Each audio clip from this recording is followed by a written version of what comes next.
Kæra borgarstjórn, þá fundur settur þriðjudaginn 7. september hér í borgarstjórn. Áður en við göngum til dagskrár hefur borgarstjóri óskað eftir að taka til máls. Forseti, ágæta borgarstjórn, áður en gengið til formlegra dagskrár vil ég biðja borgarstjórn að minnast Magnúsar Sædals Svavarssonar, fyrrverandi byggingafulltrúa Reykjavíkurborgar sem lést 25. júlí síðastliðinn. Magnús fæddist 11. mars 1946 í Ytri Njarðvík. Hann var giftur Vilborgu Gestsdóttur og áttu þau 2 börn, Gest Óskar og Sigurbjörgu. Magnús lauk unglingaprófi frá Gagnfræðaskóla Keflavíkur 1961, sveinsprófi í húsasmíði 1965. Hann tók lokaprófi í byggingatæknifræði frá Tækniskóla Íslands 1973 og öðlaðist meistararéttindi í húsasmíði 1974. Frá 1974 til 1984 starfaði Magnús hjá byggingadeild Rafmagnsveitu Reykjavíkur en frá 1984 til 1993 hjá byggingadeild Borgarverkfræðings. Hann var byggingafulltrúi í Reykjavík frá 1993 til 2011. Þessi lýsing lýsir löngum ferli en dregur ekki nema í besta falli sviplausa mynd af svipmiklu manni sem við höfðum mörg gæfu til að kynnast.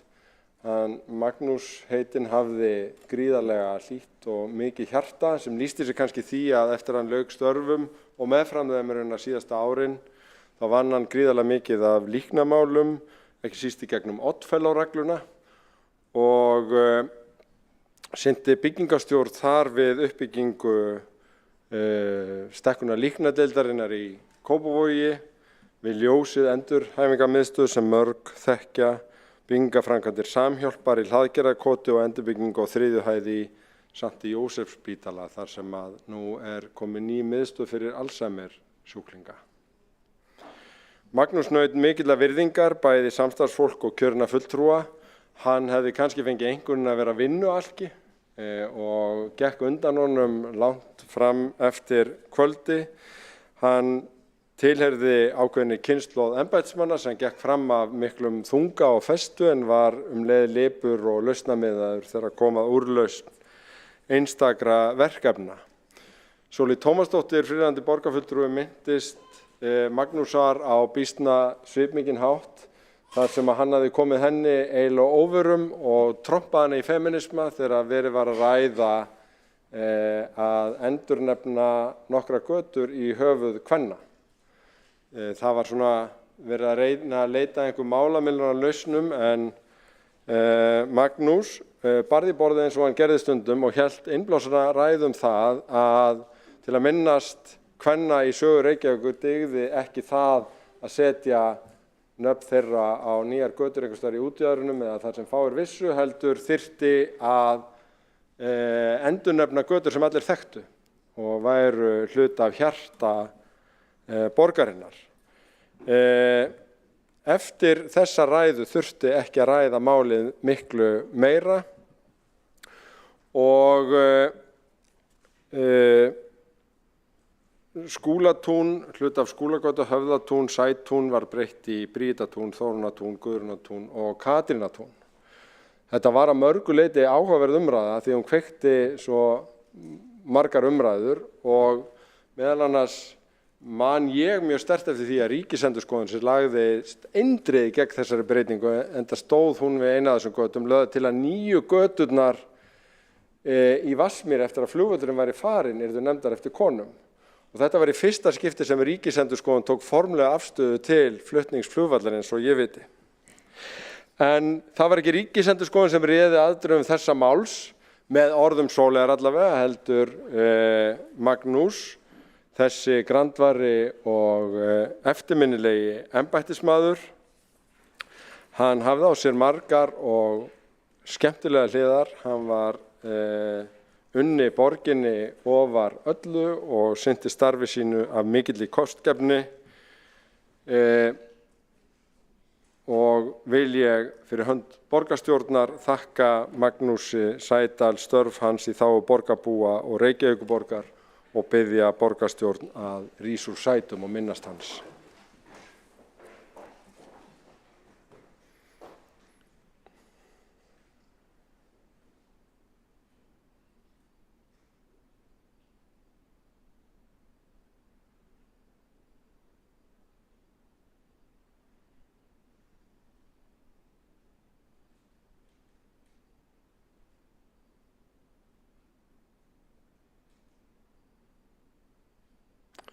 Þakka fyrir.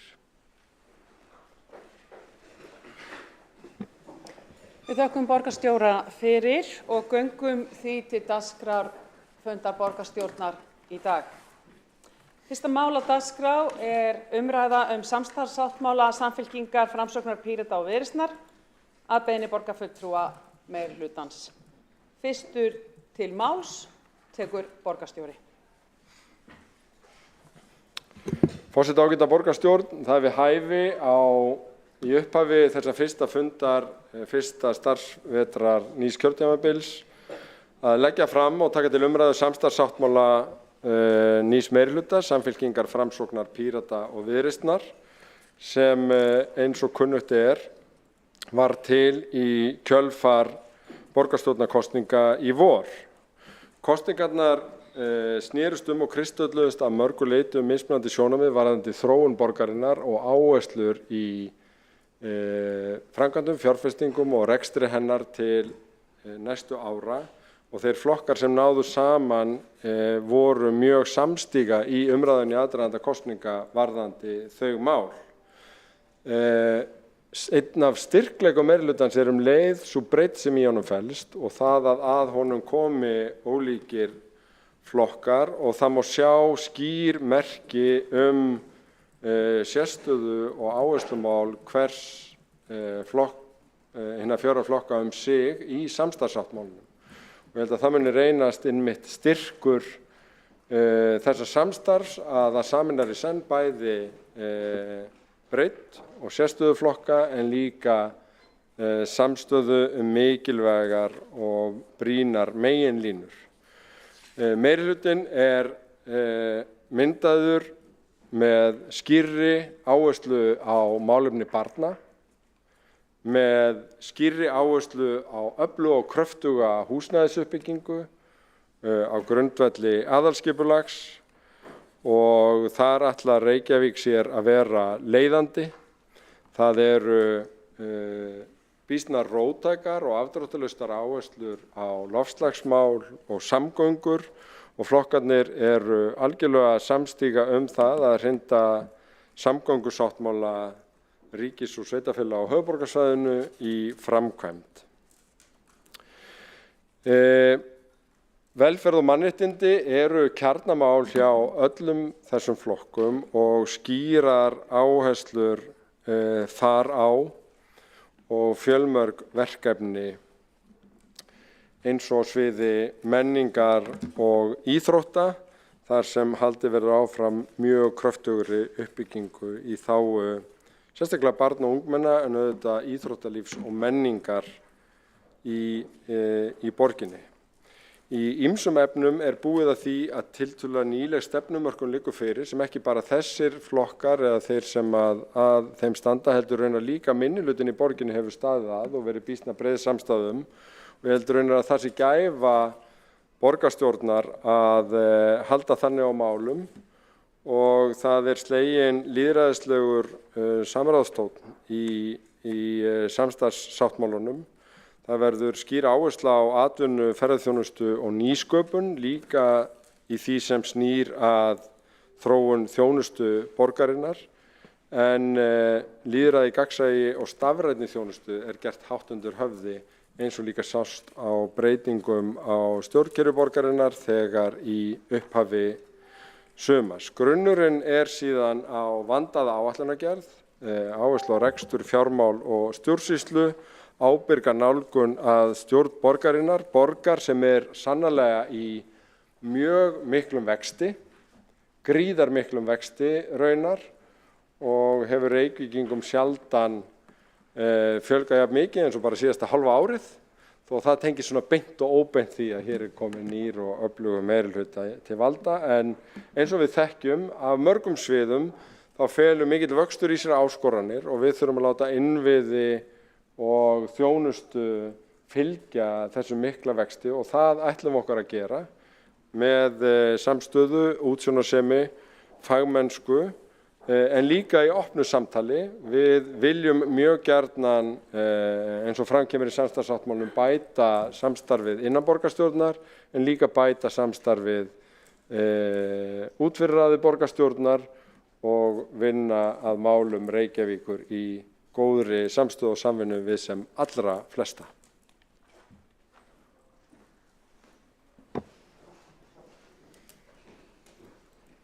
Þá hefur borgarstjóri lokið máli sínu. Næstur á mælendaskrá Einar Þorsteinsson. Gjörðu svo vel.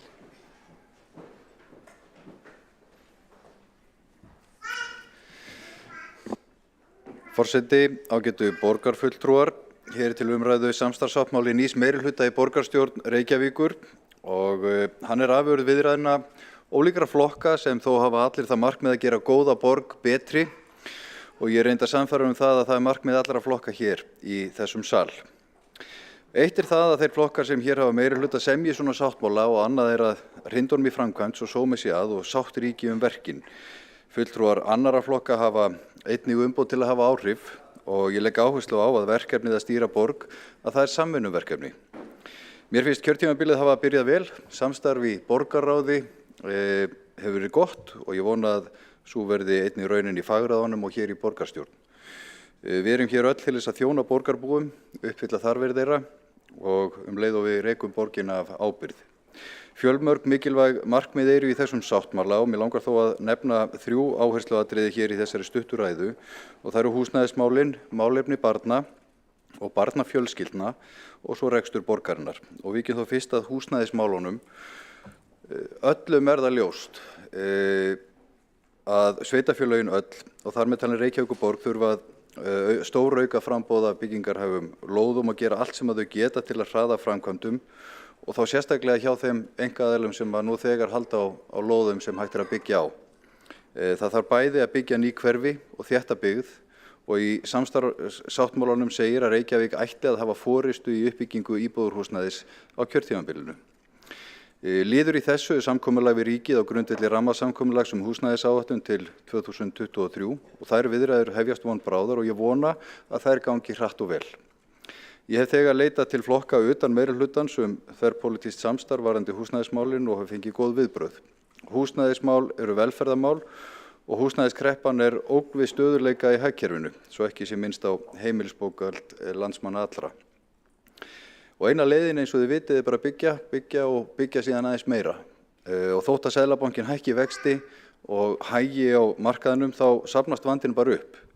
Fólk flytur til landsins, fjölskyldur stækka og eldra fólk lifir lengur sem sjálfur sér gleðiefni en húsnæðisvandinn fer ekki neitt og það í okkar höndum að leysa hann. Og að börnunum í borginni, við eins og Dagur borgarstjóri minntist hér á, við ætlum að setja málefni barna á oddinn og í borgarráði í sumar var samþykkt að hækka frístundastyrk til barna núna áramótin en sú upphæð hafði staðið óbreytt langt skeið. Við höldum áfram að vinna að betri borg fyrir börn og innleiðum farsældarlögin til að tryggja betri og heildstæðari þjónustu við börn, sérstaklega þau sem í viðkvæmri stöðu. Þá ætlum við að leggja sérstaklega áherslu á málefni barna af erlendum uppruna með því að tryggja gjaldfrjálsa móðurmálskennslu. Við erum nefnilega eitt samfélag og borgin verður að gera sitt til að tryggja að öll börn hafi sömu tækifæri til þess að þróa hæfileika sína. Og leikskólamálin ræðum við sérstaklega undir öðrum dagskrárlið síðar á þessum fundi en þau vil ég þó segja þetta. Það þarf kerfisbreytingu í leikskólamálunum. Þegar hafinn undirbúningur að umfangsmikilli stefnumótun í því skyni að horfa heildstætt á málefni barna og fjölskyldna þeirra frá fæðingu barns og að grunnskólaaldri. Þannig munum við leita til leikskólakennara, atvinnulífsins, stjórnvalda, fræðasamfélagsins, foreldra og jafnvel annarra sveitarfélaga og móta stefnu út frá hagsmunum barnanna sjálfra. Og það blasa við eins og þið viti margar áskoranir, það viðvarandi mannekla, samfélagi breytist og foreldrar hafa mismunandi væntingar. Það þarf að tryggja jafnrétti kynja og reka þessa þjónustu með ábyrgum hætti fjárhagslega.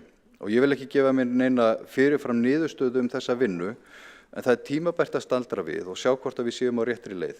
Og ég held að þetta byrji einmitt með öflugu og víðtæku samtali.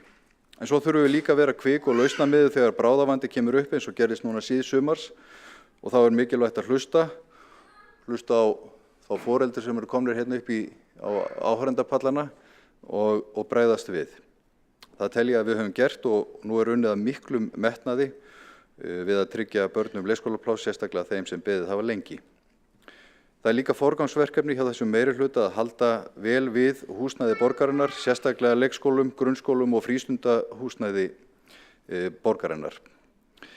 Nú reksturinn, 6 mánaða uppgjör borgarinnar sem birt var í síðustu viku sýndi meiri halla en búist var við eftir ársfjórðungsuppgjör í vor. Mikilvægt að inn í þetta kjörtímabil að borgarfulltrúar allra flokka standi saman að því að styðja og móta tillögur til þess að snúa við hallarekstri.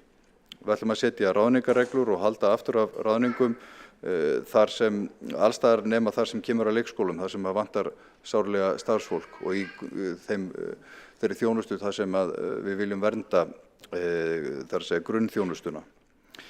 Við viljum sýna ábyrgð í rekstri en við vitum öll að á sama tíma eitt stærsta verkefni sveitarfélagana allra að semja við ríkið aukið fjármagn til ýmissa málaflokka sem eru undirfjármagnaðir og þar vegur málaflokkur fatlaðs fólks þyngst.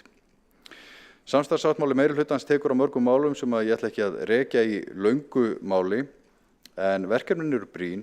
Það mun vonandi braka í borginni á næstu misserum en það mikil uppbygging í húsnæðismálum og samgönguinnviðum framundan. Ég hóf þessa ræðu á þeim orðum að ég væri ánægður með hvernig þetta kjörtímabil byrjar.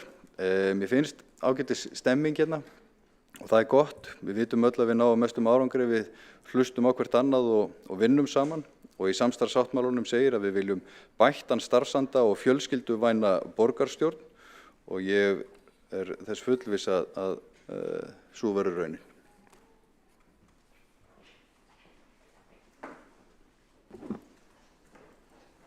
Borgarfulltrúi Einar Þorsteinsson hefur lokið máli sínu, tekur þá til máls Helga Þórðardóttir. Gjörðu svo vel.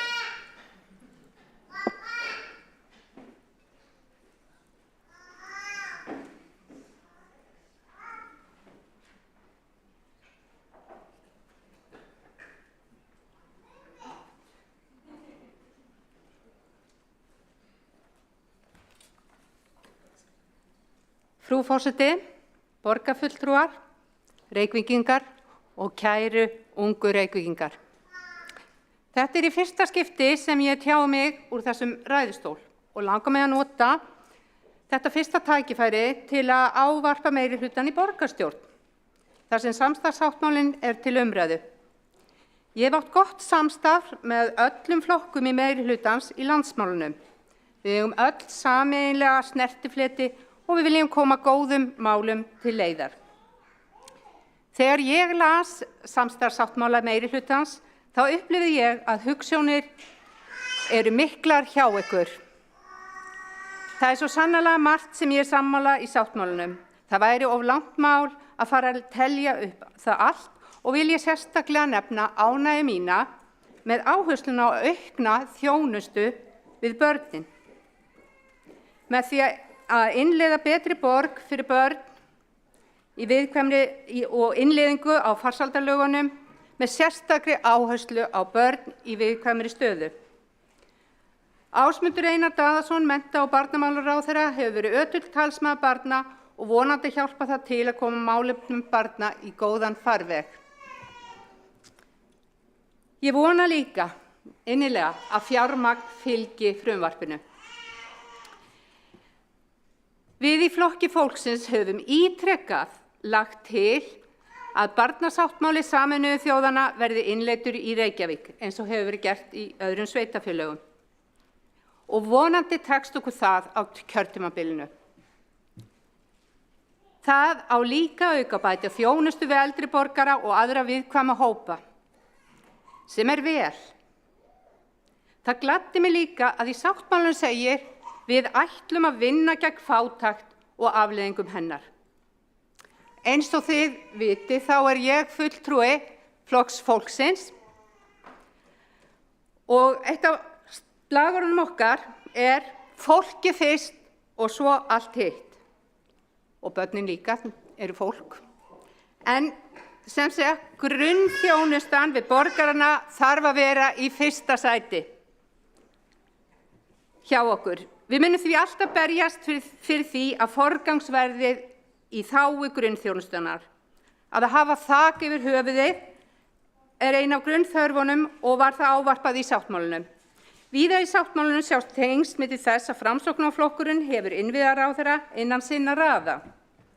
Það meðal annars nefnt að Reykjavík beiti sér fyrir gerð húsnæðissáttmála, ríkis og sveitarfélaga og skilgreini hlutdeild og skyldur sveitarfélaga í húsnæðisuppbyggingunni.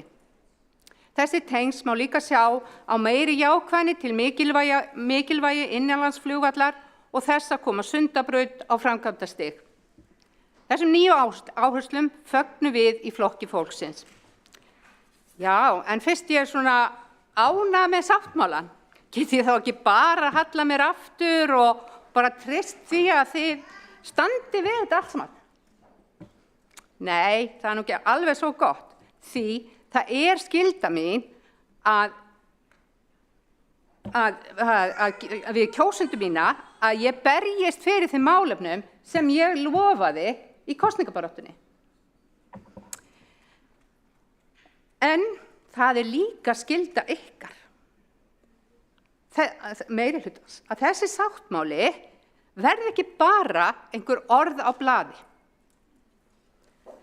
Það líka skylda við kjósendur ykkar að þið efnið loforð ykkar. Þá langar mig að beina orðum mínum á minnihlutunum sem ég tilheyri.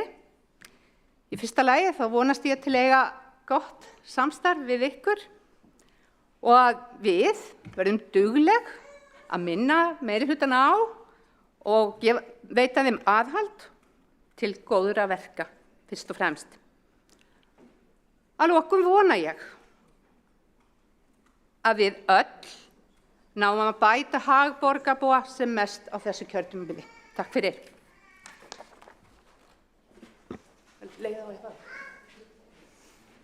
Borgarfulltrúinn Helga Þórðardóttir hefur lokið sinni fyrstu ræðu hér í borgarstjórn og óskum við henni til hamingju og hjartanlega velkomin í borgarstjórn. Næst tekur til máls Hildur Björnsdóttir, oddviti Sjálfstæðismanna. Gjörðu svo vel.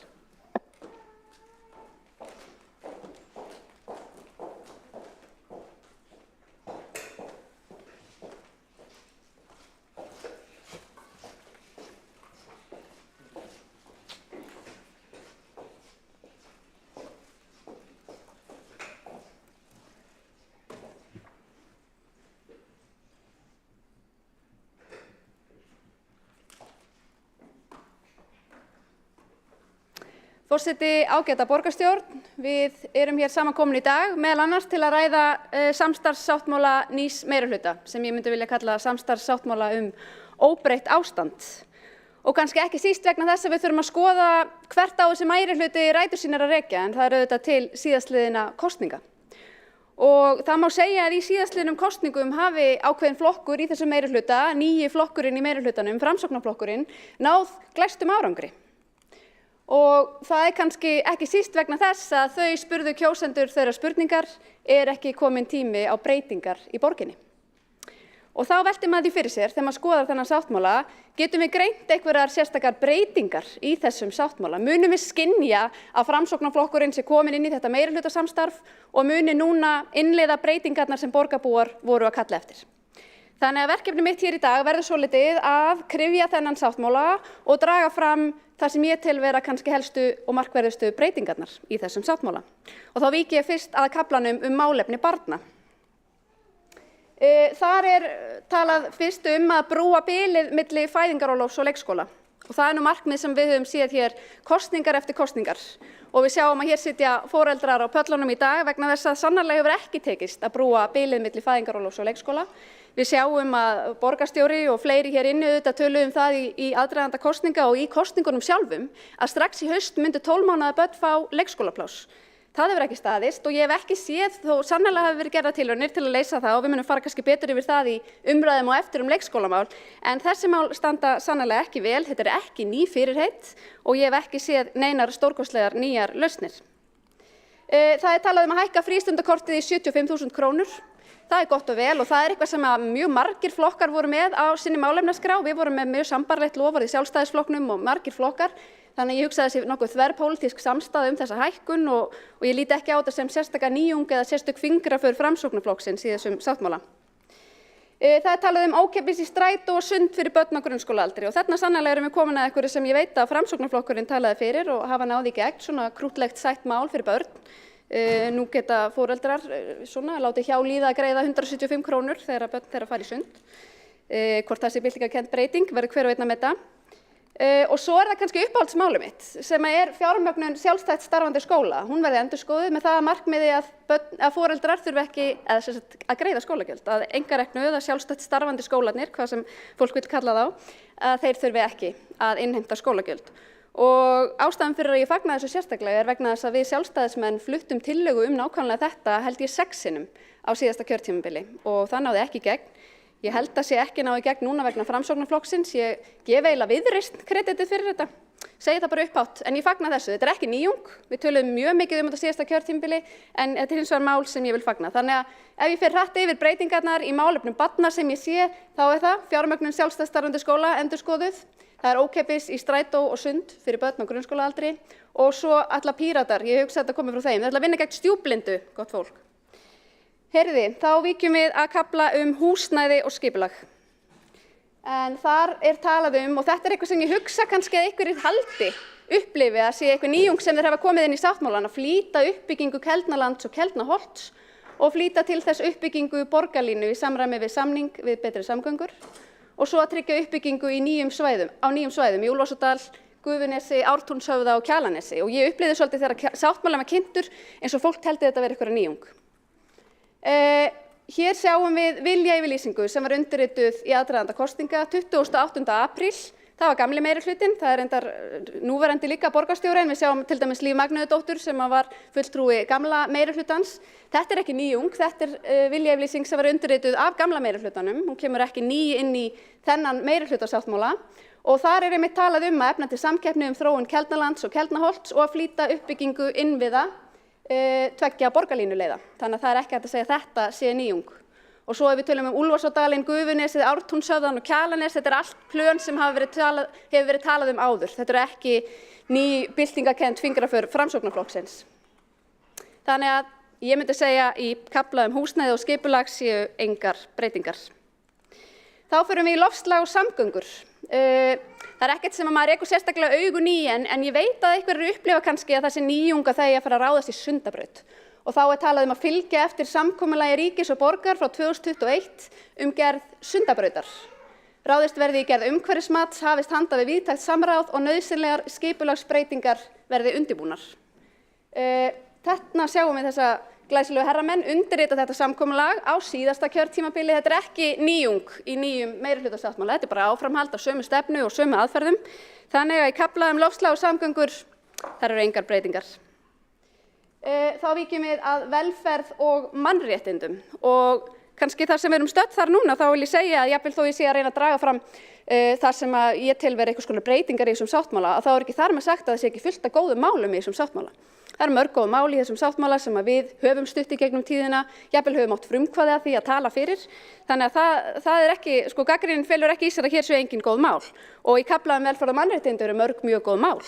Það vakti hins vegar kannski sérstaka athygli mína setning sem hljóðaði svo það sé aðgengilegt og gott að flytja til Reykjavíkur. Og ég veit að hérna verið að tala kannski meira aðgengismál fatlaðra en ef maður tekur setninguna svona út þá eru þetta sannarlega hvorki aðgengilegt né gott að flytja til Reykjavíkur og það sjáum við hvort sem við lítum á húsnæðismarkað, aðgengi að leikskólaplássum og áfram mætti telja. Þannig að í kafla velferð og mannréttindi og hann góður en það engar breytingar. Þá það menning og íþróttir og þar kannski eina nýjungin sem ég dreg fram sem samt eiginlega ekki alveg hægt að segja sem nýjung en það tilraunaverkefni með miðnæturopnun 1 dag í viku í einni sundlaug. Og það var nú fyrrum borgarfulltrúi Sjálfstæðisflokks sem talaði reglulega fyrir þessu á síðasta kjörtímabili. En jú, þetta komið þarna inn, þannig að þetta kannski, ef ég alveg rosalega sanngjörn, þá get ég gefið það að þetta sé einhvers konar breyting í kafla menningu og íþróttir. Þá það atvinna, ferðaþjónusta og nýsköpun og það sem ég kannski sakna helst þar eru einhver mælanleg markmið. Hvar á að fjölga atvinnulóðum? Hvenær ætlum við að lækka fasteignaskatta á atvinnuhúsnæði? Hvernig ætlum við að tryggja sveigjanlegra regluverk, einfalda stjórnsýsluna, gera umhverfið einhvern veginn þægilegra og einfaldara fyrir atvinnulíf og nýsköpun? Ég sé ekkert af þessu í þessum sáttmála, engar breytingar. Og þá að lokum, ekki alveg að lokum, næstum því, lýðræði, gagnsæi og stafræn þjónusta. Og þar eru ekki heldur neinar nýjungar og helsta maður sakni þess sem við höfum bent á raunar í nánast 2 ár frá því að við samþykktum, eða hér var samþykkt í fjárhagsáætlun að verja 10 milljörðum á 3 árum í stafræna þjónustu. Við höfum ekki séð hvernig á að verja þessum 10 milljörðum, hvernig búið að verja þeim, hvaða árangri höfum við náð. Við höfum ekki séð nein mælanleg markmið í þessa veru, að minnsta kosti ekki sem við getum verið sátt við.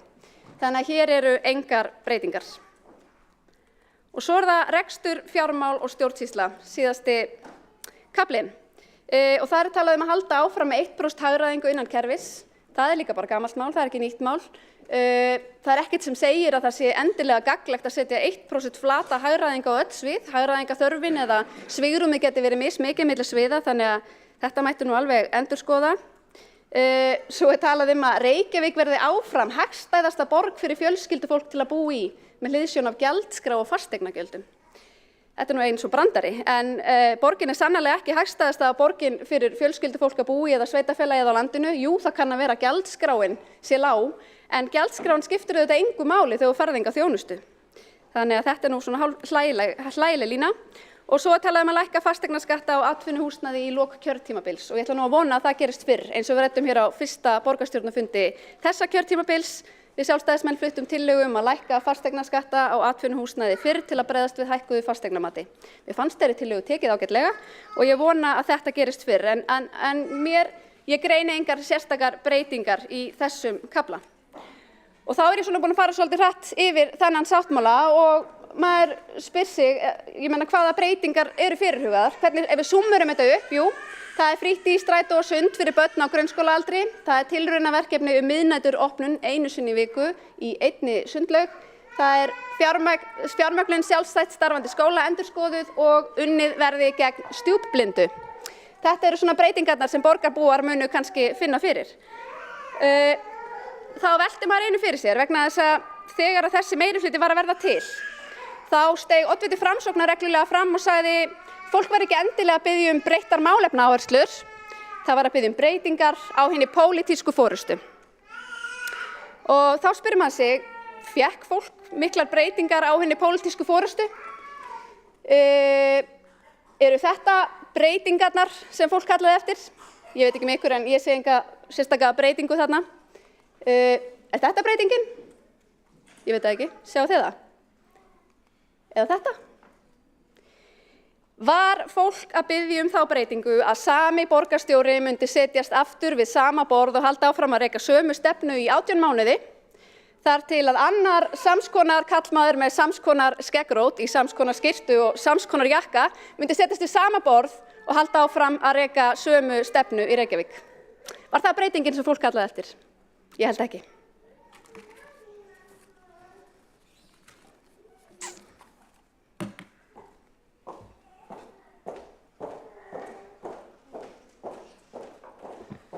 Þá hefur borgarfulltrúi Hildur Björnsdóttir lokið máli sínu og tekur til máls borgarfulltrúi Þórdís Lóa Þórhallsdóttir.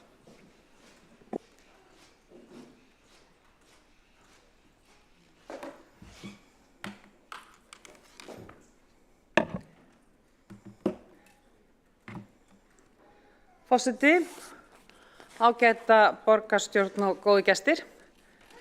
Ég langar að þakka oddvita Sjálfstæðisflokksins fyrir skemmtilega glæru sýningu og kunnulega, svona smá heimilislegt, sjá aftur verkefnið úr kosningabaráttunni. Bara nokkrir mánuðir síðan við komum hingað og við erum einhvern veginn enn á sama stað, bara takk fyrir það, þetta var heimilislegt, kæri kollegi. En mér langar að fara í stuttum máli hérna aðeins yfir samstarfssáttmála Samfylkingar, Framsóknar, Pírata og Viðreisnar. Og megum ekki gleyma því að borgin okkar allra. Og við sem stöndum saman á þessum samstarfssáttmála erum staðráðin í því að byggja hér upp öflugt og þétt borgarlíf fyrir alla. Með nægu framboði að húsnæði, sjálfbærum hverfum, skólaplássi, leikskólaplássi og við erum með gesti hérna einmitt þess vegna hér í dag, heilnæmu umhverfi og góðum hverfum, skilvirkum samgöngum og fjölbreyttu atvinnulífi og aðgengilegra. Og kollega mínir hér í dag munu fara og hafa farið yfir samstarfssáttmálann og ég ætla ekki að fara að endurtaka allt sem hér er búið að segja. En mig langar að draga fram nokkra punkta sem eru þá sérstaklega á mínu borði á þessu kjörtímabili. En eitt af þessum stórum málum eru atvinnumálin. Að Reykjavík verði eftirsótt og aðlaðandi borg fyrir fyrirtæki og ég hef oft sagt það hér í þessari pontu að við værum sveitarstjórn út á landi þá værum við alltaf að ræða atvinnumál. Af því að atvinnumál er grunnforsenda öflugs mannlífs. Það er í sveitarfélögum þar sem atvinnulíf er öflugt og blómlegt, þar sem mannlífið blómstrar. Þar er hægt að byggja innviði, þar er hægt að byggja skóla, þar er hægt að byggja leikskóla og þar er hægt að vera með öfluga velferðarþjónustu.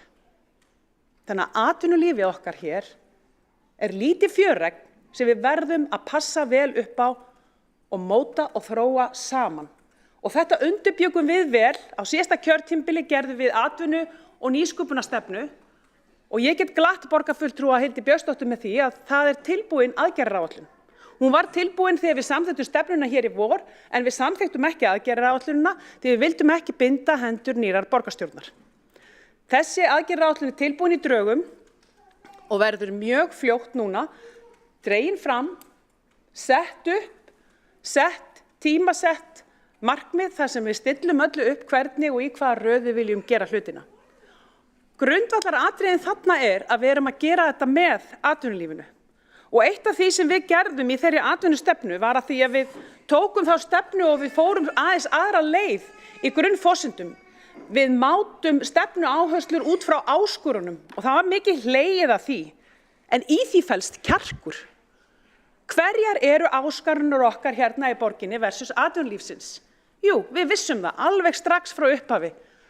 Það var samstarf og samtal. Þannig að það er ein af stóru stefnu áherslunum. Fleiri áskoranir, gott umhverfi atvinnulífs og nýsköpunar, fleiri stoðir undir verðmætasköpunin okkar og við sjáum hvað hefur gerst á undanförnum misserum. Við erum að sjá stórkostlegt hverfi rísa hérna, vísindaþorpið okkar. Við erum að sjá stórkostlega hluti gerast upp í Gufunesi. Er þetta allt saman tilbúið, klappað og klárt? Nei, það er bara ekki þannig í þessu lífi.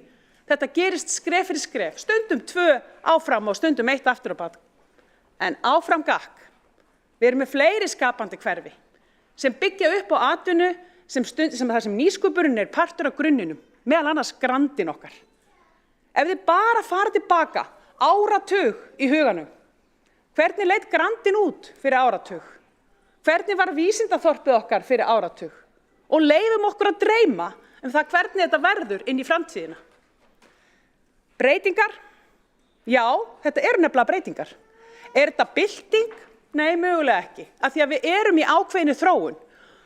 Einu sinni í gamla daga, þá á einni árshátíð með leyfi forseta, þá samdi ég texta sem hljómaði svona.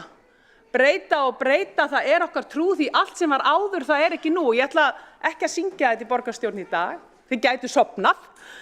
En það er nefnilega bara þannig að allt sem var áður, það er ekki í dag.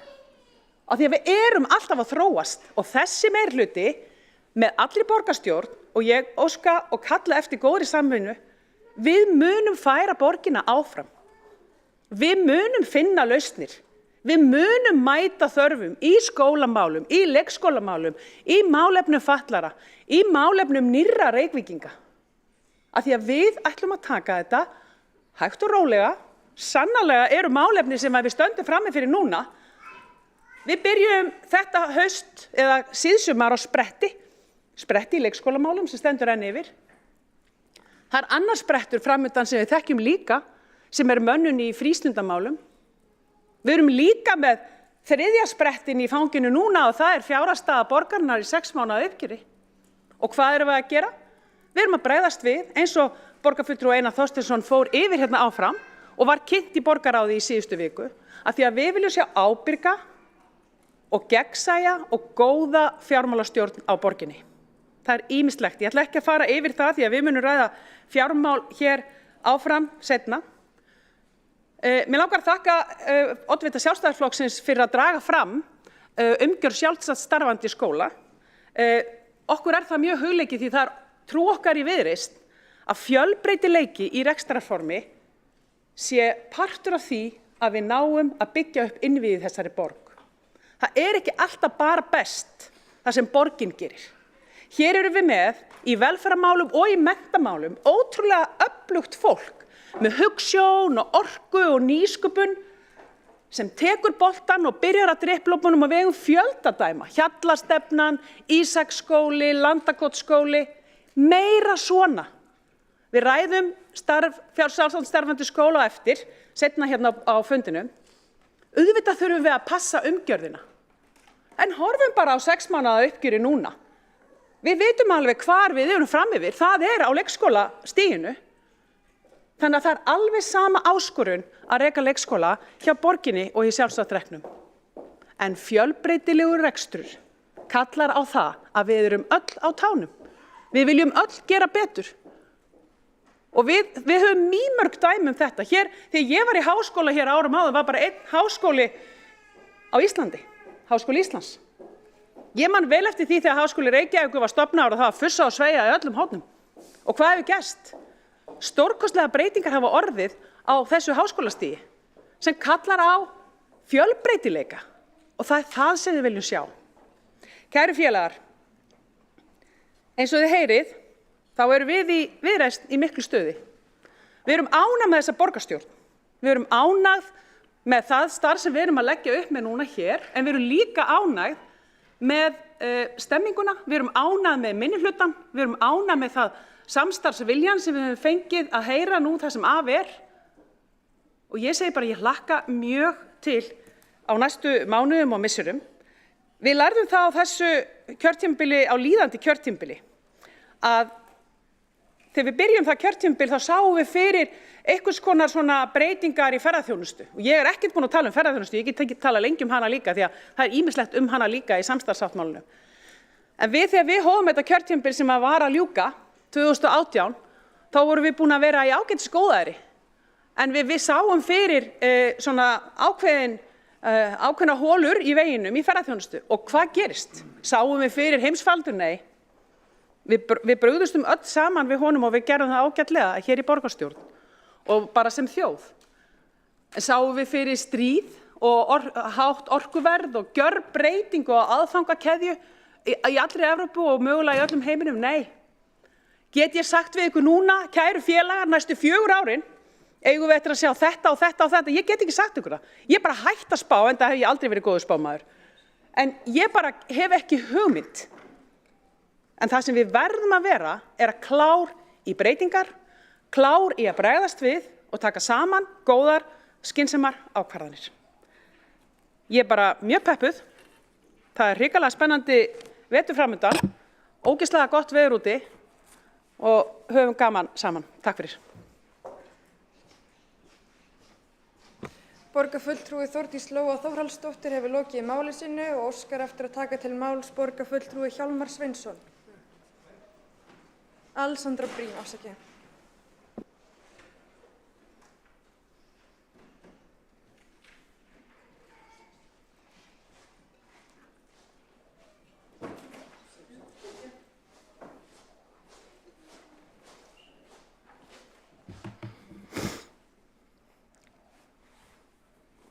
Forseti, borgarstjóri, ágæta borgarstjórn og aðrir áheyrendur.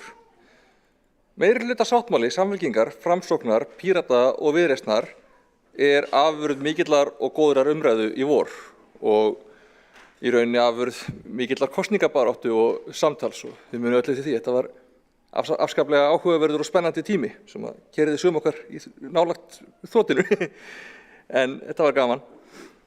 En það kom mér kannski á óvart hvað við náðum í raun fljótt saman. Miklu betur og hraðar en ég átti von á. Og það er náttúrulega eins og fólk veit að ræða 4 flokka sem eru að mörgu leyti skemmtilega ólíkir. Og það lá alltaf fyrir, við vissum það. En einmitt þess vegna var skemmtilegt hvað við vorum sammála margt. Og auðvitað ekki allt samt. Það voru auðvitað hlutir sem að þurfti að ræða og bara ræða í kjölinn, finna milliveg og semja. Og við gerðum það. Við náðum niðurstöðu sem er, ég held, eiginlega eins góð og hægt hefði verið að gera sér væntingar um. Þetta er mjög góður sáttmáli, myndi ég segja. Við erum að ná saman risastór mál húsnæðisuppbyggingu, bætta þjónustu, skilvirkni í rekstri. Ég er stolt af því að við höfum tekið ákvörðun að öll ákvarðanataka borgarinnar sé með takið mið af markmiðum okkur í loftslagsmálum. Við erum sammála að halda áfram þéttingu byggðar en opna samt á nokkra vaxtarása fyrr en upphaflega var gert ráð fyrir. Við erum sammála því að loftslagsmálin séu forgangsmál, eins og ég sagði. Eitt sem ég er kannski sérstaklega spennt fyrir er að við ætlum að fara í heildrænt samtal og stefnumótun í samstarfi við ríkið og önnur sveitarfélög það hvernig þjónusta við börn eigi að vera fyrstu árin, sem við tala fyrstu 1000 dagana. Það er bara mjög mikilvægt að ræða þennan málaflokk. Það er búið að vera svona pínu í limbói í einhver ári, jafnvel áratugi, allavega hvað varðar samstarfið það gagnvart ríkinu, bara að ná saman hverja væntingarnar séu. Viljum við til dæmis skilgreina leikskóla sem hluta af grunnþjónustu og þá fá fjármagn með? Eða myndum við þá setja á leikskólaskyldu eða væri það kennsluskylda? Viljum við ná saman að brúa bilið með því að lengja kannski fæðingarorlofið á móti? Viljum við fara í tilraunir með tengslagreiðslur? Mér er bara mjög áríðandi og ég hlakka til að skoða þetta samtal og bara ná einhvers konar samtali og niðurstöðu fyrir 21. öldina. Við erum öll sammála það að efla Reykjavíkurborg sem atvinnusvæði. Þar erum við ekki í samkeppni við landsbyggðina. Þvert á móti. Reykjavík og landsbyggðin eru þarna saman í liði og í samkeppni við önnur lönd og aðrar borgir. Og til þess að efla okkur þar, þá þurfum við að vera öflug háskólaborg. Það þarf að vera gott að búa hérna í mannvænu umhverfi og þjónusta við fjölskyldur og einstaklinga þurfa að vera öflug. Það skiptir máli að borgin sé græn, manneskjuvæn, að ný hverfi og sem og endurgerð séu þannig að fólki langi að búa þar. Það sé einfalt að komast leiðar sinnar gangandi, hjólandi, með almenningssamgöngum eða á bíl, jafnvel, ef einhver vill það ennþá. Við ætlum að halda áfram öflugri uppbyggingu, líka bæta stafræna þjónustu, einfalda ferla á umhverfis- og skipulagssviði. Við getum einfalda ferlið bæði með hliðsjón af ráðleggingum OECD, líka með því að gera þjónustu stafræna og móttöku gagna stafræna og með því að skýra fyrirfram hverjar væntingar borgarinnar séu í nýjum hverfum með borgarhönnunarstefnu. Og hvernig hefði grunað að við myndum bara ná frekar auðveldlega saman Sundabraut? Reyndar hefði mig alveg grunað það. Mig grunaði alltaf að bilið á milli væri ekki alveg eins breytt og það kannski virtist utanfrá. En svo lengi sem það passaði upp á að aðgerðin sé ekki umferðaraukandi, svo lengi sem við pössum upp á samráð við íbúa og pössum upp á mótvægisaðgerðir, þá er það bara besta mál. Ég er stolt af því að við tilheyrum hér hóp sem setti jafnréttismál í forgang, sem ætlar að auka áherslu á jafnréttis, hinsegin, kynja og kynfræðslu, hóp sem ætlar að vinna gegn fordómum og ætlar að tryggja að öll þjónusta sé valdeflandi. Við erum sammála að efla stafrænu vegferðina, bæta þjónustuna. Við erum með nýtt stafrænt ráð sem á að vera í forystu það að bæta þjónustu í framlínu og bæta gagnakerfi eins og skráningarkerfi fyrir leikskóla, skráningarkerfi fyrir grunnskóla sem er reyndar tiltölulega nýkomið, önnur umsóknarkerfi og þannig að það sé hægt að fylgjast með eftirfylgni með sínum málum í borginni. Að þú þurfir ekki að byrja nýtt ferli í hvers skipti svo hefur eitthvað að segja eða eitthvað umsókn. Það er mjög mikilvægt. Við viljum styrkja gagnainnviðina, innleiða gagnsjána. Við ætlum að innleiða lýðræðisstefnuna og bæta samtal og samráð við íbúa í samræmi við hana. Við ætlum að hrinda samgöngusáttmálanum í framkvæmd. Það er geðveikislega stórt verkefni og alveg bara sennilega mesta og mikilvægasta uppbyggingarákvörðun sem við getum tekið fyrir framtíð borgarinnar. Það er auðvitað þannig að í þessum sáttmála séu hlutir sem hefðu kannski ekki verið með ef að Píratar réðu einir og öfugt. En þarna eru líka mikilvæg atriði sem væru ekki með eða væru kannski öðruvísi ef Píratar hefðu ekki verið með. Alveg eins og það eru atriði sem væru kannski ekki ef að Framsókn eða Samfylking eða Viðreisn væru ekki. Þessi skiptir málið samt er hvað við erum að ná vel saman. Þetta er þverpólitískt samstarf á fleiri en einn hátt. Og það hvað þetta var nú samt auðvelt, þar að segja að draga fram þessi aðalatriði sem að við erum bara öll sammála sýnir okkur hvað sumt af þessu er augljóst. Fyrir einhverjum árum þá hefði fólki þótt ósennilegt að sjá suma af þessum flokkum vinna saman. En þegar fólk kemur saman af heiðarleika og góðum hug, þá er yfirleitt hægt að ná saman hlutina. Og það sýnir okkur líka að þetta þarf ekki að vera skotgrafahernaður. Það þarf ekki að vera einhvern veginn allt í stríði, allt í báli. Og það sýnir okkur líka að kannski getum við náð víðara samtali fleiri mál heilt yfir. Kannski þarf þetta ekki að verða eins og þetta var því miður orðið á síðasta kjörtímabili og tímabili. Það er nefnilega viss tækifæri við upphaf nýs kjörtímabils til þess að bæta samtalið, bæta hvernig við vinnum, bæta bara hvernig feril mál fara í og hvernig runnið úr þeim. Og ég held að við verðum að grípa það tækifæri. Andrúmsloftið var á tíðum orðið þrúgandi og það bara til mjög mikils að vinna að snúa þeirri þróun við. Ég held að við viljum öll vera í sameiningu borgarstjórn þar sem fólk vinnur saman. Já, ef það er ósammála þá sé það allavega ósammála á málefnalegan hátt. Við viljum öll vera borgarstjórn sem að veitir gagnrýni og aðhald, sem að þolir gagnrýni, sem að gagnrýnir málefnalega, sem að veitir borgarkerfinu það aðhald sem okkur ber lýðræðisleg skylda til. Ég held við viljum öll vera borgarfulltrúar í borgarstjórn sem nýtur trausts, sem að er tiltölulega sátt að sé að vinna að hagsmunum borgarbúana, þó svo fólk sé kannski ósammála hversu vel það sé að takast eða hvernig ætti við sem best að vinna að þeim markmiðum. Og við viljum vera borgarstjórn sem á gott samráð við íbúa og sem hlustar. Ég held að einungis þannig byggjum við upp traust á borginni og á borgarstjórn. Svo ég leyfi mér að fara aðeins í flokkspólitíkina, þá er það alltaf áhersla Pírata að stuðla að lýðræðislegum vinnubrögðum, sanngirni og réttlæti. Við munum alltaf vinna gegn spillingu og með valdeflingu íbúana. Við viljum berjast gegn loftslagsvánni, tryggja að rekstur sé alltaf faglegur og skynsamur, að bestu aðferðum og bestu tækni sé breytt og við myndum ekki taka þátt í meirihlutasamstarfi nema við tryggðum að það væri með heiðarlegu fólki sem við getum treyst. Og það er sannarlega að ræða hér. Og í víðara samhenginu þá tek ég fram að mér líst almennt séð bara heilt yfir vel á þessa borgarstjórn og ég vona að við getum átt gott samstarf og bara gert þetta vel. Takk.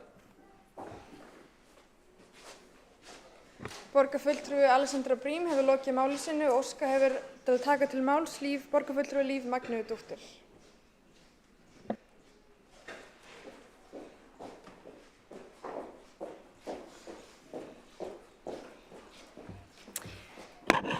Já, virðulegi forseti og ágæta borgarstjórn.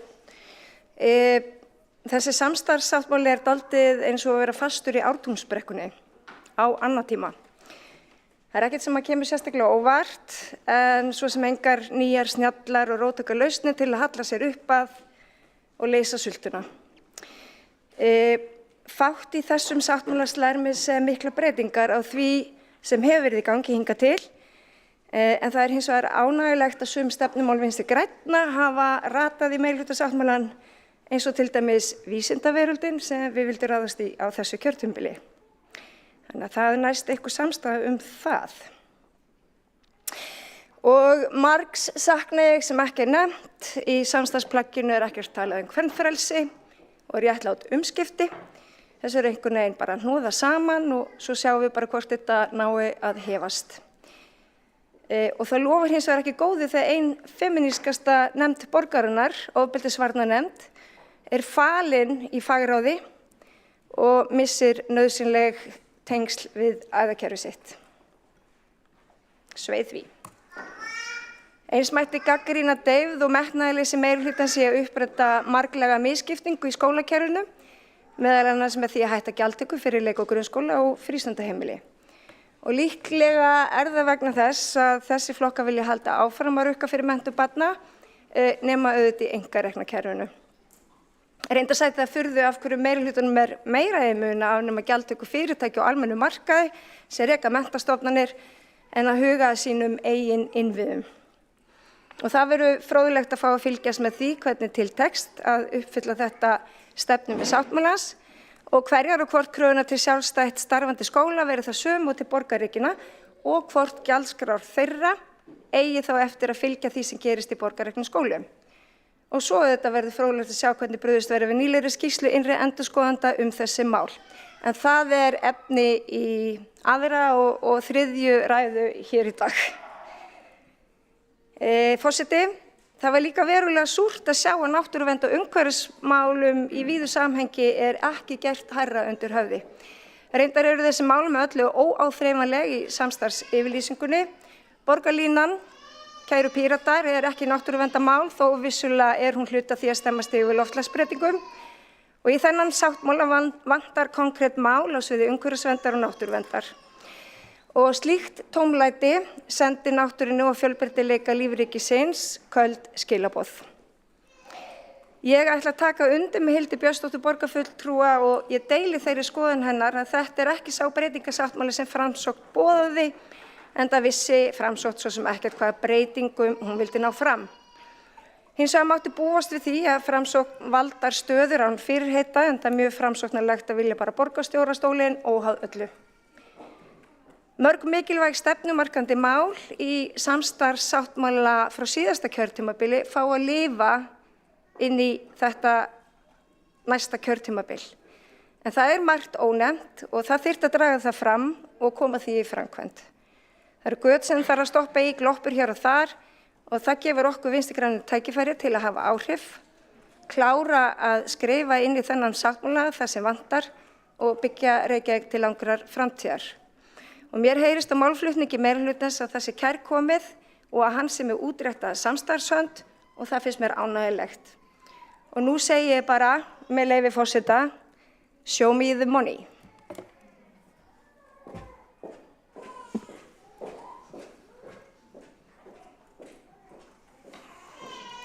Borgarfulltrúi Líf Magnúsdóttir hefur lokið máli sínu. Þá tekur til máls Sanna Magdalena Magnúsdóttir. Magnúsdóttir, gjör svo vel.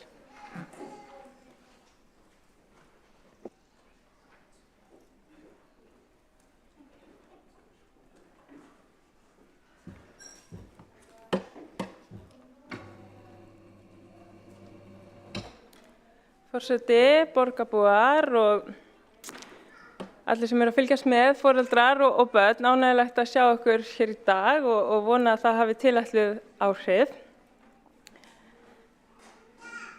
Í dag var að ræða meirihluta sáttmálann og allt of margir komast rétt svo í gegnum mánuðinn, hangandi á kvíðanum, streitunni og yfirdráttarheimildinni við að reyna að láta hlutina ganga upp í þessu stéttskipta samfélagi sem við búum í. Við sem erum hér í borgarstjórn berum ábyrgð á þjónustu veitingu í nær umhverfinu, eigum að fylgja þessari stefnumótun flokka sem mynda meirihluta. Stefnumótun sem tekur engan veginn á rót vandans. Rótin sem felst í því að stéttaskipting fer vaxandi í okkar samfélagi þar sem fátækt er bláköld staðreynd. Rót vandan sem felst í því að hér er húsnæðiskrísa og litið er fram hjá þeim þáttum sem viðhalda fátækt og ójöfnuði. Hlutverk okkar hér í borgarstjórn snýr að því að mæta grunnþörfum og byggja okkur síðan upp. Það hefur ekki verið gert síðustu ár og þessi sáttmáli er yfirlýsing óbreytt ástand. Í maímánuði þegar gengið var til kosninga voru samtals 932 á bið eftir húsnæði hjá borginni. Þetta þegar við skoðum alla biðlistana. Samkvæmt nýjustu tölum eru 918 sem bíða eftir húsnæði hjá borginni. Þá er ég ekki búin að taka fram fjölda þeirra sem eru með börn á bak við sig.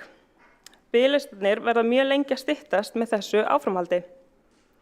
Núverandi stefna er bara ekki að virka en samt er boðað meira af því sama í húsnæðismálum. Áfram verður stuðst við það að 5% nýrra íbúða verði félagslegar íbúðir og 20% aðrar íbúðir á vegum óhagnaðardrifinna félaga. Það er augljóst að það dugir ekki til, þar sem undir því viðmiði er alltaf stórir hópar skildir eftir. Í þeim mánuði sem gengið var til kosninga höfðum við nýlega fengið að sjá tölur fjölda þeirra sem búa í atvinnuhúsnæði. Það sem áætlað var að alls 1868 einstaklingar og þar af 19 börn byggja þannig á höfuðborgarsvæðinu. Í Reykjavík var áætlað að 860 manneskjur væru búsettar í atvinnuhúsnæði. Ýmsar ástæður geta legið þar að baki, líkt og skortur á viðeigandi húsnæði á viðráðanlegu verði. Meirihluta sáttmáli nefnir með leyfi forseta aðgerðir til að koma í veg fyrir búsetu í hættulegu og óöruggu húsnæði en fer ekkert nánar ofan í það. Það verður að vera til staðar ódýrt húsnæði til að tryggja það að enginn neyðist til að búa einhvers staðar á stað sem er ekki ætlaður til búsetu. Við verðum að byggja á félagslegum grunni. Meirihlutasáttmálinn talar að mikið verði byggt en það er ekki nóg að byggja mikið þegar það endar á því að verða jafn fokdýrt húsnæði eins og raunin hefur verið. Sáttmálinn nefnir að hugmyndir verði skoðaðar með verkalýðshreyfingunni óhagnaðardrifna uppbyggingu. Það er talað hvar það eigi að byggja, að hin sveitarfélögin eigi að byggja, húsnæði eigi að vera fjölbreytt og fjallað húsnæðisuppbyggingu í samhengi við Reykjavíkurflugvöllinn. Ekkert talað hvernig að mæta þörfum þeirra sem kalla eftir hjálp og hafa kallað eftir hjálp síðustu árin. Leigjendur, láglaunafólk, fátækt fólk, þau sem hafi ekki efni á því að vera með sitt eigið húsnæði og eru á milli sófa hjá vinum eða gista inni á ættingjum. Það vantar allan stéttavinkil í þennan sáttmála eða bara einhver vinkill væri hafður á hver markmiðin eru önnur en þau að borgin eigi að vera skemmtileg. Hún verður ekki skemmtileg fyrr en tekið verður á ójöfnuðinum. Orðið fátækt kemur fyrir einu sinni en ekkert fjallað það hvernig unnið verður gegn fátækt. Við vitum að það er ýmis kostnaður sem fellur á foreldra skólabarna og það er mikill munur eftir sveitarfélögum. Fjarðabyggð hefur til að mynda fellt niður gjöld á skólamáltíðir en það var ekki við hér. Ýmis gjöld þarf að greiða vegna leikskóla, grunnskólamáltíða, frístundastarfs, síðdegisrefsingar, svo það tómstundir, fatnaðir og skólaferðir. Það að segja fyrir þau börn sem eiga foreldra sem geta greitt slíkt. Ef að foreldrar hafi ekki tök á því að greiða gjöld, til dæmis vegna skólamáltíða, þá fara þeir reikningar í innheimtu. Ef við skoðum skólaárið 2020 til 2021, þá fóru að meðaltali 4,2% útgefinna reikninga yfir í milliinnheimtu momentum vegna skólamáltíða áskrifta. Það greitt jafnaðargjald á mánuði sem 10.711 krónur. Við þurfum öll að borða og sérstaklega börn í skólanum. Draumar rætast ekki á tómum maga. Það að senda ógreidda reikninga vegna skólamáltíða í innheimtu ekki í takt við markmið að ætla að skipuleggja borgina út frá hagsmunum barna og barnafjölskyldna líkt og kemur fram í meirihlutasáttmála. Innheimtu fylgir mikið álag og auka kostnaður fyrir þann sem á ekki fyrir því. En í sumar á þessu nýja kjörtímabili var samþykkt að framlengja samninga sem eru til staðar við innheimtu fyrirtæki 2 ár þrátt fyrir það að borgarstjórn hafi samþykkt tillögu okkar sósíalista að skoða hvernig þjónustu væri háttað við innheimtu fyrirtæki og tillögu okkar sósíalista hún fól í sér að við myndum hætta þessari þjónustu en borgin var til í að skoða þetta en ákveður samt að endurnýja og framlengja þessa samninga þó að þessi tillaga liggi fyrir. Það er heldur ekki verið að skipuleggja borgina út frá þörfum barnafjölskyldna þegar foreldrar sem gerir ráð fyrir pláss á leikskóla fyrir börnin sín sem þau fá svo ekki og fá svo engin svör. Foreldrar mæta aftur og aftur til þess að knýja á eitthvað verið gert en fá engin svör. Barnafjölskyldur eiga ekki að vinna vinnuna fyrir okkur. Fátækt fólk, láglaunafólk og leigjendur eiga ekki að bera byrðina því að greiða upp kostnaðinn af því að eignafólk vilja eignast íbúð númer 2 eða íbúð númer 3. Börnum má ekki vera úthýst úr frístundum því foreldrar hafa ekki efni á því að greiða gjöld. Manneskjur eigi ekki að bíða eftir þjónustu sem það eigi ekki rétt á. Fatlaðir eigi ekki að þurfa að hlusta á endalaus rifrildi tekjustofna og greiðsludreifingu á milli ríkis og sveitarfélaga. En talandi tekjustofna, þá verðum við að fá útsvar á fjármagnstekjur. Ríkasta fólkið sem hefur tekjur sínar helst eða eingöngu af fjármagni verður að greiða til samfélagsins eins og aðrir. Þetta hefur sósíalistar lengi talað fyrir og munum halda áfram að berjast fyrir þessu á öllum sviðum þangað til að þessu verður náð í gegn. Að lokum þá er að tala að bæta samtalið og vinnuandann og vinnustaðinn í borgarstjórn og það væri frábært að byrja á því að afgreiða tillögur frá síðasta kjörtímabili sem hafi ekki verið afgreiddar og má þar nefna tillögur sósíalista frá því apríl 2020 að grunnlaun borgarfulltrúa og fyrstu varaborgarfulltrúa taki ekki hækkunum í takt við þróun launavísitölu, líkt og þau hafa gert.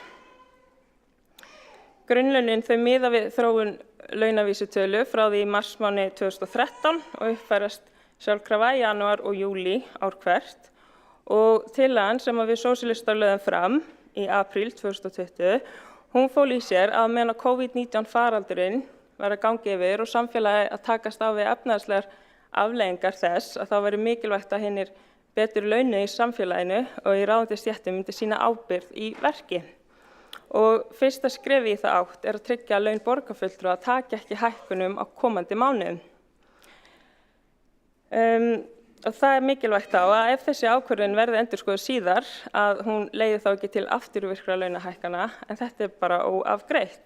Við þurfum að skoða þessi launamál í heildarsamhengi og sérstaklega þegar við skoðum þær manneskjur sem eru á fjárhagsaðstoð þurfa að reyna að framfleyta sér á grunnupphæð sem er 217.799 krónur fyrir skatt. Þannig að já, þegar það talað að stuðla að réttlátri nýtingu fjármuna, líkt og fjallað í meirihlutasáttmála að skoða svona launastefnu, þá þurfum við að taka þetta, geri ég ráð fyrir, inn í samhengið. Þannig að já, þetta ekki, ég ekki að sjá þessar félagslegar áherslur sem eiga að vera hérna, því við erum að eigum að vera að tryggja það að þessum grunnþörfum sé mætt sem að þeim svo sannarlega ekki mætt.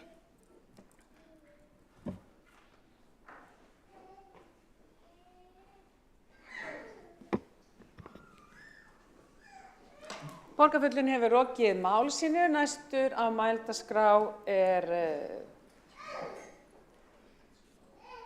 Friðjón R. Friðjónsson. Borgarfulltrúi Sjálfstæðisflokksins, gjörðu svo vel.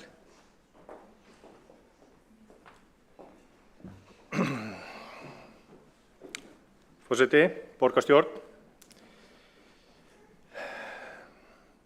Það til saga af Björgvini Halldórssyni þegar til hans kom metnaðargjarn nýr ungur söngvari í nýjum glimmerjakka. Nýr jakki, sagði Bó, en bætti svo við sama röddin. Og það það sem þessi sáttmáli sama röddin og hefur verið undanfarin ár. Sömu loforðin, sami söngurinn. Þeir eru meira að segja mættir hérna í nánast sama jakkanum, borgarstjóri og verðandi borgarstjóri. Og þegar ég lít hérna yfir að þá hafa borgarfulltrúarnir Skúli Helgason og Hjálmar Sveinsson klætt sig í borgarstjórajakkan líka. En varðandi meirihlutasáttmálann, ef við grípum aðeins niður í textabrotum málefni barna, með leyfi forseta. Áætlun verði unnin að brúa bilið milli fæðingarorlofs, leikskóla og viðræðuteknar upp við ríkisstjórn. Eða nei, það var 2014. Svo kom, við viljum brúa bilið milli fæðingarorlofs og leikskóla með fjölgun ungbarnadeilda og fjölga dagforeldrum. Það var 2018. Núna ætlum við að brúa bil milli fæðingarorlofs og leikskóla með fjölbreyttum aðferðum. Við ætlum að brúa bilið í 12 ár. Börnin sem starfandi borgarstjóri ætlaði að brúa bilið fyrir þegar hann tók við völdum byrja í menntaskóla þegar þessu kjörtímabili lýkur. Þetta sama röddin, það hefur ekkert breyst. Og nú á að gera alls konar, en það samt hljómar svo kunnulega. Það á að vera átak í leikskólamálum, eins og 2018 og 2014. Það á að efla móðurmálskennslu, eins og 2014 og 2018. Vinna gegn svifryki, eins og 2018 og 2014. Og þá enn aftur að fara í húsnæðisátakið sem var lofað 2014 og 2018 og 2022. Eitt þó nýtt, það að fara í viðhaldsátak. Viðhaldsátak. Það eitthvað stórkostleg þversögn í þessu samsetta orði, viðhaldsátak. Að fara í viðhaldsátak viðurkenning á því að viðhaldi var ekki sýnt. Það eitthvað að í skipulaginu ef það þarf að fara í átak. Það bendir til þess að þau sem að stýrt hafa borginni hafa ekki verið með sínar áætlanir á hreinu. Það viðurkenning á því að eitthvað klikkaði. Auðvitað geta utanaðkomandi aðstæður verið þannig að það þurfi að fara í átak í húsnæðismálum, en varla þriðja kjörtímabilið í röð. Og það það sem þessi sáttmáli endurunnið efni. Allt við sama heygarðshornið. Það eina sem breytist reglulega fjárhagsstaðan í fréttatilkynningum. Hún batnar alltaf rétt fyrir kosningar og svo kemur í ljós, eins og í síðustu viku, að hún vist mikið verri en meirihlutinn sagði í mars. Á meðan springa rör, skólar mikla, götur eru mokaðar seint og illa og börn komast ekki í leikskóla og viðhald ekki sýnt. Það breytist ekkert nema umbúðirnar. Eftir að maður hefur farið í gegnum þennan sáttmála og þessi endurunnu loforð, þá eina alvöru merkin sem ég sé áhrif Framsóknarflokksins í sáttmálanum að í Reykjavík verði öflug miðstöð hestaíþrótta. Það fallegt, það framsóknarlegt. Ég spyr hins vegar, hvað stöðu sauðkindarinnar? Höfum við gleymt því? Það í raun og veru sorglegt hve lítið breytist með innkomu Framsóknarflokksins í meirihluta vinstriflokkana. Hve lítið breytist með innkomu fólksins sem lofaði borgarbúum breytingum. Hve lítið breytist þegar gamli meirihlutinn kastar á sig nýjum jakka. Kæra Framsóknarflokk, fólk, ég vona innilega að þið verðið breytingin sem þið boðuðu. Og við í Sjálfstæðisflokknum munum styðja ykkur í öllum þeim málum sem horfa til jákvæðra breytinga eða bara einhverja breytinga. Því breytingin í sjálfu sér jákvæð þróun frá núverandi ástandi. Við viljum styðja ykkur í því að vera þessi nauðsynlega breyting sem þarf að vera á stjórnum borgarinnar. Því eftir árangurinn í síðustu kosningum, eftir öll loforðin við borgarbúa, eiga Reykvíkingar meira skilið en þið séð bara nýr jakki utan gamla gumsið. En þetta plagg sem núna til umræðu bendir því miður til hins gagnstæða. Þetta nýr jakki, sama röddin, því miður.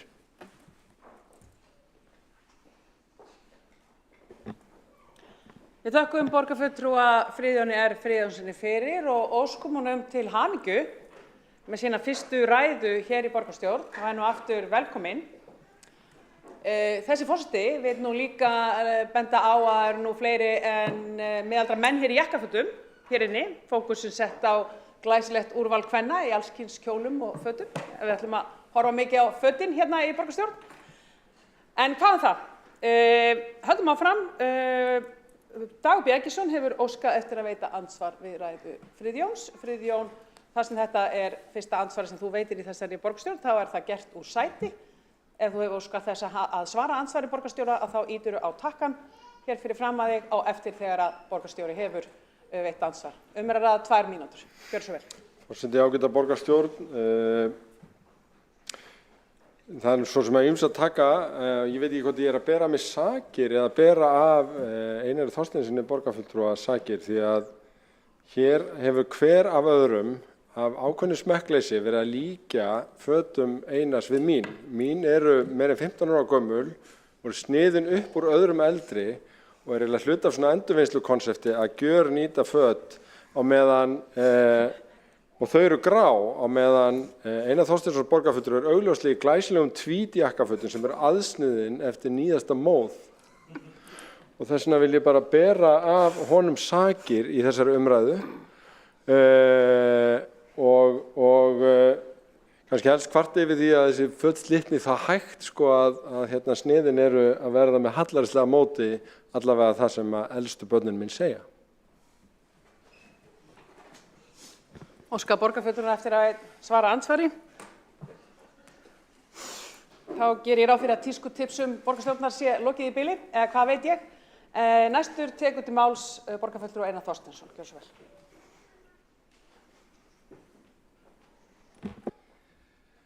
Forseti, ágæta borgarstjórn.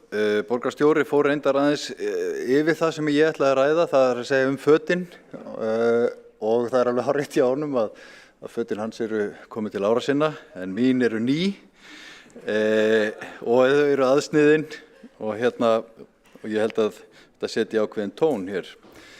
Það alveg rétt hjá borgarfulltrúanum Hildi Björnsdóttur að við í Framsókn spurðum hvort það væri ekki komið tími til breytinga í Reykjavík og kjósendur svöruðu með afgerandi hætti. Kjósendur kusu Framsókn til áhrifa, meðal annars vegna þess að við í Framsókn vorum með öðruvísi málflutning en aðrir flokkar og ég held að þeir hafi kosið okkur að ákveðnu leyti vegna þess að þeir eru leiðir á svona ræðum eins og ágætu borgarfulltrúi Hildur Björnsdóttir hélt hérna í salnum rétt áðan.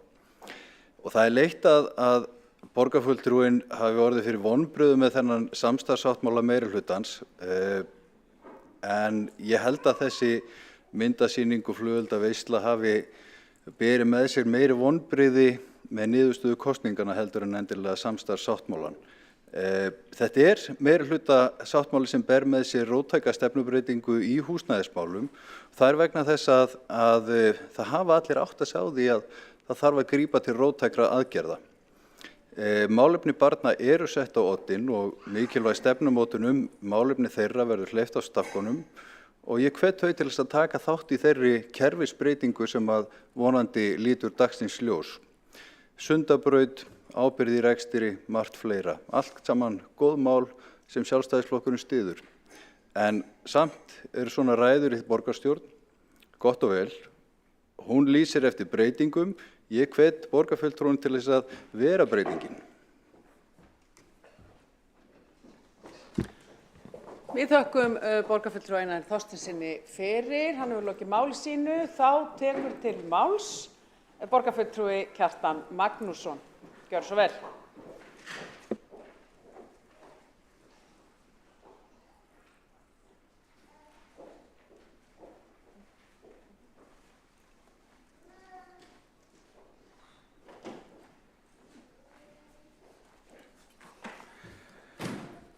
Forseti, góðir borgarfulltrúar, það auðvitað þarft verk að ræða samstarfssáttmála flokkana sem hér eru í meirihluta samstarfi. Auðvitað það þannig að þegar slíkt plagg sett saman þá það auðvitað metnaður og ákveðin óskikja sem ræður för.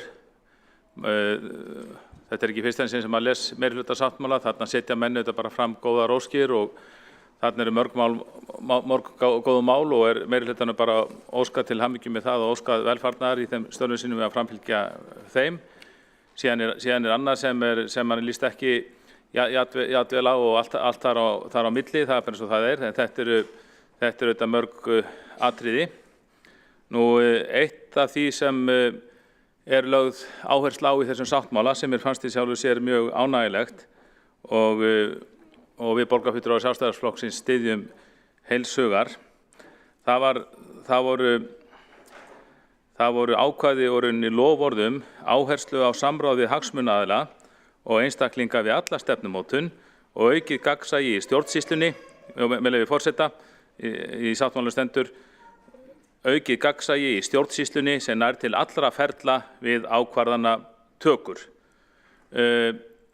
Og þetta eru góð orð og bara sjálfsagt að vonast til að þeim verið framfylgt. En hvernig hefur þeim verið framfylgt? Það kannski, maður getur sagt, það ekki hægt að dæma meirihluta af verkum sínum fyrir eftir einhverja mánuði. En þó erum við svo lánsöm að við getum, það hægt að benda á eitt algjörlega konkrétt verkefni, breytingaverkefni sem meirihlutin hefur tekið sér fyrir hendur og það voru stjórnsýslubreytingarnar í sumar. Það var nú sýnt fram á það bara á borgarstjórnarfundi hérna í sumar að það var ekki vel staðið að þeim og einföldustu atriði breytingastjórnunar voru brotin varðandi þær breytingar. Ég vil bara taka eitt dæmi út úr þessu. Það þessi fyrirhugaður flutningur ferðamála til forsætisnefndar borgarstjórnar og svo sameining íþrótt- og tómstundasviðs og menningar- og ferðamálasviðs. Það þarf ekki að hafa mörgum orðum það að þessar breytingar hafa í för með sér viðamiklar breytingar á rekstri umræddra málaflokka og einnig fyrir starfsfólk og samstarfsaðila viðkomandi sviða. Og ég hélt að það gæti nú skapast samstæðu það í nýrri borgarstjórn að við svo umfangsmiklar stjórnsýslubreytingar þá var ég vandað til verka í hvívetna. En því miður sumarið hefur sýnt okkur það að hroðvirkni og samráðsleysi hafa einkennt vinnubrögð meirihluta, Samfylkingar, Framsóknarflokks, Pírata og Viðreisnar í málinu og ekki hefur verið fylgt einföldustu atriðum viðurkenndrar breytingastjórnunar.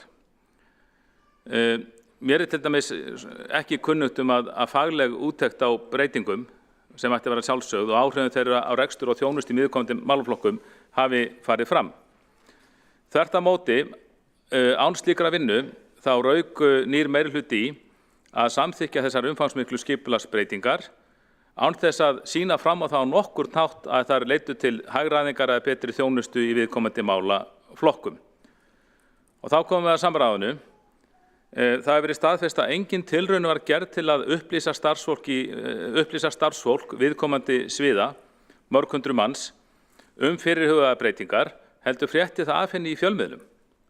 Og þurfti svo bara að gera sér hugalandu hvaða afleiðingar þessara breytinga og þangað til það fekk póst frá sínum yfirmönnum sem vissu í rauninni ekki neitt, hafði ekki fengið neinar upplýsingar heldur, tilkynntu bara því starfsfólki sem ekki hafði setið í fréttunum að þessar breytingar staði fyrir dyrum og væri síðan samþykktar.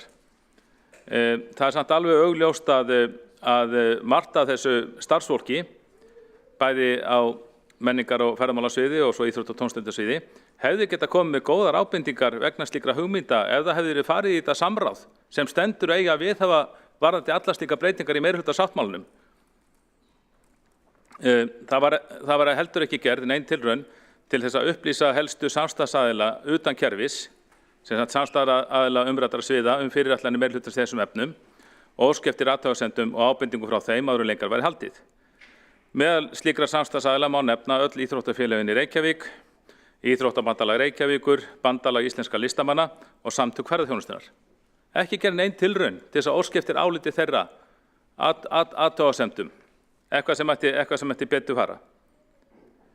Og þrátt fyrir að þetta verið sérstaklega tekið fram í meirihluta sáttmálum að það ætti að viðhafa slíkt samráð. Blekið á meirihluta sáttmálanum, það var ekki þornað.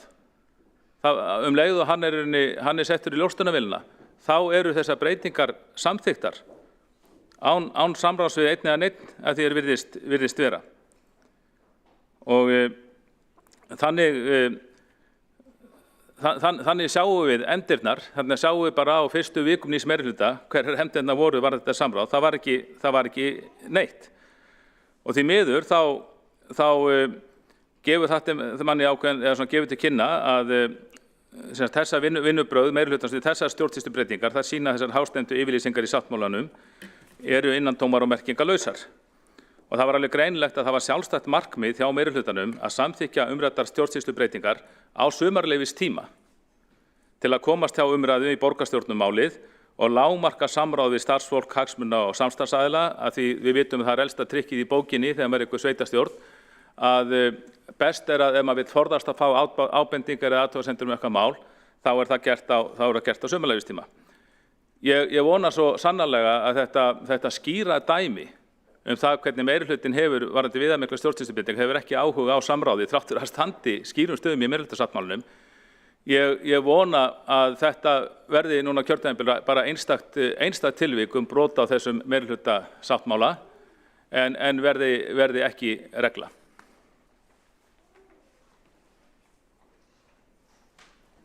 Þá hefur borgarfulltrúi Kjartan Magnússon lokið máli sínu. Mælendaskrá í þessum dagskrárlið er tæmd. Borgarstjóri er síðastur á mælendaskrá mun loka þessari umræðu. Gjörðu svo vel. Forseti ágæta borgarstjórn, ég vildi fyrst og fremst fá að þakka öllum fyrir að taka þátt í umræðunni, fyrir góð orð, hvatningu og við erum auðvitað ekki skilin við þau verkefni sem fjallaður í samstarfssáttmálanum enda kjörtímabilið að hefjast. En þessi umræða á þessum léttu nótum gefur góða vonir framhaldið. Takk.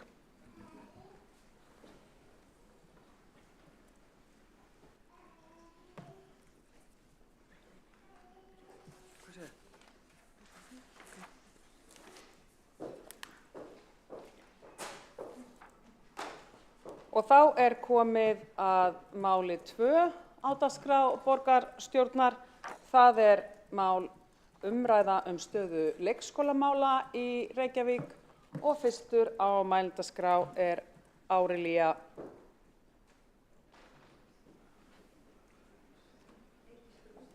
Eydís Guðmundsdóttir.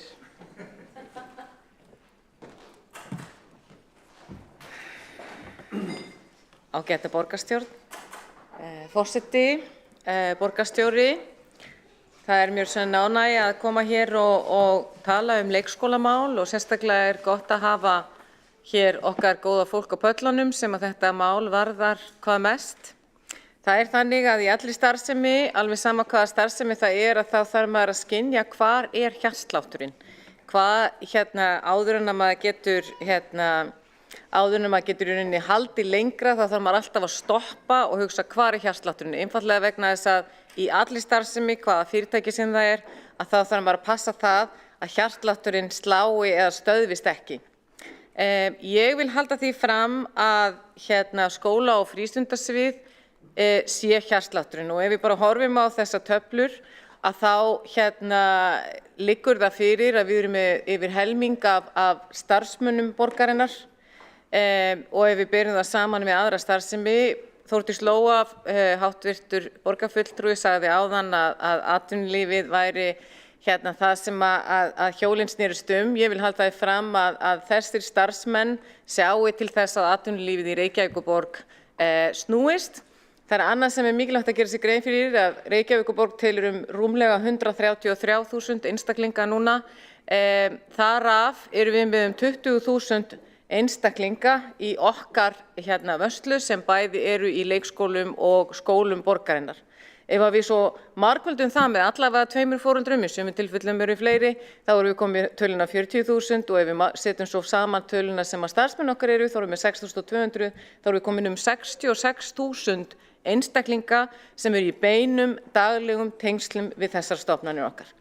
Það þýðir að fyrir mér þetta hjartsláttur í því sem við erum að gera. Bara rétt aðeins til þess að ná fram heildarmyndinni, það langaði mig að sýna ykkur hér þessa glæru frá skóla- og frístundarsviði, þar sem við sjáum að þetta reyndar frá 1. október 2021, þar sjáum við að við erum með 63 leikskóla sem að núna eru orðnir fleiri, við erum með 17 sjálfstætt starfandi, við erum með 38 grunnskóla sem eru á okkar vegum, 6 sjálfstætt starfandi, við erum með 25 félagsmiðstöðvar, við erum með 37 frístundarheimili, 4 skólahljómsveitir og tónlistarskóla. Og eins og ég sagði áðan að þá erum við starfsfólk sem núna telur 6.100. Það gríðarlega mikilvægt þegar við lítum til þess hvernig þessi hjartsláttur slær að það sé slátturinn sé í lagi. Og eitt af því sem við vitum það að það hefur verið töluverður vöxtur í kerfinu undanfarin ár. Við vitum það út frá öllu því sem snýr að forystu og stjórnun að þegar vöxtur þá getur eitthvað gerst sem kemur í veg fyrir það að hjartað slái með eðlilegum hætti. Vegna þess að það getur verið erfitt að takast á við ýmsar hindranir. Í dag, bara þess að fara yfir þá stöðu, erum við með 67 borgarrekna leikskóla sem eru með 4.929 börn í sinni umsjá. Við erum með 17 sjálfstætt starfandi leikskóla með 981 barn. Þannig á heildina litið erum við 5.910 börn í leikskólum borgarinnar og við erum með 692 stöðugildi núna. Það að segja að þetta tekið í ágúst.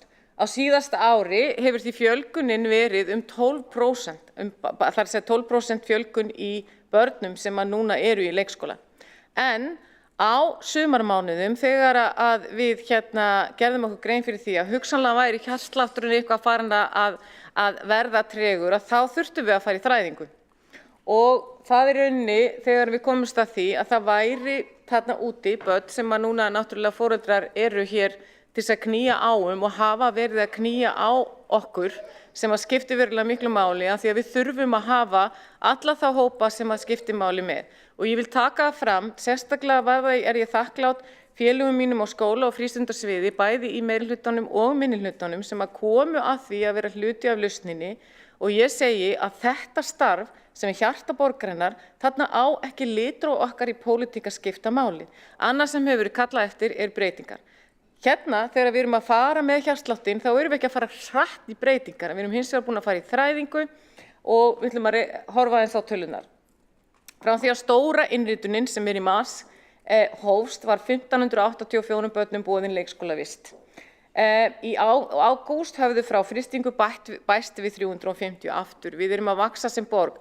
Það líka annað sem mjög mikilvægt fyrir okkur að vera meðvituð að í Reykjavíkurborg eru fleiri á þeim aldri sem fólk eru oftast að eiga börn, reyndar ef ég tek töluna frá 14 upp í 45, við erum með fleiri einstaklingar sem eru á þeim aldri heldur en önnur sveitarfélög, sérstaklega minni sveitarfélögin.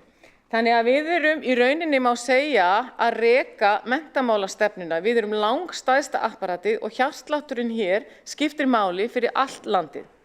Núna erum við með 200 laus pláss og fyrst þegar ég kom að þessu og fekk mikrofóninn beint upp í andlitið og það var stöðugt að spyrja mig á hverjum degi hver staðan í leikskólamálum að þá átti ég mjög erfitt með að svara vegna þess einfaldlega við þurfum að gera okkur grein fyrir því að staðan í plássum í leikskólamálum stöðugt, það að segja þetta ekki statik tala, heldur breytist hún frá klukkutíma til klukkutíma. Og til að svara því að þá erum við í þeirri stöðu núna að við erum með 200 laus pláss. Og þetta getur verið mjög erfitt að skilja, sérstaklega fyrir ykkur sem að þarna sitjið, að við séum með 200 laus pláss, en það einfaldlega vegna þess að á síðasta mánudag var búið að senda öllum foreldrum sem eru með 18 mánaða barn og eldri bréf þar sem að þau eru beðin að hafa samband við okkur og láta okkur vita hvort þau muni þiggja plássið ekki. í grunnskólum, þegar innritun í grunnskóla, þá hún tiltölulega skýr en samt bætast við börn vegna þess að þau eru að færast á milli hverfa eða flytja inn í hverfi. Í leikskólum staðan aldrei svona skýr, það illa hægt að taka til nákvæmlega stöðuna frá degi til dags, þannig að það alltaf mikla breytingar. Við erum sem sagt, og í dag erum við sem sagt búin að setja inn á heimasíðu Reykjavíkurborgar öll laus pláss, þannig að það eiga að vera tiltölulega skýrari upplýsingar það hvernig þetta landið liggur. Fjöldi barna á biðlista 27. ágúst sem sem sagt nýjustu tölur frá 12 mánaða og eldri eru núna 583 börn. Og eins og ég sagði, þá kom það upp að við sáum að hjartslátturinn var ekki eins reglulegur og við vildum, þannig að við tókum sjúklinginn í þræðingu og það var ekki létt verk og þá vil ég sérstaklega, það var kannski ekkert óþægilegt verk fyrir okkur sem erum kosin til þess eða kjörin til þess, en það var verulegt álag á starfsmenn borgarinnar og mér langar til að nota þetta tækifæri og brýna okkur öll að tala af fullri virðingu gagnvart því fólki sem af fullu að starfa fyrir okkar hönd, framlínu starfsmennir okkar. Ég búin að fara á nokkra leikskóla og nokkra grunnskóla og þegar við settum þræðinguna á, þá gerðum við þetta og það hefur verið töluvert talað það að við höfum ekkert gert og það sárnar ekki bara, það skiptir kannski ekki mig persónulega máli eða okkur, en það hins vegar kerfið þarna undir, það fólk þarna undir sem að starfa á hverjum degi, sem að hlaupa, það jafnvel að mála sjálf til þess að við komumst inn með börnin, þannig að förum varlega með það. Það sem við erum búin að gera og ég vil taka fram að Skúli Helgason sem leiðir stýrihópinn Brúum bilið mun á eftir fara betur í leikskólamál. Magnea Gná mun fara yfir það hvernig, eins og komum við fram í meirihlutasáttmálum, hvernig á að ná heildstætt utanum börn frá aldrinum 0 til 6 ára. Þannig að þetta það sem við settum á dagskrá í ágúst og þetta það sem við erum búin að gera og mér langar til þess að við séum öll stolt af því. Það ekki bara okkur meirihlutunum að þakka, það líka minnihlutunum að þakka sem koma að því. Það fyrsta í lagi, þá erum við mjög glöð að við erum að opna Ævintýraborg á Nauthólsvegi, þessu var flýtt og við erum að taka á móti börnum núna í vikunni sem að fara frá Eggertsgötu yfir á Nauthólsveg og í næstu viku munum við taka á móti 9 börnum. Við höfum verið að skoða laust húsnæði borgarinnar til að taka við 9 börnum og þar fyrstur í flokki Bakki sem gætt ákveðinna misskilningsum í umræðinu undanfarið, en í Bakka erum við að taka börnin sem eru skráð í Vogabyggðinni þar sem að verður nýr Ævintýra leikskóli opnaður núna í nóvember. Við tökum þau börn inn á Bakka og fyrir eru þau börn sem að vilja þar vera áfram, þannig að þetta verða 3 deildir og við erum að skoða og það komið í vinnslu að skoða Korpuskóla sem kost fyrir leikskóla. Við erum að skoða kost sem nýr leikskóli í Fossvogi, setja niður Ævintýraborgir þar og það verkefni komið í skipulagsferði. Við erum að stækka, við ætlum að stækka Steinahlíð en við erum í viðræðum við Lóðarhafa og við erum að búa til tillögur það hvernig við getum styrkt dagforeldrakerfið.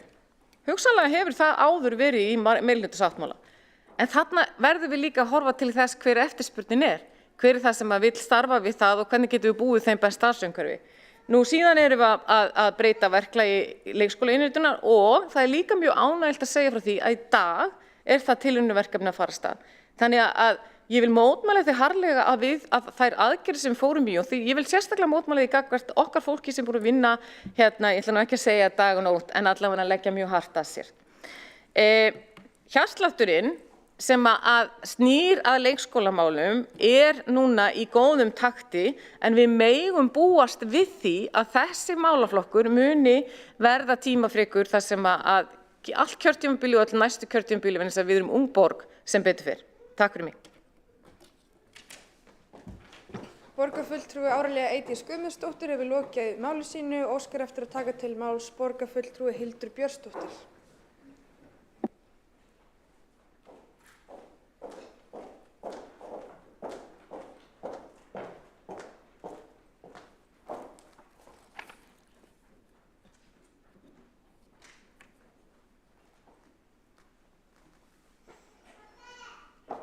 Forseti ágæta borgarstjórn. Borgarfulltrúi Þórdís Lóa Þórðarsdóttir getur glaðst yfir kosningaglærunum. En við erum hér komin auðvitað til að ræða stöðu leikskólamála í Reykjavík. Og það auðvitað hægt að rekja þessa sögu mjög langt aftur í tíman. Það bara hvar maður ákveður að byrja að rekja hana. Ég geti rakið hana frá 2010 eða 2014 eða 2018, en ég ætla bara að rekja hana ekkert svo langt aftur í tíman. Ég ætla bara að fara aftur í 3. mars á þessu ári. Þegar að 12 mánaða börnum var boðið leikskólapláss hér í Reykjavík, eða öllu heldur var fréttatilkynning send frá borginni það að í haust væri byrjað að taka inn 12 mánaða börn á leikskólum. Og þennan sama dag þá fekk borgarráð endurskoðaða heildaráætlun í þessum leikskólamálum og skyndilega átti að tvöfalda öll fyrirhuguð pláss, bara svona á einu augabragði eins og hendi væri veifað. Og það átti auðvitað að byrja að innrita þessi börn í mars, svona haganlega stuttu fyrir kosningar. Við bentum auðvitað á það strax að þetta væri nú full bjartsýn áform, við sáum ekki hvernig verið hægt að standa við þessi áform og fengum auðvitað yfir okkur hólskefluna af óhróðri fyrir að benda á hið augljósa. Það var svo 20. og 1. apríl að fréttir berast af því að borgin hafi boðið pláss á leikskólum sem voru ekki til. Og þar steig fram móðir sem sagði frá því að barni hennar hefði boðist pláss á Ævintýraborg við Nauthólsveg, plássið bauðst í nóvember og barnið átti að hefja leikskólavistina í janúar. Og umrædd móðir fór á vettvang og ætlaði að skoða leikskólann og hann var auðvitað ekki til. Þegar að fréttin skrifuð í apríl að þá var barnið ekki enn byrjað á leikskólanum og við þekkjum auðvitað ævintýrið þessa Ævintýraborg við Nauthólsveg, en það ekkert sérstaklega fallegt. Svo auðvitað förum við inn í kosningar og kappræður eftir kappræður og pallborð eftir pallborð og sjónvarpsviðtöl eftir sjónvarpsviðtöl, þá stígur sérstaklega kannski borgarstjóri fram og segir jú, sannarlega, við munum bjóða öllum 12 mánaða börnum pláss á leikskóla í haust. Og það var sama hvaða varnaðar orða var gripið til, hann fullyrti þetta og aðrir fulltrúar meirihlutans í hvívetna. En það var svo haganlega örfáum dögum eftir að nýr meirihluti var kynntur og ný borgarstjórn tekin að starfa hér að starfsmanni borgarinnar, embættismanni, teflt fram til að segja fólki sorgarfregnirnar að erfitt myndi vera að tryggja eins árs börnum leikskólapláss í haust. Og það var auðvitað svona, kannski kom ekkert sérstaklega óvart, en það var svona haganlegt auðvitað að þau skyldu tilkynna þetta svona stuttu eftir kosningar og það væri embættismaður sem þurfti að greina frá þessum fréttum. Og þar kom fram að þetta skýrðist alltaf því að borginni hefði borist 200 algjörlega óvæntar auka umsóknir. Nokkrum dögum síðar þá segir borgarstjóri að hann vonist eftir betri leikskólastöðu í haust og þá velti maður fyrir sér þarna 14. júní hvaða vinna fer í gang í kjölfarið. Þarna fólk búið átt að segja á það, búið að gefa foreldrum fyrirheit, það búið að senda þeim boð leikskólavist, búið að gefa þeim loforðum að 12 mánaða börnin þeirra komist á leikskóla strax eftir fæðingarorlof, að það var ekki hægt að standa við það. Og þá velti maður fyrir sér að nýr meirihluti vantanlega fullur af eldmóð og krafti hefjist handa að bretta upp ermar og fara að vinna því að leysa þennan vanda. En ef við hoppum aðeins áfram þá erum við komin að 11. ágúst þegar í ljós komið að það var nú lítið búið að gera þetta sumar að minnstakosti í pólitíkinni í að finna einhverjar nýjar lausnir og foreldrar farnir að átta sig á því að plássin sem þeim voru lofuð þau myndu ekki raungerast nú í haust. Þannig að foreldrar þurftu því miður að fjölmenna hér í Ráðhúsinu til að mótmæla og lýsa yfir óánægju sinni með þetta fyrirkomulag. Þessi mótmæli átti sér stað á fimmtudegi fyrir borgarráð og aftur viku síðar og í leiðara í Viðskiptablaðinu 18. ágúst sagði ekki hægt að draga aðra ályktun en að logið hafi verið að kjósendum í Reykjavík fyrir borgarstjórnarkosningar. Og hér þetta tekið mjög hart til orða en það mjög leitt að þurfa að segja að það nákvæmlega svona sem þetta blasir við manni, að hreinlega hafi verið sagt ósatt í aðdraganda kosninga. En þennan sama dag, 18. ágúst, að þá eru kynntar í borgarráði 6 tillögur til að bregðast við leikskólavandanum, tillögur frá meirihlutanum. Og einhverjar þeirra höfum við nú séð áður, einhverjar þeirra hafa upprunalega verið tillögur sem við sjálfstæðismenn höfum flutt hér í borginni og bara fögnum því að séu komnar inn til að mynda sem snúa að dagforeldrum. En við sátum svo sem hjá við þessa afgreiðslu því við gátum ekki séð að þessar tillögur dygðu til. En við lögðum sjálf fram 12 tillögur á hinum ýmsa vettvangi á þessum dögum þegar umræðan stóð sem hæst og þeim var nú bara tekið með jákvæðum hætti og fóru inn í vinnu svona í framhaldinu og við bara fögnum því. Það voru nú svo sem ekkert allir svona á eitt sáttur það að tillögurnar 6 sem að borgarráð kynnti væru góðar eða gagnlegar eða myndu nægja. Og það var nú kannski svona helst þá fagstéttin sem að steig fram og sagði að tillögurnar getur jafnvel skemmt fyrir leikskólakerfinu. Svo förum við inn í lok ágúst, 20. og 9. ágúst. Og þá fundað framtíð leikskólans Bakka. Og þann dag þá kynnti Reykjavík áform framtíðarnýtingu á leikskólanum Bakka og þá fengu foreldrar barna á þessum leikskóla að vita að börnin þeirra ættu að fara yfir í Hamravík. Því að Bakki ætti núna að vera notaður undir börn sem væru á biðlista eftir leikskólaplási. Og við þekkjum það nú allavega sem vorum hér á síðasta kjörtímabili að foreldrar barna í þessu hverfi, það ótrúlegt að það leggja annað eins á þau aftur eftir að Korpusskóla var lokað á síðasta kjörtímabili. Þannig að þarna var þetta gríðarleg óánægja með þessa breytingu og foreldrar jafnvel á síðustu dögum farnir að auglýsa eftir börnum til að koma í leikskólan til að verja sína stöðu.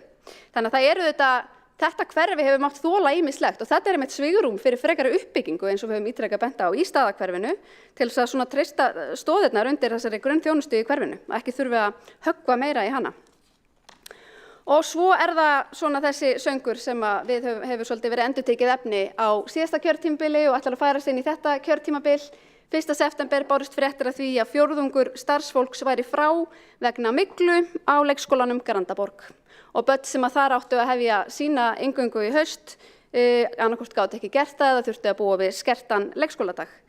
Þannig að þetta svona svolítið stiklað á mjög stóru, mörgu sleppt, en þetta svona heildarmyndin af því sem hefur gerst á síðustu mánuðum í þessum leikskólamálum. Við sjáum að foreldrum hefur hreinlega verið sagt ósatt það að börn þeirra gætu hafið inngöngu í haust. Við erum svolítið vonsvikin að sjá að ekki hafi verið settur meiri kraftur í pólitíkinni í það að finna lausnir í sumar. Heldur að fólk svolítið bara farið í að hvíla sig svona á nýju kjörtímabili og gott og vel, það þurfa allir hvíld en ég hefði haldið að metnaðurinn væri meiri svona alveg í blábyrjun kjörtímabils. Okkur finnst svolítið skorta langtíma stefnu í leikskólamálum í Reykjavík og við vonum auðvitað bara að það verði vinnan núna í framhaldinu. Og við höfum líka alltaf sagt að það þurfi kjark til þess að ræða þær kerfisbreytingar sem eru óhjákvæmilega nauðsynlegar ef við ætlum raunverulega að geta brúa bilið milli fæðingarorlofs og leikskóla. Og ég fagnaði því þegar Einar Þorsteinsson borgarfulltrúi talaði einmitt það áðan að það þyrfti kerfisbreytingar því það nákvæmlega það sem við höfum talað mikið fyrir. Og við þurfum að þora að fara ofan í umræðinu alls konar nýstarlega lausnir sem við kannski höfum ekki séð áður eða prófað áður. Kannski komumst við að því að þær séu slæmar en kannski að þær séu gagnlegar. Þannig að jú, sannlega gagnrýnum við mjög aðdragandann að þeirri stöðu sem við erum stödd í hér í dag, en við erum alltaf, eins og við sögðum á dögunum í borgarráði, við erum reiðubúin í samvinnuna og samtalið lausnirnar og munum vera reiðubúin að taka þátt í því að markmið okkar allra þetta sameiginlegt, að það bara að finna þessar lausnir, að einfalda hversdaginn fyrir fjölskyldum í Reykjavík, að brúa þetta bil milli fæðingarorlofs og leikskóla. Það markmiðið og við erum reiðubúin í samtalið og samvinnuna nákvæmlega það.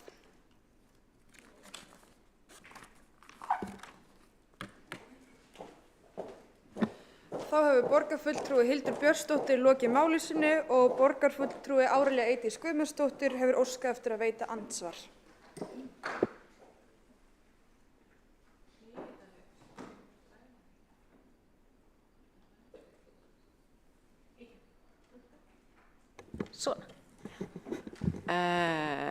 Forseti, kæra borgarstjórn, kæra Hildur, borgarfulltrúi.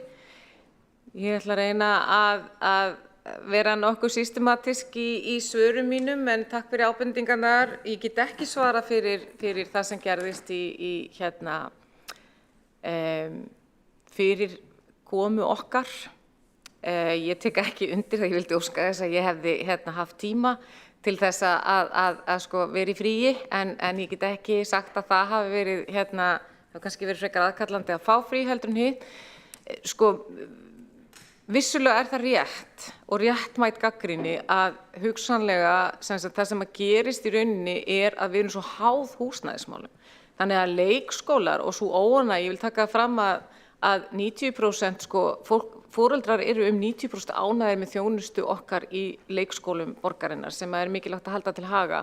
En við erum háð ytri aðstæðum og þar á meðal erum við háð því að húsnæði hefur verið leiðindarfaktor sem hefur dregið opnun og það hefur bæði komið til vegna þess að það er bara efnahagsástand hefur verið með þeim hætti sem ég þarf ekki að fara út í hér á 2 mínútum eða þá við höfum lent í alls konar frestun hjá verktökum og svo framvegis sem gerir það að verkum að áætlanir standast ekki. Kannski hefðu við í júní átt að vera betur ekki vera eins bjartsýn og hugsanlega ekki vonast til þess að eins og hlumins á Nauthólsvegi þar sem það gerist að verktaki einfaldlega sinnir ekki starfi sínu sem skildi, en það gerðist. En ég vil halda því fram að þegar við gerðum okkur grein fyrir því hver staðan væri komin, að þá fórum við í átak sem að ég tel hafa að í rauninni tekist vel, en við verðum bara að sýna þessum málaflokki þá miklu virðingu sem hann á skilið, að því leyti til að hugsanlega er rétt, ég veit að má er því núna bara alveg að stoppa. Þetta verður erfitt fyrir mig að læra. Já, ok. Borgarfulltrúi Árelía Eydís Guðmundsdóttir hefur lokið við að svara andsvari og það svarar andsvari borgarfulltrúi Hildur Björnsdóttir. Forseti, ég tek undir það með borgarfulltrúanum að við þurfum að sýna málaflokknum þá virðingu sem hann á skilið og þess vegna var auðvitað sérstaklega sárt að sjá svona þennan fyrrum meirihluta sem borgarfulltrúin sannarlega tilheyrði ekki veita þessi loforð og fyrirheit til foreldra sem augljóst var að aldrei var hægt að standa við. Borgarfulltrúin nefndi líka hve ánægja mælist há meðal foreldra leikskólabarna með þjónustuna á leikskólanum og það sannarlega rétt. En við höfum hins vegar bent á að þeir einir fá að taka þátt í þessum könnunum sem eru með barn á leikskóla. Óánægjan með leikskólaþjónustuna í Reykjavík er hjá foreldrunum sem eru fastir á biðlistum og við þurfum að viðurkenna það.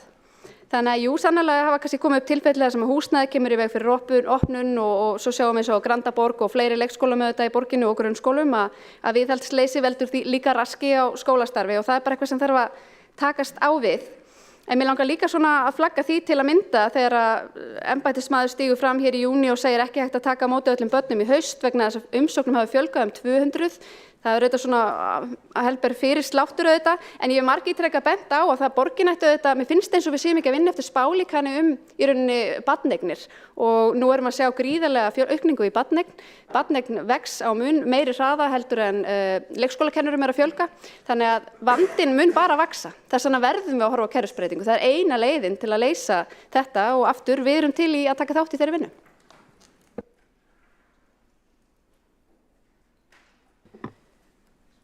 Borgarfulltrúi Hildur Björnsdóttir hefur lokið við að veita andsvar og þá svarar andsvari öðru sinni Árelía Eydís Guðmundsdóttir.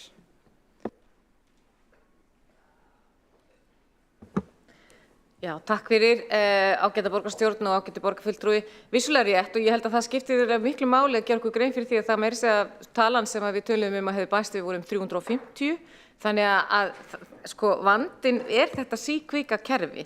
En auðvitað þurfum við að búa til og við erum að nálgast þetta út frá kerfisbreytingum þannig að við náum utan með þetta. Það er alveg ljóst að við þurfum líka að taka umræðuna sem þú sjálf bentir á sem að fagaðilar eru núna bent á, getum við búið til heildstætt kerfi og ég hef svolítið kallað eftir því að við þurfum að horfa út frá fæðingarorlofinu og fleiri þáttum og ég held að það sé það sem við settum inn í meirihlutasáttmálann sem að skipti máli. Þá erum við að tala eitthvað annað heldur en bara stöðuna í leikskólum akkurat í dag. Við þurfum að fara að víkka þessa umræðu bara samfélagslega og segja bara hvernig viljum við að börnum 12 mánaða sé best komið fyrir, hvað er best fyrir börn á aldrinum 0 til 6 ára og það verður kynnt hér á eftir, en takk fyrir kærlega.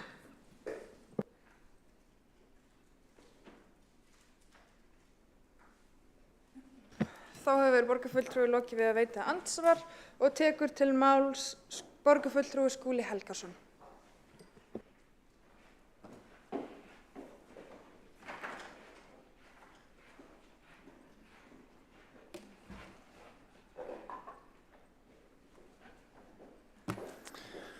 Forseti ágæta borgarstjórn.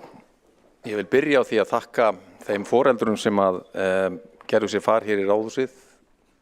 Veit ekki hvort einhverjir eru ennþá hér í húsinu en það er gríðarlega mikilvægt að þau skyldu mæta og hafi verið að mæta hér undanfarna vikur til þess að halda okkur við efnið, láta óánægju sína í ljós en líka leggja til góðar hugmyndir því það er þannig sem betur fer að í svona samtölum okkar borgarfulltrúa við foreldra hafa ýmsar góðar hugmyndir koma fram og þær hafa nýst okkur vel í þessari vinnu við það einmitt að bregðast við þeim töfum sem að hafa orðið á þeirri áætlun sem var kynnt hér í mars.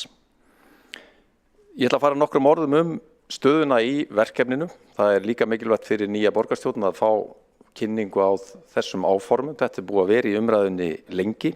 Það eru 6 eða 7 ár síðan að Brúum bili verkefni fór af stað, þá sem fyrirheit það að við vildum brúa bili frá 12 mánaða fæðingarorlofi og gera það með ýmsum hætti og verkefni hefur bæði stækkað mjög mikið á tímabilinu og það hefur breyst. Ef við skoðum þetta verkefni í heild sinni þá telur það yfir 70 einstök verkefni og það hefur verið bara mikil reynsla og afar skemmtilega að vinna í þverpólitísku samstarfi. Ég vek athygli á því að þarna hafa verið fulltrúar bæði meirihluta og minnihluta allan tíman. Fyrst töldu menn að 700 til 750 pláss myndu duga til þess að brúa bilið en einmitt út af fjölgun barnsfæðinga í borginni sem að hér hefur verið minnst á í umræðunni þá var það ljóst fyrir 1,5 ári síðan að sú tala myndi hvergi duga til þess að brúa bilið. Og tíminn var nýttur á allt árið 2021 og fram í mars 2022 við það að stækka verkefnið, fjölga verkefnið þannig að við kæmumst alla leið. Og verkefni brúum bili felur það í sér að við erum að fjölga leikskólaplásum rúmlega 2000 miðað við 2018 sem þýðir næstum því 40% fjölgun leikskólarýma í borginni á 5 til 6 árum. Rúmlega helmingur þess kemur til bara á þessu ári og því næsta. Það stefnir í það að yfir 600 ný leikskólapláss verði tekin í notkun á þessu ári og í kringum 500 til viðbótar á því næsta. Skoðum árið í ár. Á þessu ári hafa þegar opnað 3 leikskólar í borginni. Sá fyrsti, Ævintýraborg við Eggertsgötu, opnaði í febrúar með rými fyrir 85 börn. Ungbarnaleikskóli fyrir 60 börn opnaði við Bríetatún í mars og nýr leikskóli við Kleppsveg undir merkjum Brákaborgar opnaði fyrir rúmri viku og rúmar 120 börn. Og það margt framundan.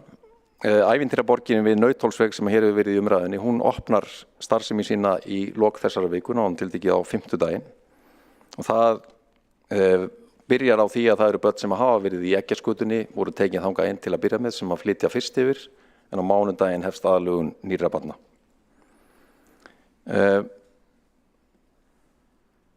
Þessi leikskóli hann rúmar 100 börn þannig að þetta verulega mikilsverð viðbót inn í okkar flóru. 50 nýji leikskóli ársins opnar síðan í október við Ármúla undir merkjum Múlaborgar og getur tekið á móti 60 börnum og 4. Ævintýraborgin opnar fyrir lok ársins væntanlega í desember í Vogabyggð. Þar húsnæði komið á staðinn, verið að vinna í innréttingum, tengingum og jarðvegsvinnu, útboð fyrir lóðaframkvæmdir á lokametrónum og sá leikskóli mun geta tekið á móti 100 börnum. Þessu til viðbótar erum við síðan að stækka 3 leikskóla í borginni og það hluti af þessum fjölbreyttu lausnum sem við erum að vinna með.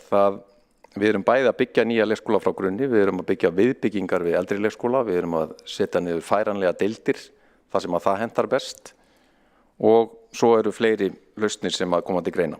Gullborg og Funaborg hafa báðir stækkað á fyrstu mánuðum þessa árs og Hagaborg í Vesturbænum stækkar í nóvember með 2 nýjum deildum. Allt í allt eru þetta 642 ný pláss sem að bætast við á þessu ári og þeim gæti reyndar fjölgað enn meira ef að það hugmyndir sem eru í vinnslu núna og til skoðunar að nýta eldra húsnæði verða að veruleika á komandi mánuðum. Við höfum farið í gegnum það bæði í borgarráði, hér í fjölmiðlum og greinum og víðar að við höfum lent í hraðahindrunum á þessu ári með uppbyggingaverkefnin. Eins og hér hefur verið reifað stuttlega, undirbúningur og öflun húsnæðis fyrir Ævintýraborgina tók lengri tíma en vonast var eftir í upphafi. Áhrif frá heimsfaraldri, Úkraínustríði, þenslu á byggingamarkaði og verðbólgu, tafði framkvæmdir eða gerði þær kostnaðarsamari og það kallaði á ákveðnar breytingar á áætlunum. Því til viðbótar komu síðan viðhaldsframkvæmdir, myglumál og fleira sem að lokuðu tímabundið vel á annað 100 plássum í gömlu leikskólunum. Myglumál hjá Hjallastefnunni tafði tíma verulega innritun í borgarrekna leikskóla því að óvissa framtíð skólans gerði það verkum að foreldrar fóru og sóttu pláss í borgarreknu leikskólunum og þar sem þau voru gjarnan eldri en yngstu börnin þá gengu þau fyrir og innritun tafðist mjög í borgarrekna leikskóla af þeim sökum. Menn hafa nefnt hér 200 nýjar umsóknir og það rétt, það var talan í byrjun júní. Talan í dag 350, þannig að nýjar umsóknir frá því að innrita var í leikskólana í vor. Og þetta eru miklu hærri tölur en við höfum séð undanfarin ár, sambærileg tala í fyrra var 205 og 93 árið áður. Þannig að þetta eru samverkandi þættir sem að valda þessari töf. Við hörmum þessa töf mjög og finnum til ríkrar ábyrgðar að mæta henni með mótvægisaðgerðum og það er grundvöllur þeirra tillagna sem að borgarfulltrúi Árelía Eydís Guðmundsdóttir kynnti hér áðan og fór vel yfir og allt það plan er í fullum gangi. Það var ekki verið hætt við neinar af þeim tillögum sem þar voru kynntar í ágúst. Við töluðum að opna Nauthólsveginn fyrir miðjan september, hann mun opna á 5. kemur, 8. september. Við fjölgum plássum með því að nýta eldra húsnæði borgarinnar fyrir leikskóla, byrjum í Grafavoginum þar sem að leikskólahúsnæði Bakka verður nýtt, opna 2 nýjar deildir á mánudaginn kemur, sem geta tekið á móti 40 börnum til viðbótar. Við hefjum undirbúning nýrra leikskóla í Fossvogi og við Suðurlandsbraut, eflum dagforeldrakerfið, innritunarferli verður tekið í gegn og þegar sjáum við merkjum úrbætur í þeim efnum. Þannig að það verður bæði gegnsar á miklu notendavænna fyrir foreldra heldur en það kerfi sem við höfum notast við. Þannig að stóra planið er áfram á fullri ferð þrátt fyrir þessar hraðahindranir og við höldum ótrúð áfram með það að endurskoða þar sem þarf, taka inn í verkefni, breyta forgangsröðun og svo framvegis. Stefnan er áfram sú og mikilvægt að það komi skýrt fram að við bjóðum börnum frá 12 mánaða aldri leikskólapláss með fjölbreyttum lausnum, með nýbyggingum, með viðbyggingum við eldri leikskóla, með ævintýraborgum, með færanlegum stofum, með fjölgun hjá sjálfstætt starfandi og eflingu dagforeldrakerfisins. Ný verkefni eru í skoðun, við erum að skoða mjög spennandi kost í Fossvoginum þar sem að borgin hefur nýlega gengið frá kaupum á lóðum sem að ríkið átti áður í nágrenni Borgarspítalans, nærri ræktunarstöðinni og þar er nú verið að skoða hjá umhverfis- og skipulagssviði möguleika á því að koma fyrir nýjum leikskólum sem að geti tekið á móti að minnsta kosti 100 börnum á næsta ári. Sömuleiðis er í skoðun á skipulaginu stækkun leikskólans Steinarhlíðar við Suðurlandsbraut. Þar geti verið rými fyrir að minnsta kosti 60 börn til viðbótar í samskonar ævintýraborgar húsnæði og hefur verið reist við Eggertsgötu og verður reist á lóð Vörðurskóla á fyrrihluta næsta árs. Í hnotskurn uppbygging leikskóla er meiri og kröftugri en dæmi eru áður í sögu borgarinnar. 6 nýjir leikskólar opna bara í ár og ég var að glugga í gömlum ritum og skoða sögu leikskóla í borginni langt aftur í tíman. Þetta er merkileg saga, 90 ára saga og ég fann engin dæmi þess að 6 leikskólar opni á sama árinu í Reykjavík. Þannig að þetta er einsdæmi. Ég fann eitt dæmi ár þar sem voru opnaði 5 leikskólar, kosninga árið 94 þegar Reykjavíkurlistinn komst til valda. En við erum ekki bara að horfa á þessa miklu uppbyggingu í ár, við erum líka að horfa á næstum því jafn mikla uppbyggingu á næsta ári. Og við höfðum sannarlega val það að hætta við, val það að svíkja bara loforðið og segja að við ætlum að gefast upp fyrir því að brúa bilið og snúa okkur að einhverju öðru. En við erum ekki að gera það, við erum ekki að draga úr uppbyggingunni, við erum að bregðast við þeirri töf sem orðið hefur en planið er áfram það sama, að brúa bilið og gera það með öllu því afli sem við höfum. Það má benda á það að inntaka barna heldur áfram, við erum að fara neðar í aldri, frá með gærdeginum er byrjað að bjóða pláss til 15 til 6 mánaða barna sem eru fædd í maí og júní á síðastliðnu ári. Og svo munum við fikra okkur neðar eftir því sem að fleiri ný pláss koma inn. Síðan er það rétt að við sem samfélag eigum að ræða það hvort að lengja megi fæðingarorlofi enn frekar í 18 mánuði eða 24. Við þurfum að ræða sérstaklega hvernig ríkið, háskólarnir og sveitarfélögin geta tekið höndum saman að fjölga fagfólki því að fækkun leikskólakennara undanfarin 10 til 15 ár eru þetta stærsta einstaka áskorunin í leikskólageiranum á Íslandi. Síðan þurfum við að taka vel á móti þeim sem að hafa menntun sem kennarar, koma erlendis frá en vantar upp á íslensku kunnáttu, tryggja þeim íslensku nám við hæfi og gera meira af því sem borgin hefur gert myndarlega undanfarin ár, bæta vinnu umhverju starfsfólksins og kjör og halda áfram því átaki sem staðið hefur undanfarin ár í viðhaldi og endurbótum húsnæðis. Forseti, ég hef lokið máli mínu og þakka fyrir og hlakka til umræðunar hér í dag. Þá hefur borgarfulltrúi Skúli Helgason lokið við máli sinni og borgarfulltrúi Helga Þórðardóttir óska eftir að taka til máls.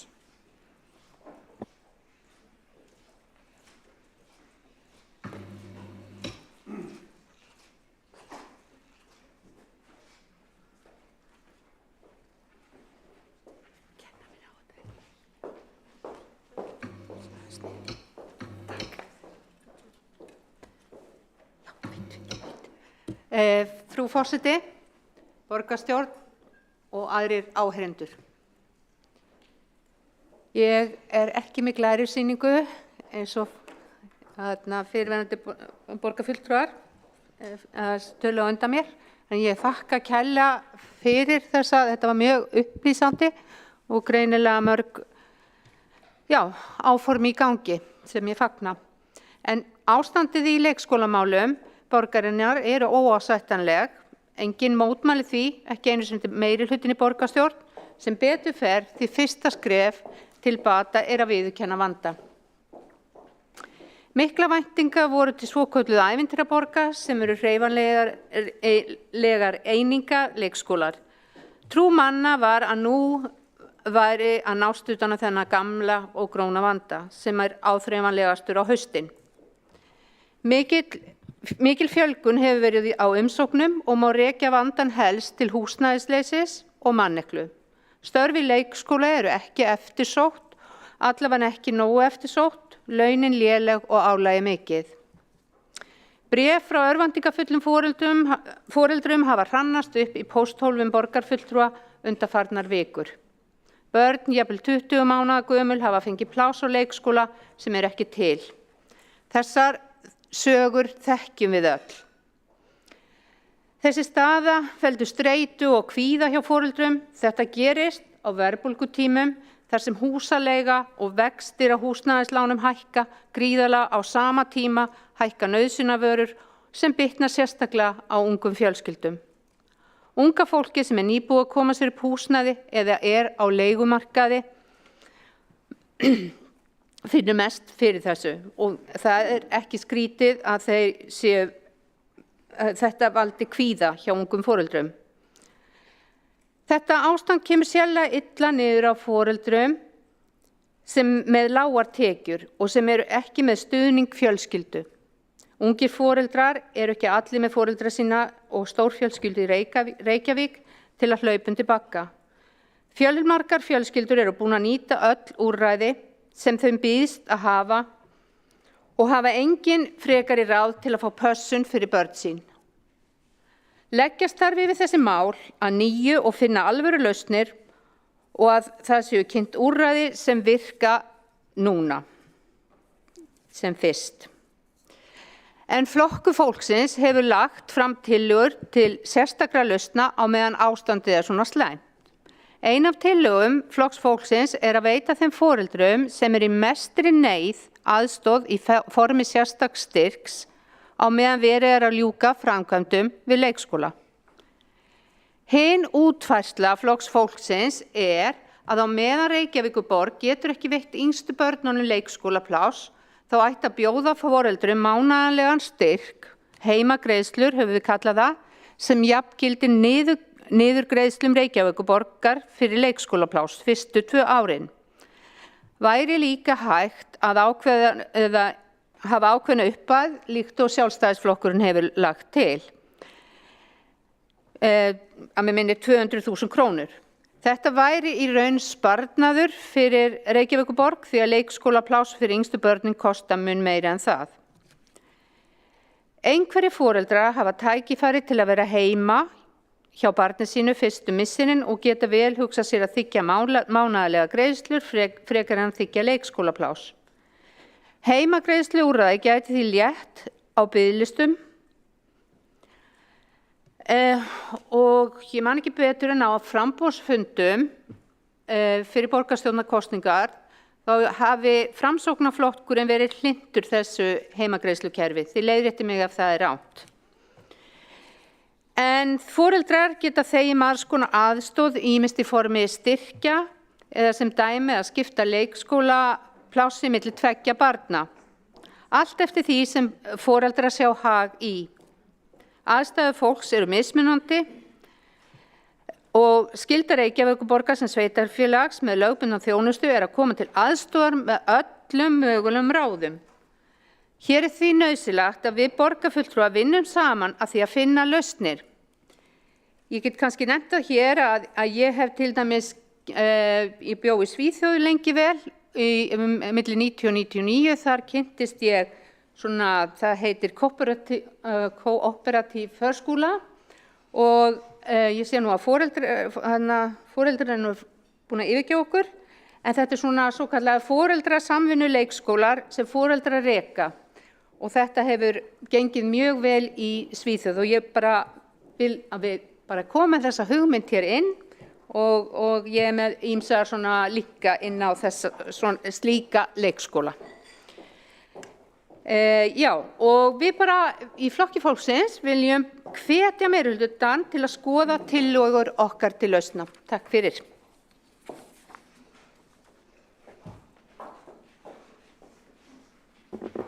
Þá er borgarfulltrúinn lokið máli sínu, þá er næst á mælendaskrá Magnea Gná Jóhannsdóttir, gjörðu svo vel.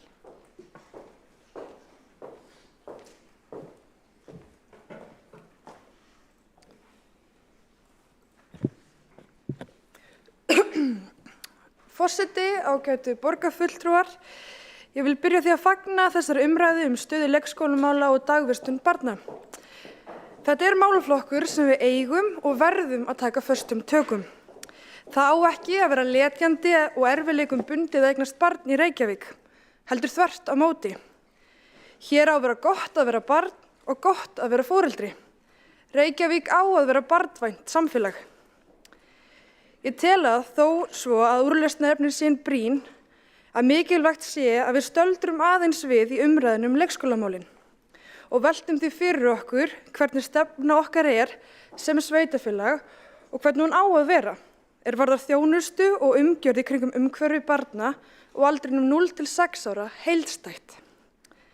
Hvernig það að vera barn í Reykjavík og hvernig samfélag og þjónustu viljum við byggja upp í kringum börnin okkar á fyrstu árum ævi þeirra? Hvernig þjónustu þurfa og vilja foreldrar og hver eru áhrif á þeirri þjónustu sem við veitum til framtíðar? Uppi hafa verið ýmsar hugmyndir, meðal annars að skólastigið verði fært neðar, heimgreiðslur til foreldra til að brúa bilið á milli fæðingarorlofs og leikskóla og breytingu á fæðingarorlofskerfinu. Skiptar skoðanir ágæti þessara hugmynda, en allt þetta tillögur sem þarf að skoða og fara vel yfir, heildstætt og horfa til fjölbreyttara lausna fyrir ólíkar þarfir. Með nýjum kynslóðum foreldra koma nýjar þarfir og aðrar kröfur þjónustu og það er mikilvægt að við sem sitjum við stjórn séum sífellt á vaktinni og hlustum á þarfir og kröfur dagsins í dag. Það er mikilvægt að við mörkum okkar stefnu til framtíðar það hvernig við sjáum fyrir okkur umhverfi og aðstæður barna á aldrinum 0 til 6 ára og fjölskyldna þeirra. Við þurfum að vinna að stefnu sem tekur mið á þörfum og velferð barna og leiðir saman börn, fjölskyldur, ríkið, sveitarfélagið, fagfólk og atvinnulíf í þverfaglega stefnumótun. Aukin heldur mikilvægt að bæði borgarfulltrúar og minnihluta og meirihluta komi að þessari vinnu og finni í sameiningu farsælt framtíðarskipulag á þjónustu við þennan aldurshóp. Vinnan þegar hafin við skipulag þessa hóps og verið að móta hugmyndir og afla upplýsinga með það markmiði að skipa stýrihóp mótun heildstæðar stefnu umhverfi og aðstæður barna og aldrinum 0 til 6 ára. Fyrsti fundur stýrihópsins áætlaður innan tíðar þegar gengið hefur verið frá skipan hans. Þessi stefnumótunarvinna í samræmi við samstarfssáttmála meirihlutans en þar kemur fram að leggja í áherslu á að skipuleggja borgina út frá hagsmunum barna og barnafjölskyldna. Við gerð stefnunnar hugmyndin sú að skoða fyrirkomulag og samspil þeirra kerfa sem þjónusta börn í dag og aldrinum 0 til 6 ára og leitast við að skoða fjölbreyttar lausnir til að bæta þjónustu og velferð barna þar sem þörf á. Með því að draga saman ólíka aðila sem tengjast lífi barna með einum eða öðrum hætti getum við myndað framtíðarstefnu sem nær heildstætt utan þennan hóp og komið með lausnir sem mæta þörfum samtíðar og framtíðar. Við eigum að setja málefni barna í forgang og það von mín að þessi hópur muni skila tillögum til framfara í þessum málaflokki. Reykjavíkurborg á að vera leiðandi í þjónustu við börn og barnafjölskyldur Við þurfum að hafa sterka og ígrundaða framtíðarsýn sem unnið er út frá og jafnframt vinna hratt og vel að því að leysa úr brýnum vanda foreldra sem kalla eftir dagvistunarúrræði fyrir börnin sín.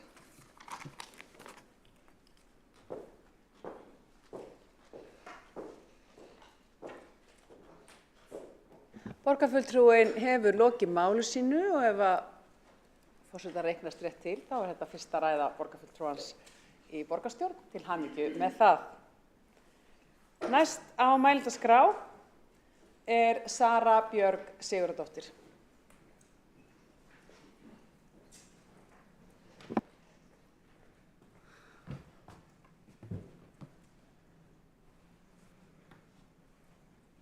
Ég sé, var þetta gott.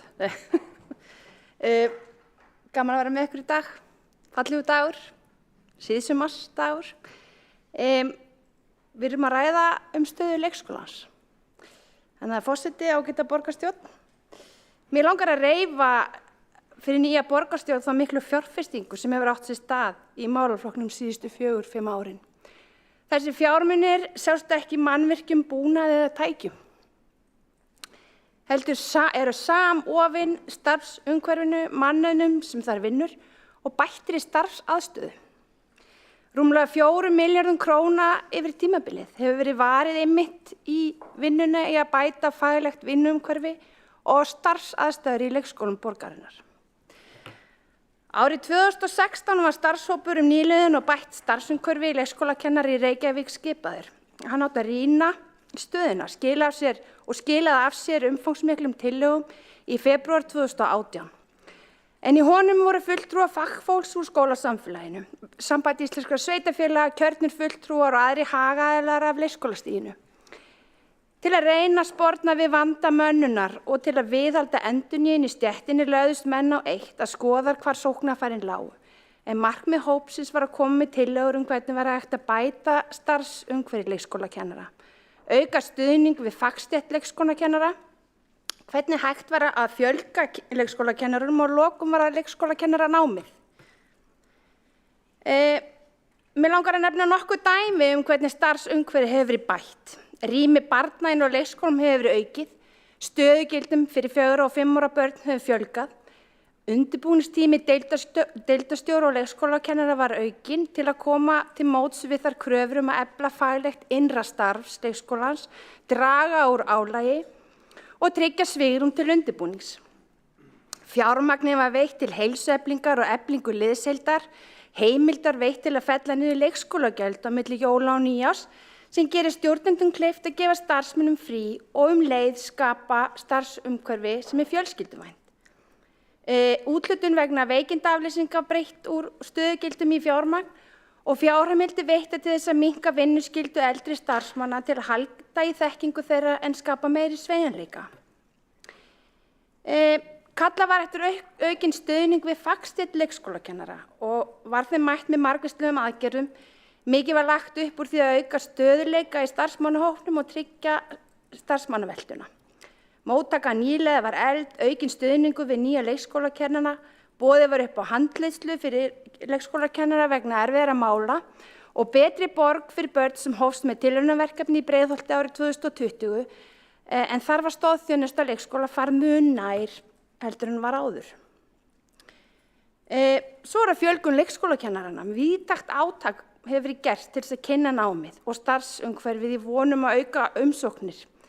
Bæði voru gerð kynningamyndbönd, störf á skóla- og frístundasviði voru kynnt á framhaldadögum og innan nemenda Háskóla Íslands.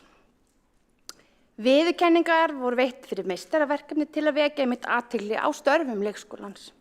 Og þetta átak hefur borið árangur en fyrir í sumar bárust ánægjulegar fréttir frá háskólanum umsóknir nám í leikskólakennarafræði jukust 20% milli ára og reyndust 110 talsins.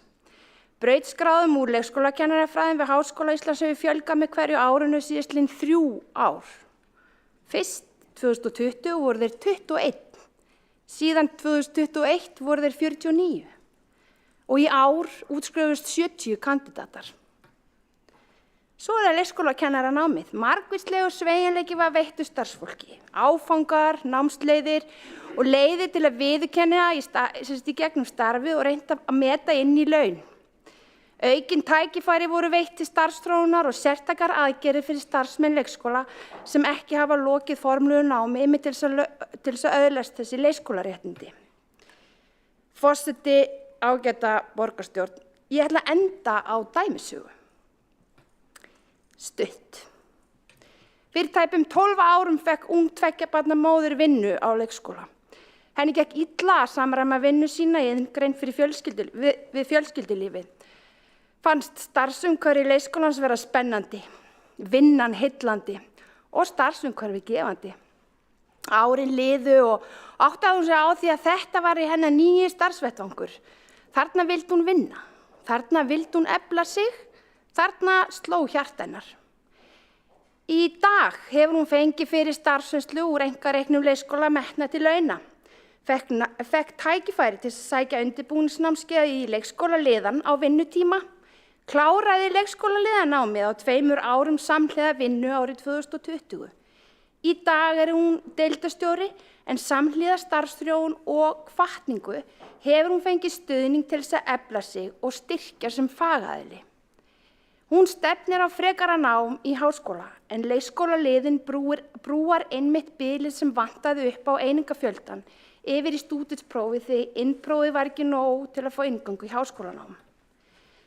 Þetta ekki einstök saga, heldur eru fleiri sambærilegar sögur þarna úti.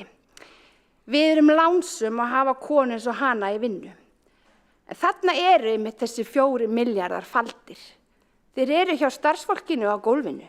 Hjá stjórnendum með fleiri verkfærum til stjórnunar og starfseflingar, í endurmenntun og starfsþróun starfsmanna, í auknu rými per barn í leikskólanum, í fleiri greiddum undirbúningstímum og fjárframlagi til barna með annað móðurmál en íslensku.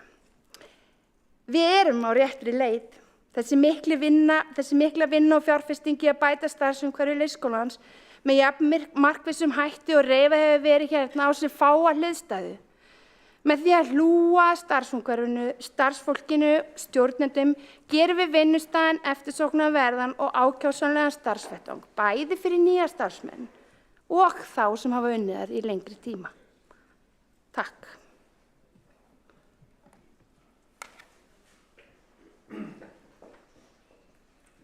Við þökkum borgarfulltrúanum Söru Björgu Sigurðardóttur fyrir og næst tekur til máls Marta Guðjónsdóttir.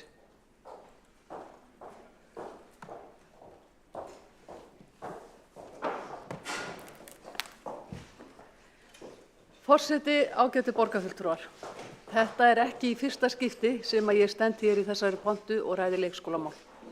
Þau eru gjarnan rædd hér á haustin. Þau hafa verið rædd kjörtímabil eftir kjörtímabil. Og kjörtímabil eftir kjörtímabil hafa þeir flokkar sem setið hafa hér í meirihluta frá árinu 2010 lofað því að brúa bilið milli fæðingarorlofs og leikskóla. Þrátt fyrir þessi síendurteknu loforð og síendurtekna efni í meirihluta sáttmálum þeirra flokka sem setið hafa hér við völd síðastliðinn áratug, hafa þessar áætlanir ekki gengið eftir. Nú síðast fyrir borgarstjórnarkosningarnar í vor var því svo enn og aftur lofað af hálfu núverandi flokka sem standaði meirihluta borgarstjórnar fyrir utan Framsóknarflokkin að öll börn frá 12 mánaða aldri fengu leikskólapláss frá og með 1. september. Þessi loforð voru gefin þrátt fyrir að vita væri að ekki var hægt að efna þau og þrátt fyrir að vita var að stefndi mikinn vanda í leikskólamálum. Enda kom fljótlega á daginn að börnum hafði verið boðið leikskólapláss sem ekki voru tiltæk í svokölluðum ævintýraborgum sem átt að vera bráðabirgðaúrræði. Það sýnir einna best úrræðaleysi meirihlutans í að leysa leikskólavandann þegar bráðabirgðaúrræðin bregðast. Verri stöðu er varla hægt að komast í þessu málaflokki þegar bráðabirgðaúrræðin bregðast. Þrátt fyrir þessa stöðu aðhafðist meirihlutinn lítið sem ekkert í sumar og ekki fyrir þolinmæði foreldra sem eiga börn á löngum biðlistum borgarinnar var þrotinn og boðuð til mótmæla í Ráðhúsinu í ágúst og eftir að við sjálfstæðismenn í borgarstjórn óskuðum eftir að skóla- og frístundaráð yrði kallað á sumarfríi til að leita lausna við vandanum. Á þeim fundi kom fram að meðalaldur við inntöku barna fram áramótum yrði 14 til 15 mánaða sem varlega spáð. Mig grunar að það geti verið hærri meðalaldur, en við skulum vona að svo verði ekki. Og að ekki vera hægt að nýta 200 laus pláss á leikskólanum vegna manneklu, þar sem að 171 stöðugildi voru laus. Til að bregðast við þeim vanda lögðum við fram tillögur, þar á meðal tillögur til að mæta manneklunni og húsnæðisþörf leikskólana á meðan unnið yrði að langtíma lausnum og varanlegum lausnum. En það verður að bregðast strax við og leita lausna sem hægt að grípa til þó það sé bráðabirgðalausnir, og við skulum vona að þær bregðist ekki eins og í fyrra tilfellinu. Allt eru þetta tillögur sem við höfðum lagt til áður á síðasta kjörtímabili og fengu ekki brautargengi þá. Það hefði kannski farið betur eða þær hefðu gert það. En nú loksins, þegar í óefni var komið, tók meirihlutinn loksins jákvætt í að skoða þessar tillögur. 18. ágúst lagði meirihlutinn svo fram loksins sínar eigin tillögur til að leysa vandann og kynnti þær með pompi og prakt, þar sem því var lofað að unnið yrði að því að fjölga leikskólarýmum og stytta biðlista. Það skaut því svolítið skökku við að í síðustu viku bárust fréttir af því að loka ætti leikskólanum Bakka í Staðarhverfi, á sama tíma og mörg hundruð börn eru á biðlista eftir leikskólavistun.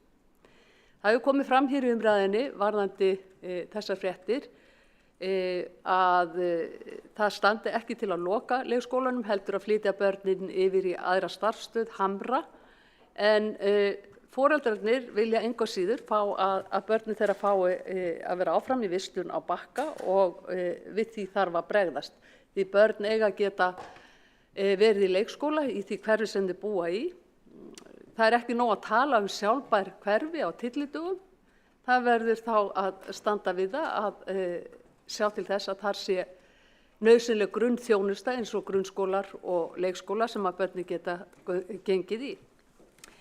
Þá kom upp í sömu viku mygluvandamál í leikskólanum Grandaborg með þeim afleiðingum að fjórðungur starfsmanna hafa þurft að fara í veikindaleyfi og skerða verði vistunartíma barnanna þannig að foreldrar þurfa að vera 1 dag í viku heima með börnin sín.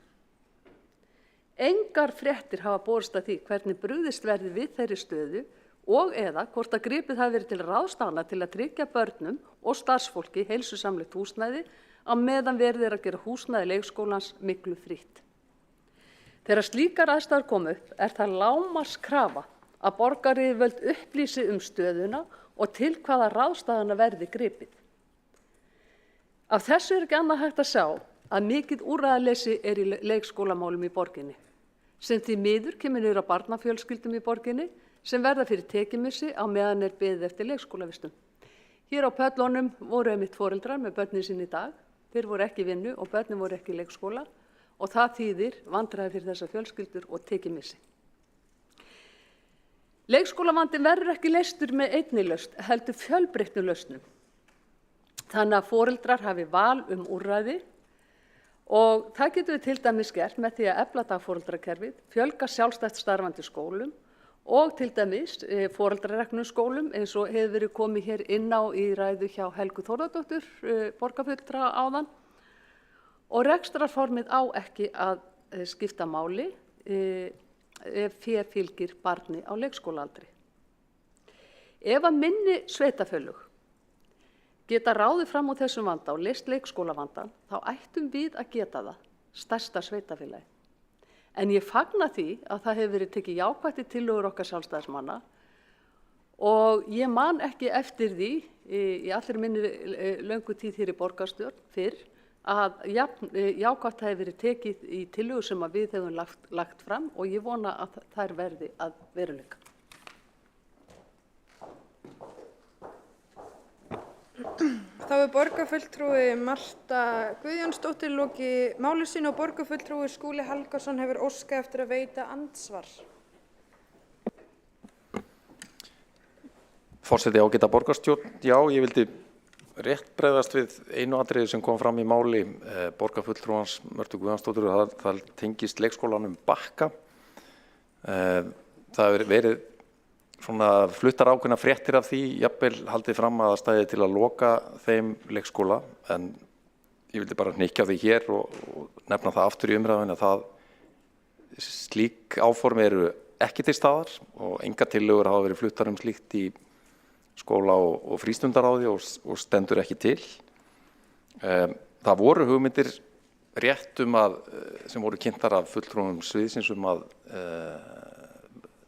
þau börn sem í Bakka þau færi yfir á næsta leikskóla sem leikskólinn Hamrar og samrekinn með leikskólanum Bakka. Það kom skýr andstaða við þær hugmyndir frá foreldrum, þannig að þeim hugmyndum hefur verið ýtt til hliðar. Þannig að það stendur ekki til að börnin verði flutt, það stendur ekki til að loka leikskólanum eða hætta þarna leikskólastarfsemi í þessu húsnæði og börnin geta verið þar áfram. Ég vildi bara að þetta væri alveg skýrt.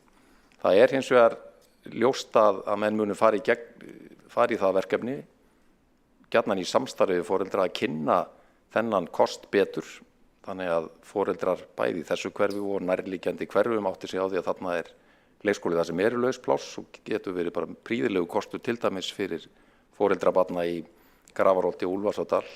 Samgöngur eru mjög greiðar þarna á milli Dalskóla og Bakka, svo að það sé sagt, og jafnvel mætti hugsa sér að foreldra sem þurfa að komast inn snemma úr öðrum hverjum getur nýtt sér þennan kost hið minnsta tímabundið. Þannig að það vinnan sem nú stendur yfir og við vonumst eftir góðri lausn á því á næstu vikum.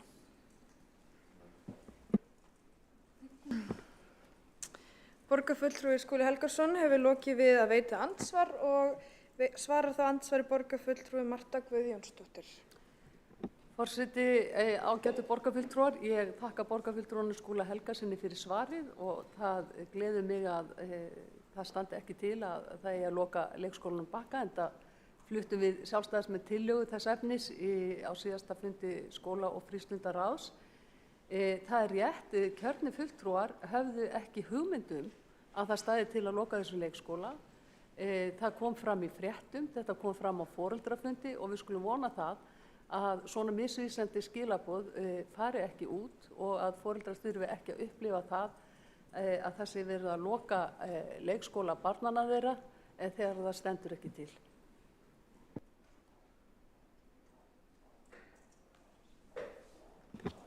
Borgarfulltrúi Marta Guðjónsdóttir hefur lokið við að svara andsvari og veitir þá andsvara öðru sinni borgarfulltrúi Skúli Helgason. Forseti ágæta borgarstjórn, ég tek undir með borgarfulltrúanum að það mikilvægt að við séum með skýr skilaboð til foreldra. Við í þeim leiðangri hér að bæta þjónustuna. Við erum að fjölga leikskólaplássum þannig að það sé hægt að taka á móti yngri börnum og það verkefnið en við erum ekki í því að loka starfsstöðum á sama tíma.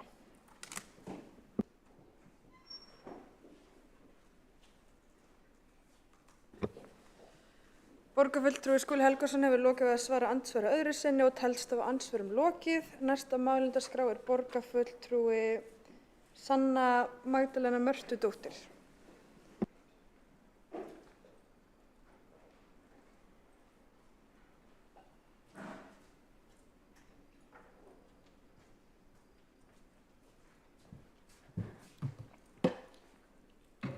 Forseti, borgarbúar og allir aðrir. Okkar hlutverk sem sveitarfélags að veita góða grunnþjónustu og þegar það bregst þá þurfum við að mæta vandanum en ekki bara koma með skýringar sem veita enga lausn í stöðinni. Foreldrar hafa mætt og mótmælt og þá fyrst fóru hjólin að snúast og það ekki verk foreldrana að vinna vinnuna fyrir okkur. Þau ekki þurfa að segja okkur að vinna vinnuna okkar til að tryggja þessi mál sé í lagi. Að bara sé boðið upp á lausnir þegar allt annað klikkar. Ef foreldrar hefðu ekki mótmælt, hefði borgin þá komist upp með það að mæta ekki þörfum foreldrana og barna þeirra. En ef við skoðum þessar lausnir sem hafa verið settar fram, eru þetta þá raunverulega lausnir. Ein lausn sem á að vera sú að nýta laust húsnæði og fjalla leikskólann Bakka, en svo kemur ýmislegt fram varðandi það og misvísandi skilaboð. Margir klóra sér í kollinum. Það hefur verið talað þetta hérna núna á þessum fundi en skiljanlega þetta mjög óskýrt og erfitt þegar foreldrar að greina frá því að þau hafa fengið ýmis skilaboð sem stanga síðan á við það sem að borgin segir. Þannig að auðvitað eru foreldrar klóra sér í kollinum yfir þessu. Þannig að það greinilega eitthvað svona í gangi sem mjög óljóst og sem við vitum ekki og hér talað að ákveðins misskilning sé að gæta en bara mikilvægt að þetta sé allt svona mjög skýrt svo að fara ekkert eitthvað á stað sem síðan ekkert. Þannig ég kalla eftir skýrari upplýsingagjöf þannig að hver fundur líka fari ekki í það að kalla eftir upplýsingum. Þegar við komum hingað í sumar þá var einhvern veginn svona byrjunarskrefi það að það þyrfti fyrst að fara að kalla eftir upplýsingum til að meta stöðuna til að við gætum metið hvernig við ættum að bregðast við vandanum. Það alveg skiljanlegt oft í aðstöðu að það þurfi stundum að kalla eftir því hvar við erum stödd og allt það en við þurfum að tryggja við séum alltaf að leitast við að vera einu skrefa undan þar sem við getum. Við heyrum alltaf þessar sömu fyrirsagnir í ágúst hversu mörg stöðugildi eigi eftir að manna, eigi eftir að ráða í og hvernig það skiptist niður á ólík svið á leikskólum og frístundaheimilum og svo framvegis og þannig að getum við ekki verið tilbúin þegar skólinni byrja, getum við byrjað aðeins fyrr og hér þarf að skoða kjör og starfsaðstæður, ýmislegt bara eins og rými og fermetra og bara alls konar sem fellur þarna undir og skoða þetta og þá bregðast við því. En aðeins að bakka, af hverju staðan þannig að við heyrum frá foreldrum barna á leikskólanum Bakka í Grafarvogi sem segja að í gegnum árin hafi foreldrar verið markvisst talaðir að því að skrá börn sín á leikskólan en svo heyrum við nýlega að það hefur verið sett í hendur foreldra að fjölga börnum á leikskólanum. Það eitthvað þarna sem ég að missa af, sem ég ekki alveg að skilja, ég ekki alveg að ná hvað í gangi þarna. Borgin ekki að hringja í foreldra í þessu hverfi eða foreldra sem að þurfa á pláss að halda og bjóða þeim þá pláss þarna? En já, þegar foreldrar lýsa veruleikanum sem hafa verið að mótmæla, það eru svör borgarinnar að nú sé mesta uppbyggingarskeiðið í gangi en foreldrar standa eftir með ekkert leikskólapláss og grípa til allra ráða við að leysa stöðuna þegar allt annað þrýtur. Og tökum dæmi, foreldrar sem vilja pláss fyrir barn sitt á borgarreknum leikskóla en það ekkert pláss í boði og því sóttum að einkareknum leikskóla. Þar barnið sem hefur ekki náð 18 mánaða aldri þarf að greiða miklu hærra gjald, 81.000 krónur á mánuði. Þannig að leikskólagjöld fjölskyldunar því þungbyrði og börn fjölskyldunar enda jafnvel ekki á sama leikskóla. Aðrir foreldrar greina einnig frá umstanginu og skutlinu sem felst í því að fara með börn á ólíka leikskóla og áður en haldið til vinnu, hversu óumhverfisvænt það og einmitt, það svona systkinin ekki á sama leikskóla. Ef að börn eru á ólíkum leikskólum þá styttir að daginn í báða enda, fara með börnin og sækja þá ólíkum stöðum víða borgina. Og einmitt svona talað hennan systkina forgang og af hverju hann sé ekki lengur. En já, það eitthvað sem mætti skoða. Eitt foreldri sem var að bíða til leikskólaplássi neyddist til að segja upp starfi sínu og var farin að vinna á næturvöktum helgar til þess að fjölskyldumynstrið gangi upp. Og við sósíalistar við höfum lagt fram tillögur í þessum málum og ein þeirra var skammtímaleigu á húsnæði í öllum hverfum borgarinnar fyrir leikskóla meðan unnið að framtíðar uppbyggingu leikskólahúsnæðis og það þá að ef það væri ekki hægt að nota laust húsnæði eigu borgarinnar að þá verði húsnæði tekið til eigu og einmitt til þess að tryggja að þetta sé í nær umhverfi barnanna og barnafjölskylduna. Það tillaga greiðslu til foreldra sem bíða eftir flutningi fyrir börn frá sjálfstætt reknum leikskóla og yfir á borgarreikin en þessar gjaldskrár eru miklu hærri og þegar við fengum tölur inn í borgarráð í ágúst og þá kom fram að vera 61 barn að bíða eftir flutningi frá sjálfstætt reknum leikskóla yfir á borgarreikin þannig að þessar gjaldskrár eru mismunandi sem því náttúrulega hærri gjöld sem að barnafjölskyldur að greiða. Svo hefur við lagt fram tillögu skaðabætur til foreldra sem bíða til leikskólaplássi fyrir börn sín fyrir þá foreldra sem hafa þurft að segja starfi sínu lausu vegna þess að borgin hefur ekki staðið við fyrirheit leikskólapláss fyrir börn. Skaðabætur vegna tekjumissis. Þetta verði gert svo skaðanum verði ekki velt yfir á fjölskyldur og líta á sig nokkurs konar dagsektir á borgina. Og við hefum líka lagt til að bara flýta framkvæmdum á kláru leikskólahúsnæði og bara allt verði gert til að tryggja að það verði gert. Hvort sem að það þá fjármagn eða aðföng eða starfskraft sem að þörf á, en það einmitt ýmislegt sem spilar þar inni, en ljóst að þarf að spýta í lófana. Svo væri áhugavert að vita hversu mörg börn hafa fengið inn á leikskóla við 12 mánaða aldurinn, hvort það sé tölur það, og bara svona í lokin að við megum ekki setja þetta upp sem eitthvað svona Excel vandamál sem þurfa að leysa. Það svo oft talað svona tölur og stærðir í þessu og hvað það mörg börn á biðlista, hvað þau gömul, hvað margir leikskólar hafa verið byggðir og hvað við erum að fara að byggja marga, að við bara svona gleymum okkur ekki í því að einhvern veginn sjá bara svona tölur og blaði og ekki veruleikan á bak við það. Því við búum í þannig samfélagi þar sem að foreldrar þurfa að komast í vinnu og greiða reikninga svo þau haldi áfram að búa í húsnæðinu sínu og hafa þak yfir höfuðið. Þannig að til þess þarf samfélagið að virka vel og sem það hefur ekki verið að gera. Og foreldrar tala virðingarleysi í samskiptum sínum við borgina. Já, ég læti þetta duga í bili.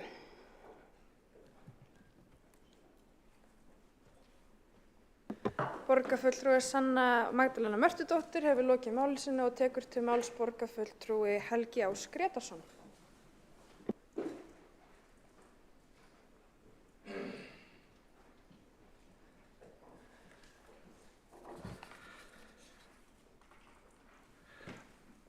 Forseti, ágætu borgarfulltrúar. Ég held að umræðan hérna í dag hafi verið ágæt og verið upplýsandi. Það sem kannski svona erfitt að fjalla í svona kannski viðkvæmum málaflokki, það eru tilfinningar fólks eins og þau sem komi hingað í dag. En það sem mér svona brennur á hjarta svona pólitískt að það séu heilindi í því sem við gerum. Og það sem erfitt akkurat núna að ég tel að í aðdraganda síðustu kosninga hafi þáverandi meirihlutaflokkar ekki sýnt nægileg heilindi. Ég fagna hins vegar glærusýningu Skúla, borgarfulltrúa, Skúla Helgasonar. Hún var vönduð og þetta lítur allt þá kannski til betri vegar. En kannski líka það vandamálið að fólk upplifa það ekki þannig. Ég fagna því líka ef rétt að viðfangsefnin á Bakka þarna í staðarhverfi í Grafarvogi séu að færast til betri vegar.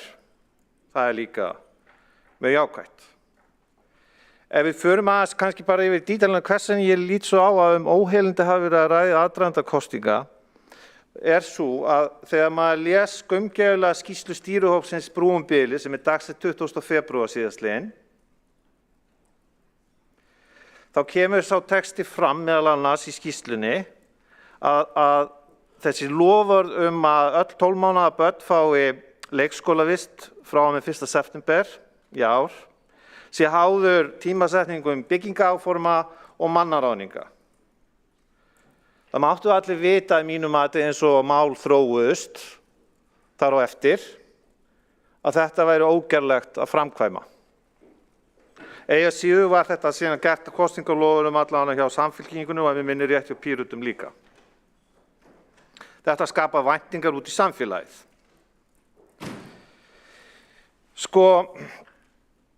Það í raun og veru svona stóra vandamálið pólitískt. Það raunhæf stefnumótun að bjóða öllum börnum 12 mánaða vist í leikskóla? Það sem stendur í sáttmála meirihlutaflokkana sem við vorum að ræða hérna áðan að varðandi Brúum bilið að það gripið til fjölbreyttra aðferða. Með það sem ég hef kynnt mér á sviði leikskólamála, þá hefur það verið markviss stefna í raun og veru Reykjavíkurborgar að draga úr niðurgreiðslum og styrkjum dagforeldrakerfisins. Ég get ekki séð að það sem maður hefur þá áhyggjur á og maður hafa verið gaman að vita ætlunin að efla það kerfi með einhverjum markvissum aðgerðum. Orðræða í garð sjálfstætt starfandi skóla stundum hryggja mig að hálfu vinstri manna en ég gladdist mjög yfir því sem að hún Þórdís Lóa, forseti borgarstjórnar, var að tala hérna áðan, að það væri mikilvægt að hafa fjölbreytni í þessum málum og styðji þá stefnu að einkaaðilar sjá þessa starfsemi eins mikið og kostur er. Svo líka þá þriðja leiðin sem þá að greiða í raun og veru foreldrum eða bjóða upp á raunhæfúrræði þannig að foreldrar geti eftir fæðingarorlof verið heima en fengið einhvers konar greiðslu frá viðkomandi sveitarfélag eins og Reykjavíkurborg. Varðandi samskipti embættismanna og kjörna fulltrúa, þá það náttúrulega svo, og ég vísa þá meðal annars í atriði sem hún Árelía Eydís kom hérna inn á áðan, borgarfulltrúi, að auðvitað það svo að starfsmenn Reykjavíkurborgar eru að sinna sínum störfum án efa af kostgæfni. Eigi að síður það svo að kjörni fulltrúar eiga að veita meirihlutanum, þeir sem eru í andstöðu, málefnilegt aðhald. Og í því þá felst þá líka ef að það er litið svo á að embættismaður sé í raun og veru einhvers konar upplýsingafulltrúi fyrir meirihlutan og veita kannski einhvers konar réttmæti fyrir einhverju pólitískri stefnumótun, að þá séu spurða gagnrýna spurninga. Sem dæmi, bara stutt eftir kosningar, að þá var sviðsstjóri skóla- og frístundasviðs sem sagði að þetta allt í járnum að ná 12 mánaða börnum inn. Ja, vissulega var þetta orðalag notað núna líka ársreikningin að þetta væri nú allt í járnum og í dag náttúrulega kannski koma ný járnfrú sem forsætisráðherra Bretlands. Það náttúrulega voða fínt að nota þetta orðalag. En punkturinn að ég held að þessum tiltekna tímabúti sem þetta sagt, 8. júní síðastliðinn, þá hafi ekkert verið í járnum að þessu markmiði væri að nást. Ok, eina sem ég vildi þá bara svona undirstrika til þess að líka vera uppbyggilegur, að til framtíðar litið, þá getur það ekki verið eina lausnin stofnanalega séð að byggja mannvirki, útvega pláss á opinberum hjá hinu opinbera, það hljóta að vera líka önnur úrræði til. Og þá ég að tala að styrkja dagforeldrakerfið með markvissum aðgerðum, efla starfsemi sjálfstætt starfandi leikskóla og líka að bjóða upp á þá möguleika að fólk geti auki líkurnar að fólk velji þann kost að vera heima.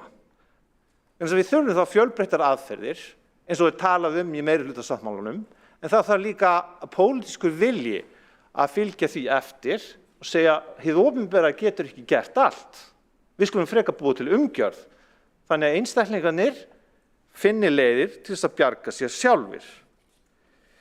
Ég læt þetta duga í bili en sem sagt það gott og gleðilegt ef allt að horfa til betri vegar ef marka má glærusýningarnar og auðvitað alltaf fyllsta ástæða til þess að trúa og treysta glærusýningum sem koma frá Samfylkingunni.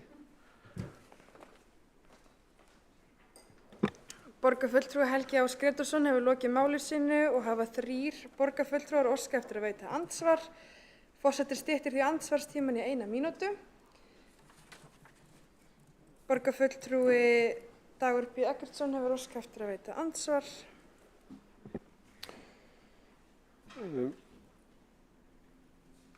Forseti ágæta borgarstjórn, ég vil nú byrja á því að þakka bara hlý orð í garð okkar í Samfylkingunni og ágæta og uppbyggilega ræðu sem fjallaði kannski meira pólitíkin í þessu heldur en margt annað í þessu og kallast kannski á við grein borgarfulltrúans í Morgunblaðinu í morgun þar sem hann rekur það að leikskóla vist fyrir alla sem verkefni sé eins og það kallaði í greininni reyndar haft eftir öðrum höfundi einhver róttæk vinstri mennska og borgarfulltrúinn klikkir út með að Sjálfstæðisflokkurinn eigi ekki að styðja sósíalisma í borgarstjórn. Má skilja ræðu borgarfulltrúans þannig og þessa grein að borgarfulltrúinn styðji ekki það verkefni að brúa bilið og veita leikskólaþjónustu frá 12 mánaða aldri í Reykjavík sem auðvitað gríðar mikið verkefni, kostar mikið, kallar á fjárfestingu upp á 14 milljarða eins og áætlanir hafa verið lagðar fram. Borgarstjóri hefur lokið við að veita andsvar og þá svarar andsvari borgarfulltrúi Helgi Ás Grétarsson.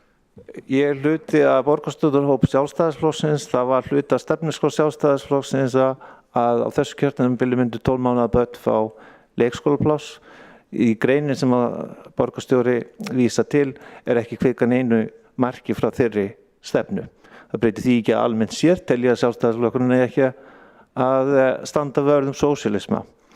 Varðandi þau tilvitnu ummæli sem hann er að vísa til, þá það bara haft eftir öðrum höfundi til þess að opna umfjölluna máli, svo við hugsum þetta líka með breiðum hætti, alveg eins og í ræðu minni var ég að koma inn á það að það eru nokkri liðir sem þurfa að koma til svo að segja að ná þeim markmiðum sem aðeins stemt.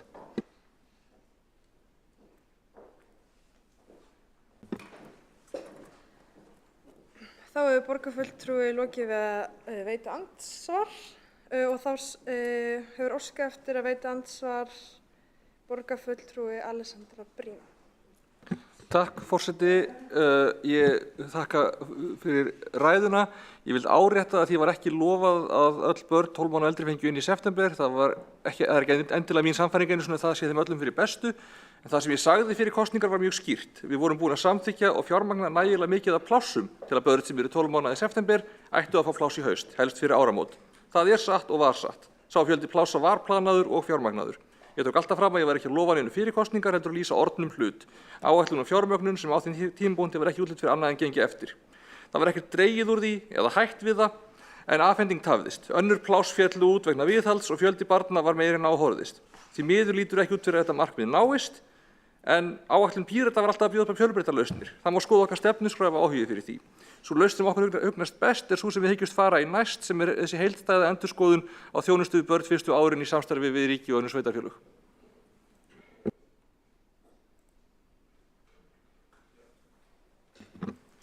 Borgarfulltrúi Alessandra Brím hefur lokið við að veita andsvar og þá svarar andsvari borgarfulltrúi Helgi Ás Grétarsson.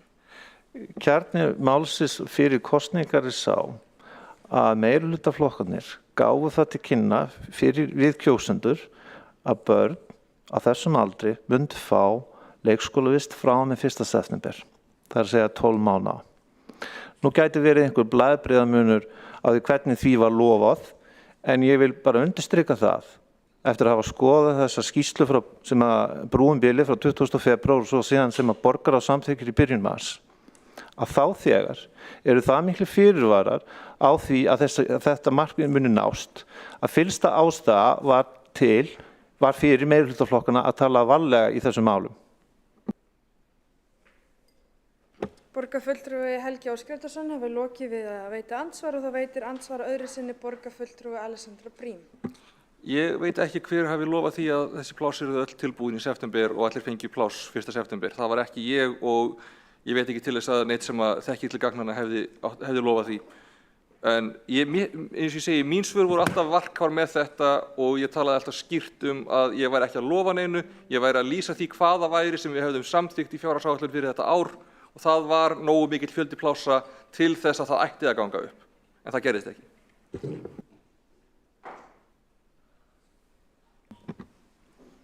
Borgarfulltrúi hefur lokið við að veita andsvar öðru sinni og þá svarar andsvari öðru sinni borgarfulltrúi Helgi Ás Grétarsson. Bara örstutt, ég vísa í bókanir sem að meirihlutinn þáverandi samdi, annars vegar 3. mars í borgaráði og hins vegar ef ég minni rétt 8. mars í skóla- og frístundaráði. Svo náttúrulega átti sér stað líka umræða meðan að kosningabaráttunum stóð. Ég ætla ekki að karpa frekar við borgarfulltrúan Alessandra Brím þetta atriði. Kjarni málsins sá, búnar voru til væntingar og þær stóðust ekki. Borgarfulltrúi Helgi Ás Grétarsson hefur lokið við að svara andsvara öðru sinni. Þá hefur borgarfulltrúi Skúli Helgason óskað eftir að veita andsvar. Já, forseti ágæta borgarstjórn. Ég þakka Helga Ás Grétarssoni borgarfulltrúa fyrir hans málefnalegu ræðu og mér þótti gott að hann vitnaði einmitt í þessa skýrslu stýrihópsins þar sem hann var að leggja fram endurskoðað plan.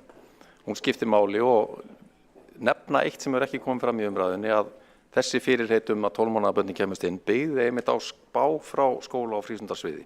Þau skoðuðu uppbyggingaráformin, skoðuðu fjölda barna, umsóknir og biðlista og sögðu miðað við þetta plan sem að þið eru að leggja fram, þá á að vera hægt að bjóða öllum 12 mánaða börnum inn í haust og það verða meira að segja afgangs á 300 pláss til viðbótar sem eru að nota næstu mánuða eftir. Og þetta er ástæðan fyrir því að við förum fram með þessi fyrirheit, að menn töldu að þetta væri það raunhæft að fyrst við ættum nokkur 100 pláss eftir, að þá ætti að vera þetta treysta í að þetta myndi standa sem stafur á bók. En það er alveg rétt að ýmsir utanaðkomandi þættir komu síðan í veg fyrir að þessi tímaáætlun stæðist og þar stendur hnífurinn í kúnni.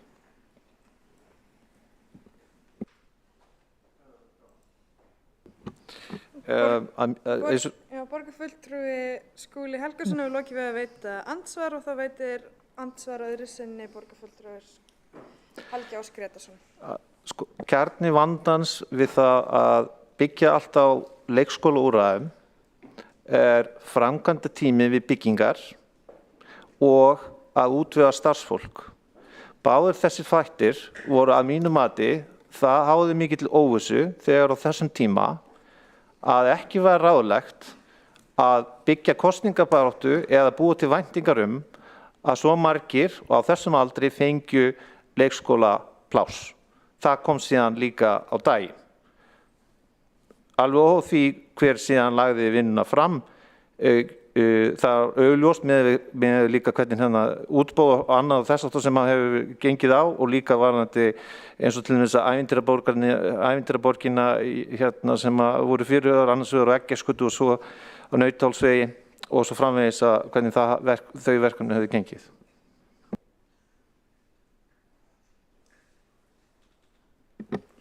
Borgarfulltrúi hefur lokið við að veita andsvara öðru sinni og þá svarar andsvara öðru sinni borgarfulltrúi Skúli Helgason. Forseti, ágæta borgarstjórn, hárrétt með þessa 2 fyrirvara sem nefndir í skýrslunni, mannaráðningar og byggingaráform, en það er mikilvægt að hafa í huga kannski það sem að þyngst vegur í þessari umræðu er húsnæðismáli. Bæði hjá okkur, pláss sem að loki í eldri leikskólunum, en líka mjög þungt mál sem tengdist hjallastefnu að þar þurftu þau hreinlega að loka starfsemi í því húsnæði sem þau höfðu og þar fóru á annað 100 börn omgóinni í það eða foreldrar þeirra að sækja pláss inn í borgarreknu leikskólunum og þetta tafði innritun nokkra mánuði hjá okkur. En ég vildi svara einu sem kom fram sem bein fyrirspurn í ummál í ræðu borgarfulltrúans að já, það stendur til að efla dagforeldrakerfið, það er hluti af þeim úrræðum sem að meirihlutinn hefur kynnt. Bæði með því að hækka niðurgreiðslur, með því að fjölga og hækka stoppstyrkjum og ganga lengra en gert hefur verið varðandi það að styðja þá sem að vilja hasla sér völl í þessum geira varðandi kostnað við námskeið, fræðslu og svo framvegis. Þessar tillögur eru allar í vinnslu núna og verða kynntar á komandi vikum.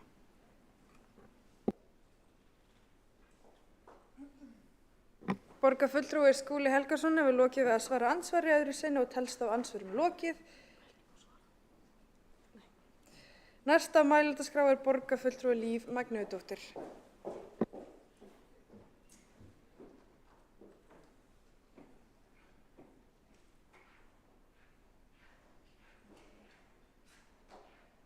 Fjós. Ég ger ekki neitt. Ágæti forseti. Hér hefur verið farið yfir margt gott og gagnlegt og það hefur ýmislegt gerst í þessum málum. Mikilvægar og góða breytingar og við skulum hrósa því sem að vel er gert og gera það sem að hefur reynst okkur best. Við þurfum að efla leikskólastigið sem fyrsta menntastig þjóðar. En ég vil benda á að það sem að blasir við okkur er fortíðarvandi. Það hefur ekki nægilega mikið verið gert. Við gripum á seint inn í fyrir 10, 15, 20 árum. Við hefum þurft að byrja mikið fyrr. Og það var ánægilegt að setja þennan hóp af stað, brúum bilið 2018, en hann hefði mátt koma mikið fyrr. Og það sem okkur skortir hér í þessum sal og að sameinast það er hugmyndafræði menntunar. Hvernig sjáum við þetta fyrir okkur? Viljum við dagforeldrakerfið?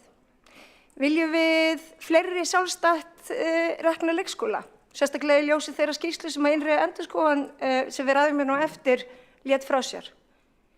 Það búið að vera að styðjast við fjölbreytnar lausnir og hvar erum við? Hvar erum við í dag með allar þessar fjölbreyttu lausnir? Við erum með foreldra sem eru reiðir og vonsviknir að því að við höfum ekki náð að standa við loforð. Og það er líka annað í þessari umræðu. Hvaða bil erum við að fara að brúa? Á þetta bil að vera 12 mánaða? Hver er hugmyndafræði menntunar? Hvar ég kalla eftir því í þessum sal að við getum sameinast hugmyndafræði menntunar og gildi hennar. Ekki bara forsendum atvinnulífsins, ekki bara forsendum þeirra sem að þurfa að koma og vinna sér inn fyrir húsnæði og að ala börnin sín upp. Þetta á aldrei að vera á þeim forsendum, heldur á forsendum menntunar. Ég veit að það er pólitískur þrýstingur á það að vera með einhverjar kvikklausnir. En ég ætla að vara við þeim freistni vanda sem meirihluti sérstaklega stendur frammi fyrir að leysa. Við þurfum að stíga varlega til jarðar. Við getum ekki bara dælt út rekstrarleyfum og meira fjármagni á staði þar sem ekkert eftirlit er. Og við förum betur yfir það hérna seinna á fundunum þegar við ræðum skýrslu innri endurskoðunar. Nú hefur fæðingarorlofið verið lengt, en hefur sveitarfélögunum tekist að brúa þetta bil? Nei, það er ekki reyndin. Við erum að gera okkur besta, við viljum gera okkur besta, við viljum gera betur. Við höfum verið að gera það, við höfum fjárfest í leikskólastiginu sem fyrsta menntastigi ungra barna, en það þarf bara meira til.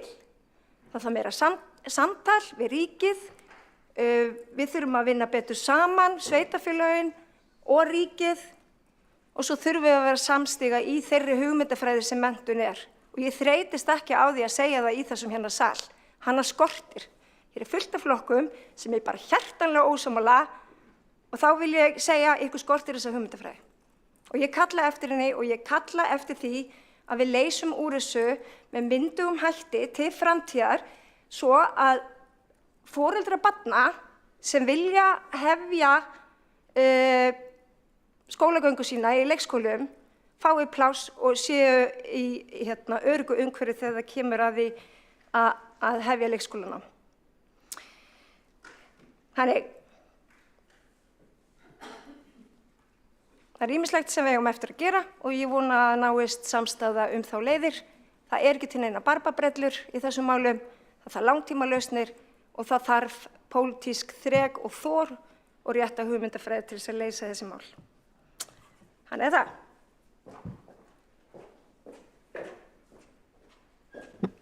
Borgarfulltrúi Líf Magnúsdóttir hefur lokið máli sínu og hefur óskað eftir að taka til máls borgarfulltrúi Árelía Eydís Guðmundsdóttir. Og hún lokar umræðunni.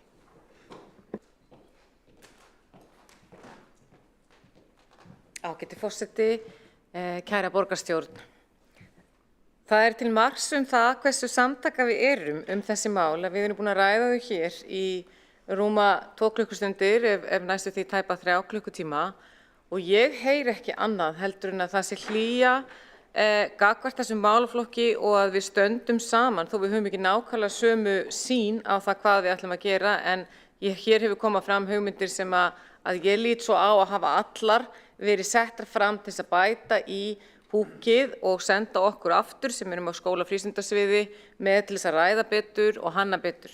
Mig langar að leggja á það áherslu að við erum að tala annars vegar eins og Líf benti á núna síðast, við erum annars vegar að tala sviðsmyndir framtíðar og það er alltaf þannig þegar maður er að skoða framtíðina við vitum ekki nákvæmlega hvernig þarfinnar verða, jafnvel eftir 5 ár munu þarfinnar hafa breyst mjög mikið þannig að við þurfum alltaf að vera að endurskoða menntun á öllum stigum. Þannig að það hlakka ég til að gera í samvinnu við ykkur og síðan við núna að horfa til skamstíma á það hvernig við brúum bilið eins og við höfum komið yfir hér og það höfum við verið að gera með ákveðnum aðgerðum sem við höfum allar settar fram og tímamert en mér langar bara að enda á því að segja að ég er mjög ánægð með það faranesti sem ég fer með aftur til mín sviðs frá ykkur því að ég skynja það að það eru allir hér að vilja gerðir til þess að við getum leyst þetta verkefni saman. Þannig ég þakka fyrir góða umræðu. Borgarfulltrúi Árelía Eydís Guðmundsdóttir hefur lokið við máli sínu. Ekki hafa fleiri kvatt sér hljóðs og telst á umræðu lokið. Við göngum til þriðja liðar á dagskrá sem umræða framtíð Reykjavíkurflugvallar að beiðni borgarfulltrúa Sjálfstæðisflokksins.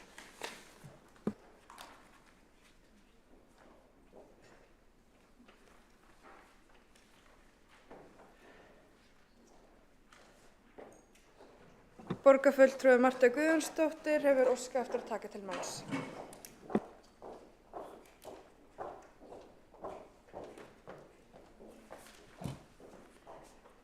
Forseti, ágætu borgarfulltrúar, í dag hér á dagskrá umræða framtíð Reykjavíkurflugvallar að beiðni okkar sjálfstæðismanna. Tilefnið það almenna mat jarðvísindamanna að nú sé hafi nýtt eldsumbrotaskeið á Reykjanesi sem staðið geti næstu 3 til 4 aldirnar. Vegna tíðra jarðskjálfta og 2 eldgosa á Reykjanesi á einungis 1,5 ári, aðeins örfáa kílómetra frá Hvassahrauni, nú orðið nokkuð ljóst að fyrirhugað flugvallarstæði þar heyri nú sögunni til. Gerð hafa verið líkön af mögulegum eldsumbrotasvæðum á Reykjanesi og líklegur hraunflæði frá þeim sem þá liggur augljóslega þvers og kruss yfir þetta fyrirhugaða flugvallarsvæði.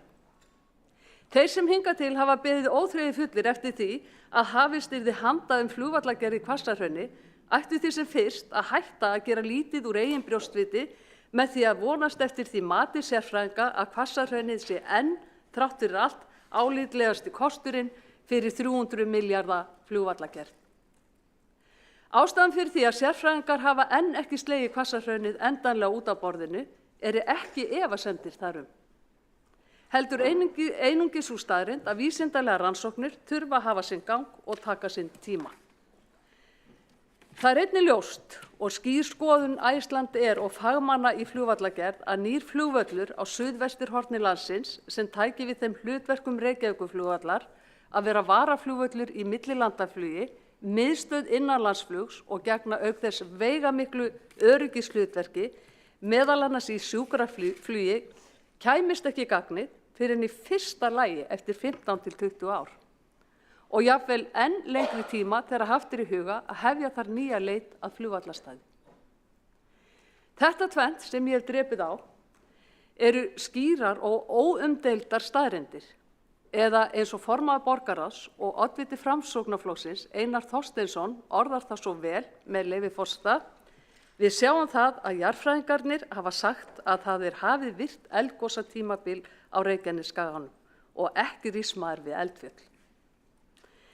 Í þessari umræðu ættum við því öll að hafa ábendingu Einars að leiðarljósi og láta af öllum orðhengils hætti. Málefnið einfaldlega of brýnt og tröllaukið hagsmunamál til að drepa því á dreif. Frá því ég hóf afskipti af borgarmálum hef ég í ræðu og riti margoft lagt áherslu á mikilvægi Reykjavíkurflugvallar, ekki síst þegar kemur að ýmsum öryggisþáttum. Eldsumbrotin á Reykjanesskaganum hafa nú að öllum líkindum aukið þetta öryggishlutverk Reykjavíkurflugvallar. Það til dæmis alls ekkert langsótt að gera ráð fyrir því að einhver tíma á næstu áratugum gæti komið upp sú staða að mynda þurfi tímabundna loftbrú milli Keflavíkur og Reykjavíkur með fólksflutninga eða af öðrum ástæðum. Í greinargóðri skýrslu sinni frá 2017 gerir Þorgeir Pálsson, fyrrverandi flugmálastjóri, prýðilega grein fyrir ýmsum mikilvægum öryggisþáttum sem Reykjavíkurflugvöllur sinnir. Mikilvægi hans sem varaflugvallar kemur ekki síst fram í því að þær aðstæður geta skapast að hinir 2 varaflugvellir landsins á Akureyri og Egilsstöðum gætu lokast með skömmum fyrirvara.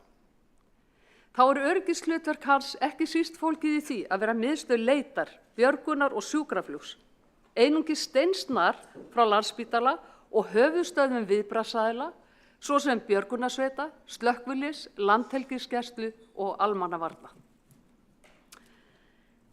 Icelandair var í forgöngu flugvallarhugmyndir í Hvassahrauni. Á þeim bænum hefur nú verið fallið frá þeim áformum.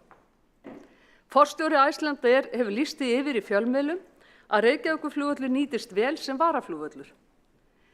Hann telur því að hætta eigi að þrengja frekar af vellinum þannig að hann nýtist áfram sem varaflugvöllur fyrir Keflavík og geti prýðilega sinnt í hlutverki að vera samgöngumiðstöð fyrir innanlandssamgöngur. Allt eru þetta staðreyndir og mat færustu aðila sem enginn ætti að þurfa að karpa En staðreyndin og kjarni málsins hér engu að síður sá að borgarstjórinn og borgarstjórnar meirihlutin í Reykjavík hafa á síðastliðnum 3 kjörtímabilum lagt kapp á það að þrengja svo að Reykjavíkurflugvelli að hann verði sem fyrst ónothæfur. Ef einhverjir hér inni eiga erfitt með að viðurkenna þessa áráttu sína, rétt að árétta hana með eftirfarandi dæmi. Í fyrsta lagi, borgarstjórnarmeirihlutin lét leggja niður neyðarbraut Reykjavíkurflugvallar í því skyni að koma þar fyrir íbúðabyggð á Hlíðarenda. Í öðru lagi, borgarstjórnarmeirihlutin dró úr hömlu að samþykkja stækkun á húsnæði Isavia á Reykjavíkurflugvelli með þeim afleiðingum að við Íslendingar hefðum næstum því mist flugumferðarumsjón á Norður-Atlantshafi sem eitt stærsta flugumsjónarsvæði heimsins. Í þriðja lagi, borgarstjórnarmeirihlutin hótaði rekstraraðilum með aðstöðu í fluggörðum á Reykjavíkurflugvelli að þeir mistu aðstöðu sína þar með skömmum fyrirvara. En fluggarðar eru meðal annars flugskýli fyrir 10 flugvéla. Borgarstjórnarmeirihlutin hótaði flugfélaginu Erni því að flugskýli og verkstæði félagsins í Skerjafirði yrði lagt af með skömmum fyrirvara vegna vegagerðar í tengslum við fyrirhugaða íbúðabyggð í Skerjafirði. Í fimmta lagi, borgarstjórnarmeirihlutin lét samþykkja 5.000 íbúa byggð í Skerjafirði sem að öllum líkindum mun þá ógna flugöryggi og rekstraröryggi flugvallarins. Þetta skipulag í trássi við það samkomulag sem gert var milli ríkis og borgar í nóvember 2019. Þar skýrt kveðið á að flug- og rekstraröryggi Reykjavíkurflugvallar verði tryggt þar til nýr flugvöllur verði tilbúinn til notkunar. Eigi einhverjir hér inni enn erfitt með að viðurkenna eigin stefnu síðastliðin 3 kjörtímabil að þrengja stöðugt að Reykjavíkurflugvelli í því skyni að hann verði sem fyrst lagður niður, má auk þess minna þá hina sömu á afstöðu innviðaráðherra í þessu máli. Eins og sú afstaða hefur margítrekað komið fram í fréttum fjölmiðla síðastliðið vor og nú í sumar. Þar talar hann meðal annars það að það sé leiðinlegt að þurfa stöðugt að slá á puttana á borgarstjóra svo hann brjóti ekki fyrrnefnt samkomulag milli ríkis og borgar. Í nýlegri frétt lætur ráðherra svo hafa það eftir sér að í ljósi eldsumbrotanna á Reykjanesi sé nú brýnasta verkefnið fólgið í því að vernda Reykjavíkurflugvöll. Borgarstjóra ætti að vera fullkunnugt það, ekkert síður en okkur hinum, fyrir hverjum þurfi að vernda flugvöllin. Í ljósi alls þessa skuldar borgarstjóri og borgarstjórnarmeirihlutin Reykvíkingum og reyndar landsmönnum öllum þá lágmarkskröfu að þau geri við núverandi aðstæður grein fyrir afstöðu sinni til Reykjavíkurflugvallar. Ætla þau að halda áfram þeirri ábyrgðarlausu stefnu að vinna gegn Reykjavíkurflugvelli eða ætla þau loks að láta segjast og fara að taka mið af mikilvægum öryggisþáttum borgarbúa og landsmanna allra. Þá Marta Guðjónsdóttir borgarfulltrúi lokið máli sínu og næst tekur til máls borgarstjóri.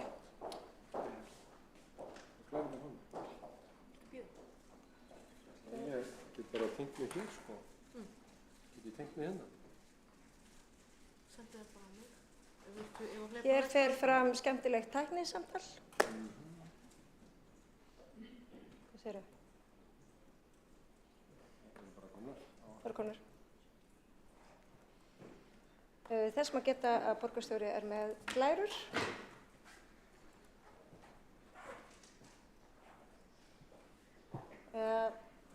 Svo kallaða kraftbendils sýningu.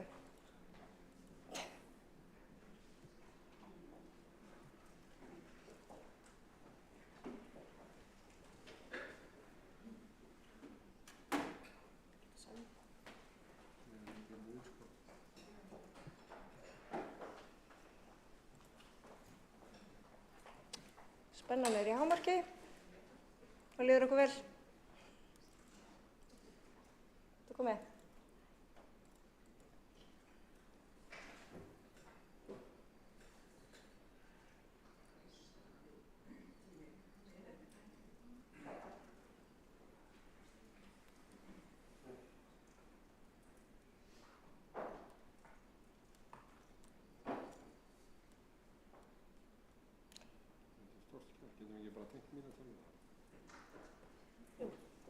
Ég ætla að gera 2 mínútna hlé á fundi á meðan við leysum þetta mál, standið endilega upp, gerum smá jóga, fáið ykkur kaffi eða vatn, en umfram allt fáið þið blóðið til þess að flæða.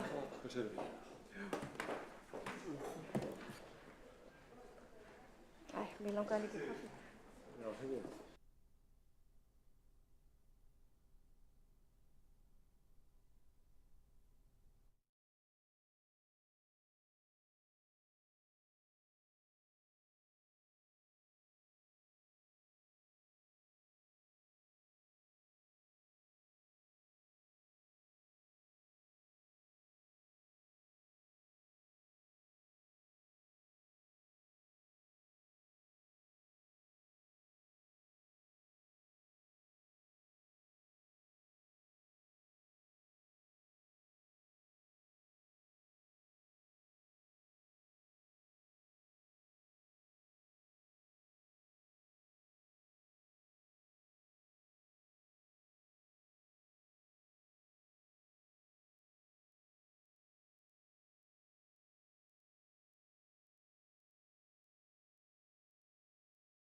Þá höldum við áfram umræðu framtíð Reykjavíkurflugvallar og næstu tekur til máls borgarstjóri. Forseti, ágæta borgarstjórn, ég vil nú þakka fyrir að setja þessi mál hér á dagskrá og líkt og frummælandi kom inn á að þá er það almennt mat jarðvísindamanna að hafi sér nýtt eldgosaskeið á Reykjanesskaga En sú ályktun að hoppa beint í það að segja það flugvallarstæði sem að til skoðunar hefur verið í Hvassahrauni sé þar með úr sögunni býsna brött fullyrðing og ég ætla að fara við það hér í fáeinum orðum en hefja kannski aðeins umræðan framtíðina og fortíðinni en það hefur legið fyrir sem opinbera áhyggjur eða stefna alveg síðan á 4. áratug síðustu aldar að Vatnsmýri væri mjög óheppileg staðsetning fyrir flugvöll vegna þarfar vaxandi borgar og Guðjón Samúelsson húsameistari ríkisins lýsti því 1937 ef ég man eins og kemur fram á þessari glæru en svona helstu gagnrýnendur þessara staðsetninga voru lengi vel Bjarni Benediktsson borgarstjóri, Sjálfstæðisflokkurinn í borgarstjórn og Morgunblaðið sem skrifaði mjög skorunorta forystugrein 1940 þessa staðsetningu.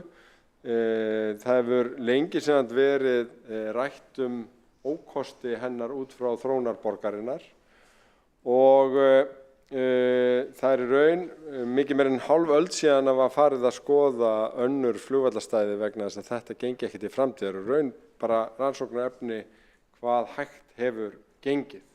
Það eru það ákveðin vatnaskil þegar varð mjög mannskætt flugslys í lok 9. áratugarins og athyglinni var í auknum mæli beint að öryggismálum ekki bara inn á flugvellinum heldur fyrir nærlega hverfi og það var sérstök nefnd sem gerði tillögur hvað þyrfti að gera og augun staðnæmdust við 3. flugbrautina sem liggur yfir þéttustu byggðina og var lagt til að loka henni ásamt því að færa æfingakennslu og einkaflugið annað.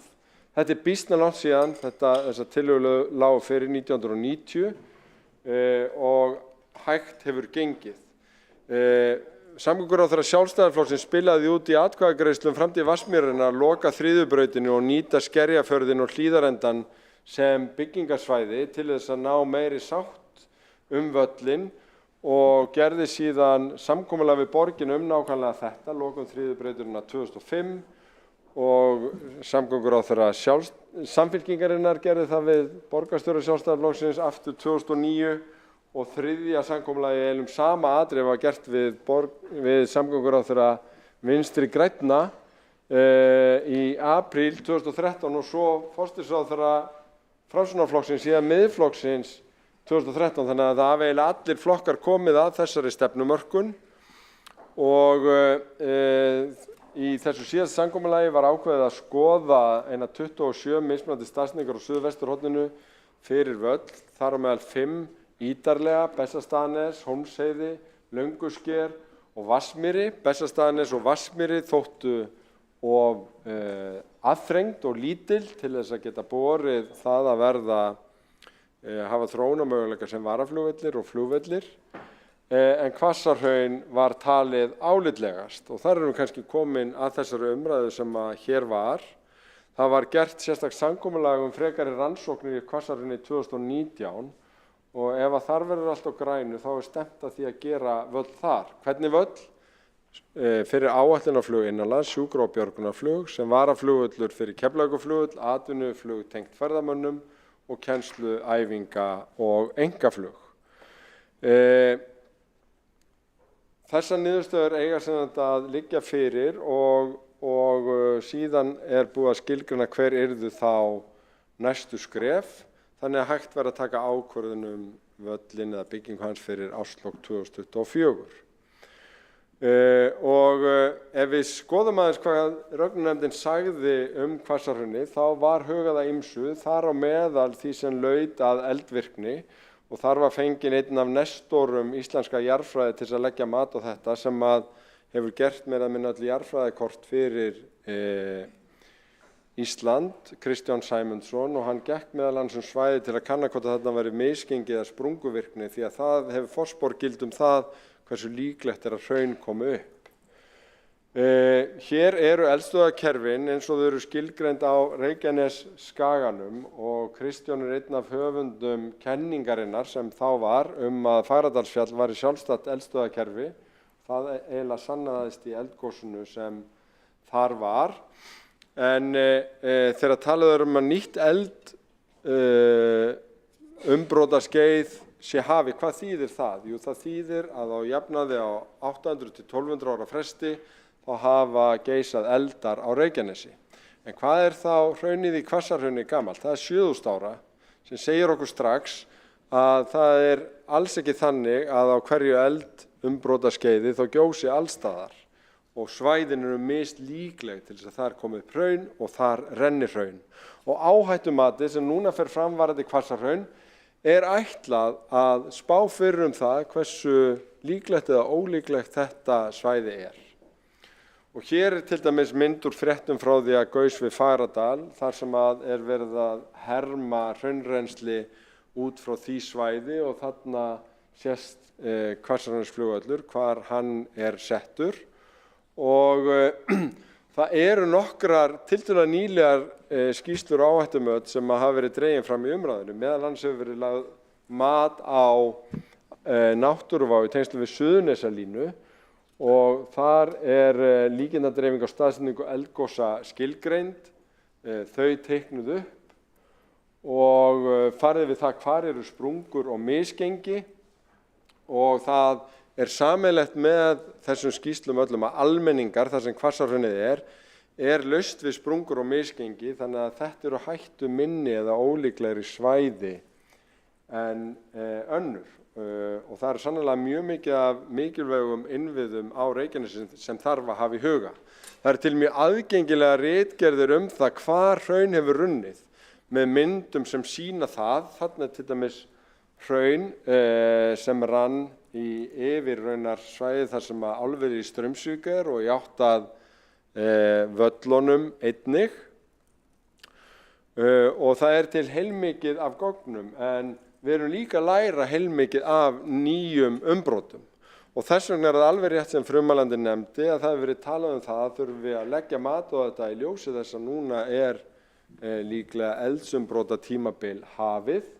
Og þá þarf að skoða svæðið, skoða sprungur og misgengi, skoða hvar líklegt að koma upp hraun og hvernig það muni þá renna.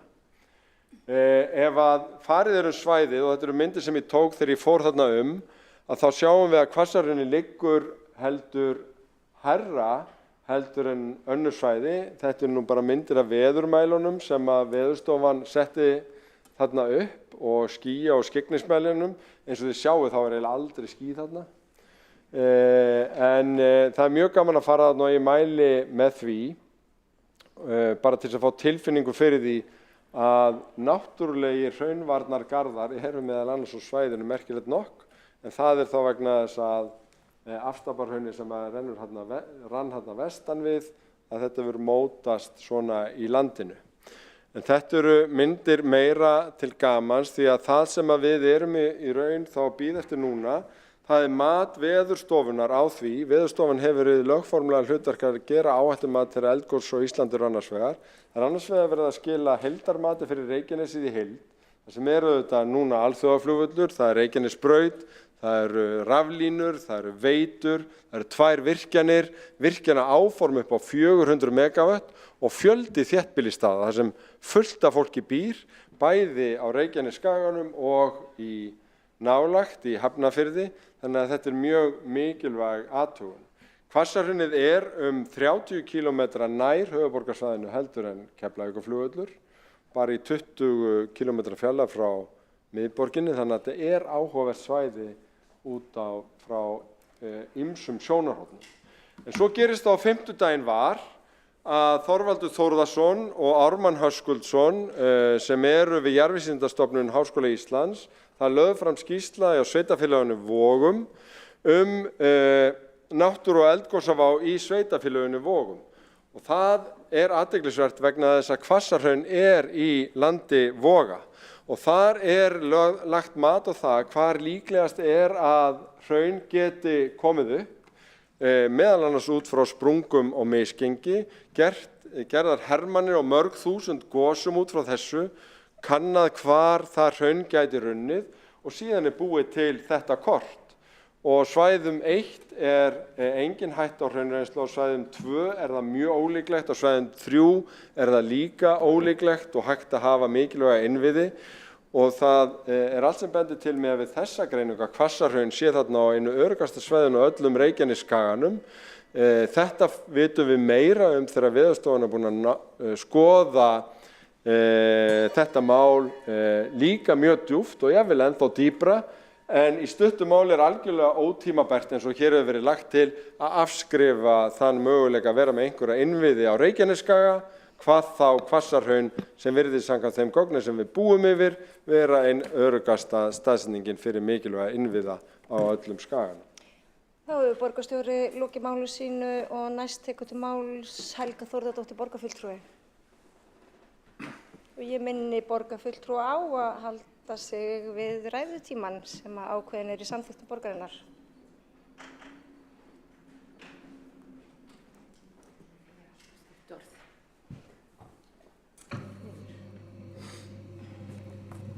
Frú forseti, borgarfulltrúar og aðrir áheyrendur.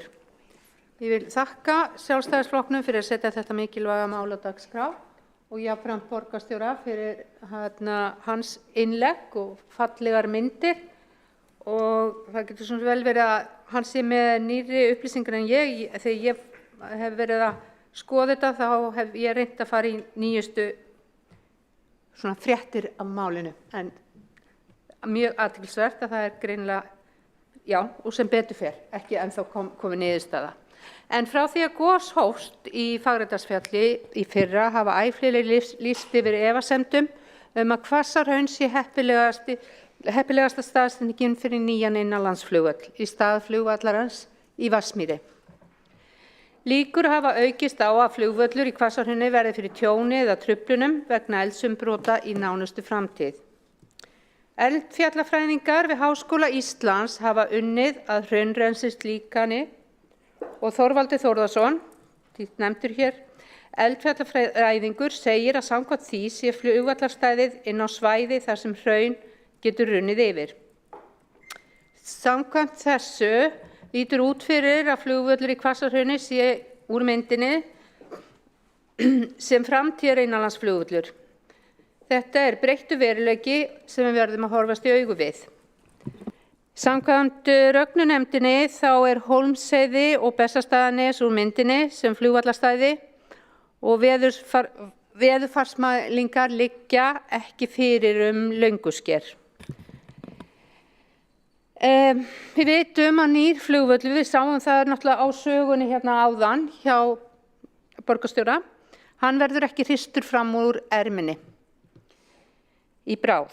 Það tekur langan tíma, já, ef að Hvassahraun verður ekki, sem ég hafði nú kannski vonir til, en að þá dýrt að byggja flugvöll. En hann mun kosta að minnstakosti 1/3 af því sem að Landspítali kostar, samkvæmt Rögnunefndinni, og við vitum hvað það hefur verið erfitt að koma þessum blessaða Landspítala á koppinn. Hann hefði átt að vera búið að byggja hann 1980. En meðan nýr flugvöllur í stað núverandi flugvallar í Reykjavík hefur ekki verið tekin í notkun, allir aðilar sammála að flugvöllurinn í Vatnsmýrinni sé miðstöð innanlandsflugs, varaflugvöllur fyrir millilandaflug og kjarninn í sjúkraflugi frá landsbyggðinni.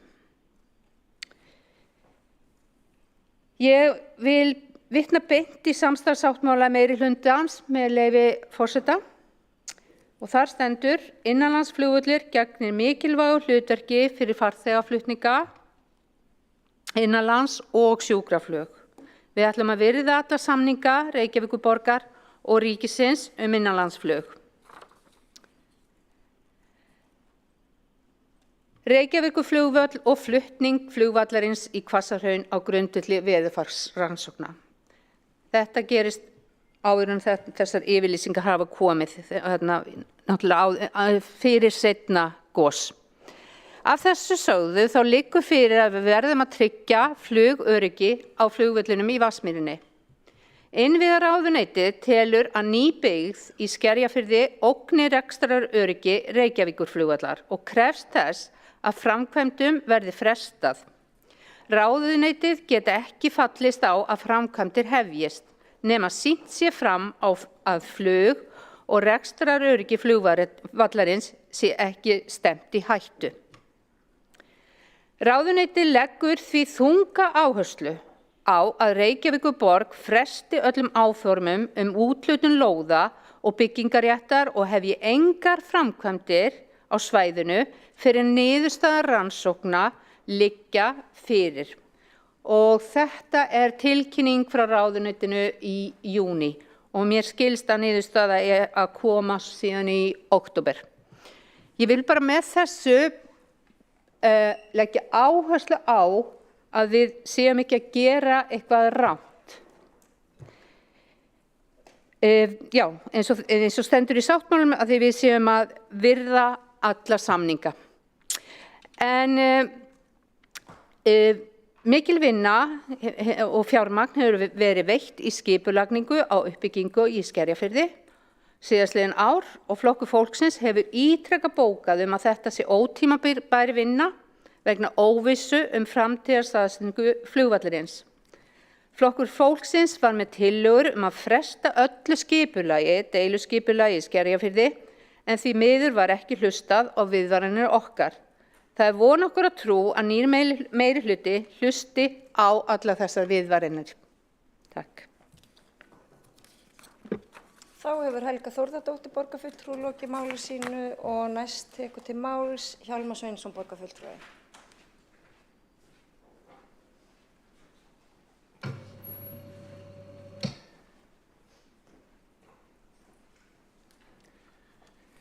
Já, ágæta borgarstjórn og forseti, ég stóðst ekki mátið að koma hingað upp þó að borgarstjóri hafi nú farið afskaplega vel yfir ákveðna þætti málsins sem ég ætla þá að sleppa en ég ætla kannski meðal annars að vitna hér í aðalskipulag Reykjavíkur 2010 til 2030 og svo viðauka sem að gildir til 2040. Þar fortakslaust gert ráð fyrir því að flugvöllurinn fari ekki síðar en 2032 og það það sem að gildir, það stefna Reykjavíkur og ég minni líka á það að á sínum tíma var þetta aðalskipulag samþykkt þverpólitískt sem að þýðir að nokkrir fulltrúar Sjálfstæðisflokksins hér í þessum sal samþykktu aðalskipulagið sem að gerðu ráð fyrir því að flugvöllurinn færi. Þeir hröktust reyndar síðan allir úr flokknum. En það var spurt að því fyrir kosningar í vor, það voru samtök bílnýsa lífstíl sem að spurðu að því frambjóðendur réttur kosninga viljið þið byggð eða flugvöll í Vatnsmýri og allir nema oddviti Miðflokksins sögðu við viljum frekar byggð. Reyndar með ákveðnum fyrirvara til að allra sanngirni sé gætt og oddviti Miðflokksins var sem sagt svo eini sem vildi frekar flugvöllin byggð en hann var ansi langt frá því að ná kjöri og sannleikurinn sá að úrslit síðustu ferðra borgarstjórnarkosninga sýna það að flokkar sem að vilja framfylgja aðalskipulaginu og því sem þar stendur, þeir ná að mynda meirihluta trekk í trekk en flokkar sem hafa talað gegn byggð í Vatnsmýrinni, þeim gengur ekkert að mynda meirihluta. Og það nefnilega þannig að það ekki bara nóg að ganga vel í kosningum, heldur það líka að vera geta til þess að fá samstarfsfólk til samstarfs.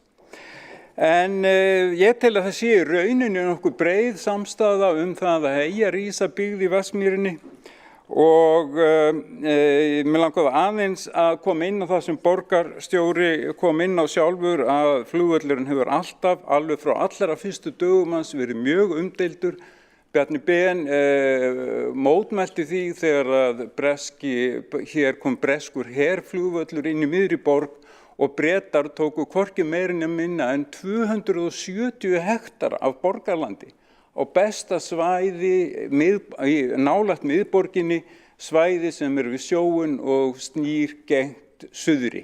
Það leitun að öðru eins byggingarsvæði hér í Reykjavík Og Gunnar Thoroddsen sem var borgarstjóri Sjálfstæðisflokksins, hann sagði á fundi Stúdentafélagsins í Reykjavík 1959 að ekki kemur til greina að skipulag í borginni, og þá var verið að deila uppbyggingu á ráðhúsi við Tjörnina, að flugbrautirnar eða skipulag flugbrauta kæmu í veg fyrir uppbyggingu ráðhús við Tjörnina. Og einnig var það alveg ljóst að í máli Geirs Hallgrímssonar, ef maður kynnir sér söguna, áður en að bílaskipulagið mikla var samþykkt 1966, að hann taldi alveg örugt að flugvöllurinn hlyti í framtíðinni að fara úr Vatnsmýrinni. Og þannig að það er alveg full ástæða til þess að halda þessu til haga. Það er alls ekki þannig að einhver hluti sjálfstæðismanna, eða þú veist að sjálfstæðisflokkurinn hafi alltaf verið fylgjandi flugvöllunum í Vatnsmýri. Það er bara alls ekki þannig. Þetta verið mjög umdeilt mál í þeim flokki. Og talandi það sem að Gunnar Thoroddsen mótmælti að skipulag eða hagsmunir flugvallarins ættu að í rauninni komi í veg fyrir ákveðnar skipulagsáætlanir borgarinnar, að þá má kannski geta þess að í kosningunum 2018 að þá kom borgarstjórnarflokkur Sjálfstæðisflokksins með þá tillögu að byggja 600 íbúðir á svokölluðu BSI-reit. Á ekki stærri reit það alveg slatti, og mínar upplýsingar segja að sennilega hefur það verið mjög örðugt að því að nákvæmlega það svæði liggur í fluglínu flugvallarins. Sem sagt, ég býst við því að sjálfstæðismenn hefðu orðið að kyngja því að geta jafnvel ekki framkvæmt það kosningaloforð sitt, og sama að segja við stúdendagarðana í HR. Þar hafa ekki verið byggðir stúdendagarðar næst skólanum, þar eru bara risastór bílaplan og það vegna þessara fluglínu. Þannig að borgin hvað eftir annað þarf að beygja sig fyrir hagsmunum flugsins, og já, ég ekki að minnast á því að það voru allmörg tréfeld líka í Öskjuhlíðinni út af flughagsmunum. Trén vaksa aftur, þannig að það nú ekki stórt mál. En Sigurður Þórarinsson, jarðfræðingur, hann stakk upp á því þarna á stúdentafundunum 1959 að flugvöllurinn sem sagt að víkja og það byggður upp ný bær með nýju ráðhúsi í Vatnsmýrinni. Þannig að þetta búið að vera í gangi alla tíð þessar hugmyndir, og mér langar að svona undir lokin að vitna í það sem að segir í aðalskipulagi Reykjavíkur. Það segir að í Vatnsmýrinni felist einstakt tækifæri til að gera Reykjavík að betri borg, með leyfi forseta stendur með uppbyggingu þéttrar blandaðrar byggðar, þá verði Reykjavík sjálfbærari, hagkvæmari og fegurri, en grundvöllur verði lagður að nýjum vaxtapól á sviði háskóla, rannsókna, hátækni, hljóðvist, og þetta mikilvægt, í vesturhluta borgarinnar batni verulega, hættan af flugi, lágt yfir húsum borgarinnar hverfi, en það gert ráð fyrir 6.900 íbúðum og mjög stórum almenningsgarði sem nær frá Hljómskálagarði og niður í Skerjafjörð í sem sagt hugmyndum, og eins og kemur fram í aðalskipulaginu, það gert ráð fyrir því að þarna búi 15.000 íbúar, þarna verið 12.000 störf og 3 grunnskólar. Og það má geta þess að staðan þannig núna að það eru tímabundnar heimildir fyrir rekstur flugvallar í Vatnsmýri, og það sem sagt samkvæmt skipulaginu möguleiki á að reka hann áfram til 2032. En þá má geta þess líka að núverandi starfsleyfi Reykjavíkurflugvallar, það útgefið af Heilbrigðiseftirliti Reykjavíkur og það rennur út 31. desember 2024. Að mínu mati og margra annara mjög mikið ónæði af flugvöllunum. Íbúar í Skólavörðuholtinu hafa haft samband við mig og segja að hávaðinn frá flugvöllum, einkum litlu rellunum í æfingaflugi, sé óþolandi. Það sé alveg sérstaklega slæmt helgar, sérstaklega sunnudagsmorgnum, jafnvel klukkan 8 þegar flugvöllarnir byrja, Kona sem ég hitt á förnum vegi segir að það sé engin friður, ekkert næði, sagði hún, og svo bætti hún við það miklu meira ónæði af öllum þessum flugvélum heldur en af máfum í Reykjavík. Og svo hefur náttúrulega bæst við líka auðvitað þessar fréttur það að einkaþotur parkera hér alveg ótrúlega ódýrt og svo gríðarlegt þyrluflug stöðugt yfir höfðum okkar hér í borginni.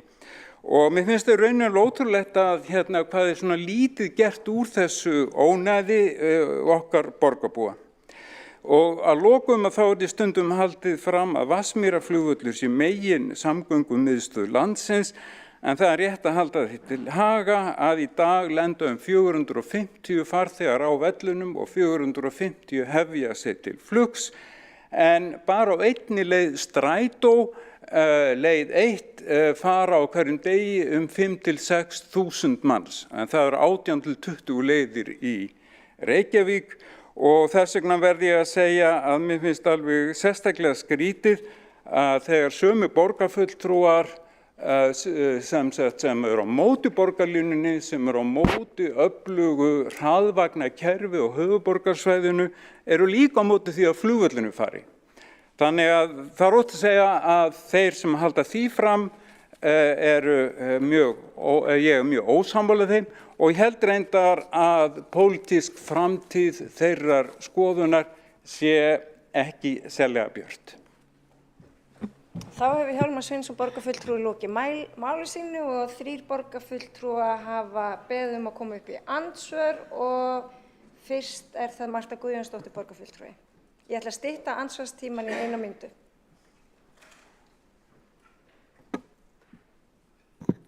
Forseti, ágæti borgarfulltrúar, Hjálmar Sveinsson borgarfulltrúi fullyrti það hér að hér sæti þessum sal borgarfulltrúa Sjálfstæðisflokksins sem að hefði samþykkt aðalskipulagið.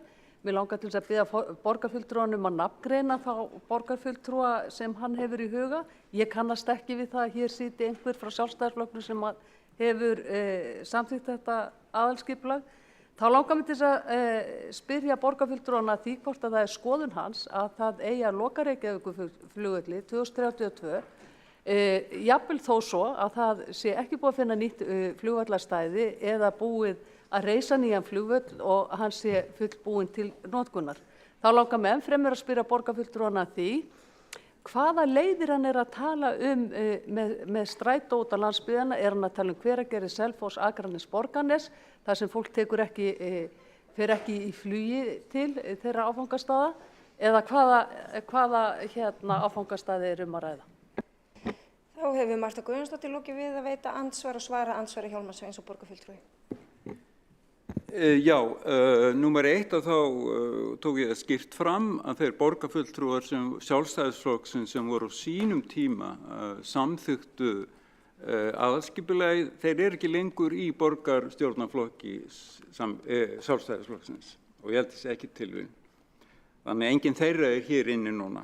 Nú varandi strætóleiðir að þá það auðvitað þannig að ég var ekki að tala leiðina Hveragerði Reykjavík, heldur leið til að mynda leiðina sem kallast Ásinn, Hafnarfjörður Reykjavík. Það eru 5.000 til 6.000 manns sem að fara með þeirri leið á sólarhring, en á hverju mánuði fara eru 1 milljón ferða farnar með strætókerfi Reykjavíkur.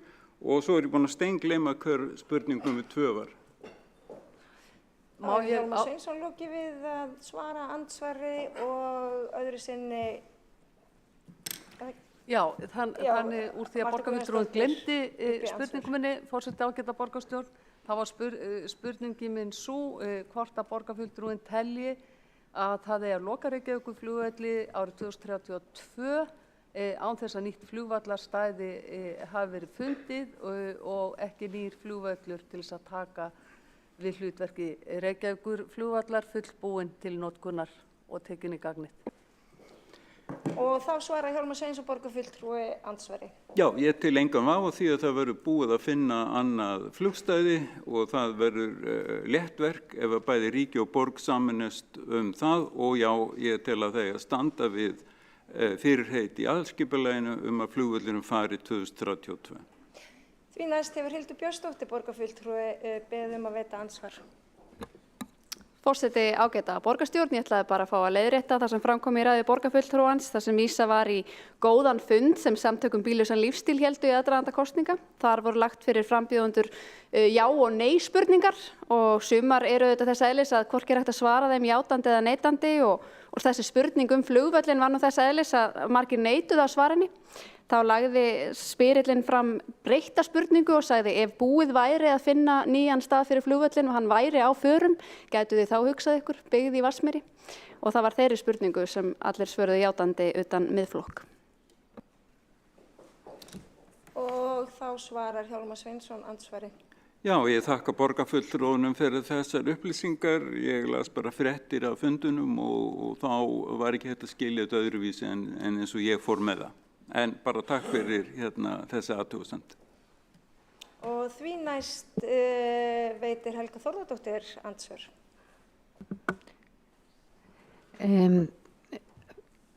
Forseti, kæru borgarfulltrúar. Ég vil bara ítreka að við í Flokki fólksins erum ekki á móti byggð eða aðalskipulaginu sem Hjálmar Sveinsson nefndi hér áðan. Málflutningi mínum var fyrst og fremst að leggja áherslu á að meðan við höfum ekki annan flugvöll, ekki fundið hann og ekki byrjað á honum, þá verðum við að tryggja öryggi á flugvöllinum í Vatnsmýrinni. Það sé ekki byggð líkt og innviðaráðherra er að benda á. Þannig að við þurfum að taka það alvarlega. Takk. Þá hefur Helga Þórðardóttir borgarfulltrúi lokið við að veita andsvör og vill Hjálmar Sveinsson borgarfulltrúi svara andsvörum. Já, ég bara þakka þessa athugasemd og hún er góð og gild svo sannarlega, en mig langaði bara að ljúka þessu með því að segja að það er óbærslega mikilvægt að ríkisvaldið leiti að öðrum stöðum að fullri alvöru en vinni ekki gegn þessari hugmynd eins og mér hefur stundum fundist vera, eða að vilja í rauninni að þetta mál frestist lágmark 20 ár. Þetta er brýnt mál fyrir hagsmuni Reykvíkinga. Þá telst andsvörum lokið og næst tekur til máls Alexandra Brím, borgarfulltrúi.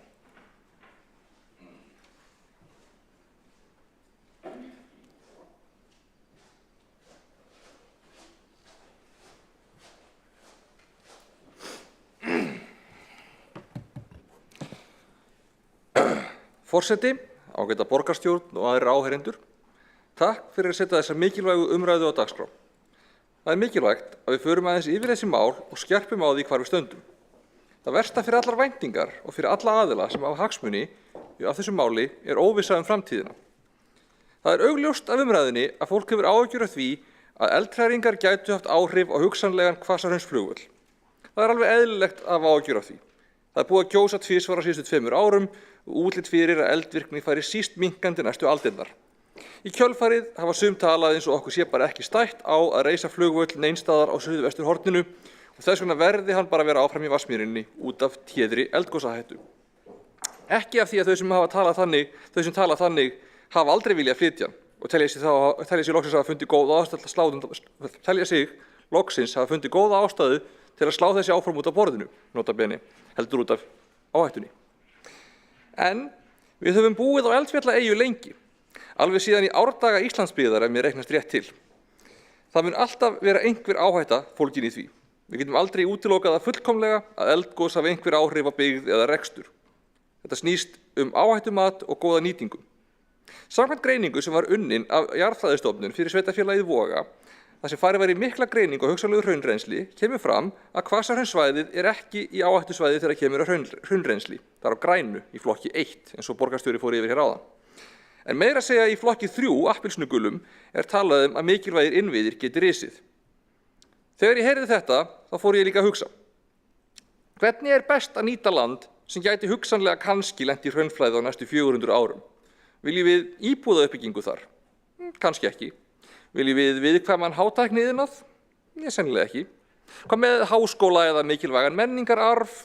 Ég veit það ekki.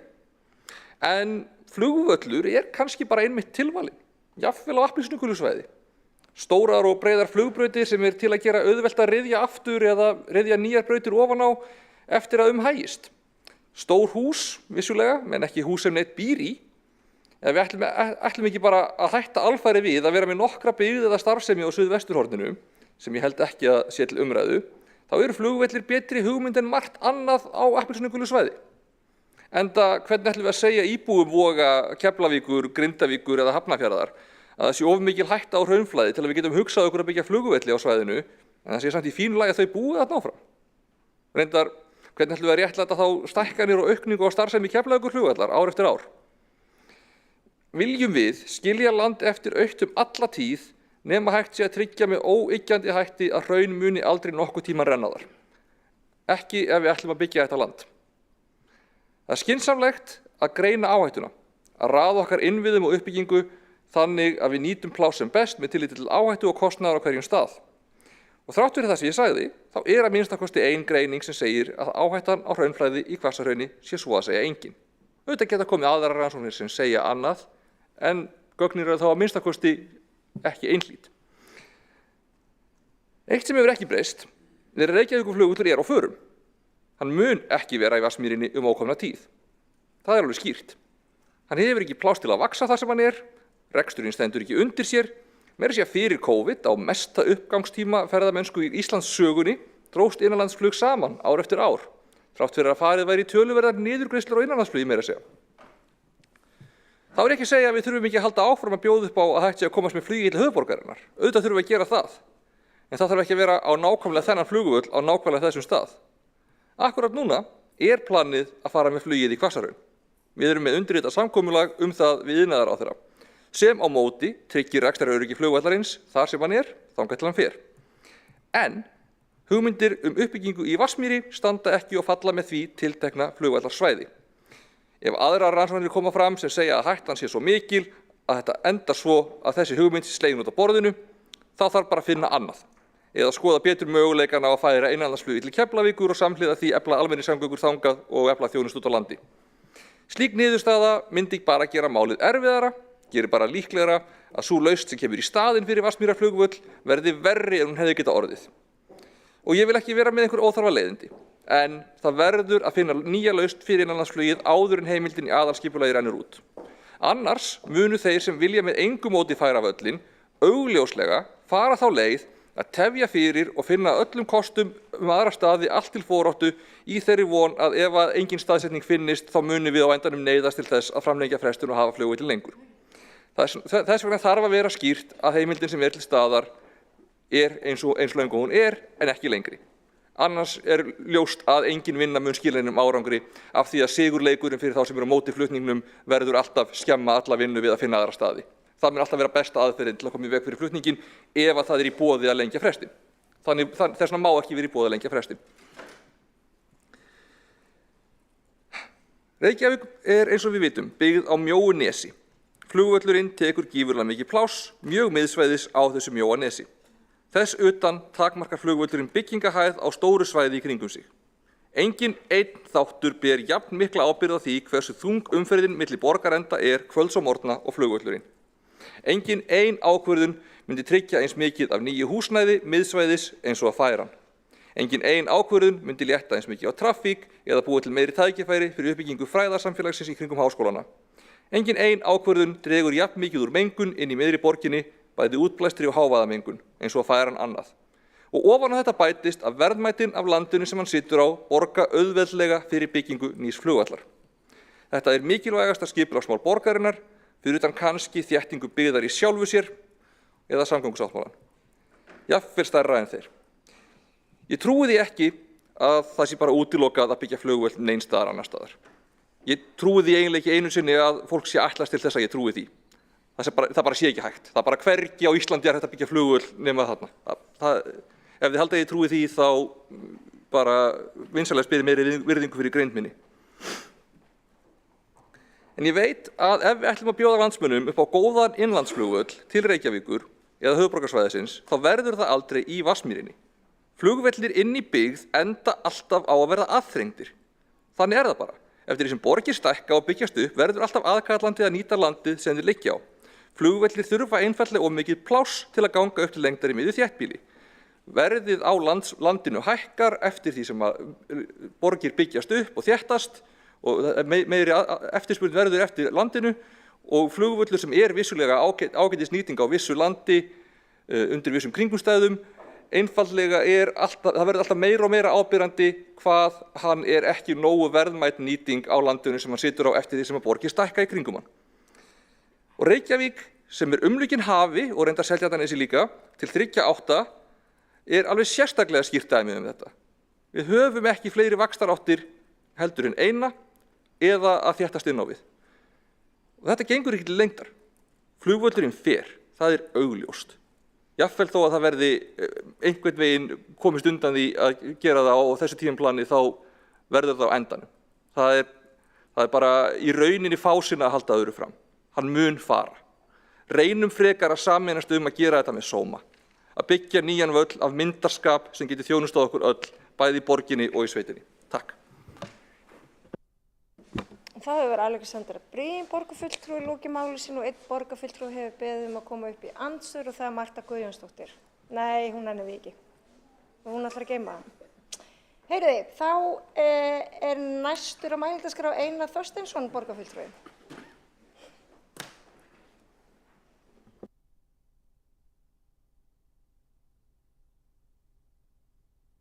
Umræða, sagnfræði og jarðfræði. Það rétt að árétta að í samstarfssáttmála meirihlutans segir Reykjavíkurflugvöll: innanlandsflugvöllur gegnir mikilvægu hlutverki fyrir farþegaflutninga innanlands og sjúkraflug.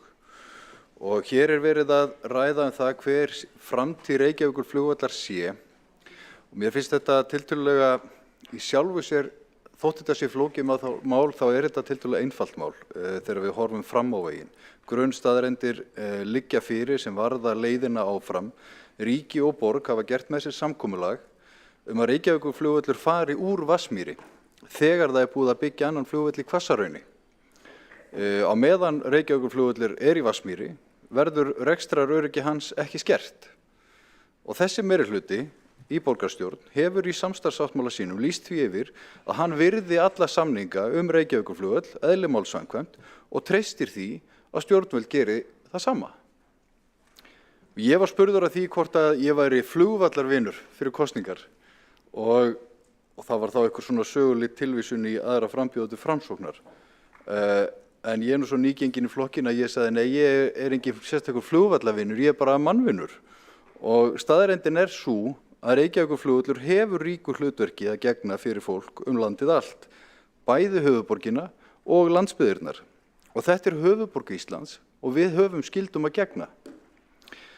Það mikilvægt að það verði ekki rask á innanlandsflugi og sjúkraflugi og að mínu mati það skylda okkar sem þjóðar að tryggja það að fólk úr öðrum landshlutum eigi greiðan aðgang að þjónustu í höfuðborginni enda hafa stjórnvöld ákveðið að staðsetja meginþorfa alla þjónustu í landinu, hér í Reykjavík, þar að meðal talið bráðalæknisþjónustu.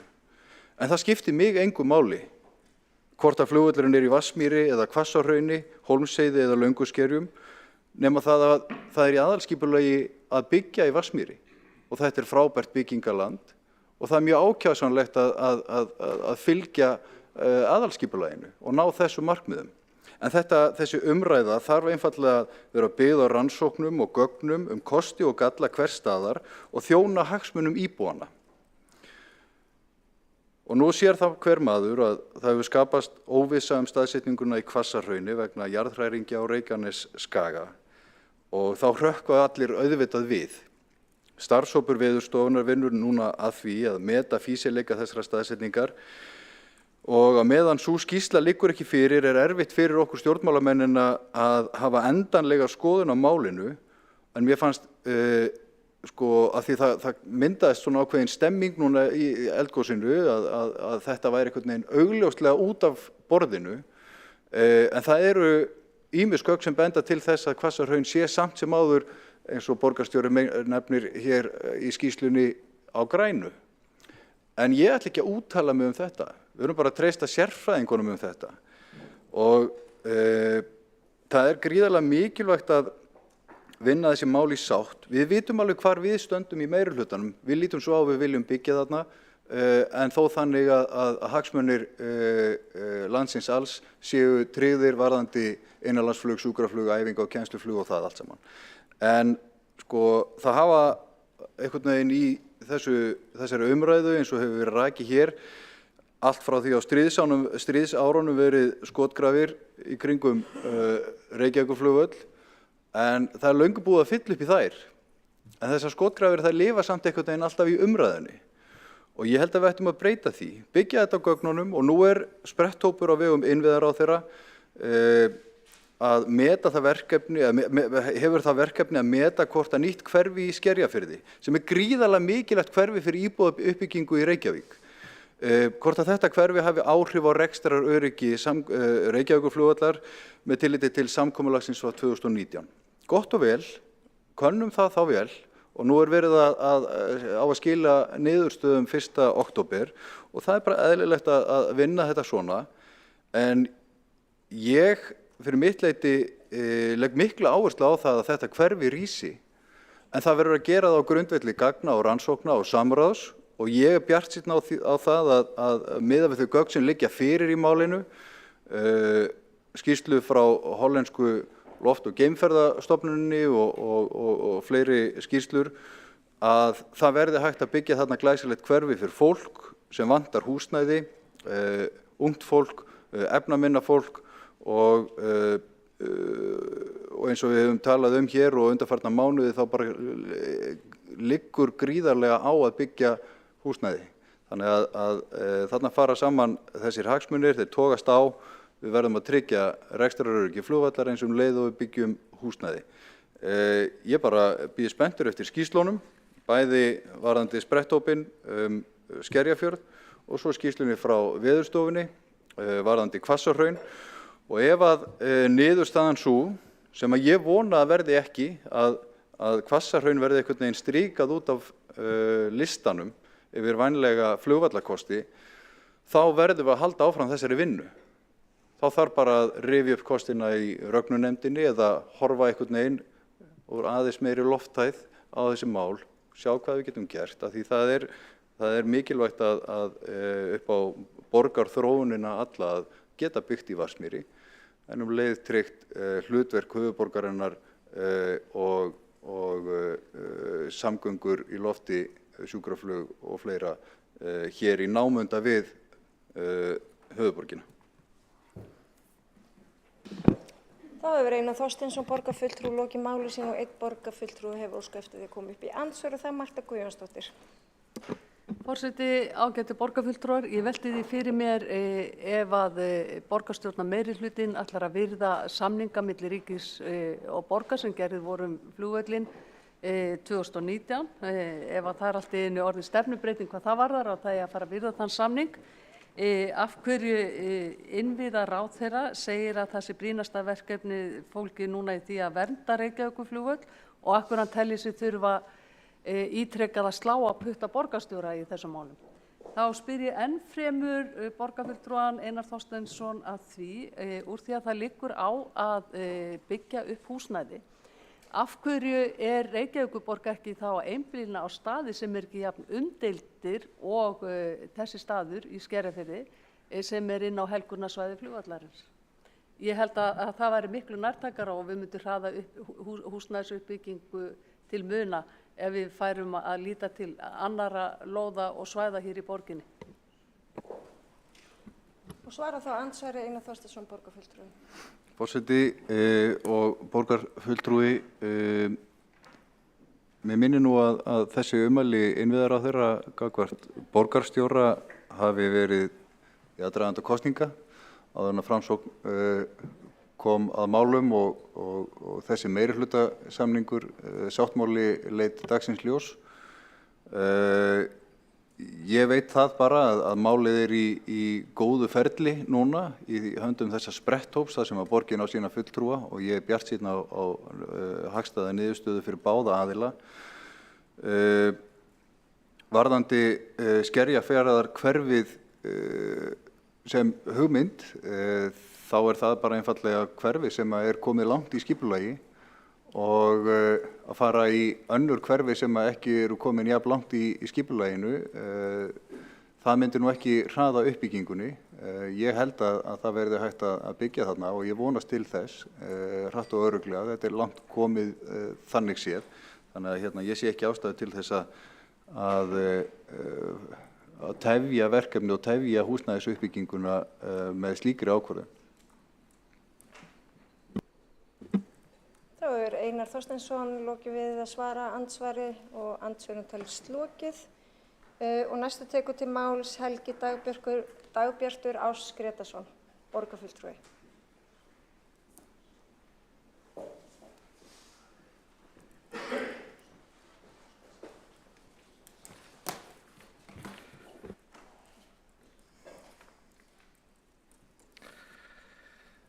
Forseti, ágætu borgarfulltrúar. Ég ætla nú ekki að hafa þetta langt og ég bara þakka fyrir þessa málefnalega umræðu sem hér hefur átt sér stað og allar þær upplýsingar sem hafa verið veittar.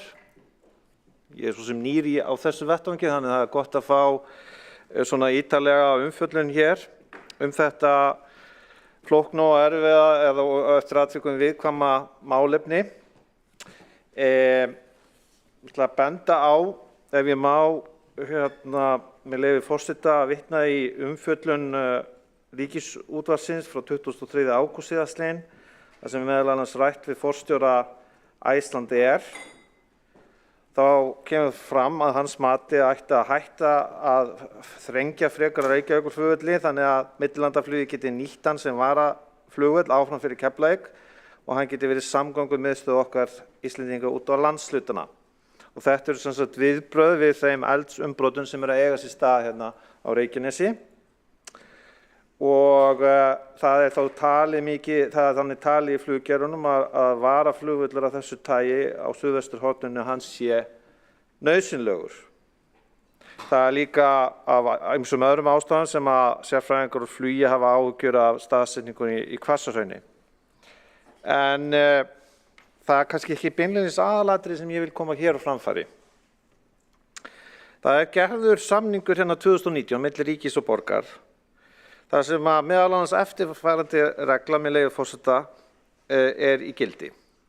Aðilar eru sammála að tryggt verði rekstraröryggi á Reykjavíkurflugvelli á meðan undirbúningi og gerð nýs flugvallar stendur, þar með talið eðlilegt viðhald og endurnýjun mannvirkja í samræmi við ákvæði gildandi samgönguáætlunar Alþingis.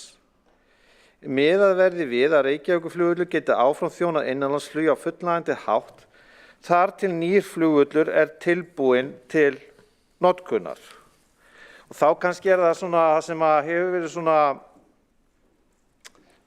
svona mín prinsippskoðun í þessu máli, það sem að mér finnst vera eðlilegt og málefnilegt að horfa til allra raka í þessu máli.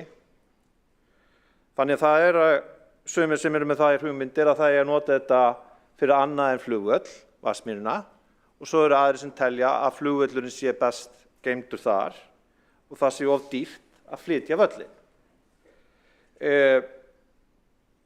Hins vegar er það mín einarða afstaða, þannig að ég er hvað maður að segja, sveigjanlegur eða opinn hvernig að landa þessu máli og það er búið að vera að gera ágætlega grein fyrir sögunni og mögulegum framtíðarsýnum. En kjarni málsins finnst mér að svo stöddu er eftirfarandi. Flugvöllurinn, hann verður að vera í Vatnsmýri þangað til það eru komnar raunhæfar áætlanir í gang til að hann fari annað. Það liggja ekki fyrir. Þá komum við þá öðrum þætti. Á meðan hann er í Vatnsmýrinni, þá er óeðlilegt með skipulagsákvörðun Reykjavíkurborgar að verið sé að þrengja að vellinum þannig að hann sé ekki lengur nothæfur. Ég tel það ekki vera heilbrigt eða ég er ósammála þeirri nálgun og sé þá einfaldlega að verið hér þá að fara bakdyra megin að því að koma vellinum í burtu á meðan að það er ekki komin eitt annað flugvallastæði í gang. Og þá komum við aftur að þeirri reglu sem ég var að lesa upp hérna áðan, sem er það á meðan að það er ekki neitt annað komið í hendurnar, þá er það skylda Reykjavíkurborgar, samkvæmt þessum samningi, eða þessu ákvæði, að tryggja rekstraröryggi flugvallarins. Þannig að ég bara þakka kærlega fyrir umræðuna þetta og fyrir alla sem hafa tekið þátt í þessu. Þetta upplýsandi fyrir svona nýjan borgarfulltrúa eins og mig og eins og hefur verið fjallað þá eru mjög skiptar skoðanir þetta mjög víða. En mér finnst vera undirstöðuatriði að það sé komið fram af heilindum í þessu máli. Þannig að það eru brýnir hagsmunir fyrir ferðaþjónustuna, fyrir fluggeirann, að það sé ekki verið að skapa með endalausum hætti óvissu hversi framtíðin þarna og meðan við höfum ekki neitt annað, þá verður að gera ráðstafanir eins og flugvöllurinn haldi áfram þangað til að sú niðurstaða komin. Þá hefur Helgi Dagbjartur Ás Grétarsson borgarfulltrúi lokið máli sínu og 2 hafa óskað eftir því að koma upp í andsvöru ræðu borgarfulltrúans og fyrstur það Einar Þorsteinsson borgarfulltrúi. Forseti, borgarfulltrúi, þetta bara hárrétt sem þú segir. Það ekki ætlun borgarinnar að skerða rekstraröryggi Reykjavíkurflugvallar með skipulagsákvörðunum. Þessi spretthópur einmitt að kanna það ítarlega hvort að það sé nokkuð svo. Þau gögn sem að lágu fyrir í málinu þegar þessar þegar þetta ferli sett á stað eða líklega á seinni stigum þess ég nú að koma að þessum málum svona dálítið eftir á að þau benda til þess eindregið að byggðin sem að fyrirhuguð muni ekki hafa áhrif á flug og rekstraröryggi flugvallarins. En innviðaráðherra taldi nauðsynlegt að fara betur yfir þessu gögn, draga þau öll saman og leggja heildstætt mat á það og borgin tekur þátt í því og ég bara bjartsýnn á niðurstöðuna með það að það sé bæði hægt að byggja hverfið og tryggja rekstraröryggi flugvallarins. Þá hefur Einar Þorsteinsson borgarfulltrúi lokið við að veita andsvar og þessum hluta andsvara lokið og næstur til þess að veita andsvöru Hjálmar Sveinsson borgarfulltrúi. Já, ég tek undir þetta orð borgarfulltrúans Einars Þorsteinssonar og hef eins og kannski allir hérna inni eða kannski ekki lesið þessa skýrslu hollensku geim- og loftferðastofnunarinnar og það finnst nú koma ansi skýrt fram að það ekki að neinu verulegu leyti verið að skerja flugöryggi eða lendingaröryggi. Það eiginlega mjög mínimalt. En við sjáum til hvað kemur út úr þessari skýrslu. Ég sammála því að menn þurfa að standa við gera samninga og vera heiðilegir og það var náttúrulega dálítið sérstök staða sem að borgin lenti í eftir að borgin hafði fengið land þarna á Skerjafjarðarsvæðinu, gert samninga þar sem að stóð að það ætti að byggja upp íbúðabyggð. Þegar að ríkið síðan neitar að standa við gerða samninga þannig að borgin þurfti að draga ríkisvaldið tvisvar sinnum. Fyrst fyrir héraðsdóm og síðan Hæstarétt til þess að láta ríkið standa við sinn hluta samningsins. Ég held að þetta sé einstakt í sögunni og og þetta nú í þess tilviki til marks það að borgin stóð við sinn hluta samningsins ríkið ætlaði heykjast á því miður. Og þá hefur Hjálmar Sveinsson lokið við að veita andsvar og svara andsvari Helgi Ás Grétarsson borgarfulltrúi. Það lykilatriði í mínum huga eins og staðan akkúrat núna af því að auðvitað mjög eðlilegt í þessu máli að það sé horft til fortíðarinnar. En við erum í þessari stöðu núna að hér þessi regla í samningnum við ríkið akkúrat núna. Mér finnst vera mjög brýnt að það sé hafið yfir allan vafa að það sé farið eftir þessu tiltekna ákvæði og það eru upplýsingar sem að almennt eru gerðar aðgengilegar, þá finnst það ástæða til þess að hafa áhyggjur af því að rekstrarhæfi flugvallarins sé skert of mikið með frekari þéttri byggð í það sem kallast nýi Skerjafjörður. Þannig að mér finnst að því að umfjöllunarefnið framtíð Reykjavíkurflugvallar að þá vil ég fókusera á það og ég legg líka bara áherslu á að það eðlilegt að þetta mál séu skiptar skoðanir.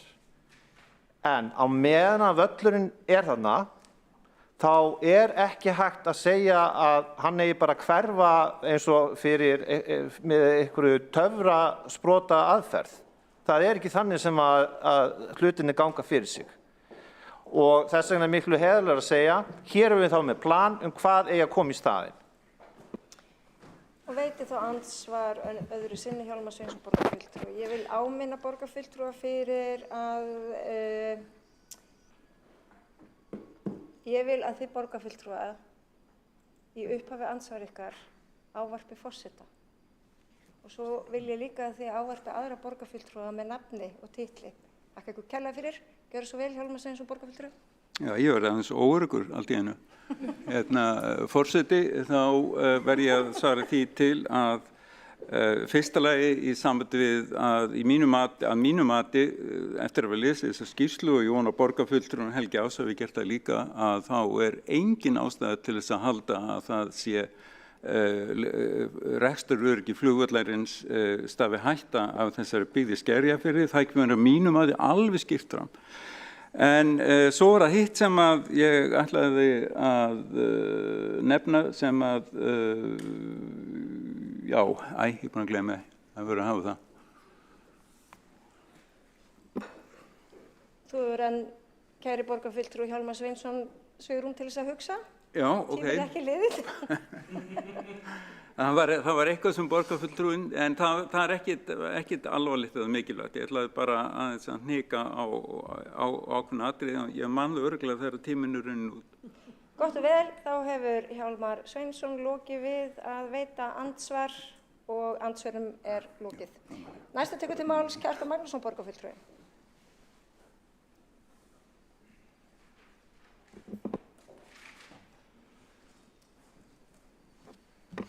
Og forseti vill árétta að mælendaskrá lokið. Nei, eftir að Marta Guðjónsdóttir málshefjandi borgarfulltrúi hefur tekið til máls. Og þá gerum við stutt hlé eftir það. Forseti, góðir borgarfulltrúar, það má alveg loka mælendaskránni mín vegna núna. En það athyglisvert að heyra þá umræðu sem á sér hér staðum Reykjavíkur flugvöll.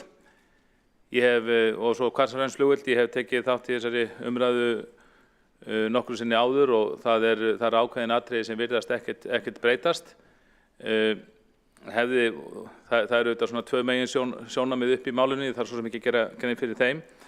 En ég hefði þó haldið að í ljósi síðustu atburða, ekki síðasta atburðar, oft það einn atburður sem breytir sín stjórnmálamanna á ákveðin viðfangsefni, en í þessu tilviki það endurtekinn atburður. Það sem sagt tveir atburðir, það eru tvö gos sem hafa breytt sjónarmiði margra til flugvallargerðar í Hvassahrauni og svo vitum við að það er bara ákveðin skilgreining að kvikan ná upp á yfirborðið, þá köllum við það gos.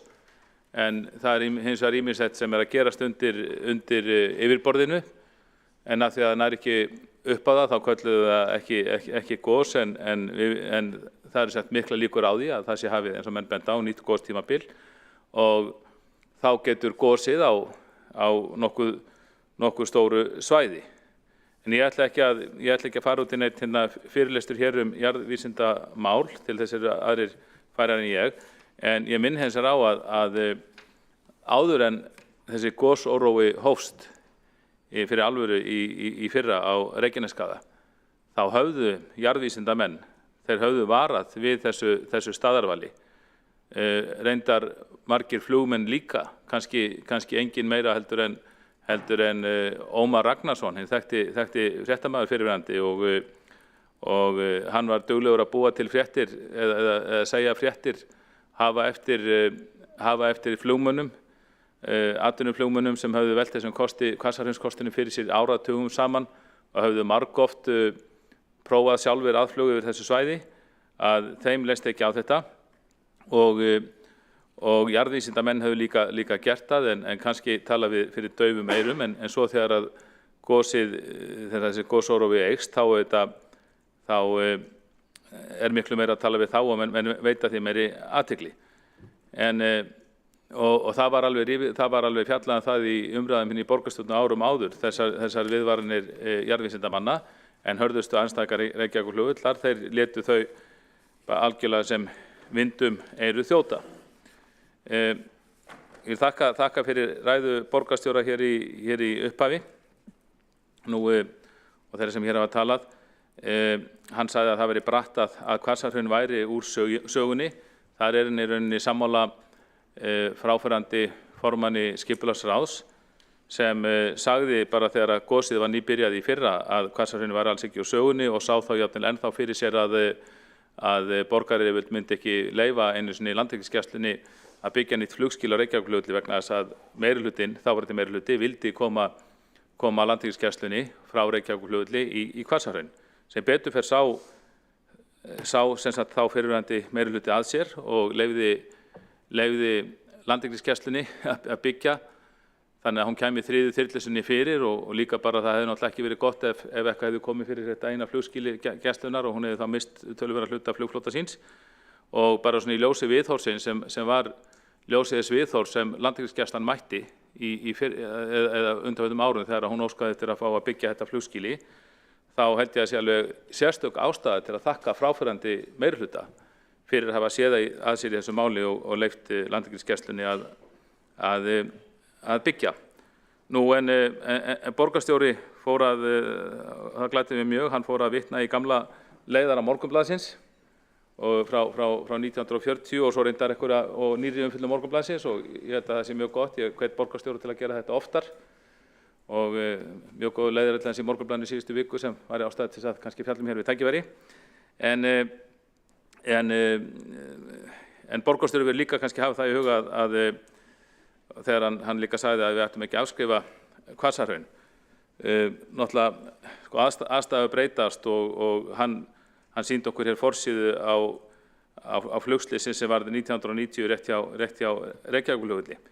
Ég held að það þýðir ekkert að spá fyrir svona hræðilega atburði en auðvitað rétt að hafa á til hliðsjónar en í þessu sambandi ef að menn ætla að fara að skoða flugslys og dæma þar hvað flugvellir eigi að leggja flugvelli framhald af því, þá held ég að menn verði að líta til alls svæðisins í heild og bendi á að sumir flugmenn þeir lýsa Fagradalsfjalli sem slysagildru. Eins og menn vita þá er óæskilegt að hafa flugvelli með nálægt fjöllum og það er mjög misvindasamt þarna og ég held að hafi farist að minnst kosti 4 flugvélar í Fagradalsfjalli ef menn fara bara í söguna að skoða það sko. Og með þeim tugir manna sko. Þannig að í því ljósi er ekki kannski beinlínis ráðlegt að því við vitum líka að það getur oft mjög verið lágskeiða á þessum slóðum. Í því sambandi er kannski ekki ráðlegt að vera að tosa flugvöll nær fjöllum eða fjalli eins og Fagradalsfjalli heldur en kannski þörfur á hverju sinni. Ýmsir staðir hafa verið skoðaðir með opnum huga. Löngusker, Álftanes, Hvassahraun, Hólmsheiði en allir þessi staðir hafa stóran ágalla á sér. Hvassahraun, ég minna eldgosáhættan en líka og veðurfarið en líka það að þetta er mjög dýrt mannvirki og við erum komið með nálægt Keflavíkurflugvelli. Það er líka, mér skilst að kosturinn við Reykjavíkurflugvöll og Keflavíkurflugvöll eða kostur við varaflugvelli í Reykjavík með Keflavík, það sé nokkurn veginn annað veðursvæði. Eftir því sem við færum okkur nær Keflavíkurflugvelli með nýjan flugvöll, þá er náttúrulega líklegra að hann komist inn á sama veðursvæði og hann. Svo held ég að þurfi nú líka að tala um umhverfismálin. Umhverfisverndarsinnar hafi gegnum tíðina gagnrýnt það mjög mikið og gerði það svolítið svona eftir því sem umhverfisverndarstefnu á Sveigsgrunum hrygg. Hvað framkvæmdir í tengslu við alþjóðaflugvöllinn á Miðnesheiði, Keflavíkurflugvöll, það er gífurlegt rask sem fylgir því að byggja flugvöll, tala nú ekki um alþjóðaflugvöll.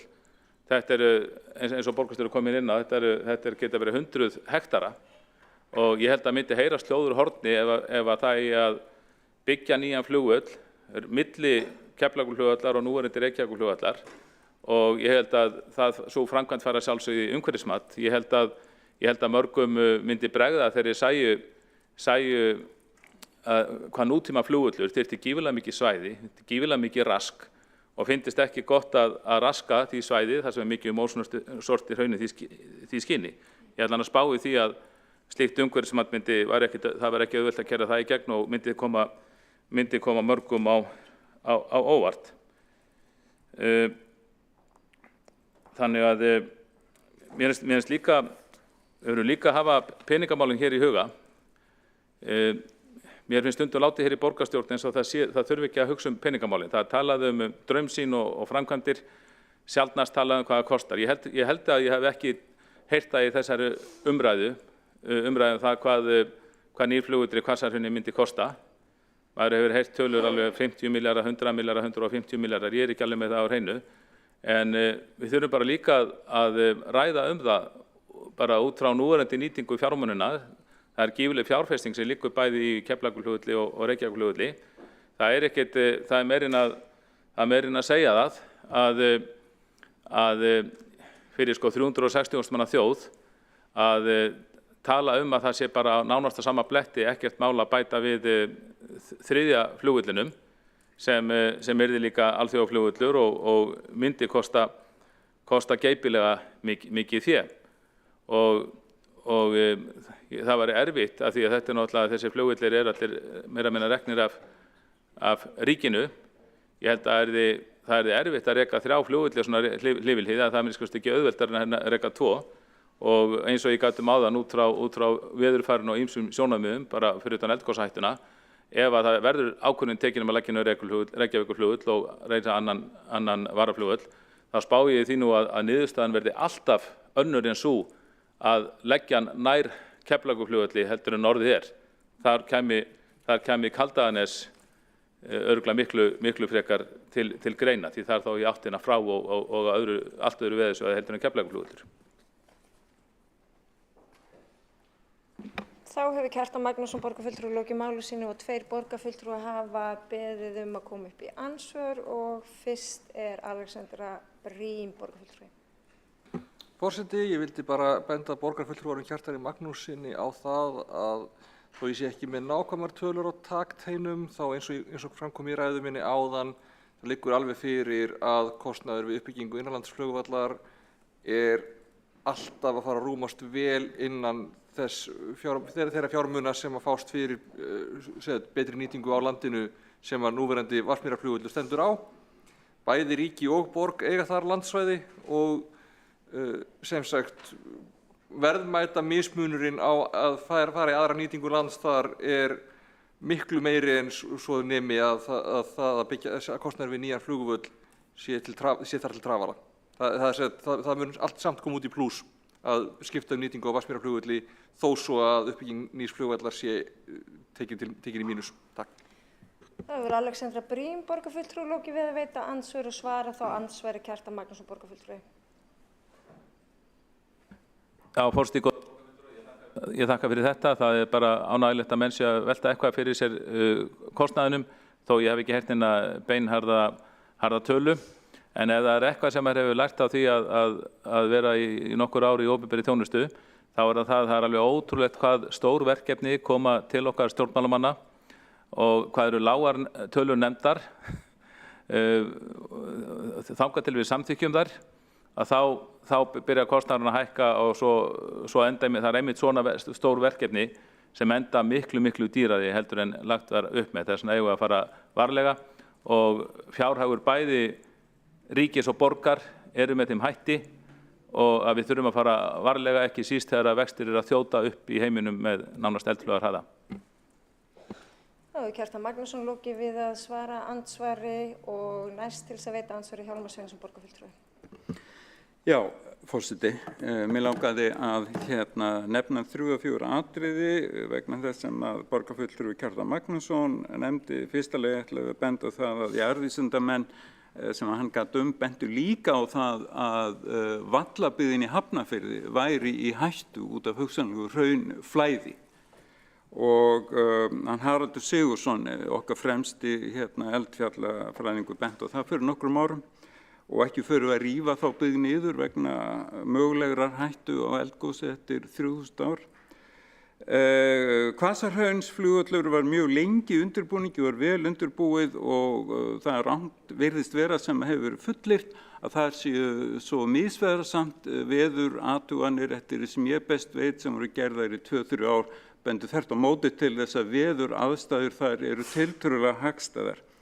Og mig langar að lokum að nefna það að því að borgarfulltrúi nefndi umhverfismat sem yrði að fara fram, þá vil ég fullyrða það að ef að Reykjavíkurflugvöllur yrði byggður eða lagður í dag, þá myndi hann aldrei komast í gegnum umhverfismat. Það er útilokað að umhverfismat myndi samþykja flugvöll í rauninni inn í miðri byggð í viðkvæmri mýri niður við fallega sjávarströnd, útilokað að það kemist í gegnum umhverfismat. Þá hefur Hjálmar Sveinsson lokið við að veita andsvar og svara Kjartan Magnússon borgarfulltrúi. Forseti, góðu borgarfulltrúar, ég vil bara þakka Hjálmari Sveinssyni borgarfulltrúa fyrir þessar góðu ábendingar. Þetta er alveg rétt sem hann segir með vellina í Hafnarfirði. Þetta hafa margir jarðfræðingar sagt við mig, meðal annars jarðfræðingar hjá Orkuveitunni sem spurðu mig á sínum tíma hvers vegna í ósköpunum eru þið með þetta svæðisskipulag stjórnmálamennir ef leiðir síðan til þess að það er byggt á eina staðnum á höfuðborgarsvæðinu sem á ekki að byggja á. En hins vegar vara ég nú við því að þó að það sé byggt óskynsamlega á einum stað, þá sé það notað sem réttlæting til að byggja óskynsamlega á öðrum stað líka. Og það gleður mig líka hvað borgarfulltrúinn hefur mikla þekkingu á veðurfari í Hvassahrauni, miklu betri þekkingu heldur en flugmenn sem hafa flogið þarna í áratugi og ég þarf bara að tengja borgarfulltrúann við Ómar Ragnarsson og fleiri flugmenn svo hann geti bara leiðrétt þá og augliti til auglitis. Og svo í þriðja lagi með umhverfismati, það er alveg rétt. Það var mjög harðar kröfur varðandi umhverfismat og Reykjavíkurflugvöllur hefði ekki verið leigður og kannski ekki Keflavíkurflugvöllur heldur. En þessi flugvellir voru bara lagðir, skaðinn er skeður í þeim skilningi, þessi flugvellir voru bara báðir lagðir fyrir tíma umhverfismats og verð ekki teknir, þeir eru óaftur krefir þeim skilningi. En það breytir ekki því að flugvallarlagning á nýjum stað sem hér er nefnd, hún verður miklu flóknari heldur en flugvallarlagning var á þessum 2 stöðum á sínum tíma þegar að breski herinn kom bara á annan staðinn og gerði þetta bara einu sumri og bandaríski herinn á 2 árum á hinum staðnum. Kjartan Magnússon borgarfulltrúi lokið við að svara andsvar og veitir andsvar öðru sinni. Hjálmar Sveinsson borgarfulltrúi.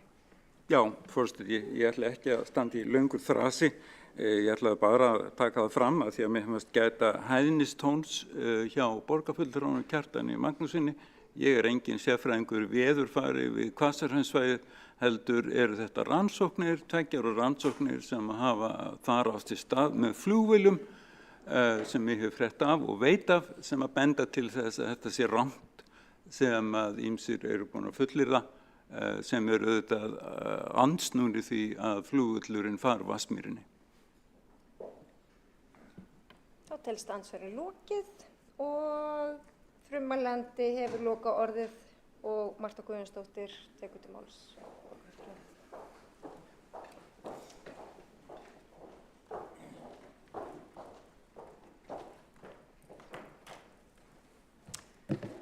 Forseti, ágæta borgarstjórn, ég átti von á því að hér yrðu mun skynsamlegri og raunsæðari umræður framtíð Reykjavíkurflugvallar en raun ber vitni.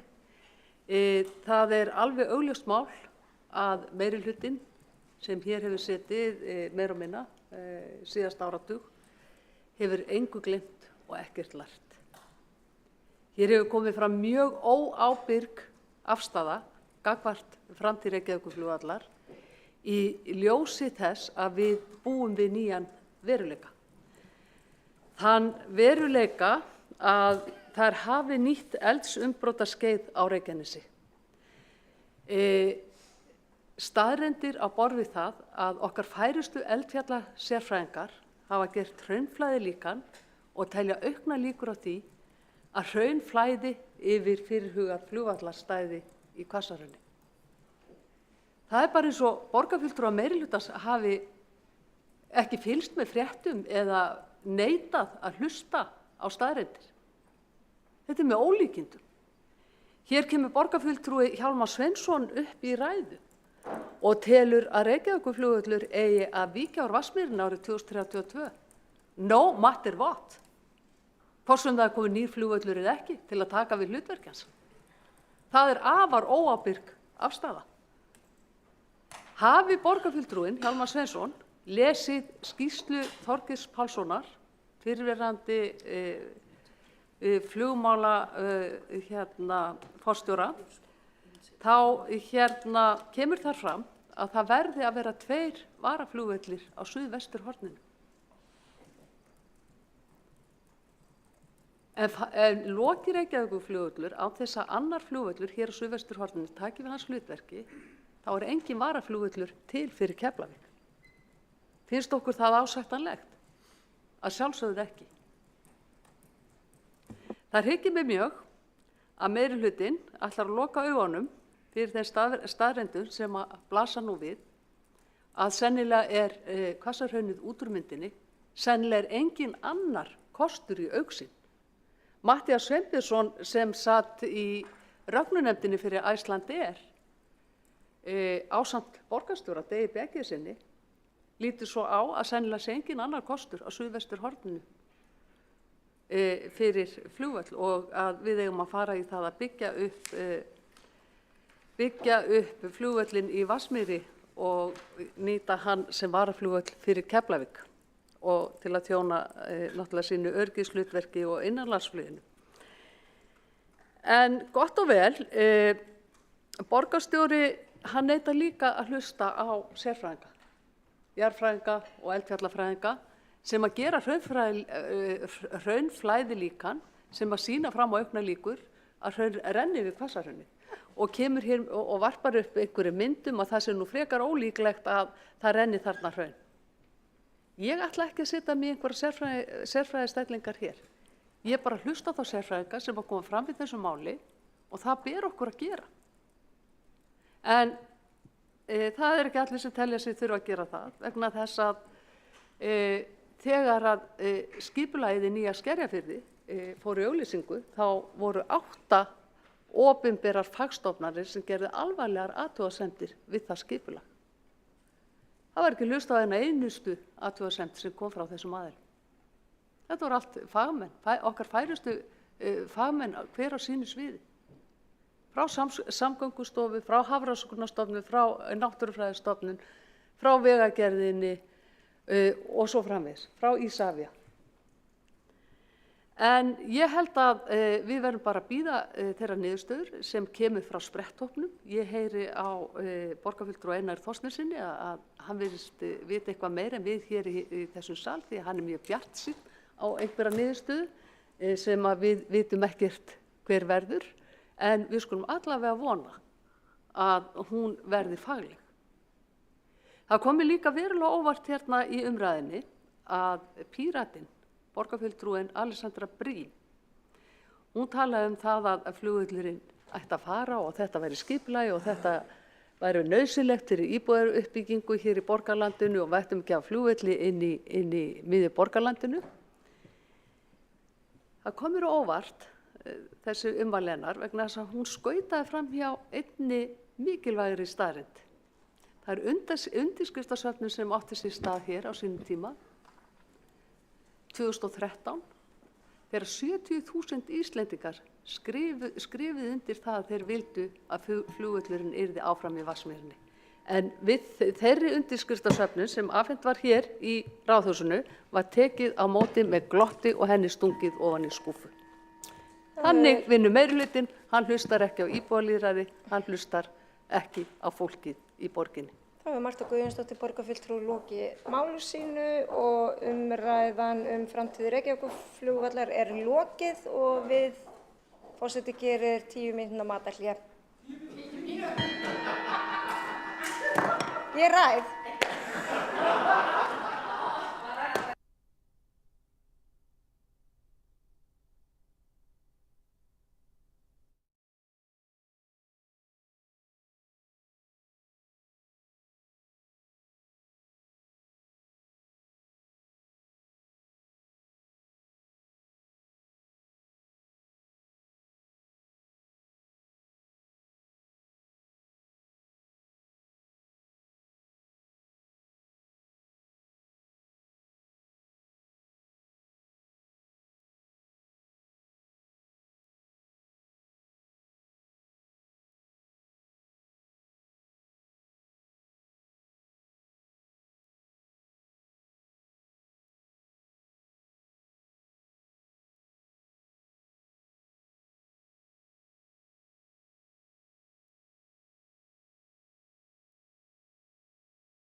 Þá göngum við til fjórða liðar á dagskrá og þar liggur tillaga borgarfulltrúa Sósíalistaflokks Íslands stofnun byggingafélags Reykjavíkurborgar og Sanna Magdalena Mörtudóttir tekur til máls. Borgarfulltrúinn.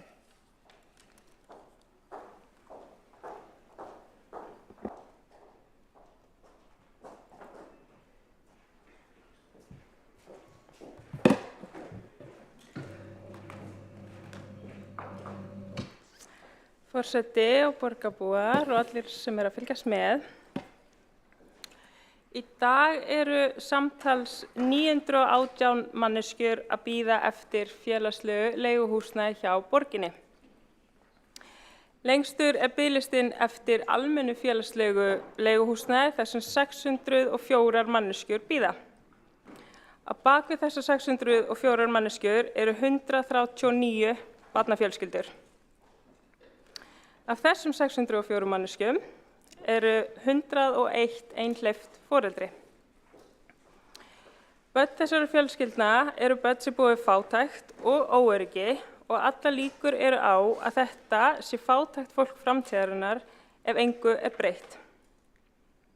Almennt félagslegt leiguhúsnæði ætlað þeim fjölskyldum og einstaklingum sem ekki geta séð sér fyrir húsnæði vegna félagslegra og fjárhagslegra aðstæðna.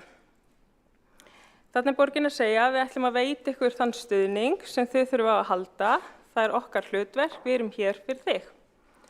Þegar borgin hefur samþykkt að þú eigi rétt á félagslegu húsnæði vegna aðstæðna þinna, þá ertu samt ekki komin í örugga höfn því langur biðlisti tekur við. Á síðasta ári var meðal biðtími eftir félagslegu húsnæði 22 mánuðir eða tæp 2 ár. Það allt of langur tími fyrir barn í erfiðum aðstæðum. Allt of langur tími fyrir hvern sem er. Áðan þá vorum við að tala áherslur í samstarfssáttmála þeirra flokka sem mynda meirihluta og þar stendur orðrétt með leyfi forseta. Við ætlum að skipuleggja borgina út frá hagsmunum barna og barnafjölskyldna. Tilvitnun lýkur. Fjölskyldur sem bíða eftir félagslegu leiguhúsnæði á þessum svokallaða almenna leigumarkaða meðan, þar sem þarf að greiða himinháa leigu til að halda íbúð, þar sem þarf að útvega tryggingu sem ekki auðvelt í dag og þegar verið ósk eftir að leigja íbúð þá þarf að skila sakavottorði og leggja inn umsókn með lánshæfismati og samt getur lent í að vera svikin í leiguviðskiptum. Það mjög erfitt að vera á leigumarkaði og þegar hann skoðaður í heild þá hefur meðal hlutfall ráðstöfunartekna sem fer í leigu vaxið á síðustu árum og mælir samkvæmt nýjustu könnunum í kringum 45% og við vitum dæmi þar sem greiðslur fara upp í 70% af ráðstöfunartekjum. Líkt og fram kemur í umfjöllun HMS, Húsnæðis- og mannvirkjastofnunar, stöðunar á leigumarkaði þá virðist fjárhagsstaða leigjenda fara versnandi. Rúmlega 25% aðspurðra sögðust annaðhvort nota sparifé sitt til að ná endum saman eða safna skuldum, en hlutfallið var 18% fyrir 2 árum. Leigjendur eru líka jafnað að verja hærra hlutfalli af ráðstöfunartekjum sínum í leigu nú en undanfarin ár og staðan fer enn versnandi. Skiljanlega þá vill fólk ekki vera í slíkri stöðu, en snúum okkur þá á úrræðum borgarinnar. Þar eru skilyrði fyrir að komast inn á biðlista eftir félagslegu leiguhúsnæði. Það erfitt að komast á þann merkalista, þá þarf að uppfylla ákveðin fjárhagsleg og félagsleg viðmið til þess. Safnapunktum, þar sem lagður mælikvarði á eymdina í sérstöku punktakerfi. Einstæð móðir í láglaunastarfi með 1 barn sem greiðir meira en 30% af heildartekjum heimilisins í leigu, hún kemst ekki inn á þennan biðlista. Hún þarf að vera skilgreind með félagslega vanda sem vinnandi fátækt auðvitað býr til, en það erfitt að ramma það inn í matsviðmið sem notað til að sjá hver á rétt á félagslegu leiguhúsnæði og hver ekki samkvæmt núverandi reglum. Þó svo hún væri metin með slæma félagslega stöðu sem og fjárhagslega, þá dugir það samt ekki til. Við erum með kerfi sem eiga að grípa þá sem þurfa á því að halda, en þessi kerfi ekki að grípa Rifurnar eru orðnar að gjám þar sem fólk, einstaklingar og börn þeirra hrapa til jarðar af því að öryggisnetið nær þeim ekki. Þegar þú hefur ekki efni að leigja íbúð þá sækjur í eitthvað annað sem er á viðráðanlegu verði en þá kemur að það er ekki hægt að skrá það og fá húsnæðisstuðning og það getur verið hættulegt að búa í því ef það er ekki hannað til búsetu. Líkt á við búsetu í atvinnuhúsnæði. Þannig að þetta er staðan. Biðlistar í borginni þar sem beðið er til lengdar. Brynja leigufélag sem sér að kaupa, eiga og reka húsnæði fyrir öryrkja, hefur verið að gera góða hluti en hefur lokað fyrir nýjar umsóknir. Leigjendur greiða allt of hátt hlutfall af sínum ráðstöfunartekjum í húsnæði og við verðum að grípa inn í. Borgin hefur talað uppbyggingu með verkalýðshreyfingunni sem hefur verið að gera góða hluti en það þarf svo miklu meira. Borgin þarf að líta til annarra borga, læra af þeim og það sem við erum að tala hérna fyrir er það sem hefur verið gert annars staðar, gengi vel, þar sem borgir eru að byggja sjálfar. En að tillögunni þá er hún þannig að borgarstjórn samþykkir að fela viðeigandi sviðum innan borgarinnar að hefja nú þegar undirbúning að stofnun byggingafélags Reykjavíkurborgar sem hefur það markmiði að byggja íbúðir fyrir þær manneskjur og fjölskyldur sem eru í mestum húsnæðisvanda. Markmið byggingarfélagsins verða að sjá allt ferlið frá upphafi til enda og er umhverfis- og skipulagssviði fala að skoða hvernig megi útfæra slíkt í samvinnu við velferðarsvið og fjármála- og áhættustýringarsvið borgarinnar. Þar þarf að skoða innflutning byggingarefnis og möguleg magninnkaup sem standa þar til boða og útfæra hugmyndir ráðningar í verkin. Hlutverk byggingarfélagsins verða að sjá uppbyggingu íbúðana á borgarlandi og leigja út íbúðarnar í óhagnadrifnum rekstri. Húsnæðiskreppa ríkir í borginni, þar sem mikill skortur er á íbúðum. Slíkt hefur sprengt upp leiguverð á almennu leigumarkaði og gerir manneskjum í húsnæðisvanda erfitt fyrir. Það er nauðsynlegt að borgin grípi inn í aðstæður af aukinni alvöru og sjá að byggja fyrir borgarbúa sem er í mestri neyð. Og með uppbyggingu byggingarfélags Reykjavíkurborgar þá getur borgin skapað húsnæðisfélag sem er algjörlega aðskilið fyrirtækjum með gróðasjónarmið í huga. Eins og staðan er núna þá koma margir aðilar að uppbyggingu húsnæðis í borginni og með því að koma hluta af uppbyggingunni og útleigunni beint inn á borð borgarinnar og þá má fjarlæga þá milliliði sem leitast að græða á húsnæðis uppbyggingu og útleigu íbúða út úr jöfninni og þetta skilar sér þá í lægra leiguverði fyrir borgarbúa. Það er nauðsynlegt að tryggja að nægar íbúðir sé í boði en húsnæðiskreppan grefur sífellt undan lífskjörum almennings þó auðvitað einna helst þeim verð stöddu. Það er fullreynt að líta til markaðsins, ég vonum að hann komi með lausnir. Þurfum að koma félagslegum lausnum í framkvæmd og byggingarfélag Reykjavíkur eru þar kröftu viðbót inn í húsnæðisuppbyggingu að meðan unnið er að því að styrkja önnur óhagnadrifin leigufélög og styðja íbúða uppbyggingu á vegum verkalýðsfélagana. Við verðum að bregðast við stöðunni sem er hér í borginni og þegar ég hef talað um þessi mál hér áður þá hafa viðbrögðin gjarnan verið þau að biðlistar hjá félagsbústöðum hafi verið helmingaðir, að borgin sé á réttri leið og svona dregin upp svo mynd að það þurfi bara að halda áfram á þessari leið. En ef að þessi biðlista á núna 604 manneskjur að bíða eftir almennu félagslegu leiguhúsnæði þá er þetta ekki rétt leið, þá þurfum við að gera eitthvað annað til þess að tryggja þessum sem bíða öruggt húsnæði. Við þurfum eitthvað annað kerfi, það sem að hefur verið stuðst við er augljóslega ekki að virka og við þurfum félagslega lausnir, við þurfum að gera eitthvað annað en það sem að borgin hefur verið að gera og það sem hún ætlar sér að halda áfram að gera eins og kom fram í meirihlutasáttmála að það er ekki boðað neitt nýtt varðandi félagslega lausnir eða óhagnadrifna uppbyggingu. Þannig að borgin þarf að stíga þarna inn og við þurfum að veita lausnirnar af því það er ekki lagi að fólk sé að bíða þarna til lengdar eftir öryggi og öruggu heimili. Allt og mikið litið á heimili sem eitthvað sem einhver eigi að geta grætt á. Það er alls ekki þannig, húsnæði er alltaf heimili fólks og við þurfum að tryggja að svo sé og að þau sem eru í mestri neyð fái hér öruggt heimili. Borgarfulltrúi Sanna Magdalena Mörtudóttir er lokið máli sínu. Næstur tekur til máls borgarstjóri Dagur B. Eggertsson.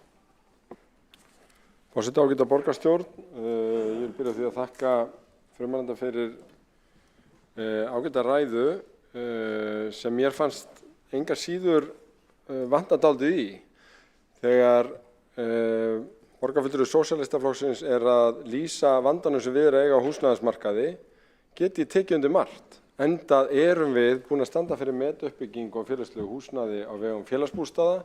Við erum búin að styðja undir og styðja við fjölgun íbúða á vegum óhagnaðardrifinna félaga á skala sem ekki hefur sést áratugum saman á undanförnum árum og þetta samanlagt hefur einmitt leitt til þess að grynkað hefur verulega á biðlistunum.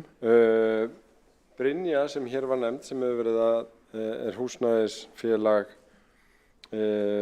Öryrkjabandalagsins hefur ekki verið í miklum byggingarhugleiðingum en það að breytast þannig að það jákvætt. En mér fannst dálítið merkilegt að fara í gegnum ræðu húsnæðismál og þá sem verst standa á húsnæðismarkaði án þess að nefna félagsbústaði berum orðum.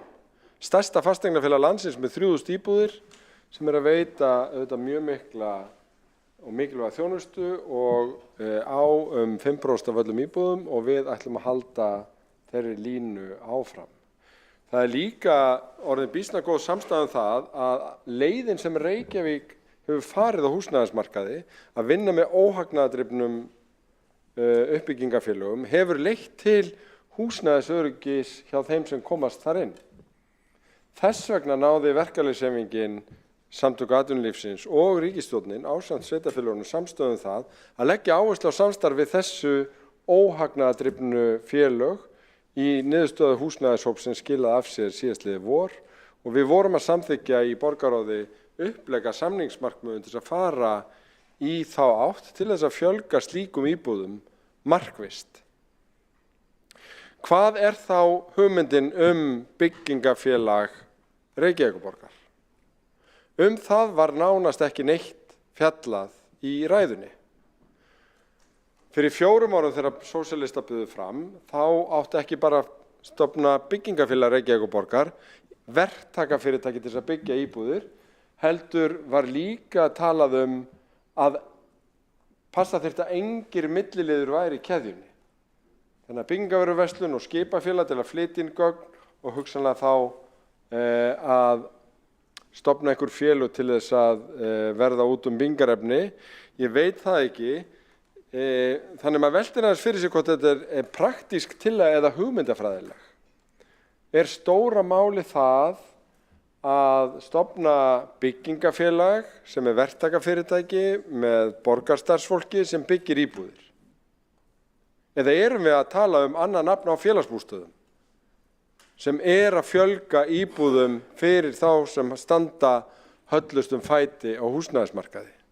Þetta fannst mér alls ekki skýrt og ég held að sé líka mikilvægt fyrir umræðuna að fá það fram hvort að sósíalistar séu ennþá að velta fyrir sér uppbyggingafélagi án milliliða. Þannig að við erum líka að tala byggingarvöruverslun og skipafélag sem að flytja inn byggingarvörur og svo framvegis. Hugmyndin byggingafélag Reykjavíkurborgar ekki út í hött sögulega. Þegar farið var í Breiðholtsverkefnið á sínum tíma að þá kom í ljós að engin byggingafyrirtæki á Íslandi voru í stakk búin til að takast þá uppbyggingu á hendur. Og Reykjavíkurborg og verkalýðshreyfingin í sameiningu stofnuðu til verktakafyrirtækis til að byggja fyrstu Breiðholtsblokkirnar. Þegar það var hins vegar orðin staðan sú að það voru fleiri sem gátu þetta, þá var það félag lagt niður og unnið með ýmsum byggingaraðilum og 2016 á 100 ára afmæli Alþýðusambandsins þá stuðlaði borgin að því að stofna íbúðafélag með verkalýðshreyfingunni sem að fékk nafni Bjarg og þetta var ASÍ og BSÍB sem gerðu það. Hvernig var það gert? Jú, með því að vinna að því að ná í gegn löggjöf á þingi þessa óhagnaðardrifnu uppbyggingu og gefa fyrirheit lóðir fyrir 1000 íbúðir sem yrðu 1000 fyrstu íbúðir þessa félags. Verkalýðshreyfingin, ég held að það sé mikilvægt að átta sig á því, fór ekki þá leið að stofna verktakafyrirtæki. Heldur hefur tekist frábærlega að vinna með verktakafyrirtækin sem fyrir með því að gera samninga í raun áhættulæsar framkvæmdir sem enda bara með því að íbúar fá beinlínis lykla að íbúðunum sínum afhentar á fyrirfram ákveðnu verði sem innan þeirra marka sem lögin almennar íbúðar og stofnframlög gera ráð fyrir. Og þetta hefur tryggt ótrúlega stórum fjölda Reykvíkinga og reykvískra fjölskyldna örugt þak yfir höfuðið. Ég hefði skilið ef að hér væri verið að tala fyrir því að auka í þetta, sem reyndar það sem stefnt að því að gera með niðurstöðum húsnæðishópsins í vor, eða fjölga félagslegum íbúðum á vegum félagsbústaða sem líka leið, sem hefur reynst mjög vel, en það að koma hér með tillögum byggingafélag Reykjavíkurborgar finnst mér eiginlega svona tilraun til þess að reyna að skera sig aðeins úr í umræðunni án þess að það sé skýrt hvað þetta eða hverju það bætir við nema það sé á einhvern nátt hugmyndafræðilega nauðsynlegt að það séu borgarstarfsmenn sem byggi húsin. Það hugmyndin? Eða þetta eitthvað félag sem á að fara að semja við verktaka að byggja íbúðakjarna fyrir fatlað fólk? Vegna þess að það nákvæmlega það sem að félagsbústaðir að gera.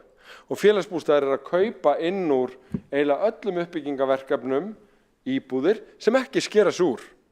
Þetta ekki sérhúsum, heldur 5% allra íbúða út allt. Vegna þess að við viljum ekki, þegar við erum að hugsa börn sem alast upp við skort, að það verði hægt að benda á hús og segja þetta hús fátækra fjölskyldna. Við höfum farið þá leið að vilja félagslega blöndun. Dreifa uppbyggingin út allt. Að félagsbústaðir eigi 1 til 2 íbúðir í hverjum einasta stigagangi eins og nú staðreynd alla Reykjavík og kaupa 5% íbúða í öllum nýjum verkefnum. Það betri leið heldur en gamla leiðin að byggja heilu blokkirnar, heilu hverfin fyrir eitthvað tiltekið tekjuhóp. Mér finnst sagan hafa kennt okkur það. Mér finnst það tilraunir sem við í okkar samfélagum hafi kennt okkur það. Mér finnst þróunin og reynslan erlendis hafa kennt okkur það. Og það engin tilviljun að þær leiðir sem við höfum verið að þróa hérna að sumu leyti með heilmikilli nýsköpun hafa vakið athygli vegna þess að okkur hefur tekist að sameina þróttmikla uppbyggingu, samstarfi verkalýðshreyfinguna, stúdenta, byggingafélag eldri borgara og fjölgun íbúða fyrir verstadda hópin í gegnum félagsbústaði með félagslegri blöndun alla borg.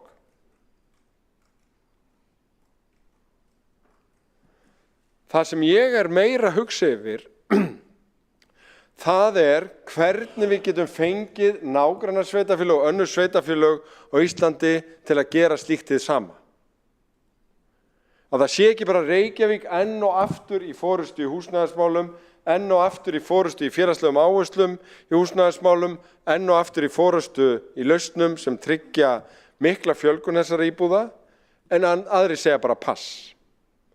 Þess vegna höfum við verið að tala og tala fyrir húsnæðissáttmála sem með þessum félagslegu áherslum og ég bind vonir við að það samningsferli sem nú að fara í gang tryggi að það verði ekki bara við, borgin, sem standa okkar plikt í samvinnu við okkar góðu samstarfsaðila, heldur líka önnur sveitarfélög og fyrir vikið að þá byggist allavega 2-falt hraðar upp á þessu sviði ef aðrir gera eins og við höfum gert og ætlum að gera.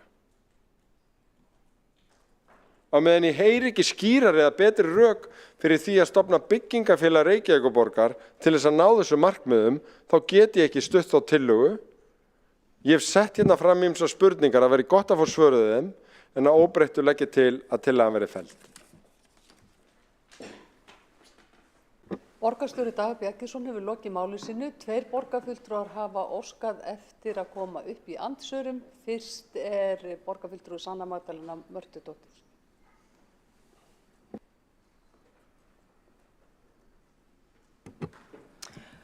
Forseti, borgarstjórn, borgarbúar, tillagan er mjög skýr, það kemur mjög skýrt fram hvert markmiðið er. Markmið byggingarfélagsins verða að sjá allt ferli frá upphafi til enda og er umhverfis- og skipulagssviðið falið að skoða hvernig megi útfæra slíkt og ég tiltek hérna öll sviðin sem eiga að útfæra þetta, það er að byggja, það er að leiga út og hlutverk byggingarfélagsins verða að sjá uppbyggingu íbúða í borgarlandi og leigja út íbúðarnar í óhagnaðardrifnum rekstri. Stór hluti ræðunnar var félagsbústaði en ég þarf greinilega að stafa allt ofan í borgarstjórn eða borgarstjóra Dag B. Eggertsson eins og ég hef komist að hér í þessari ræðu sem var viðbrögð við tillögu stofnun byggingafélags Reykjavíkurborgar. Áframhald 5% er áframhald að stórir hópar verði skildir eftir eins og við erum að sjá hér. Við erum að sjá 604 manneskjur er að bíða eftir almennu félagslegu leiguhúsnæði þannig að það eru rökin fyrir því og við þurfum að gera eitthvað annað, við þurfum að gera meira. Hugmyndin er að við séum að byggja fyrir þá hópa sem eru í neyð og eins og ég fór yfir í ræðinu minni þá eru hópar sem komast ekki inn á lista félagsbústaða en eru samt í mjög erfiðari stöðu fjárhagslega og félagslega og get ekki leita neitt annað þannig að við þurfum að mæta þeim. Það talaði skipafélag, ég bara minnist þess ekki að hafa talað skipafélag, mjög góð hugmynd.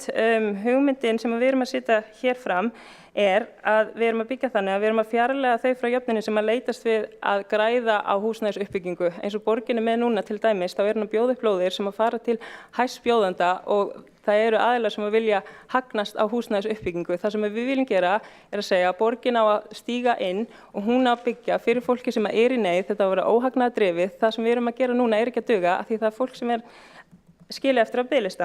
Það að tala önnur sveitarfélög og segja að þau að standa sig betur að þetta takist allt þegar önnur sveitarfélög fara að byggja meira er það þá skilaboð að fólki sem er á biðlista hjá okkur eiga að flytja sig til annarra sveitarfélaga til þess að fá húsnæði. Af því þetta er Reykvíkingar, við berum ábyrgð gagnvart Reykvíkingum sem er að bið hjá okkur.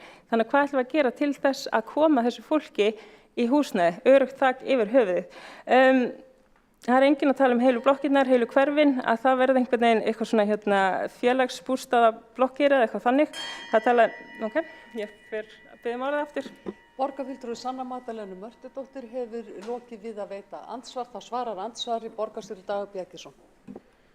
Forseti, ágæta borgarstjórn, þetta var býsna upplýsandi svar. Það að lýsa því að félagið að gera alla hluti frá upphafi til enda er sem hugmyndin það að stofna fyrirtæki til að byggja blokkir og byggja húsnæði. En þetta eiga ekki að vera heilar blokkir, heldur inn í öðrum húsum sem er þá vantarlega að byggja einstakar íbúðir inn í verkefnum annar eða hvað. Eða þá að byggja heil hús og selja hlutan út á almennu markaði til þá væntanlega hæstbjóðanda. Mér finnst þetta ekki skýrt og lág mér bara hver sem vill og ég skil ekki ennþá hvernig þetta greinir sig frá félagsbústöðum og því verkefni sem þar er. Ég minni á að við erum með gríðarlega metnaðarfullar áætlanir fjölgun íbúða þar, gríðarlega metnaðarfullar áætlanir úthlutanir lóða til óhagnaðardrifinna félaga. Húsnæðisáætlun borgarinnar gerir grein fyrir 15 milljarða verkefnum á hverju ári í 5 ár.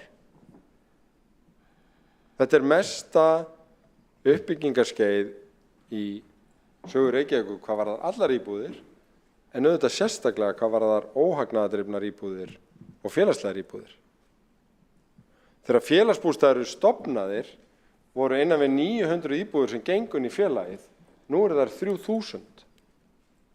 Það er ekki nema 20 ár síðan. Og ótrúlega stór hluti þessara íbúða hefur orðið til á undanförnum árum.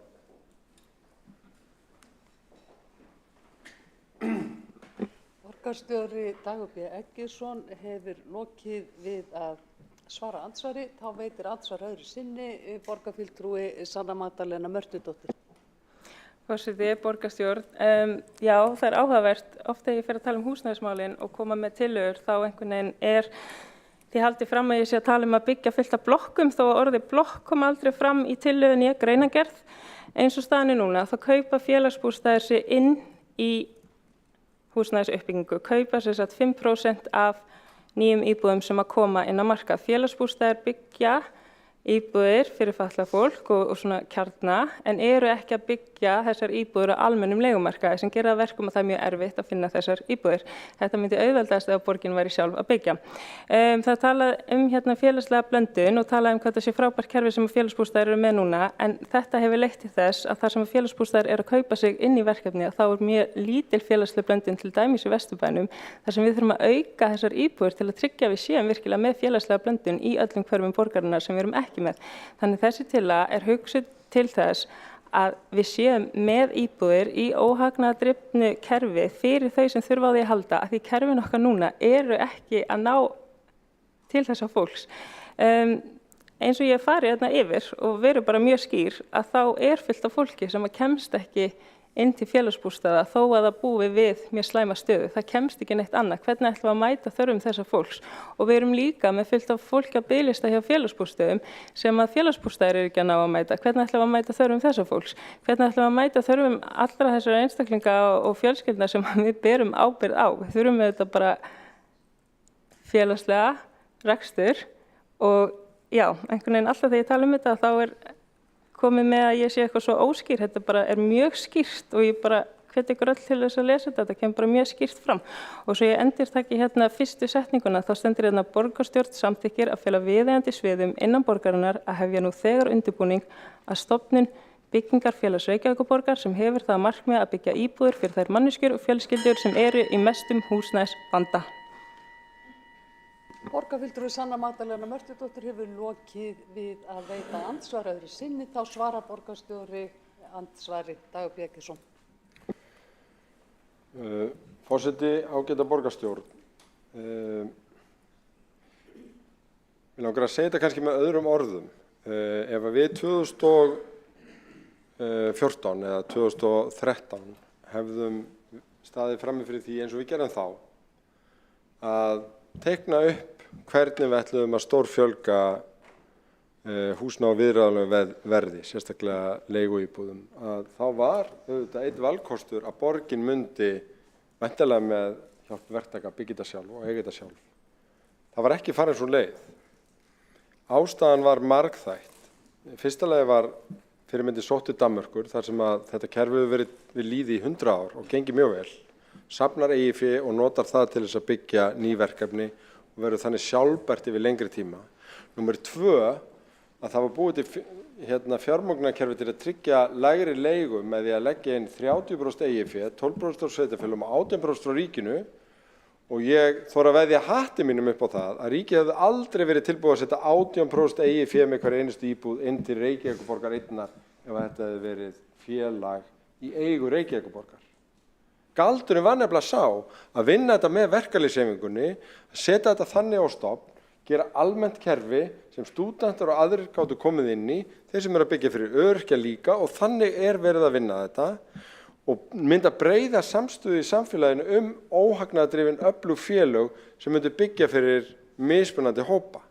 Á hverjum tíma, alveg eins og frummælandi segir, þurfum að meta hvort einhverjur hópar séu ekki að falla vel innan kerfisins og hvetja til þess að þeir verið til. Í sumum löndum er til Bygg Ung, sem eru byggingafélag ungs fólks, það var einu sinni til á Íslandi. Og þar fram eftir götunum, en við eigum alls ekki að hoppa frá kerfi sem er að virka vel og er að byggjast upp bara til þess að reyna að skapa okkur einhverja sérstöðu í pólitískur umræðu. Borgarstjóri Dagur B. Eggertsson hefur lokið við að svara andsvari. Þá kemur næst upp í andsvörum borgarfulltrúi Helga Þórðardóttir.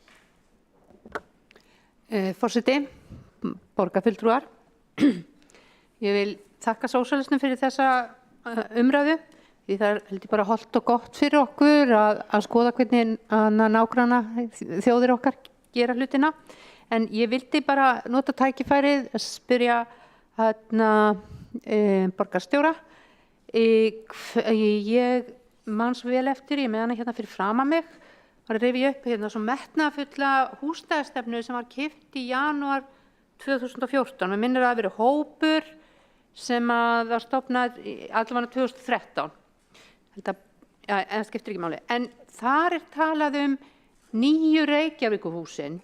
Þú leiðréttir mig ef ég er það þessi hugmyndafræði, því mér finnst hún svo góð, sem að þið eruð þið að byggja á þessari áætlun þarna síðan 2014?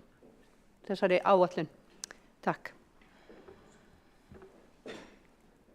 Borgarfulltrúi Helga Þórðardóttir hefur lokið við að veita andsvar. Þá svarar andsvari borgarstjóri Dagur B. Eggertsson.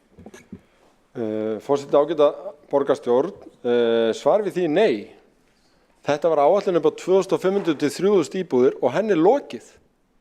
Það eru yfir 5000 Reykvíkingar sem búa í þessum íbúðum nú þegar. Við getum kallað sum þeirra nýju Reykjavíkurhúsin, en fjölbreytnin var meira en við meira sér sáum fyrir í fyrstu. En það má segja kannski að nýsköpunin sem var í félagsstofnun stúdenta, þar sem ekki var bara byggð ein stúdíuíbúð fyrir hvern og einn, heldur sameiginlegt eldhús fyrir 8 til þess að stuðla samveru og betri líðan. Það svona var kannski það sem fór næst því að vera í samræmi við hugmyndafræðinum nýju Reykjavíkurhúsin. En líka nýju búsetuíbúðurnar upp í Einholt og Þverholti. Þar sem eru sameiginlegt rými til að halda afmæli fyrir alla sem búa í viðkomandi fjölbýlishúsi og auðvitað eru dásamlegi sameiginlegi garðar mjög víða sem kallast á við nýju Reykjavíkurhúsin. En það er líka alveg ótrúlega mikið, sérstaklega af þeim íbúðum sem voru 600-700 sem félagsbústaðar bættu við sig í gegnum þessu áætlun, sem þú sérð hvergi. Þú sérð þær hvergi vegna þess að blandast bara inn í aðra uppbyggingu, aðra stigauppganga og eru bara út allt. Og það er eitthvað sem við höfum að vera mjög stolt af mínu mati, að félagsleg blöndun er hluti af hugmyndafræðinu og útfærslunni alveg frá upphafi.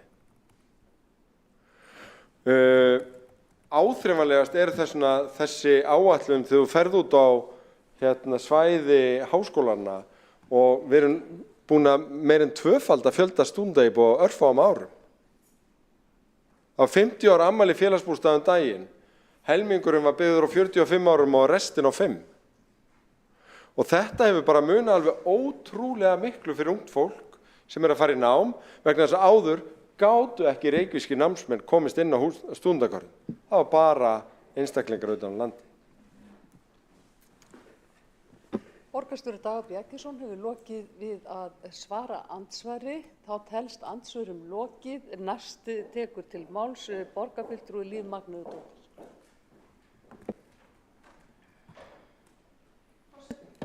Forseti og ágæta borgarstjórn, tillaga borgarfulltrúa Sósíalistaflokksins um stofnun byggingafélag Reykjavíkurborgar er ágætt innlegg í umræðunum húsnæðismál í Reykjavík. Sem kunnugt hafa miklar verðhækkanir og íbúðarhúsnæði á síðustu misserum reynst fjölda borgarbúa þungar í skauti. Það er erfitt að komast inn á húsnæðismarkaðinn og óöryggi leigjenda er mikið og úrbætur í húsnæðismálum eru því eitt brýnasta velferðarmál samtímans. Sú hugsun sem að baki tillögunni liggur er skynsamleg þar sem hún hafnar þeirri einstrengingslegu sýn að húsnæðismálum verði leyst með tilstilli hins frjálsa markaðar einvörðungu. Hið opinbera á ekki að láta sér nægja að setja almennar reglur og tilmæli þegar kemur á húsnæðismálum, heldur á það ekki að hika við að stíga inn á markaðinn með afgerandi og ákveðnum hætti. Og við erum að sjá fram á það núna að viðhorfin að breytast. Vinstri græn hafa lengi hvatt til þess að borgin verði virkur gerandi í þessum efnum, hvort heldur sem er að ræða húsnæði til leigu eða sem Reykvíkingum standi til boða eignast. Á sama tíma og grunnhugsunin á bak við tillögu borgarfulltrúans er fagnað, benda Vinstri græn á að með henni er kannski byrjað á öfugum enda. Af tillögunni mætti ráða eini þröskuldinn sem ryðja þurfi úr vegi sé að stofna byggingafélag, hefja magninnkaup á efni og ráða iðnaðarmenn. Hér er hins vegar að ræða pólitískt frekar en einungis tæknilegt viðfangsefni. Reykjavík þarf að marka sér skýra stefnu í húsnæðismálum, meðal annars varðandi mögulegan þátt hennar í beinum byggingum og eignarhaldi, hver markmið slíkrar uppbyggingar yrðu, hvaða hópum henni yrði ætlað að þjóna og hvernig best væri að standa að fjármögnun. Og sú vinna hlýtur að vera forsenda frekari ákvarðanatöku og við Vinstri græn lýsum okkur reiðubúin til að koma að þeirri brýnu hugmynda og þróunarvinnu til viðbótar við þá húsnæðisáætlun sem nú þegar er í gildi. Við ætlum hins vegar að sitja hjá í þessu máli þar sem að okkur finnst við fyrst þurfa að fara í sokkana, svo skóna og svo hlaupa og það ekki kannski alveg það sem að tillagan gengur út á því miður. Og svo ég með bókun með leyfi forseta, klára það. Borgarfulltrúi Vinstri-grænna lýsir stuðningi við þau grundvallarsjónarmið sem liggja baka tillögu fulltrúa Sósíalistaflokksins stofnun Byggingafélags Reykjavíkur. Það er ljóst að húsnæðisvandi almennings verður ekki leystur með því að treysta frjálsa markaðinn. Hann mun ætíð setja hagnaðarsjónarmiðin í öndvegi.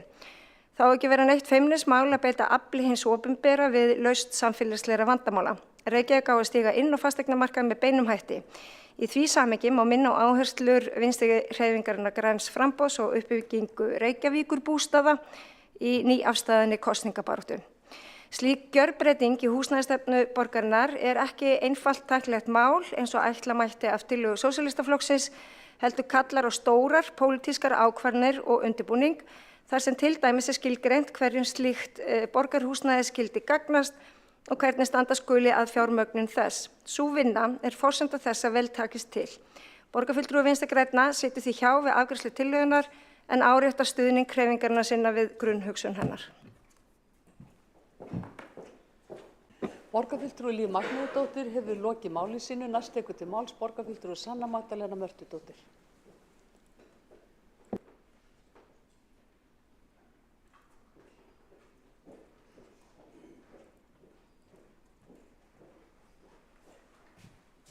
Forseti, borgarstjórn, já, þetta er pólitísk spurning. Hvernig ætlum við að mæta þörfum þeirra verst settu? Hvernig ætlum við að mæta þörfum þeirra sem að geta ekki útvega sér húsnæði? Ætlum við að líta á þessa biðlista sem bara eitthvað sem að fylgja okkar veruleika og sé bara allt í lagi að hafa og þeir bara verða alltaf þarna og þetta sé bara ásættanlegt og það er bara alltaf einhver á þessum biðlista og það er ekki okkar vandamál. Þannig skynja ég viðbrögðin sem að ég er búin að heyra hér í dag. Við erum hér í borgarstjórn til þess að leysa vandamálin, til þess að ræða okkar á milli hvernig við ætlum að mæta þessari grunnskyldu og grunnskildum sveitarfélagsins sem að snýra mitt að því að grunnþörfum borgarbúa sé mætt og nú er ekki verið að mæta þessum grunnþörfum. Ég gerir mér fyllilega grein fyrir því að það eru skiptar skoðanir hvernig húsnæðisuppbygging á að vera. En það sem við vitum er að núverandi kerfi er ekki að virka vel. Allan að mín skilgreining er svo að ef þú ert með 900 og eitthvað manns á biðlista og svo ég endurtaki mig svo þetta sé alveg skýrt, 604 manneskjur að bíða á biðlista eftir almennu félagslegu leiguhúsnæði þar sem að biðin hefur verið næst í 2 ár eftir húsnæði, þá greinilega er kerfið ekki að virka vel. Þá þurfum við einhverja aðra leið af því að mér finnst ekki í lagi að við getum einhvern veginn haldið þessu áfram, að við getum haldið áfram að segja, herðu, við erum með frábært kerfi, höldum áfram að sömu braut, þetta bara kemur. Þetta er greinilega ekki að virka. Þannig ég skil skilaboðin hér úr salnum að það sé verið að leggja til að fella tillöguna eða vísa henni frá að því það er bara ásættanlegt að bara fjöldi fólks sé í þessari stöðu, að það sé bara eðlilegt að það verði alltaf einhver skilin eftir, að húsnæðiskreppan eigi bara að bitna á einhverju fólki sem er með lítið á milli handana og það eigi bara að finna sér íbúð einhvers staðar og leigja bara af einhverjum sem vill græða. Mér finnst það ekki í lagi og mín spurning inn í þessu umræðu er hvað þurfa margir að vera á biðlista hjá Reykjavíkurborg og svo ég sé alveg skýr á biðlista þá eftir almennu félagslegu leiguhúsnæði, eftir þjónustu íbúð aldraðra, eftir húsnæði sem að hentar fötluðu fólki, eftir húsnæði sem að hentar heimilislausum með miklar og flóknar þjónustuþarfir til þess að viðmiðið félagslegt húsnæði og hvað Reykjavíkurborg ætli sér að eiga mikið af félagslegu húsnæði hækki úr 5% í eitthvað annað. Ætlum við að fara að endurskoða þessa tölu ef að það er allt í einu komnar 1000 manns á biðlista 2000 eða ætlum við að vera einhvern veginn bara herðu það gengur svo rosa vel, við erum búin að helminga biðlista, við stöndum okkur betur en hin sveitarfélögin. Auðvitað veit ég það að hin sveitarfélögin standa sig bara hræðilega en það þýðir ekki að við fáum frípassa til þess að mæta ekki þeim sem að treysta á okkur. Þannig að þetta er hér lagt fram til þess að mæta stöðinni og ef það er eitthvað þarna sem að við viljum gera öðruvísi að skoða fyrst, þá bara gerum við það.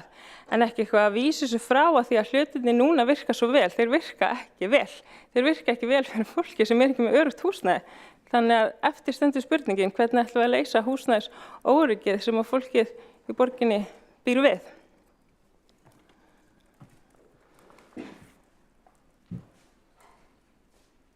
Borgarfulltrúi Sanna Magdalena Mörtudóttir hefur lokið máli sínu. Næst tekur til máls Ásta Þ. Skjaldal Guðjónsdóttir borgarfulltrúi.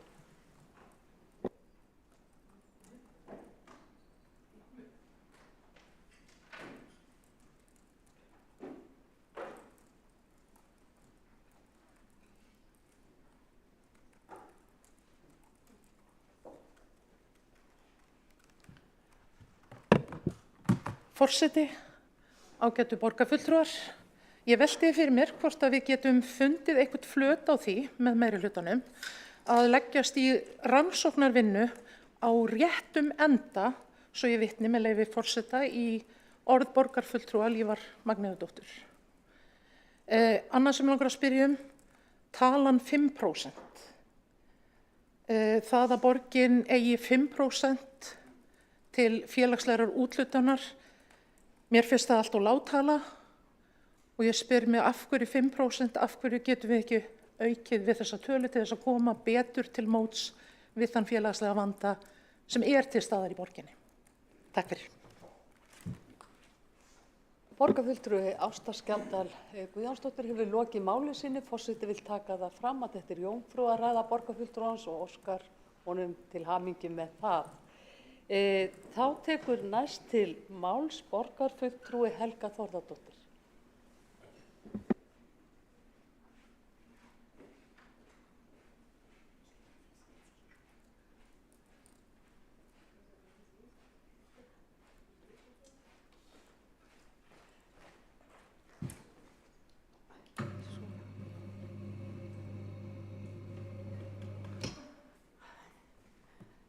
Frú forseti, borgarstjórn og aðrir áheyrendur. Ég ætlaði nú ekki, ég er að taka til máls undir öllum liðum, ég ætla ekki alveg að vera óþolandi en ég heyrði í Líf Magneuðdóttur borgarfulltrúa, hún las hér upp bókun, þannig að ég var að velta fyrir mér hvort að það væri ekki leyfilegt. En ég vil bara fagna þessari umræðu, við þurfum að gera meira og ég hef náttúrulega í fyrsta sinn sem ég tek þátt í kosningu og hér í borgarstjórn. Þannig að ég veit ekki, ég heyrði bara frávísun og eitthvað. Hvernig ég vil endilega að þetta mál fái frekari skoðun. Þannig að ég vil leggja til að við sendum þetta í skoðun hjá umhverfisskipulagsráði eða fleirum. Bara svona, en ég vil bara fá þá tækifærið til að lesa upp bókun með leyfi forseta. Hugsunin að baki þessari tillögu er góð og sannarlega í anda Flokks fólksins. Það er að tryggja öllum þak yfir höfuðið og hlúa sérstaklega að þeim sem minna mega sín. En við höfum félagsbústaði og þá er spurning hvernig þetta spila saman með sérstöku byggingafélagi sem rekið er af borginni. Það er vissulega óþolandi biðlisti eftir félagslegu húsnæði. Listinn telur nokkur 100 manns. Þessum biðlista þarf að eyða. Vandi húsnæðismarkaðarins er slíkur að hann teygir anga sinni í alla þjóðfélagshópa, nema þá efnamestu. Ástandið kemur verst niður á fátækum sem jafnvel leita skjóls í ósamþykktu og hættulegu húsnæði. Við í Flokki fólksins viljum að tillaga sósíalista fái skoðun hjá sem flestum ráðum. Það þarf vissulega fleiri lausnir í húsnæðismálum og við ættum að vera opin fyrir því sem nágrannar okkar gera í húsnæðismálum. Takk fyrir. Borgarfulltrúi Helga Þórðardóttir hefur lokið máli sínu. Næstur tekur til máls borgarstjóri Dagur B. Eggertsson. Forseti, ágæta borgarstjórn, ég vil nú fyrst og fremst kannski þakka fyrir þessa umræðu, mér finnst hún góð og hún upplýsandi. Ég held að við deilum áhyggjum af fólki í kreppu stöðu á húsnæðismarkaði. Hér spurt hvaðan koma 5% og hvernig það hugsað. Það raun hugsað þannig að borgin hafi yfir að ráða íbúðum til þess að mæta þeim sem í allra verstu stöðunni. Þetta ekki tala sem greift í stein, byggð kannski á mati en meðal annars endurspeglast í því að borgin núna með 5% og þarf að hafa sælla við að í raun halda því í hlutfalli í þessu mikla uppbyggingarskeiði sem í gangi og meðan nágrannasveitarfélögin eru mörg með miklu lægri tölu og mættu bæta sig. Þannig að það urðu eiginlega sammæli í vor í þessum húsnæðishópi stjórnvalda að miða við 5% fyrir þá öll sveitarfélög í einhvers konar húsnæðissáttmála, þannig að ég bind vonir við að önnur sveitarfélög komi inn. Og það þá bara endur umræðuna? Nei, sannarlega ekki. Við höfum verið að byggja upp þessi óhagnaðardrifnu félög í samvinnu við þau með gegnum nýbyggingar fyrst og fremst sem koma raun og fylla í skarðið sem að verkamannabústaðakerfi sem var lagt niður aldamótin skildi eftir sig. Og ég ætla ekki að dvelja við það en það myndaði rosalega stórt gat til viðbótar erum við síðan með húsnæðisbætur sem voru kallar ráðar húsaleigubætur og sérstakar húsaleigubætur en heita núna húsnæðisbætur og sérstakar húsnæðisbætur og þær hugsaðar þannig að hið opinbera eða óhagnaðardrifnu félögin þurfi ekki endilega eiga íbúðirnar heldur sé með tillit til tekna hægt að koma til móts við einstaka fjölskyldur eða einstaklinga í húsnæði hver svo sem á það. Og þessi kerfi þurfa öll að spila saman. Ef við til dæmis leggjum þetta saman eins og þetta stendur í dag, þá held ég að fari nærri að í Reykjavík þá séu 5% íbúða í eigu borgarinnar, félagsbústaða. Það eru önnur 10-12 sem eru á vegum óhagnaðardrifinna félaga og önnur 10-12% sem að fá samfélagslegan stuðningi gegnum húsnæðisbætur og sérstakar húsnæðisbætur. Og svo það þannig að fólk sem leigir í okkur og leigir í óhagnaðardrifnum stundum með sérstakan húsnæðisstuðning líka, þannig að þetta blandast svolítið saman. En ég hef tölur alveg frá 13% upp í hátt í 30 sem þurfi sérstakan húsnæðisstuðning með við aðstæður á markaði og meðallaun, en þetta spilar allt saman. Svo hefur matið á þessu breyst. 2011 þegar var landflótti, húsnæðismarkaður hrundi, leiguverð hrundi, þá var almenni markaðurinn í raun á svipuðu verðbili og félagsbústaðir. Hann það sannarlega ekki í dag. Þannig að núna félagsbústaðar svona lægst, þannig að þetta þarf að meta á hverjum tíma og þetta svolítið þungt skip að snúa. En núna erum við komin á, myndi ég segja, býsna mikla siglingu í rétta átt. Við erum að byggja og koma til móts við fleiri hópa.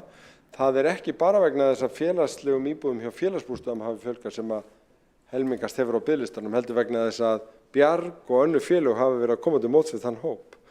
Og þá finnst mér ekki svarið en til að vera það, heyrðu, við eigum þá að fjölga íbúðum félagsbústaða rosalega mikið, heldur kannski bara betri leið að vinna með þessum óhagnaðardrifnu félögum.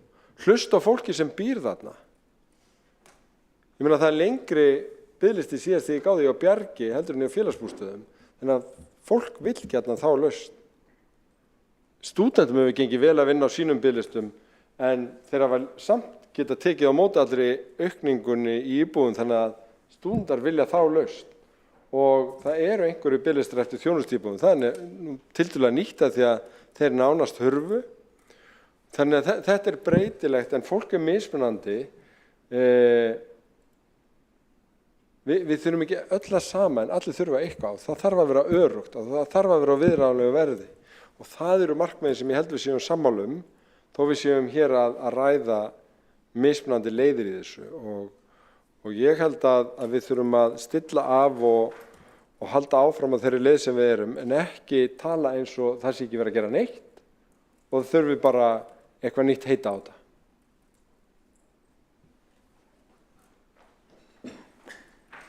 Borgarstjóri Dagur Bjargeirsson hefur lokið máli sínu. Einn borgarfulltrúi hefur óskað eftir að koma upp í andsvari. Sanna Magdalena Mörtudóttir.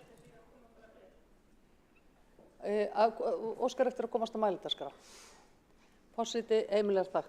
Sanna Magdalena Mörtudóttir, gjörðu svo vel.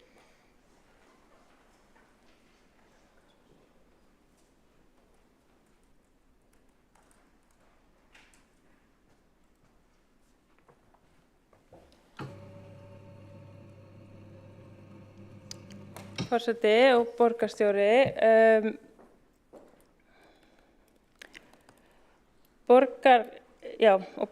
Borgarstjóri Dagur B. Eggertsson reynir að draga upp mynd af þessu eins og ég sé að leggja þetta fram til þess að marka mér eitthvað svona sérstöðu í umræðinni og leggja fram eitthvað sem með nýtt heiti og eitthvað svona nýja áherslu og ég veit ekki hvað. Þetta snýst ekkert það. Þetta snýst að koma með lausnir fyrir fólk sem að að bugast. Þegar talað áhyggjur vegna þeirra sem í erfiðustu stöðunni, þá þeirra áhyggjur augljóslega ekki að leiða til aðgerða og þegar ég heyri áherslu á önnur sveitarfélög og að þau byggja meira og að þetta takist ekki nema að þau komi að uppbyggingunni, að húsnæðisuppbyggingunni, ég þá að skilja þetta rétt að hluti þeirra sem nú á biðlista eigi þá að flytja sig yfir í önnur sveitarfélög? Þetta eru Reykvíkingar. Reglum félagsbústaða var nýlega breytt, þannig að félagsbústaðir tóku út viðmiðið að þú hefðir þurft að búa í Reykjavík í 1 ár til þess að eiga rétt á því að komast á biðlista eftir félagslegu leiguhúsnæði. Núna það þannig að þú færð 1 stig ef þú hefur búið í borginni síðustu 12 mánuði í þessu frægu matsblaði sem ég vísaði í áðan. En þar á undan þá þurftur að hafa búið í borginni í 3 ár og uppfylla þau skilyrði.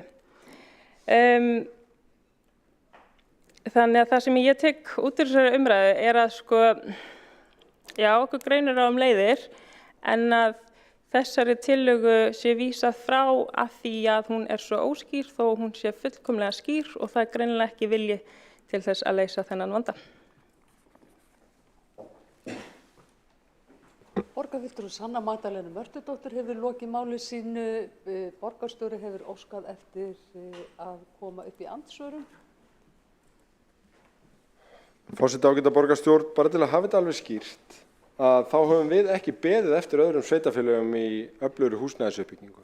Við höfum einfaldlega sagt ef þau myndu gera sitt þá myndi vandinn leysast 2-falt hraðar. Þetta eitt atvinnu- og búsetusvæði. Það sem að borgarfulltrúinn var að vísa í varðandi breytingar og reglum sem svo ótrúlega staðreynd að það hefur verið brugðist við því hvað Reykjavík hefur gert mikið og aðrir hafi gert lítið með því að setja reglugerð það að Reykjavík sé óheimilt að taka mið af búsetu í reglum sínum. 4/4 þeirra sem að bíða á biðlista eftir sérhæfðu húsnæði fyrir fatlað fólk í Reykjavík búa í öðrum sveitarfélögum. Og nú eins og borgarfulltrúinn nefndi hægt að sækja almennt félagslegt húsnæði líka. Þannig að maður spyr sig hvort það sé verið að leggja þá línu að Reykjavík eigi bara að leysa máli vegna þess að Reykjavík eina sveitarfélagi sem hefur sýnt verulegan stórhug í þessu. Ég sagði í fyrstu ræðu minni að mér fyndist tillagan óskýr. Mér fannst hún skýrast. Það sem sagt hugmyndin að stofna verktakafyrirtæki þar sem borgin ræður iðnaðarmenn og verkafólk til að byggja.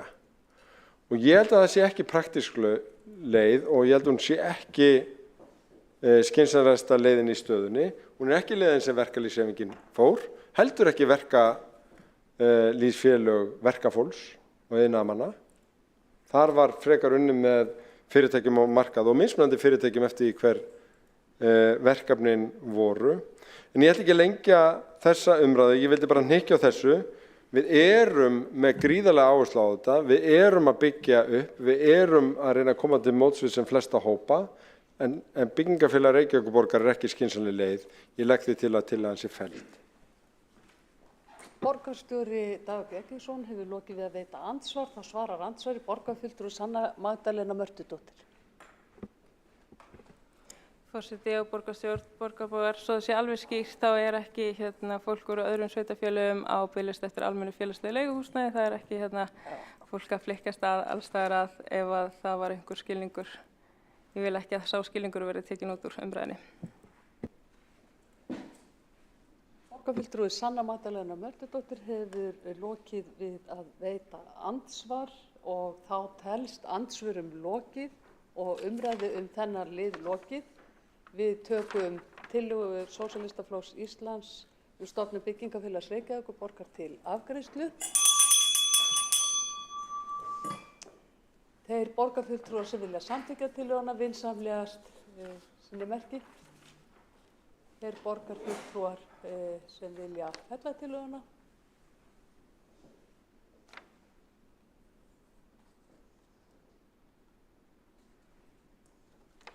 Tillagan felld.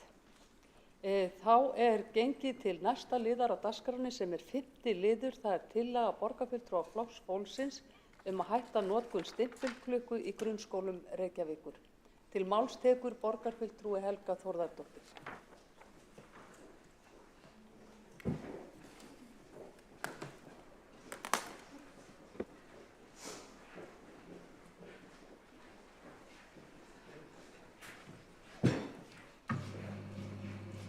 Hlaupa allir fram.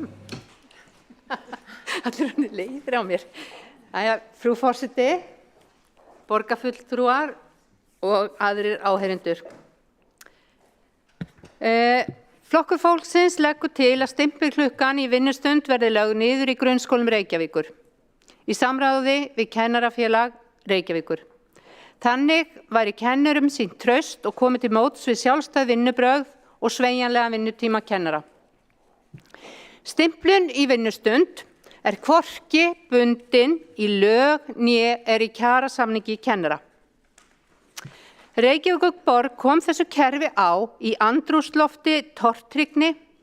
Tíðarindi þá var að allir ættu að vera á vinnustaðnum því annars væri fólk að svíkjast Í dag þessi hugsun gamaldags og alls ekki í anda nútíma vinnubragða samanber átak ýmissa stofnana störf án staðsetningar.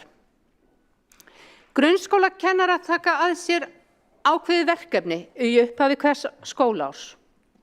Það að kenna ákveðnum hópi nemenda. Hlutverk kennarans að handleiða þennan hóp þannig að árangur nemenda verði sem mestur.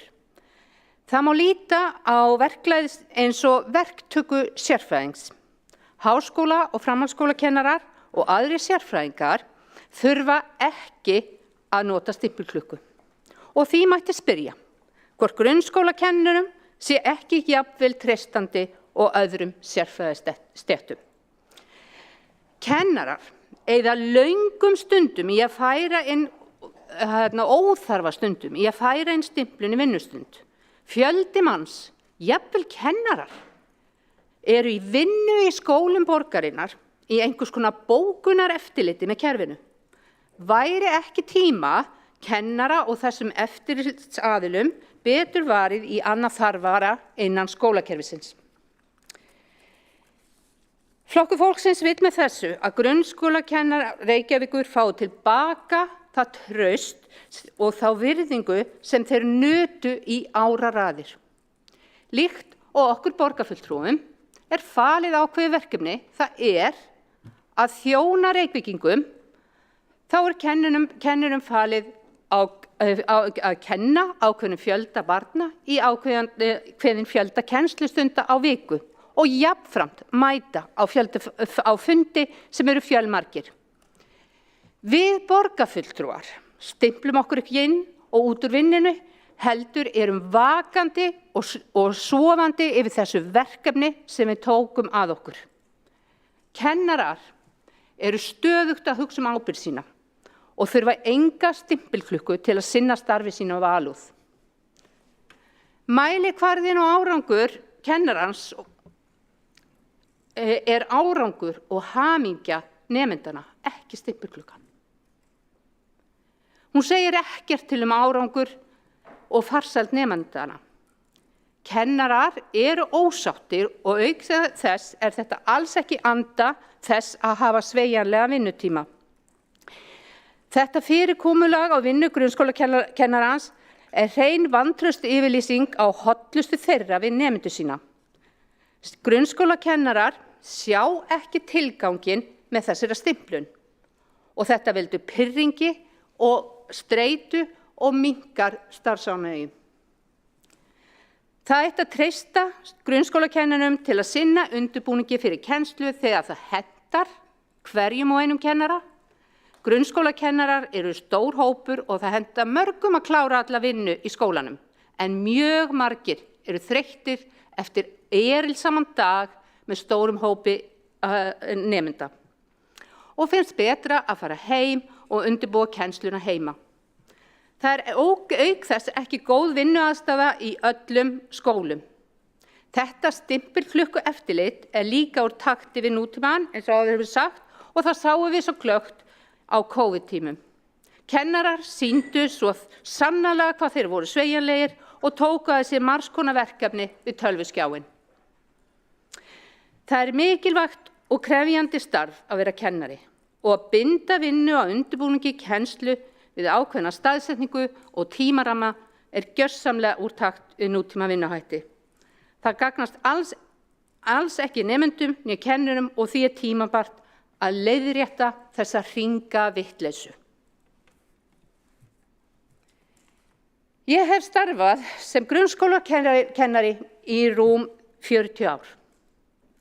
Í 30 ár var mér treyst til að vinna vinnuna mína. Svo ekki meir.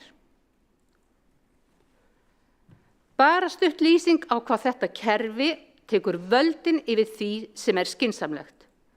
Í fjöldamörg ár höfum við kennarar á Barnaspítala þingsins, þar hef ég starfað í rúm 22 ár, sem við erum tveir kennarar, ekki lokað skólanum þegar skólar í Reykjavík er í vetrarleyfi. Það eru líka börn þar utan á landi sem eru ekki með vetrarleyfi á sama tíma.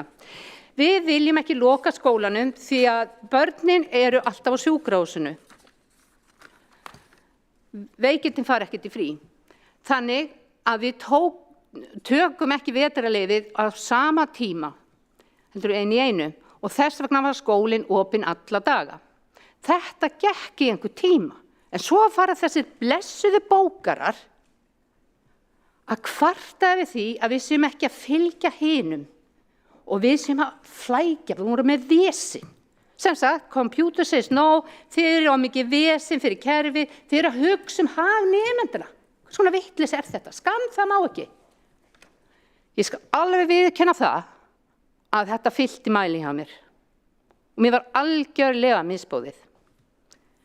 En þetta er tillaga sem að ég tel að allir borgarfulltrúar ætti að geta sameinast og styðja. Mér langar í þessu samhengi að rifja upp framboðsfund sem haldinn var í boði Kennarafélags Reykjavíkur í Breiðholtsskóla maí síðastliðinn. Á þessum fundi spurði Jón Ingi, formaður Kennarafélags Reykjavíkur, okkur frambjóðendur þeirrar einföldu spurningar, hvort við værum tilbúin að afnema stimpilklukkuna. Einfalt. Við frambjóðendur áttum að rétta upp hönd ef við værum sammála þessari spurningu. Það skemmst frá því að segja að allir fulltrúar flokkana sem nú sitja í borgarstjórn rétt upp hönd og var það skjalfest á myndbandi sem var birt á vef kennara KÍ. Árilía, ég, Alexandra, Sanna, Marta, Guðni, ég er með hana hérna, ég var bara ekki búin að telja hann upp, Þórdís, ekki Þórdís Lóa, og fulltrúi Vinstri grænna sem var held í 4. sæti, ég man því miður ekki hvað hún heitir, en við vorum öll hjartanlega sammála þessu réttlætismáli. Takk fyrir mig.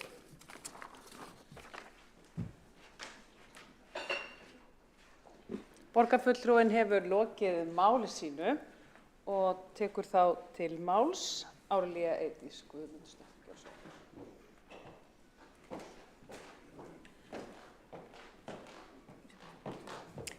Virðulegi forseti, ágæta borgarstjórn. Mér er mjög minnistæði þessi fundur. Þetta var góður fundur og það var virkilega ýtt á okkur að koma til móts við þessa kröfu kennara að láta stimpilklukkuna hverfa. Og í prinsipinu þá er ég algjörlega sammála því og stend við það ennþá. Ég vil hins vegar gjarnan vísa tillögunni til borgarráðs, ekki til þess að dreifa henni á dreif, heldur til þess að fá í rauninni álit mannauðssviðsins á þessu. Þannig við getum tekið þá afstöðu, vegna þess að mín hræðsla fyrst og fremst sú að við séum með því að samþykkja þetta hér séum við að taka fram fyrir hendurnar á einhverjum hópum. Þannig að ég algjörlega á því að þetta sé eitthvað sem við eigum að gera og ég vildi hins vegar fara þessa leið. Ég legg til að við förum þessa leið. En þess að ég held að sú leið sé, hvort ég segi, pólitískt réttari eða allavega hún líklegri til þess að ná þeirri niðurstöðu sem ég held að við séum sammála að við viljum ná fram. Af því að ég algjörlega sammála því að stimpilklukka eitthvað sem að tilheyri vinnumarkaði ekki bara gærdagsins heldur fyrradags og mörg ára aftur í tímann. Þannig að ég þakka fyrir þessa tillögu en ég myndi gjarnan vilja vísa henni til borgarráðs og borgarráðs myndi síðan vísa henni áfram til mannauðsdeildar til umsagnar. Takk fyrir kærlega. Borgarfulltrúinn hefur lokið máli sínu og næst tekur til máls Sanna Magdalena Mörtudóttir.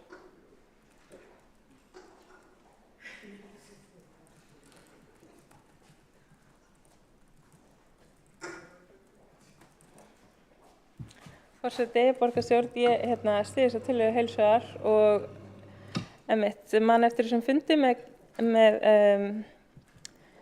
kennurum, hann var mjög góður og stimpilklukkur og þetta svona eftirlit samfélag, ekki eitthvað sem að virka vel. En ef það einhver sem að hefði gott af svona stimpilklukkum, þá tel ég að borgarstjórn geti gagnast mjög vel svona stimpilklukkur því að fundir við náum einhvern veginn aldrei að byrja á réttum tíma en það samt aldrei þá dregið neitt af okkar launum ef við byrjum ekki á réttum tíma. Við erum ofta að hlaupa á milli staða en svona fundir á morgnana byrja ekki á réttum tíma og svona talandi að bæta vinnuandann að þá það svona mjög skilvirkt og gott ef við gætum halda okkur við auglýstan fundatíma. Já, ég styð þessu tillögu og spurning hvort við getum ekki afgreitt þetta, ef það þarf að skoða þetta eitthvað stærri í borgarráði eða eitthvað þannig, hvort það sé ekki að afgreiða þetta þannig að við erum bara samþykkt þessu bara með fyrirvarum að þetta sé allt í góðu, þannig að þetta sé alveg bara mjög augljós hvað það sem að borgarstjórn stendur fyrir. Takk.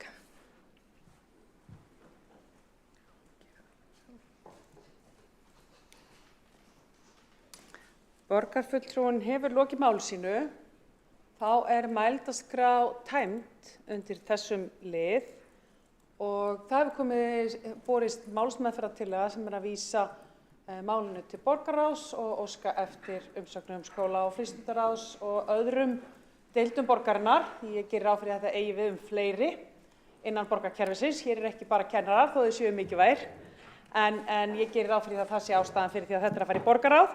Þannig að ég legg þá fram hér þessa málsmeðferðartillögu og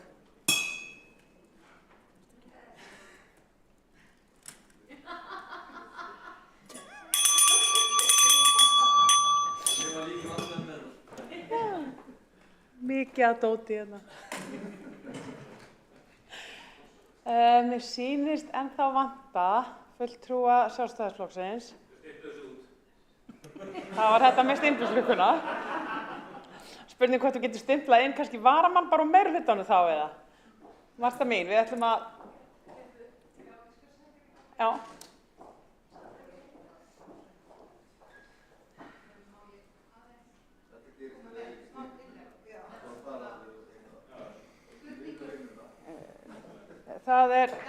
Nú bara umræður lokið þetta mál. Þannig að nú hér erum við að leggja til að þessu máli verði vísað áfram og áfram í vinnu. Mjög mikilvægt. Allir geta bókað stöðuna sína, afstöðu sína og þá sýnist mér við vera full mönnuð.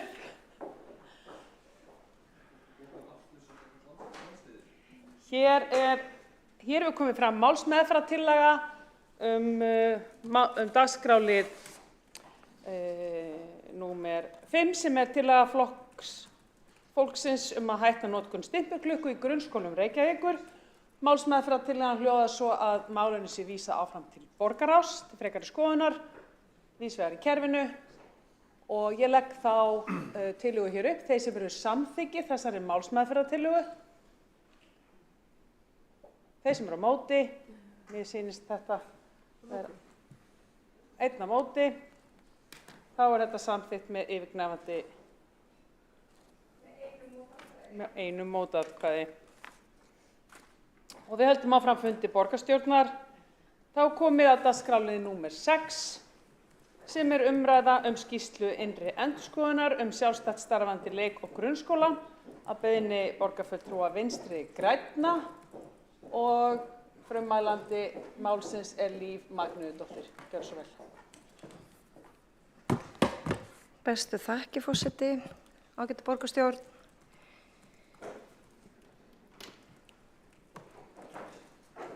Með leyfi forseta stendur í skýrslu innri endurskoðunar sjálfstætt starfandi leik- og grunnskóla.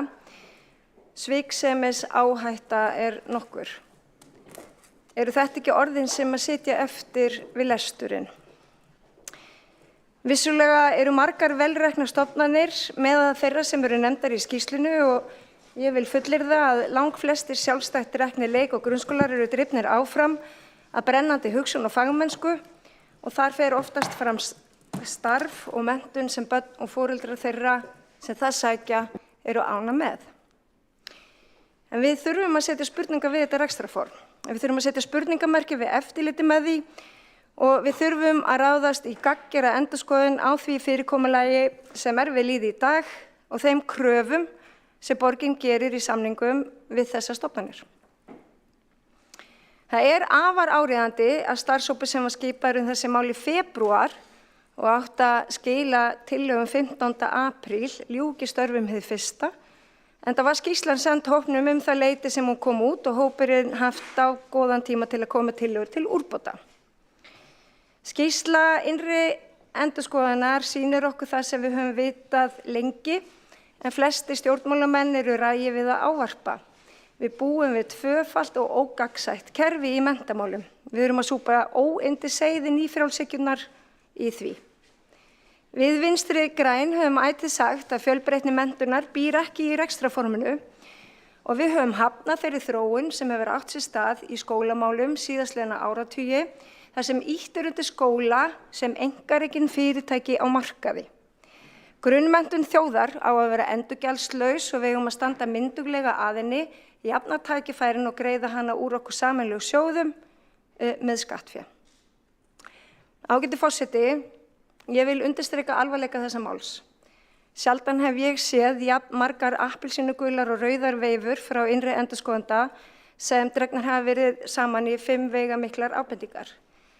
Ég tel það ekki vera mitt hlutverk hér í dag að ræða einstaka skóla og þræða mig í gegnum last eða lof til þeirra. Það sem birtist okkur í þessari úttekt vekur hins vegar upp grundvalla menntapólitíska spurningar og segir okkur að gagngera úrbóta er þörf á því umhverfis sem skólarnir starfa og hvernig staðið er að heildstæðu eftirliti með þeim. Þrátt fyrir skýrt regluverk, lög og þegar gerða þjónustusamninga þá er ýmislegt misjafnt og óvandað að koma upp.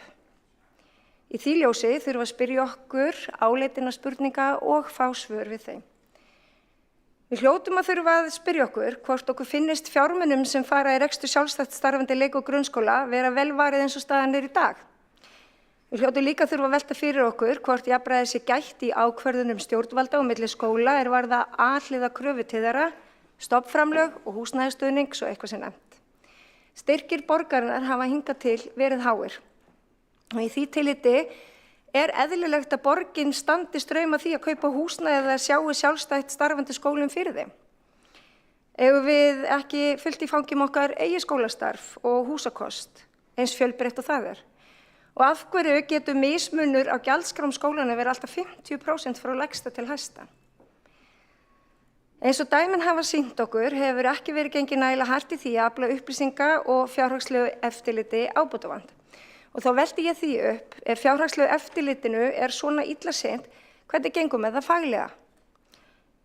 Og þegar og ef skóla fyrir gjaldþrot og loka, hleypir borgin ekki alltaf til og gerir sitt besta í að koma börnum fyrir í borgarreknum skólum. Hver gætir hverra í skólapólitískum málum? Í skýrslu innri endurskoðunar segir, með leyfi forseta, Innri endurskoðandi Reykjavíkurborgar setur fram nokkrar alvarlegar athugasemdir varðandi rýni ársreikninga. Rekstrarfélag eins leikskóla er með óviðunandi rekstrar og gjaldhæfi og stefnir í gjaldþrot. Auk þess hefur eigandinn greitt út arð með neikvætt eigifé sem er ekki í samræmi við lög einkahlutafélög. Nokkuð að fasteignir leikskóla sé í eigu félags sem jafnframt í eigu hluthafa eiganda leikskólans. Einn leikskóli hefur fjárfestir í íbúðarhúsnæði hvers notkun óljós og annar leikskóli skráir fasteign í miðbæ Reykjavíkur á bókfærðu verði sem 15% af fasteignamati. Rekstrartekjur eru ekki sundurliðar og því ekki hægt að vita hvort félagið leigi fasteignina út. Tilvitnun lýkur. Þarf eitthvað að fara mörgum orðum það hvað þetta er vafasamt? Fyrir utan að hér virðist hreinlega liggja fyrir að lögbrot sé að ræða. Við hljótum öll að vera sammála að hér er ekki allt með felldu. Og áfram segir í skýrslunni, og hér sjást fingraför einkavæðingarinnar með leyfi forseta. Hjá nokkrum leikskólum er greiddur út umtalsverður arður til eiganda sem jafnframt á launaskrá hjá leikskólanum. Svo virðist sem arðgreiðslustefna sé að ganga jafnt og bítandi á eigið fé hjá nokkrum skólana. Vaxandi skuldasöfnun, einkum ef er að ræða opinber gjöld, er áhyggjuefni. Sviksemis áhætta er nokkur í rekstri leikskóla, einkum sú áhætta að blanda persónulegum kostnaði eiganda saman við leikskólarekstur, svíi opnast, bifreiðar, íbúðir, matarkostnaður og annar persónulegu kostnaður svílokast. Nauðsynlegt er að auka gagnsæi á helstu lykiltölur í rekstri skólana, svo sem leiguverð og fermetrar, matarkostnað og barn, laun stjórnenda og meðalaun. Hjá Reykjavíkurborg er mikla orðspors áhættu að ræða ef rekstur sjálfstætt starfandi skóla samræmist ekki meðferð á opinberu fé. Rekstrarframlagið miðar að því að reksturinn standi undir sér en ekki sé stundaður annars konar hliðarrekstur. Fram kom hjá skóla- og frístundasviði að skil á ársreikningu séu í sumum tilfellum slæm og kalla þurfti ítrekað eftir gögnum og tilvitnun lýkur. Og eftir þennan lestur gætu margir hugsað, þetta látið viðgangast, þvílíkt sjúsk og svínari. Og í framhaldi hlýtur fólk að spyrja sig, er það ráðlegt að halda áfram á sömu braut og halla sér að einkaframtakinu til að leysa leikskólavandann eins og segir í samstarfssáttmála meirihlutans með leyfi forseta með fjölbreyttum aðferðum. Og svar okkar Vinstri grænna er nei og ég segi nei. Markaðshyggja menntunar hefur boðið skipbrot alls staðar í kringum okkur, menntun er ekki hilluvara sem lútur lögmálum viðskiptalífsins og svo áleitna spurning leitar á maður, hver ber ábyrgðina? Er það gjaldþrota menntapólitísk stefna stjórnmálaflokka sem aðhyllast markaðsvæðingu menntakerfisins og skammta úr hnefa þegar það kemur á borgarrekstri en tilbúnir til þess að borga til fulls og gott betur fyrir það fyrirtæki á markaði sem reka skóla. Og leysir einkaframtaki í raun allt betur. Verður allt betra ef einkaaðilar sjá að sýsla með almannafé og reka grunnþjónustu fyrir sveitarfélögin. Finnst borgarfulltrúum það sjálfsagt að einkaaðilar greiði sér út arð af opinberu fé úr sameiginlegum sjóðum sem eiga að standa straum af því í jafna leikinn og veita öllum börnum jöfn tækifæri til menntunar. Hvað sem því líður þá er það nokkuð ljóst að verulegra úrbóta er þörf og það er ekki hægt að líta undan. Og ég vara líka við þeim freistnivanda sem getur skapast því, jú, eins og við vitum og höfum við rætt í þessum sal fyrr í dag, er verið að fjölga plásum 12 til 18 mánaða barna á einkareknum skólum eins og var til dæmis afgreitt í gær í skólafrístundaráði, þó það hefði verið skynsamlegast að stöðva allar afgreiðslur og fjárútlát þar til öll kurl eru komin til grafar. Borgin hefur þegar reist sér hurðarás öxl og það verður vandasamt en mikilvægt að vinda ofan af þessari braut markaðshyggju menntunar sem gerir okkur öll fátækari fyrir vikið.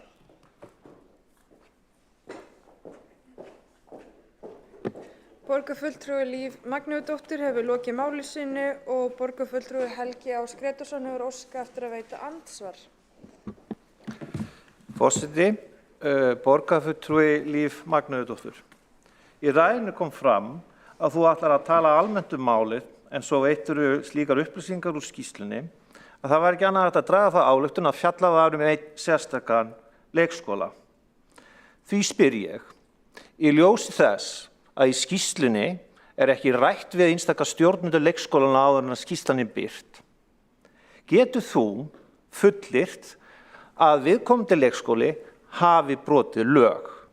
Á hverju byggjuru þær heimildir og áður en þú setti þær fullyrðingar fram, hafið þá samband við þá sem að stýra þeirri stofnun?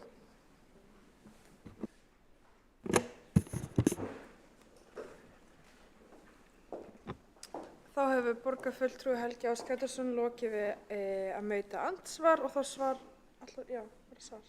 ætlar svara andsvari. Já, takk. Já, svara andsvari borgarfulltrúi Líf Magnúsdóttir. Ágæti forseti,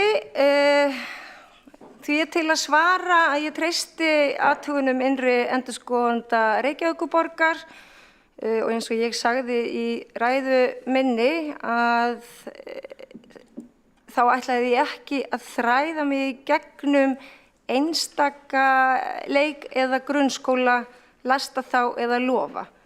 En vissulega vitnaði ég með beinum hætti í orð innri endurskoðanda og það stendur.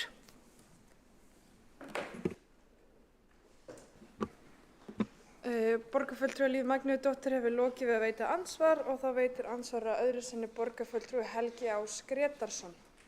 Já, þá veit bara svo til að ég hefði samband við þann sem að stýrir þessari stofnun og ég hef þann skilning að upplýsingarna sem koma þarna fram í skýrslunni séu misvísandi vegna þess að viðkomandi stofnun, það sem að vera að gera hérna út á í skýrslunni, það varðar arðgreiðslu sem að vörðu fyrri ár, það er að segja 2017-18, en ekki það sem að framkemur í skýrslunni.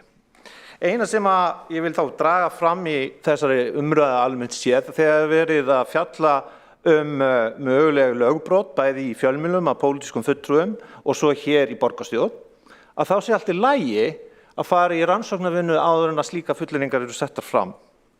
Forseti, ég biðst afsökunar ef ég hef ekki sagt í upphafi forseti eða borgarfulltrúi Líf Magnúsdóttir, þá geri ég þessu athugasemd.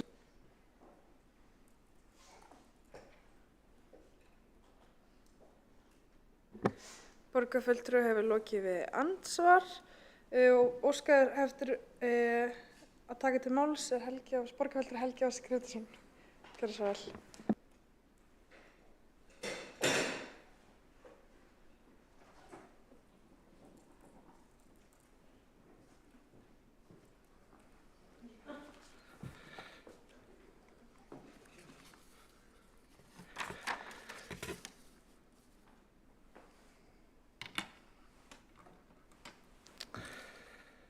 Forseti, ágætu borgarfulltrúar. Þegar verið að fjalla almennt þessa skýrslu, það er ágætt að lesa upp á svolan. Afmörkunin miðast við fjárhagslega liðsamninga, forsendur og skilyrði til greiðslu rekstrarframlags. Þannig að ytra og innra mat og sjálfstætt starfandi leik- og grunnskólum var ekki umfjöllunar efnið. Það sem kom mér síðan óvart þegar maður grúskaði meira í málinu, að þeir sem sömdu skýrsluna og veittu þessa fínu yfirlitssýn frá sjónarhóli Reykjavíkurborgar og ég fagna og við fögnum því í skóla- og frístundaráði að þessi skýrsla hafi verið gerð, er að það var ekki rætt við ýmsa stjórnendur þessara stofnana sjálfstæðra leik- og grunnskóla áður en að ýmsar fullyrðingar voru settar fram í skýrslunni.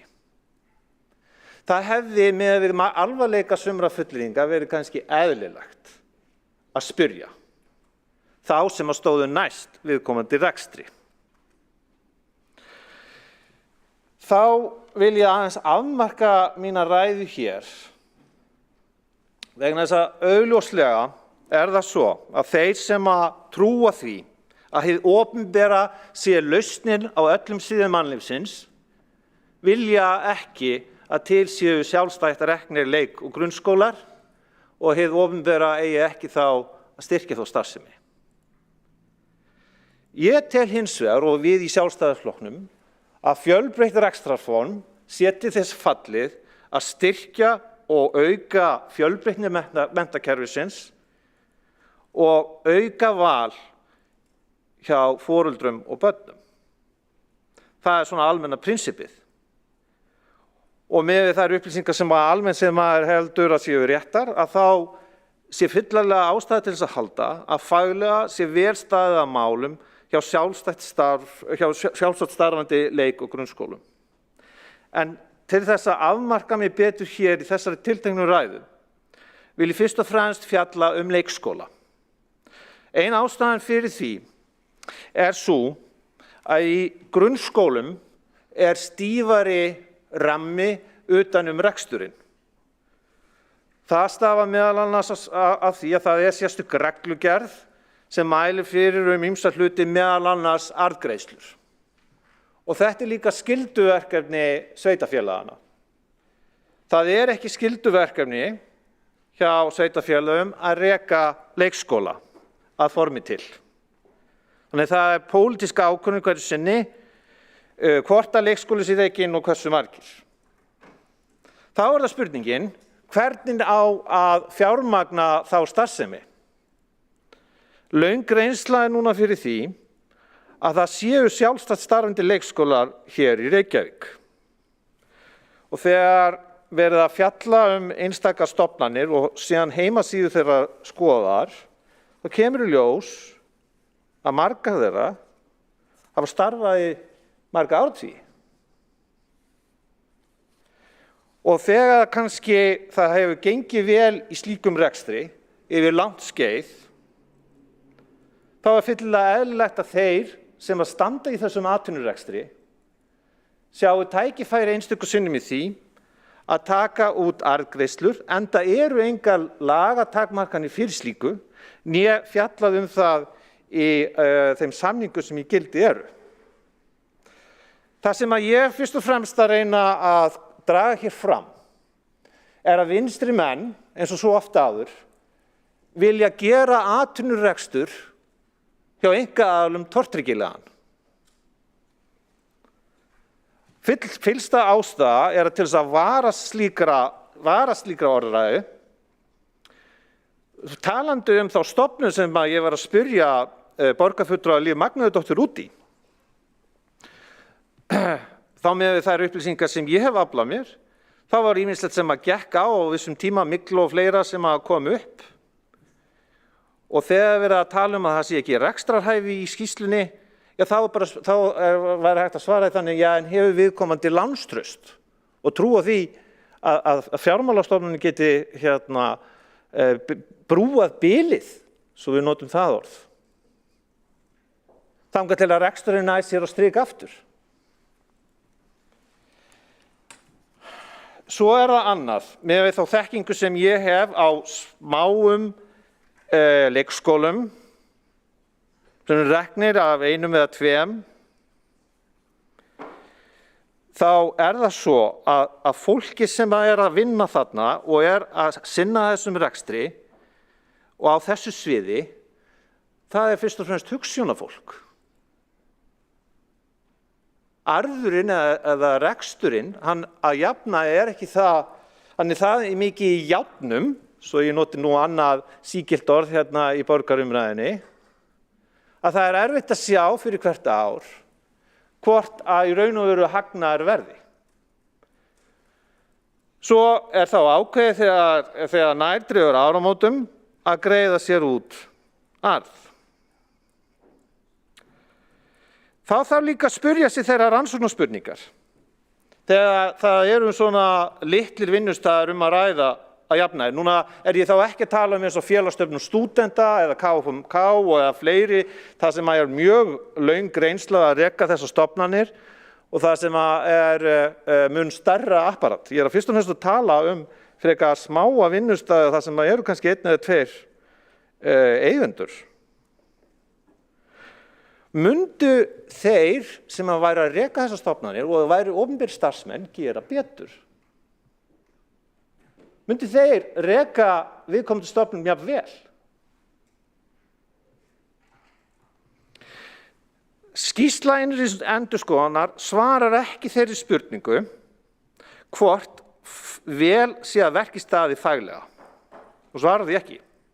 En þá myndi maður halda á grundvelli almenna lögmála markaðarins að fólk sem væri að senda börnin sína í þessar stofnanir myndi reyna að fara annað. En þess að vantanlega gæti verið hærri kostnaðar af því að vera með börnin á þessum stað. Sem sagt, til þess að draga þetta saman.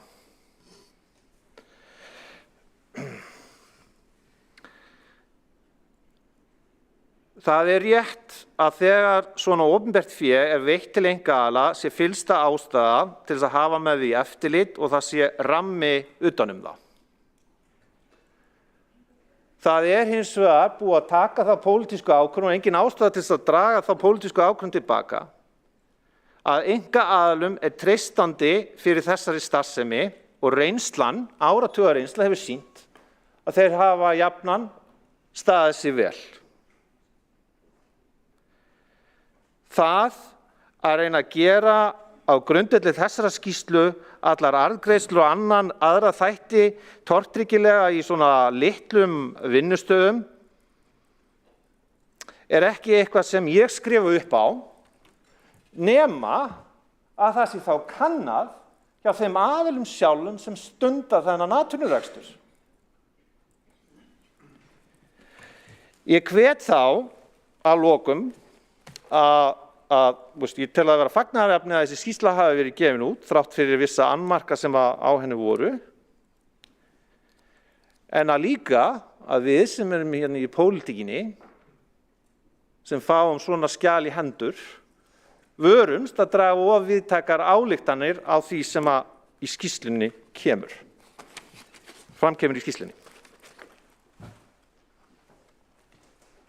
Þá borgarfulltrúi Helgi Ás Grétarsson lokið máli sinni og 2 hafa óskað eftir að veita andsvar.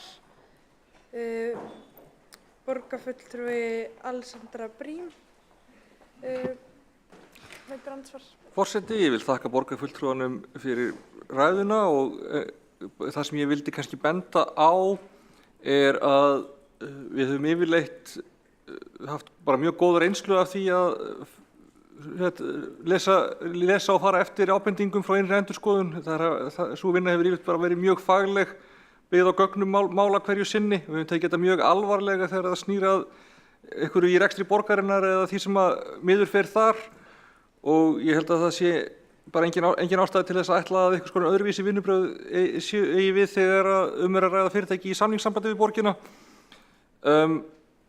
Ég held kannski undirstrika það að þegar við erum í svona samningssambandi og erum að útvista verkefnum með einhverjum hætti, þá það gífurlega mikilvægt að fara fram á endurskoðan ársreikning. Það gerum við þegar kemur að tónlistarskólunum og það gerum við þegar kemur að flestum svona mikilvægum verkefnum sem við erum að fela öðrum heldur en okkur sjálfum og ég held að við verðum að standa mjög fast á þeirri kröfu í þessum samningum. En eins og ég segi, við ættum að bara taka ábendingar frá innri endurskoðun mjög alvarlega og stað þess að leita að ástæðum til þess að draga þær í efa.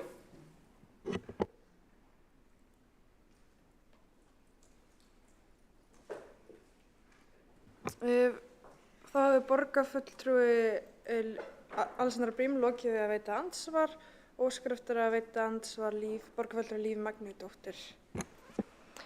Já, forseti, ég spyr mig að því af hverju við erum með innri endurskoðun þegar borgarfulltrúar geta bara sjálfur tekið að sér að rannsaka allt sjálfur.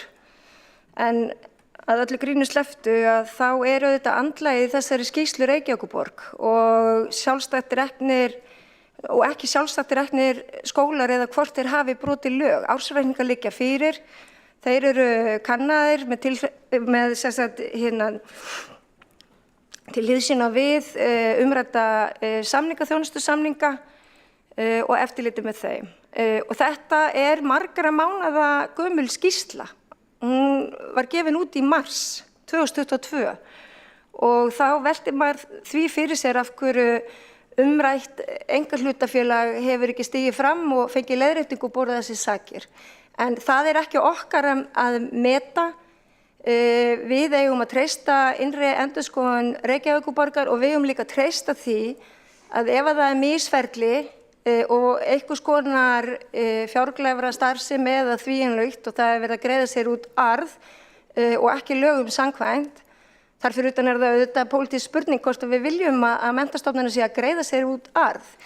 Að þá fær það þann farveg sem að því ber að fara í og það verður þá rannsaka væntanlega kirfilega. Hitt svo annað mál að það sérstakt að sjá að sjálfseignarstofnanir koma einna helst best út á meðan einkahlutafélögin eru ekki í jafngóðum rekstri. Og þar vil ég einmitt nefna eins og Helgi Ás Grétarsson borgarfulltrúi fór yfir í ræðu sinni Félagsstofnun stúdenta meðal annars þar sem að reksturinn í góðum málum en það líka einhvers konar opinber umgjörð á því. Þannig að við skulum velta þessu fyrir okkur og fá öll kurl til grafar.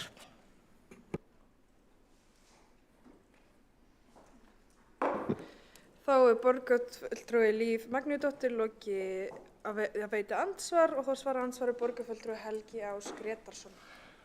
Hér ekki verið að beinlínis að reyna að fyrirgefa forseti og borgarfulltrúi Líf Magnúsdóttir. Skýrsla af þessu tagi hefur alltaf í svona innbyggða veikleika þó hún hafi líka alltaf styrkleika. Þannig að áður en að séu dregnar ályktanir út frá þessari heimild, þá kannski fyllsta ástæða áður en menn setja fram lögbrot og fleiri, allt í lagi þá að kanna málið aðeins nánar.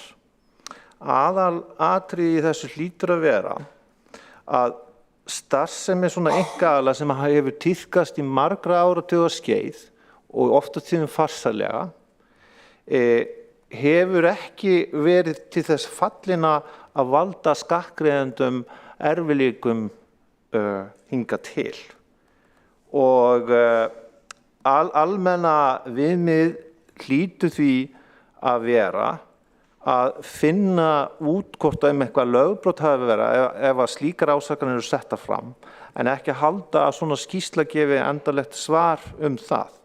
Lykilatriðið að reynt sé að fremsta megni að fara eftir skynsamlegum reglum í samskiptum borgarinnar við þá sem fá fjármagn til að stunda þessa starfsemi og að rekstur þessara stofnana sé traustur sem að almennt séð virðist vera.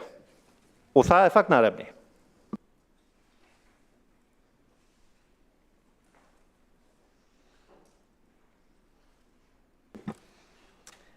Borgarfulltrúi Helgi Ás Grétarsson hefur lokið við að veita andsvar og ekki eru fleiri andsvar og telst andsvarinu lokið. Næsta mál á dagskrá borgarfulltrúi Þórdís Lóa Þórhallsdóttir.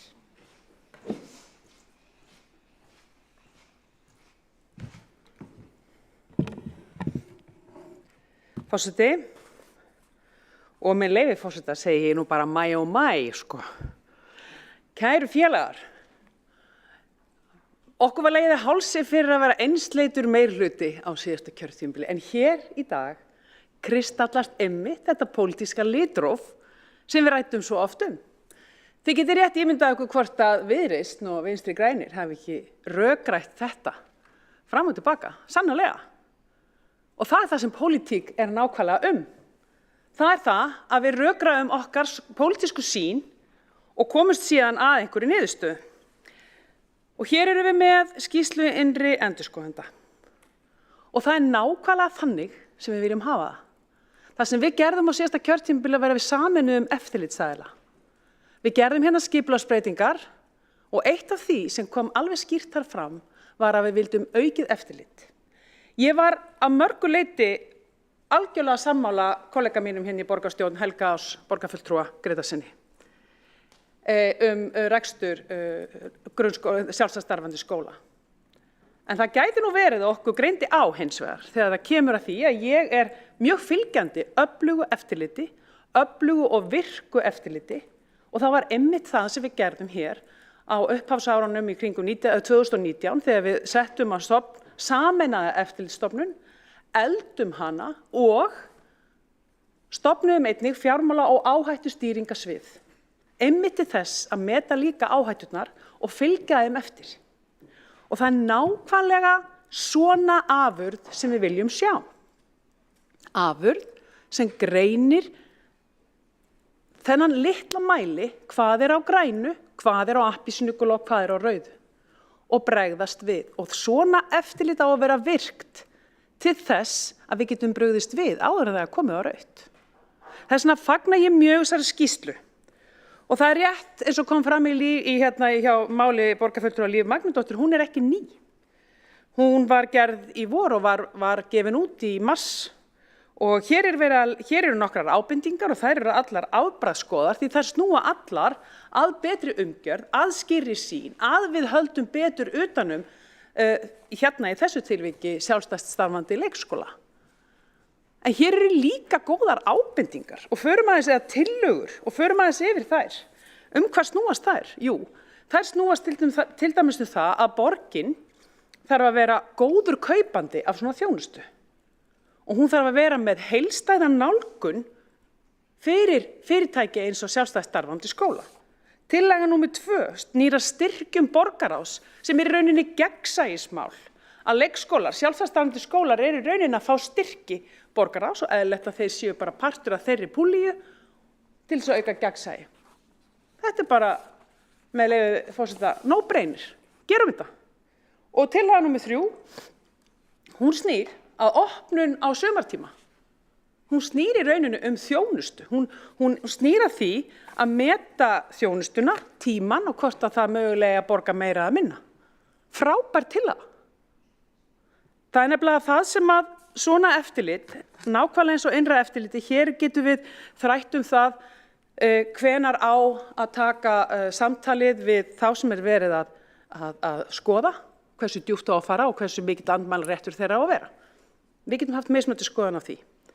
En ég er hins vegar algjörlega sammála því sem hér kom fram í máli borgarfulltrúa Helga Áss Grétarssonar. Við eigum að byggja og styðja við sjálfstætt starfandi grunn- og leikskóla. Það kallar á fjölbreytileika. Það kallar á það að við mætum þörfum samfélagsins. Við erum ekki lengur einsleitt samfélag. Ég ætla að fá að taka dæmi. Við erum með ótrúlegan öflugan alþjóðlegan skóla hérna á Landakoti. Haldið því að við værum með þetta bara svona automatist inn í borgarkerfinu eða í öðrum sveitafélögum eða er þetta eitthvað staðar hérna? Nei.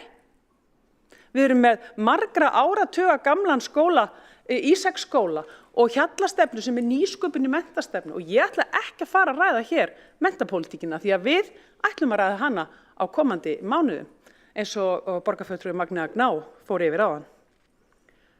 Afsakaði forseti, ég myndi ekki alveg hvers dóttir. Jóhannsdóttir. En er þetta eitthvað nýtt? Mér langar aðeins að við horfum á þetta í breiðara samhengi því að þó að við, því að ég og þessu sem hér stendur og borgarfulltrúi Líf Magnúsdóttir höfum tekið þessa umræðu oft, þá langar mér líka að draga fram að við erum með sjálfstætt starfandi í mismunandi eignaformi alls kyns þjónustu. Mér er mjög tíðrætt þar sem ég kem nú úr þjónustu við málefni aldrara sem dæmi. Við erum með Hrafnistu, sjálfseignarstofnun, við erum með Grund, fjölskyldufyrirtæki, við erum með hjúkrunarheimili á Sóltúni, rekið af fyrirtæki sem heitir Öldungurinn. Öldungis frábær fyrirtæki allt saman. Allt saman rekið af einhvers konar fjölbreyttu rekstrarformi og ekkert af þessu rekið af ríkinu, en með fjármögnun frá ríkinu. Og hvað þurfum við að tékka á og skoða? Jú, við þurfum að passa reksturinn sér góður, við þurfum að veita þeim gott aðhald og við þurfum að passa það sér gæði þjónustunar. Auðvitað er þetta stöðugur dans, eðlilega, hann á að vera það. Við eigum ekki bara að sleppa öllu lausu. Það er eðlilegt að við förum vel með opinbert fjármagn. Og þess vegna er ég, frjálshyggjumanneskja sem ég er, sammála virku og öflugu eftirliti. Við erum með fjölþætta þjónustu við fatlað fólk. Og það hefur orðið sprenging í þessu á undanförnum 20 árum. Við erum með gríðarlega mörg og flott fyrirtæki í dag sem er að þjónusta fatlað fólk út allt land. Og þetta mun stækka og þetta mun bara eflast. Og þarna er eins og áður hefur komið fram mikið hjarta og mikill metnaður í gangi hjá þeim fagstéttum sem er að starfa svona. Og hér er talað arð. Mig svíður ekki að fyrirtæki borgi sér arð. En ég er rekstrarhagfræðingur í grunninn. Þess vegna svíður mér ef við stillum ekki fyrirtækin almennilega af. Við eigum alls ekki að ganga á eigið fé. Það er alveg rétt. Hvert einasta fyrirtæki þarf bara að stilla sig af. Það er alveg eðlilegt ef að það sé borgaður lítisháttar arður af opinberum, mér finnst það ekki flókið, en það verður að vera eðlilegt, það verður að vera heilbrigt og það verður að vera sjálfbært. Þannig að fyrirtækin haldi áfram að vaksa og dafna. Við þekkjum það sem rekum þessa borg, að við erum með arðgreiðslustefnu fyrir hönd borgarinnar. Við viljum ekki fara illa með eigið fé borgarinnar. Þannig að við erum hér með arðgreiðslu til borgarinnar frá fyrirtækjum borgarinnar, Orkuveitunar, Faxaflóahöfnum, þetta ræðum við hér oft í ársreikningi og oft í fjárhagsáætlun. Það sama á við þessi fyrirtæki. Það er ekki óeðlilegt að þau greiði sig arð, en hann þarf að vera heilbrigður og innan ágætra marka sem að við getum öll koma okkur saman hér. Þannig ég segi bara, takk fyrir það, Vinstri græn, að hafa sett þetta mál á dagskrá.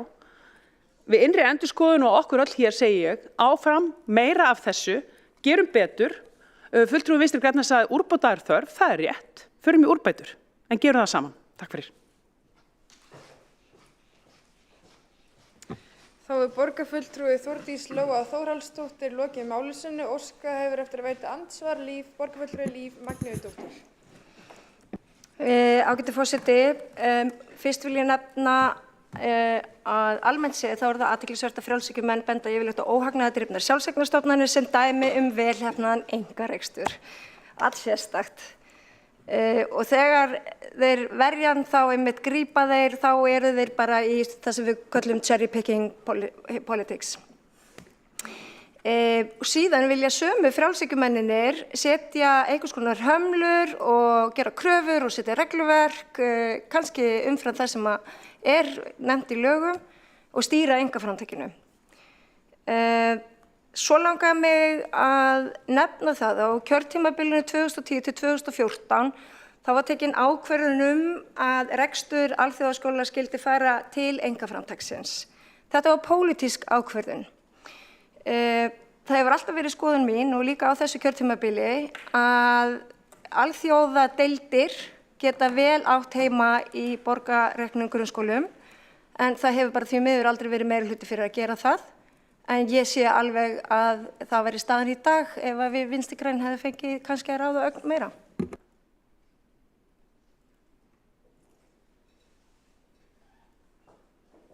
Þá er borgarfulltrúi Líf Magnúsdóttir lokið við að veita andsvar. Ekki eru fleiri andsvör og telst á andsvörum lokið. Næstur til máls, óskað eftir mál, er borgarfulltrúi Árelía Eydís Guðmundsdóttir.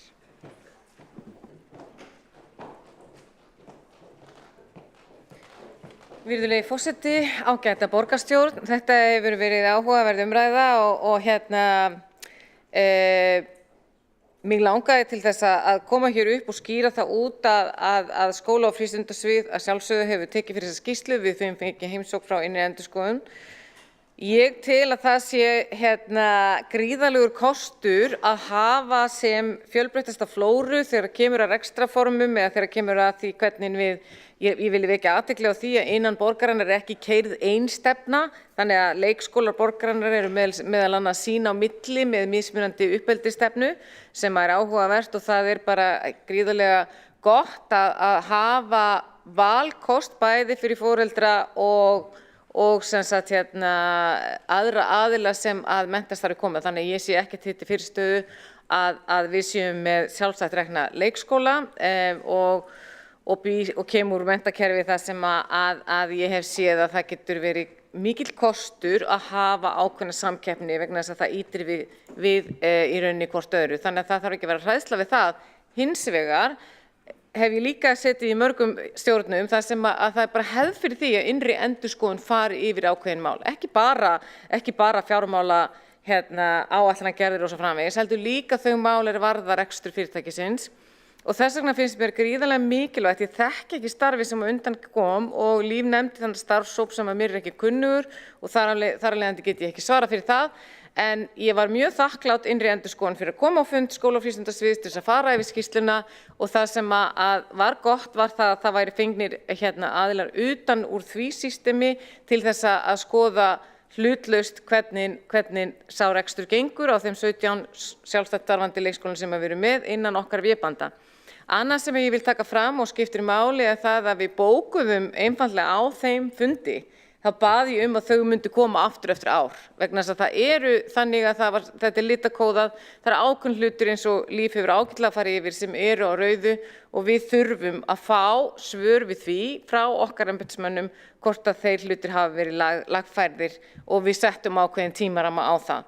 Þannig að ég fagna því að hafa eftirlitsaðila til þess að vinna að því að skoða okkar, sérstaklega náttúrulega utan að það skiptir það mestu máli gagnvart, eða nei, það skiptir ekki mestu máli gagnvart fjárhagsáætlanagerð, heldur gagnvart faglegu starfi líka. En hins vegar ef að fólk ætlaði að fara að leggja mat á menntastefnuna þá hefði það kannski ekki meiri þekkingu heldur en við höfum innan okkar sviðs. Þannig að mér finnst þetta, ég sammála Þórdísi Lóu það að það er mikill kostur að hafa óháðan aðila sem að fer yfir það starf sem við erum að reka. Þá er borgarfulltrúi Árelía Eydís Guðmundsdóttir lokið málinu sínu. Næst hefur óskað eftir að taka til máls borgarfulltrúi Helga Þórðardóttir.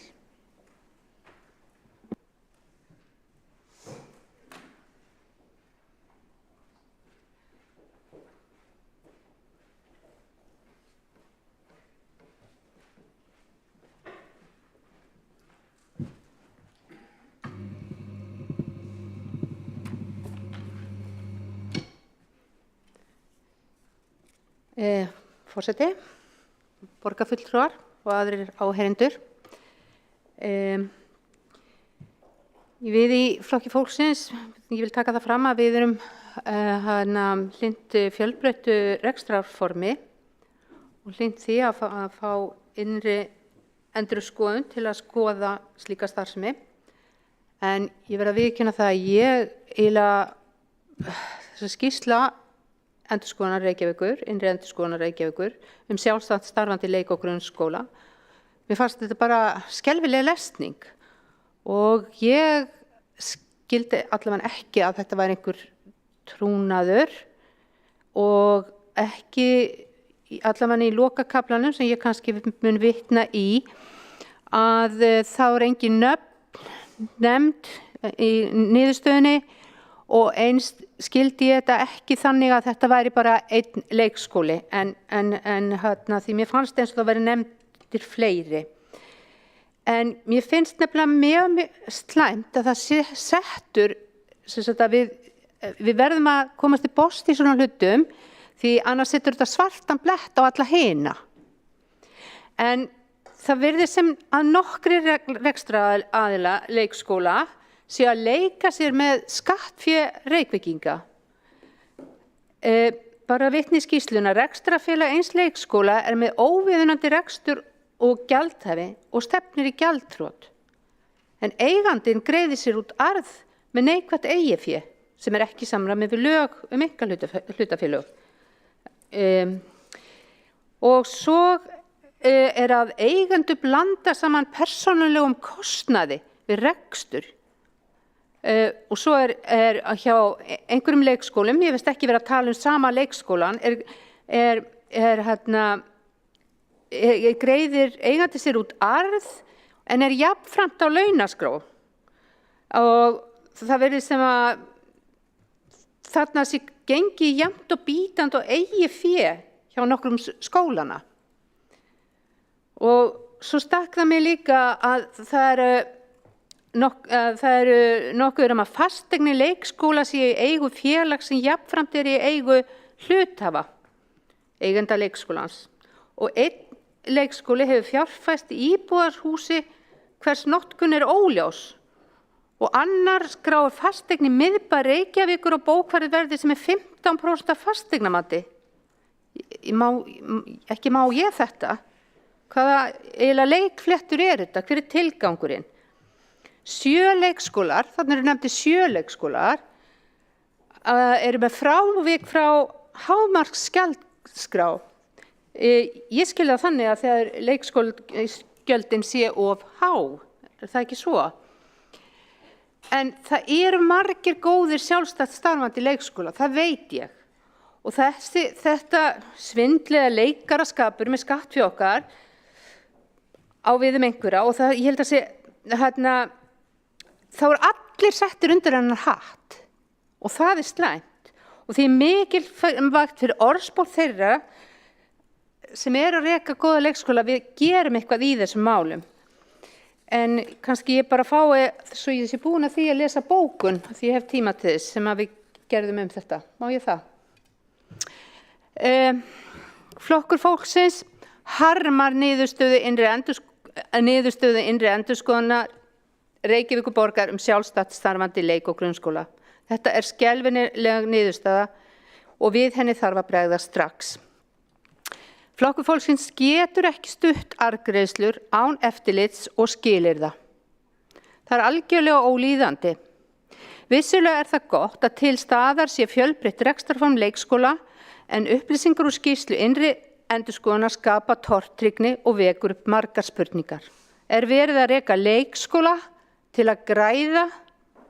Við verðum að spyrja okkur að því hvað skatt fyrir Reykvíkinga sé best varið í arðgreiðslur til einkaaðila. Eins og fram kemur í skýrslu innri endurskoðunar eru gerðar alvarlegar athugasemdir í tengslum við rýni ársreikninga hjá sjálfstætt starfandi leikskólum. Það hætta á að starfsemi líði fyrir þetta, starfsemin í skólanum. Tilhneiging gæti verið að spara of mikið til að borga sér arð. Afleiðingin að það hlýtur að bitna á skólastarfinu og þjónustu við börnin. Í skýrslunni kemur fram að enga kvaðir af hálfu Reykjavíkurborgar eru,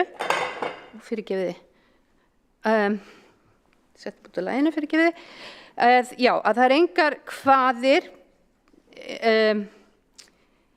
af hálfu Reykjavíkurborgar eru arðgreiðslur eða hvernig rekstrarafgangurinn sem rekja má til opinberra framlaga skuli nýttur. Þetta þarf að laga og borgarstjórn verður strax að bregðast við, setja skýran ramma rekstur þessara leikskóla og jafnvel setja sektar ákvæði ef skilyrðum ekki fylgt. Takk fyrir.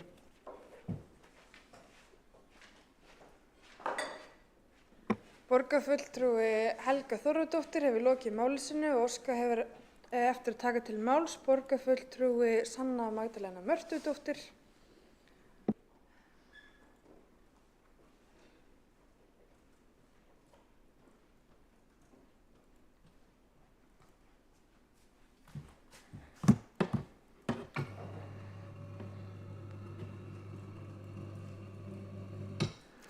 Forseti, í fyrsta lagi þá bréfið frá innri endurskoðanda sem fylgir með skýrslunni. Það dagsett þarna í mars 2022 og þar óskað eftir því að kynna þær fyrir skóla- og frístundaráði á næsta fundi ráðsins. Þannig ég vildi byrja að spyrja hvort að skýrslan hafi verið rædd þá eða hvort hún hafi komið fyrst fyrir skóla- og frístundaráð 22. ágúst síðastliðinn. Náttúrulega mjög gott að nýtt ráð ræði þetta, þannig að aðeins að fá skilning á því hvort það hafi verið rætt þarna í mars og svo aftur núna, eða hvort það sé að koma fyrst inn á fund skóla- og frístundaráðs núna. Það óboðlegt að sjálfstætt reknir leikskólar með samninga við borgina hafi heimildir til að greiða sér út arð án skilyrða og leikskólar eiga ekki að vera að starfa til að skapa fjármagn fyrir eigendur. Ræða fyrsta skólastigið og öll starfsemi og uppbygging á að miðast við það. Og eins og kemur fram í skýrslu innri endurskoðunar að þá eru gerðar alvarlegar athugasemdir í tengslum við rýni ársreikninga hjá sjálfstætt starfandi leikskólum og arðgreiðslur og einkareknum leikskólum í borginni eru engum skilyrðum háð af hálfu Reykjavíkurborgar. Og eins og hefur komið hérna fram í umræðinni að þá bent á sviksemisáhætta sé nokkur í rekstri leikskóla, einkum svo áhætta að blanda persónukostnaði eiganda við rekstur. Þannig að já, maður spyr sig, meginhlutverk barna hjá þessum skólum virðist vera að skila eigendum sjálfstætt rekinna leikskóla sem mestum arði og með slíkum fyrirkomulagi þá eru börnin sett í annað sæti ef að skólinn hefur það að leiðarljós að skila arði. Við sáum þarna rauð flögg, appelsínugul flögg og margt þarna, þannig að hvernig í rauninni komumst við á þennan stað að þetta gat gengið svona langt án þess að það sé gripið inn í. Af því að leikskólastarf á náttúrulega fyrst og fremst að byggjast á þörfum barnanna og það ekki hægt að hámarka arðgreiðslur og halda bestu mögulegum gæðum á leikskólastarfi samtímis. Þannig að Reykjavíkurborg þarf að ákveða hvort þeirra hún telur vera forgang. Við sjáum þarna, það eru 17 sjálfstætt starfandi leikskólar í Reykjavíkurborg og þetta er auðvitað mismunandi rekstrar fyrirkomulag og það eru auðvitað ekki eins hjá öllum, einhverjir eru félagslega reknir, einhverjir ekki, en við erum að tala mjög háar upphæðir þarna. Hljóta samtals, já, þetta eru 2,9 milljarðar rekstrarframlag frá borginni og húsnæðisframlag upp á 311 milljónir króna. Og við þurfum að vera viss að þetta nýtist pottþétt börnunum og starfi leikskólana, þannig að hvernig tryggjum við það? Og bara svona þessi pólitíska spurning, hvernig erum við að byggja upp leikskóla? Af því að fyrirkomulagið á náttúrulega ekki að vera þannig að hægt sé að soga fjármagn úr starfi leikskóla.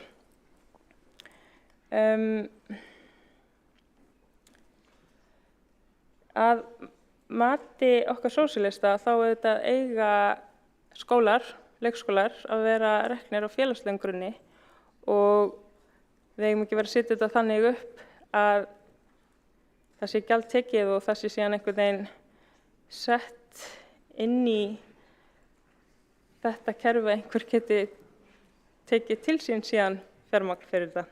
Þannig að já, en ef að eitthvað svona aukafé verður til þá á þetta að fara beint í skólastarfið. Já, þetta er, ég hef lokið máli mínu að sinni.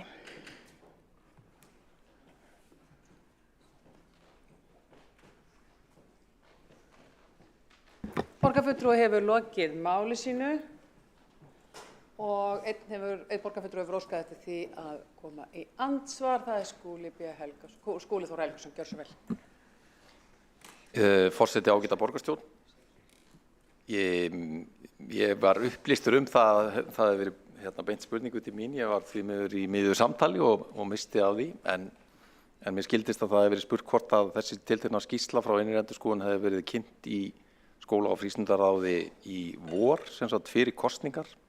Ég get upplýst að svo var ekki, en formaður skóla- og frístundaráðs Árelía Eydís Guðmundsdóttir borgarfulltrúi fór vel yfir það í sínum máli áðan og hún var kynnt núna á dögunum í ráðinu og komið í ákveðin farveg að vinna með niðurstöðunar og ég fagna því mjög. Ég held að það þurfi sannarlega að taka þessar niðurstöður mjög alvarlegar og tækifærið er reyndar núna á þessu hausti að draga þann lærdóm af niðurstöðum skýrslunar sem að við þurfum að gera varðandi það að skerpa á ákveðnum þáttum í samningum borgarinnar við sjálfstætt starfandi leik- og grunnskóla. Þeir samningar eru lausir næstu áramót, þannig að það er verkefni haugsins að fara í þær viðræður og tryggja það að við séum með það fyrirkomulega að það sé alveg augljóst að það sé verið að fara vel með fjármuni borgarbúa sem að ganga inn í þessa mikilvægu grunnþjónustu. Við höfum átt í mjög góðu samstarfi við vel flesta sjálfstætt starfandi leik- og grunnskóla og viljum gera það áfram, en við þurfum að vera klára á því að það sé vel staðið að öllum rekstri í þessum efnum og það þarf að vera verkefni okkar á komandi hausti.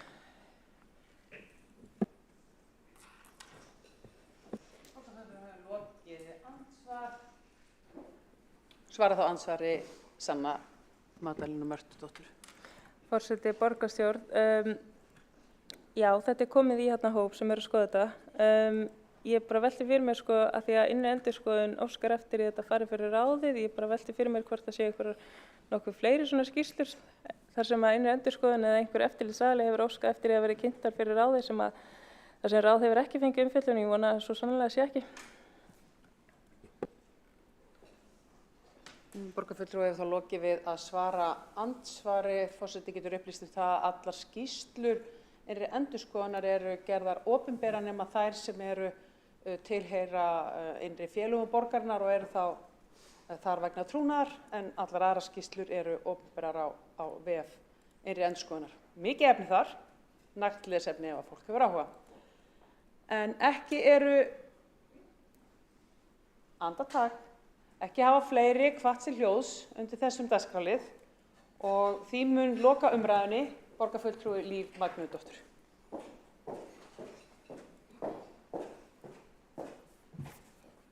Ágæti forseti, það þá einhver sem hefur hvatt sér hljóðs að síðustu undir þessu dagskrárlið og það Líf Magnúsdóttir borgarfulltrúi. En gott og vel, ég bara þakka kærlega fyrir umræður í þessum sal þessa mikilvægu skýrslu. Það nauðsynlegt að bregðast við henni og það nauðsynlegt að fara í saumana því hvernig við sjáum þetta fyrir okkur í framtíðinni. Borgarfulltrúar sem hér sitja vita svo sem afstöðu okkar Vinstri grænna til þessara mála og það ýmislegt sem hefur komið fram í máli þeirra sem vilja einkavæða viðkvæma grunnþjónustu eins og menntun barna sem ég alfarið á móti og ég hafnað því að gjaldtaka í menntakerfinu og rekstra og fjölbreytt rekstrarform, þetta eykur ekki fjölbreytni.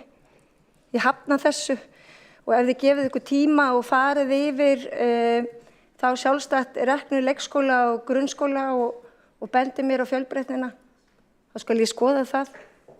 Og eins og ég sagði líka áðan að þá oft menntastofnanir reknar áfram af hugsunarfólki sem brennur fyrir menntun ungra barna eða barna. Og það ber að virða og ég ekki að fetta svo sem fingur út í það, en fyrirkomulagið á þessu ekki gott eins og við sjáum og þessi skýrsla innri endurskoðunar ber með sér. Og við þessu þarf að bregðast og ekki loka augunum.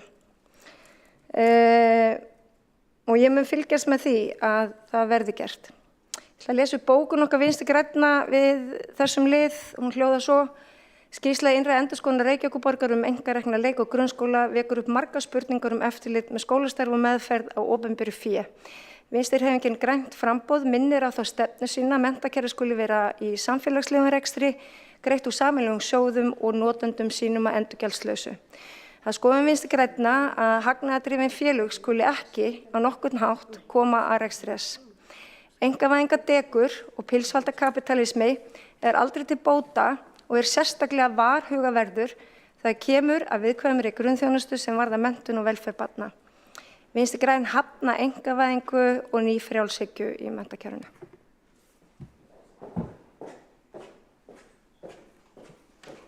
Borgarfulltrúinn hefur þá lokið máli sínu en einn borgarfulltrúi hefur óskað eftir að koma í örstutt andsvar.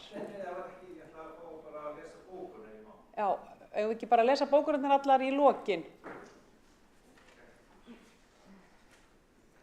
Það sem eru eftir, það að segja.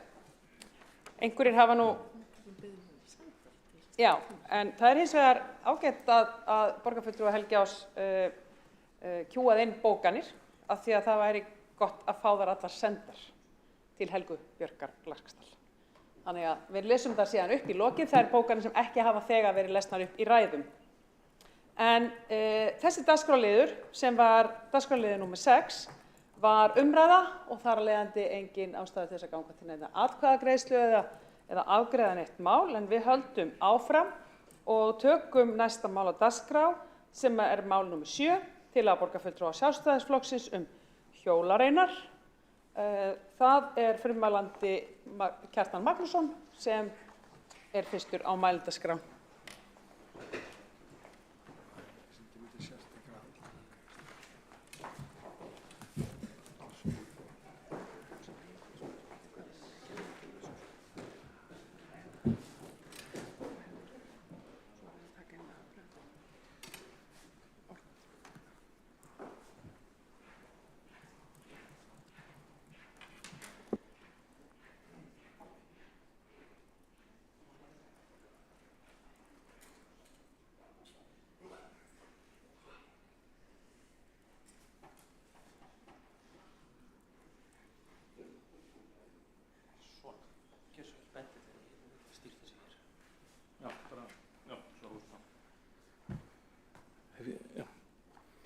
Forseti, góðir borgarfulltrúar, við fulltrúar Sjálfstæðisflokksins flytjum svohljóðandi tillögu.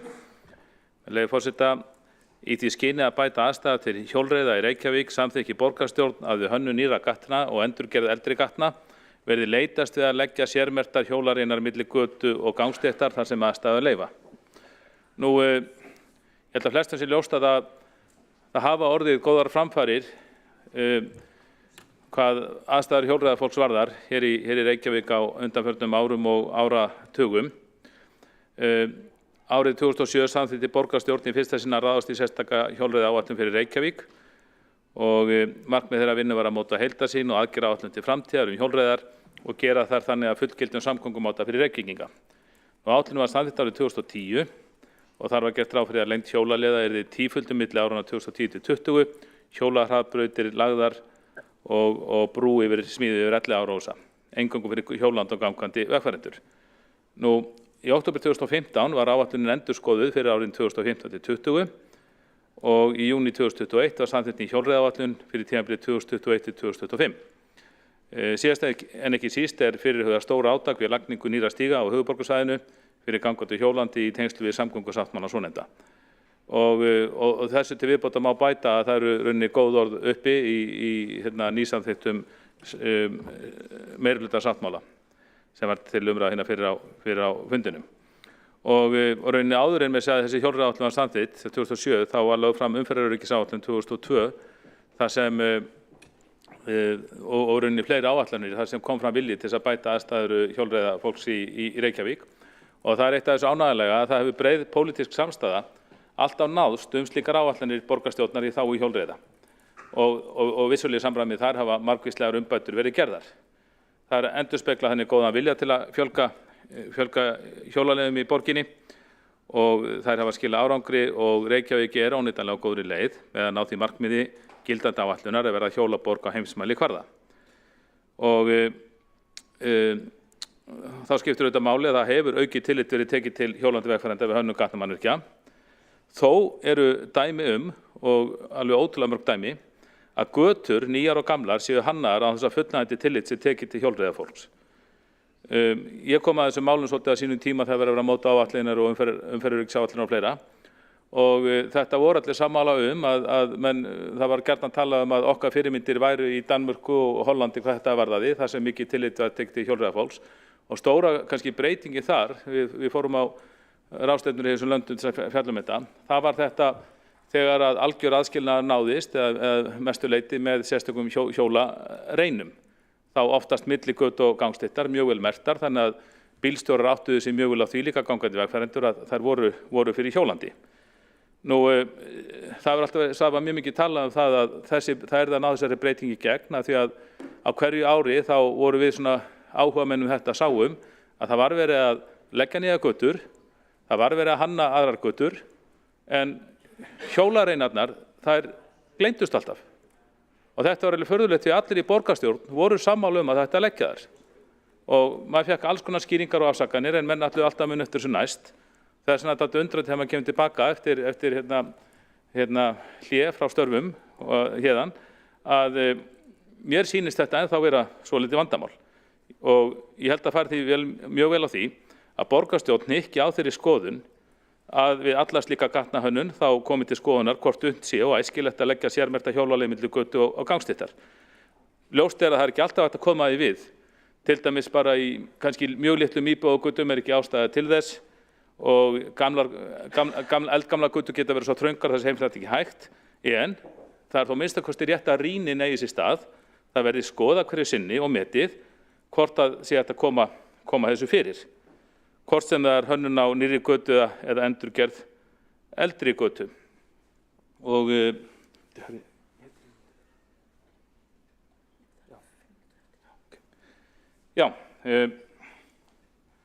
þarna sáðu þið rauninni dæmi bara heldur frá Hollandi, bara mjög fínan stíg þar sem gætt að öllum eða flestum atriðum. Gæti verið aðeins betri. Já, þarna er tillagan og auðvitað viljum við hafa þessar hjólareinar vegna þess að við viljum gera Reykjavík að bara hjólreiðaborg og koma til móts við þarfir hjólreiðamanna og fjölga þeim.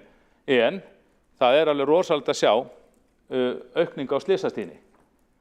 Það er næstum þreföldan á fjölda hjólaslysa núna á 10 árum eða 171%.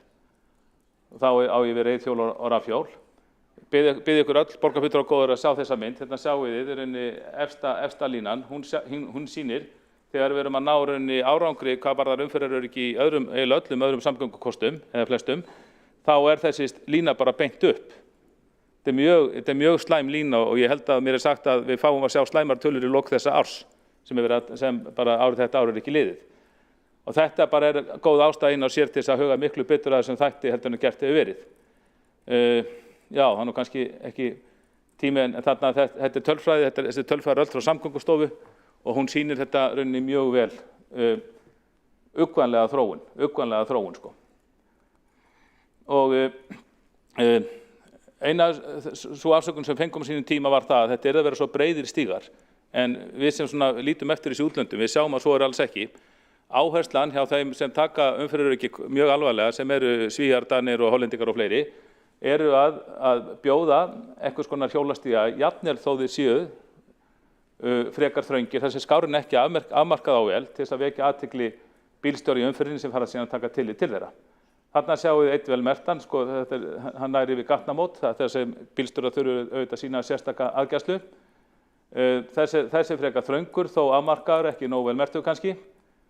Og hér er eitt mjög þröngur, kannski ofþröngur og hér er, þetta var á netinu sagt að þetta verið þrengsti hjólreiðastígur í Evrópu. Þetta er bara 30 cm eitthvað á Síki í Amsterdam, sennilega bara eitthvað grín. En svo komum við hingað heim og það eru mikla gatnaframkvæmdir í gangi en því miður þá er eins og okkar góðu embættismenn og hönnuðir, þeir einhvern veginn gleymi að hanna þetta sem rauninni allir pólitíkusar hafa verið sammála í 20 ár, að setja hjólarein ef hægt er milli götu og gangstéttar. Það til Bankastræti er þetta alveg hægt og það er hægt í Bankastræti, það eru oft margir að ganga þar, túristar og fólk á gangstéttunum á hjólum. Þarna væri mjög æskilegt að fá aðskilnaðinn. Skipbolt, þessi hjólamerkingar eru góðar en það áttu svona meira kannski verið til bráðabirgða, það er ekki athygli en þarna það hefur verið gert við skipbolt, það hefur hægt að koma fyrir hjólastíg þar, eða hjólarein. Þarna er Reykjavegur sem hefur líka verið tekinni gegna einhverju leyti, þarna hefur algjörlega verið rými fyrir hjólastíg, eða hjólarein. Sundlaugavegur, það var talað um það fyrir nokkrum árum og mér sýnist Sundlaugavegurinn hafi verið malbikaður en það er ekki komið þar. Laugavegur, þetta er nú sennilega fyrsta hjólareinin, kennt stundum við Árna Þór Sigurðsson fyrirverandi borgarfulltrúa sem algjörlega tróðinni gegnum kerfið, eiginlega við andstöðu eða gleymsku embættismanna og hún stendur alveg fyrir sína, þar kannski smá uppfærslu. Þarna er verið að malbygga í sumar og maður sér bara, maður sá alla borg í sumar, það bara voru mjög margar góðar framkvæmdir í gangi en það gleymdist bara því miður þetta atriði sem borgarstjórn þyrfti eiginlega að hnykkja á.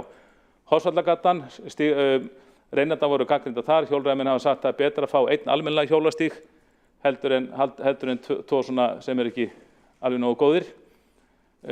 Hólmsheiðarvegur, þetta er töluvert notað í hjólreiðamönnum, þetta er bara, það er ekkert langt síðan þessi gata var lögð og reyndar eftir að malbika þarna sko. Þarna er nóg pláss fyrir hjólarein sem væri æskilegt að hafa til hliðar. Hólmsheiðarvegur, þarna var lögð brú sem var rándýr, 200 milljónir í mann rétt. Það gleymdist að gera ráð fyrir þarna er að minnsta kosti hvorki gangbrúnni hjólreiðastígur sko meðfram brúnni, eitthvað staðar hægt að fara krókaleiðir undir hana. Reynisandsvegur, þarna hefði mátt standa betra verki. Fellsvegur, þarna fara margir krakkar yfir, úldalingar hafa bent mér á það, þarna sjáum við krakkar að fara yfir á þessum stað sko. Þarna er ekki mikið pláss fyrir hjólið, samt hjólakrakkar þarna yfir í miklu mæli.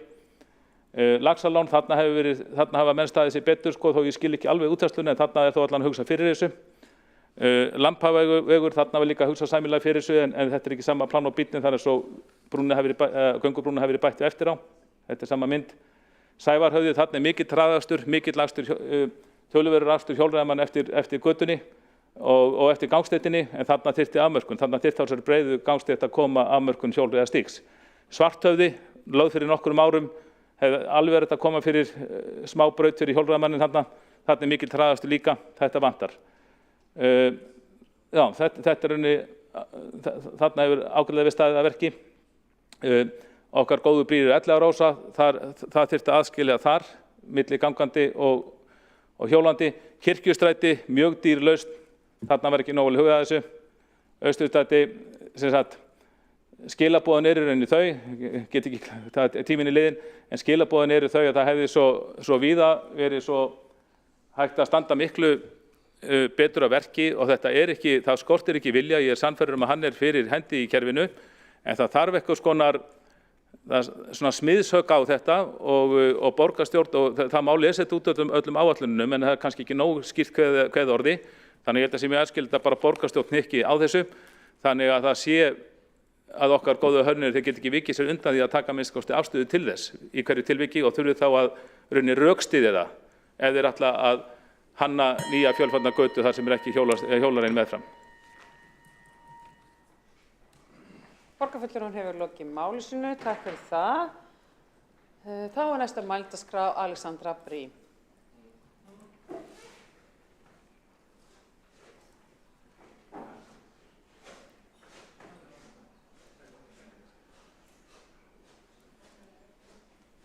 Spurningu séu komið með eitthvað á ból.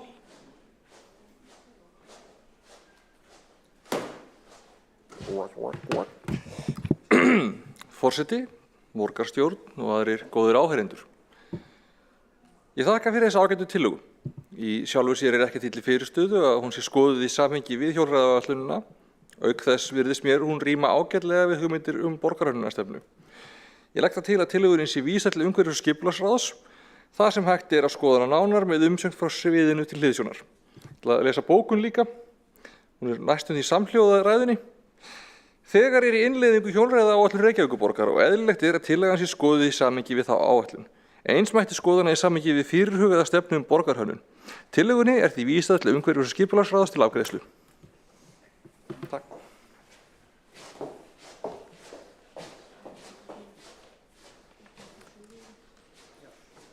Borgarfulltrúinn hefur lokið máli sínu og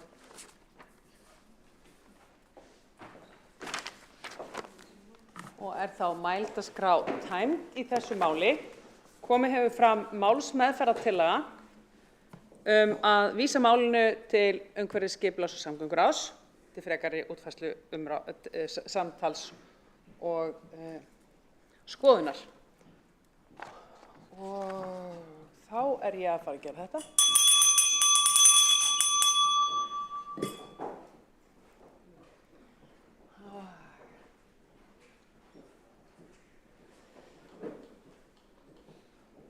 Og ég get ekki betur séð, forseti getur ekki betur séð að það séu allir komnir í salinn.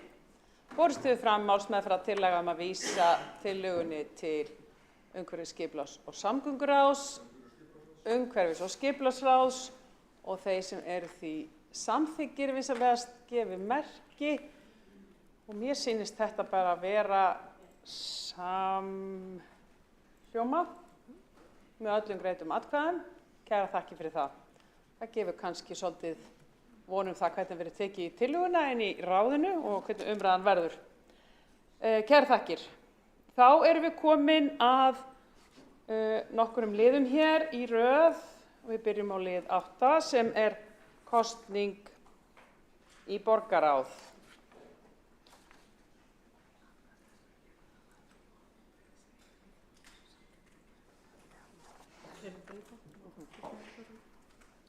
Og þá það, ég bið borgarstjórnum að fylgja mér eftir þessu, það liður 8, það kosning í borgarráð.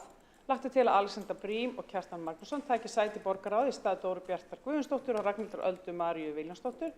Jafnframt lagt til að Magnús Daði Nordal og Björn Gíslason taki sæti sem varamann í ráðinu í stað Alexandru og Kjartans. Og ef enginn hefur mótmælum þá lít ég svo á að þetta sé samþykkt. Og þá það mál nr. 9, það kosning í menningar, íþrótta og tómstundaráð. Sjöhljóðandi, lagt til að Friðjón R. Friðjónsson taki sæti í menningar, íþrótta og tómstundaráði í stað Ragnhildar Öldu Maríu Vilhjálmsdóttur. Jafnframt samþykkt að Marta Guðjónsdóttir taki sæti í ráðinu í stað Friðjóns. Og ef enginn hefur sem varamaður. Og ef enginn hefur mótmælum þá lít ég svo á að það sé samþykkt. Þá það mál 10 sem kosning skóla- og frístundaráðs. Lagt til að Elisabeth Guðrúnar og Jónsdóttir taki sæti í skóla- og frístundaráði í stað Alexandru Briem. Jafnframt lagt til að Sara Björg Sigurðardóttir og Sandra Hlíf og Kares taki sæti sem varamaður í ráðinu í stað Þorleifs Arnar Gunnarssonar og Ragnhildar Öldu Maríu Vilhjálmsdóttur. Og ef enginn hreyfir mótmælum þá það samþykkt. Þá kosning í stafrænt ráð. Lagt til að Elisabeth Guðrún Jónsdóttir taki sæti í stafrænu ráði í stað Alexandru Briem og Alexandra taki sæti sem varamaður í ráðinu í stað Elisabethar. Jafnframt lagt til að Kristinn Jón Ólafsson verði formaður ráðsins. Og ef enginn hreyfir mótmælum þá það samþykkt. Þá konum málefni nr. 12. Það kosning í velferðarráð. Lagt til að Sandra Hlíf og Kares taki sæti í velferðarráði í stað Ragnhildar Öldu Maríu Vilhjálmsdóttur. Jafnframt er lagt til að Helgi Ás Grétarsson taki sæti sem varamaður í ráðinu í stað Söndru. Og ef enginn hreyfir mótmælum þá lítið svo á það sé samþykkt. Þá er það kosning í innkaupa- og framkvæmdaráð. Lagt er til að Elísabet Guðrúnar og Jónsdóttir taki sæti í innkaupa- og framkvæmdaráði í stað Kristíns Jóns Ólafssonar. Jafnframt er lagt til að Kristín taki sæti sem varamaður í ráðinu í stað Elísabetar. Og ef enginn hreyfir mótmælum þá er það samþykkt. Og þá er það kosning í íbúðaráð Vesturbæjar. Lagt er til að Ágústa Guðmundsdóttir taki sæti í íbúðaráð Vesturbæjar í stað Ragnhildar Öldu Maríu Vilhjálmsdóttur og lagt til að Marta Guðjónsdóttir taki sæti sem varamaður í ráðinu í stað Ágústu. Og þá óskar, það er samþykkt, já, ég líti á það sem samþykkt ef enginn hreyfir mótmælum. Og þá er óskað eftir að taka inn 2 mál á dagskrá borgarstjórnar með afbrigðum og verður leitað samþykkis borgarstjórnar á því og ef enginn hreyfir mótmælum við því. Þetta eru annars vegar kosning þá í stjórn Orkuveitunar og hins vegar í stjórn Faxaflóahafna. Og ef enginn hreyfir mótmælum þá göngum við til atkvæða. Annars vegar að ræða kosningu í stjórn Orkuveitu Reykjavíkur og þá er það svona að lagt er til að Kjartan Magnússon taki sæti í stjórn Orkuveitu Reykjavíkur í stað Hildar Björnsdóttur. Og ef enginn hreyfir mótmælum við því þá er það samþykkt. Og síðan að lagt er til að kosning í stjórn Faxaflóahafna verði tekin á dagskrá og það sem ég tók þessar 2 tillögur nú saman að þá lítið svo á það sé samþykkt en hún er svohljóðandi. Lagt er til að Hildur Björnsdóttir taki sæti í stjórn Faxaflóahafna í stað Arnar Þórðarsonar. Og ef enginn hreyfir mótmælum við því þá er það einnig samþykkt. Og þá erum við komin að málefni dagskrárliði númer 15 og þar erum við með fundargerð borgarráðs þar sem borgarstjórn hefur verið í sumarfríi síðan í júní að þá eru hér lagðar fram þær fundargerðir borgarráðs sem hafa verið síðan að borgarstjórn hittist síðast. Undir nokkrum þeirra eru liðir sem taka þarf afstöðu til og ganga til atkvæða og ég mun fylgja ykkur eftir með það. Ég bið borgarstjórnum að fylgjast vel með.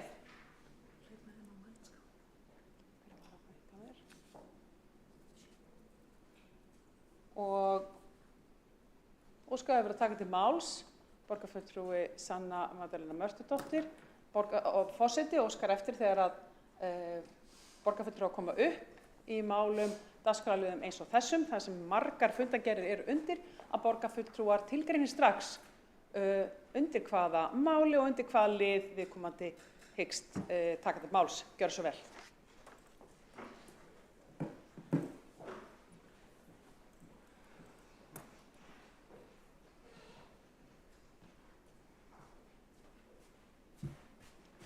Forseti, ég að tjá mig undir 15. lið sem fundargerð borgarráðs frá 23. júní. Nei, það passar ekki.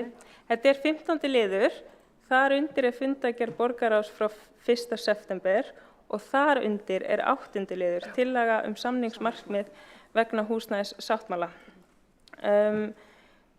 Þar fjallað ýmislegt.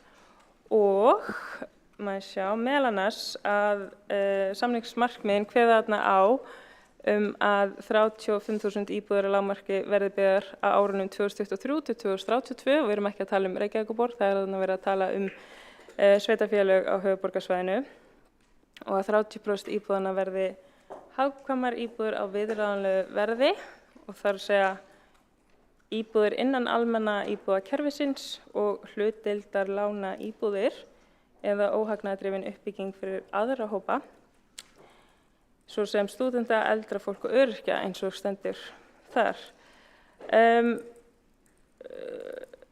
Okkur sósíalistum finnst ekki nóg að 30% íbúðanna verði hagkvæmar og 70% íbúðanna þá óhagkvæmar.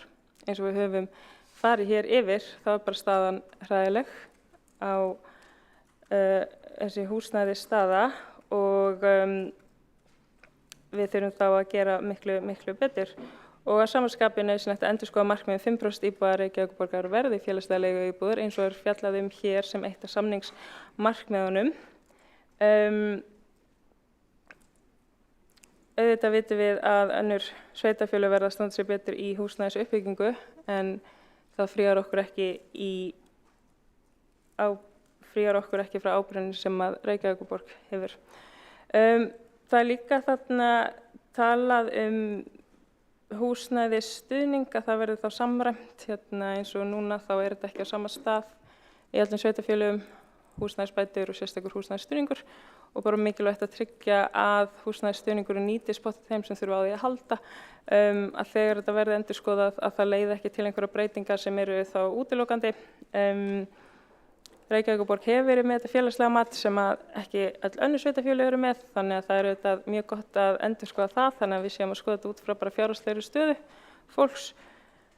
Og já, ég er þá búin í bili.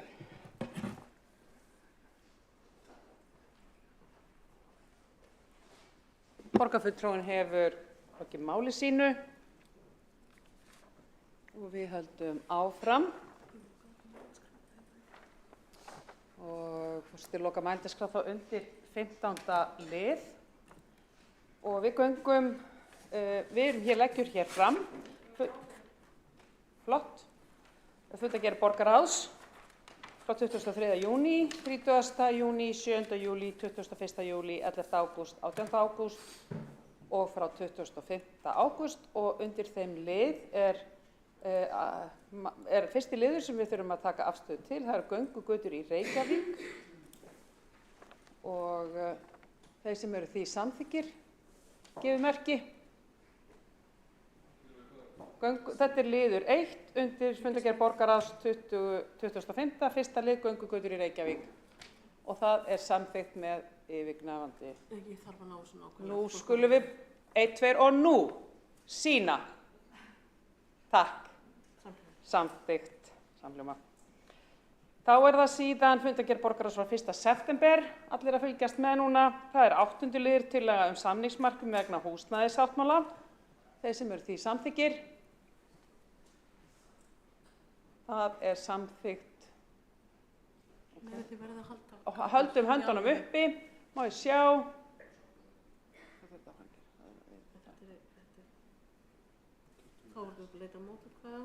Þeir sem á móti kunna vera. 2 á móti. Takk fyrir. Og 1 situr hjá.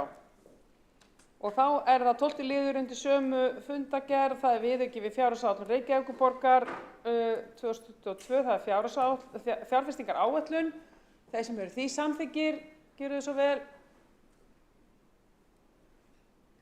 Og það er samþykkt með 16 greiddum atkvæðum og þeir sem á móti kunna vera. Takk fyrir það. Það er 13. liður til að breytingum á fjárfestingaráætlun Reykjavíkurborgar 2022. Þeir sem eru því samþykkir sína skýrt og fallega og það er þá, og þeir sem á móti kunna vera, það er samþykkt með 13 greiddum atkvæðum og hjásetu. Þá er 19. liður til að breyting á gjaldskrá. Að fá atkvæðagreiðslu við því, þeir eru samþykkið því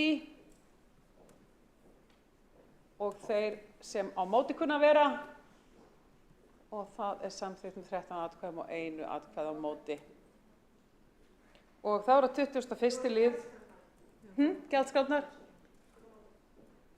með 2 mótatkvæðum, 3. Ég fer að segja hætt að telja það. Við getum, óskað hefur verið eftir því að atkvæðagreiðsla 19. lið til að breyting á gjaldskrá verði framkvæmd aftur. Forseti verður við þeirri beiðni. Göngum nú til atkvæða gjaldskrár, breytingar á gjaldskrár. Þeir sem eru því samþykkir, gefið það til kynna. Þeir sem á móti kunna vera, 3 eru á móti, aðrir sitja hjá. Og þá er 21. liður viðauki við fjárhagsáætlun Reykjavíkurborgar 2022 og þeir sem eru samþykkir því og þeir sem á móti kunna vera og það er samþykkt með hjásetu hjá 1, sýndist mér. Þá er 15. lið lokið og allt komið ekki? Já. Og þá er það 16. liður, það er fundargerð forsætisnefndar frá 2. september. Þar eru 2 liðir sem það er að taka sérstaka afstöðu til.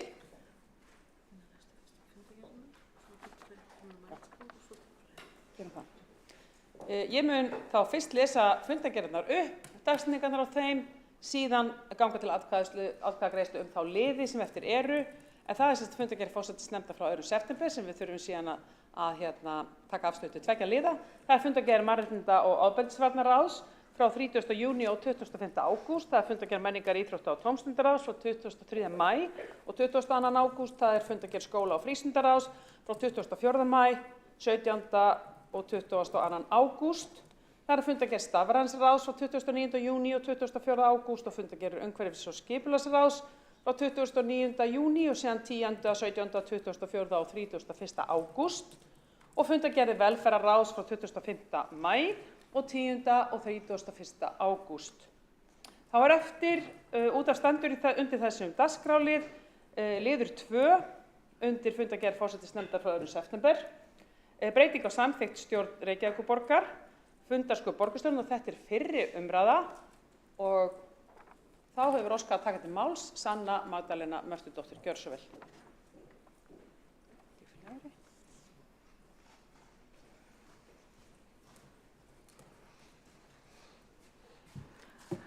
Forseti, þetta 16. liður sem ég að tjá mig fundargerð forsætisnefndar frá 2. september, annar liður, breyting á samþykktum stjórn Reykjavíkurborgar og fundarsköp borgarstjórnar fyrir umræða. Þar fjallað launakjör okkar og hver launin eru og þar kemur fram að þau hækka 2 sinnum á ári með við launavísi tölu.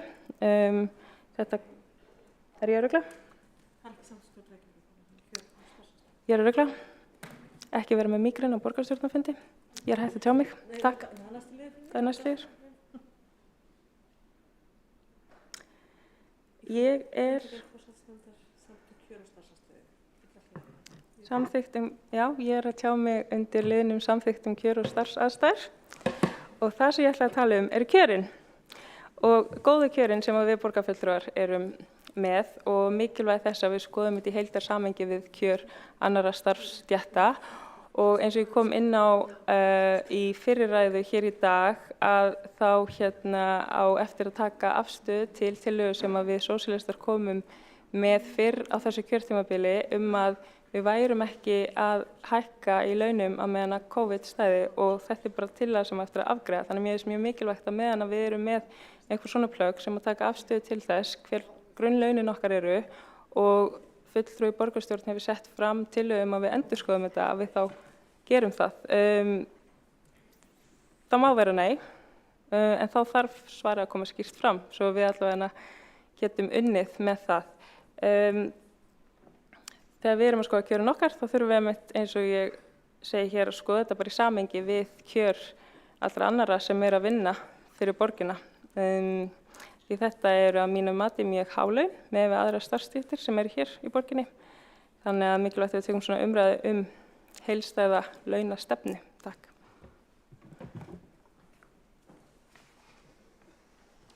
Borgarfulltrúi hefur lokið máli sínu og þá komið atkvæðagreiðslu út frá fundargerð forsætisnefndar frá 2. september og það annar liður breyting á samþykktum stjórn Reykjavíkurborgar og fundarsköp borgarstjórnar. Það fyrri umræða og við göngum þá til atkvæðagreiðslu. Þeir sem eru samþykkir,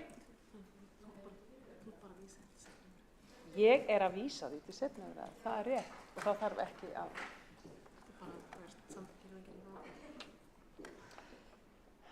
afsakið. Það sem verið að vísa þessu til seinni umræðu. Þetta var fyrri umræða sem fór fram í forsætisnefnd og ef engir hefur mótmæli við því þá þessu vísað áfram. En þá hér einnig breyting á samþykkt íbúaráða. Ég þarf að fá samþykki við henni veginn. Og mér finnst eins og það vanti 2.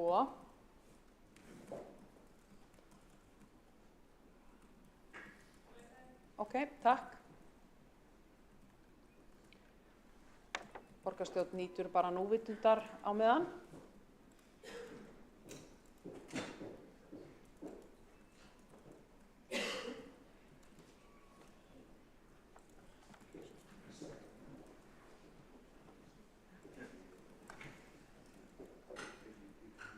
Og þá erum við öll komin í hús og getum greitt atkvæði 3. lið undir fundargerð forsætisnefndar frá 2. september sem er breyting á samþykkt íbúaráða og þeir sem eru því samþykkir gefi merki og það er samþykkt samhljóða. Var það ekki Líf? Já. Hún fljóta að falla. Takk fyrir það. Þá er dagskrá borgarstjórnar þennan 7. september tæmd. Eigum nokkuð praktísk mál eftir. Ég vil biðja borgarfulltrúa nýja að taka til því að það sé ekki heimilt að fara alveg strax. Við höfum eftir að ganga hér frá bókunum. Hér er heimilt að gera það og ég ætla bara að fá að minna og ítreka á að allir sem eiga eftir að senda inn bókanir sendi þær vinsamlegast sem allra fyrst.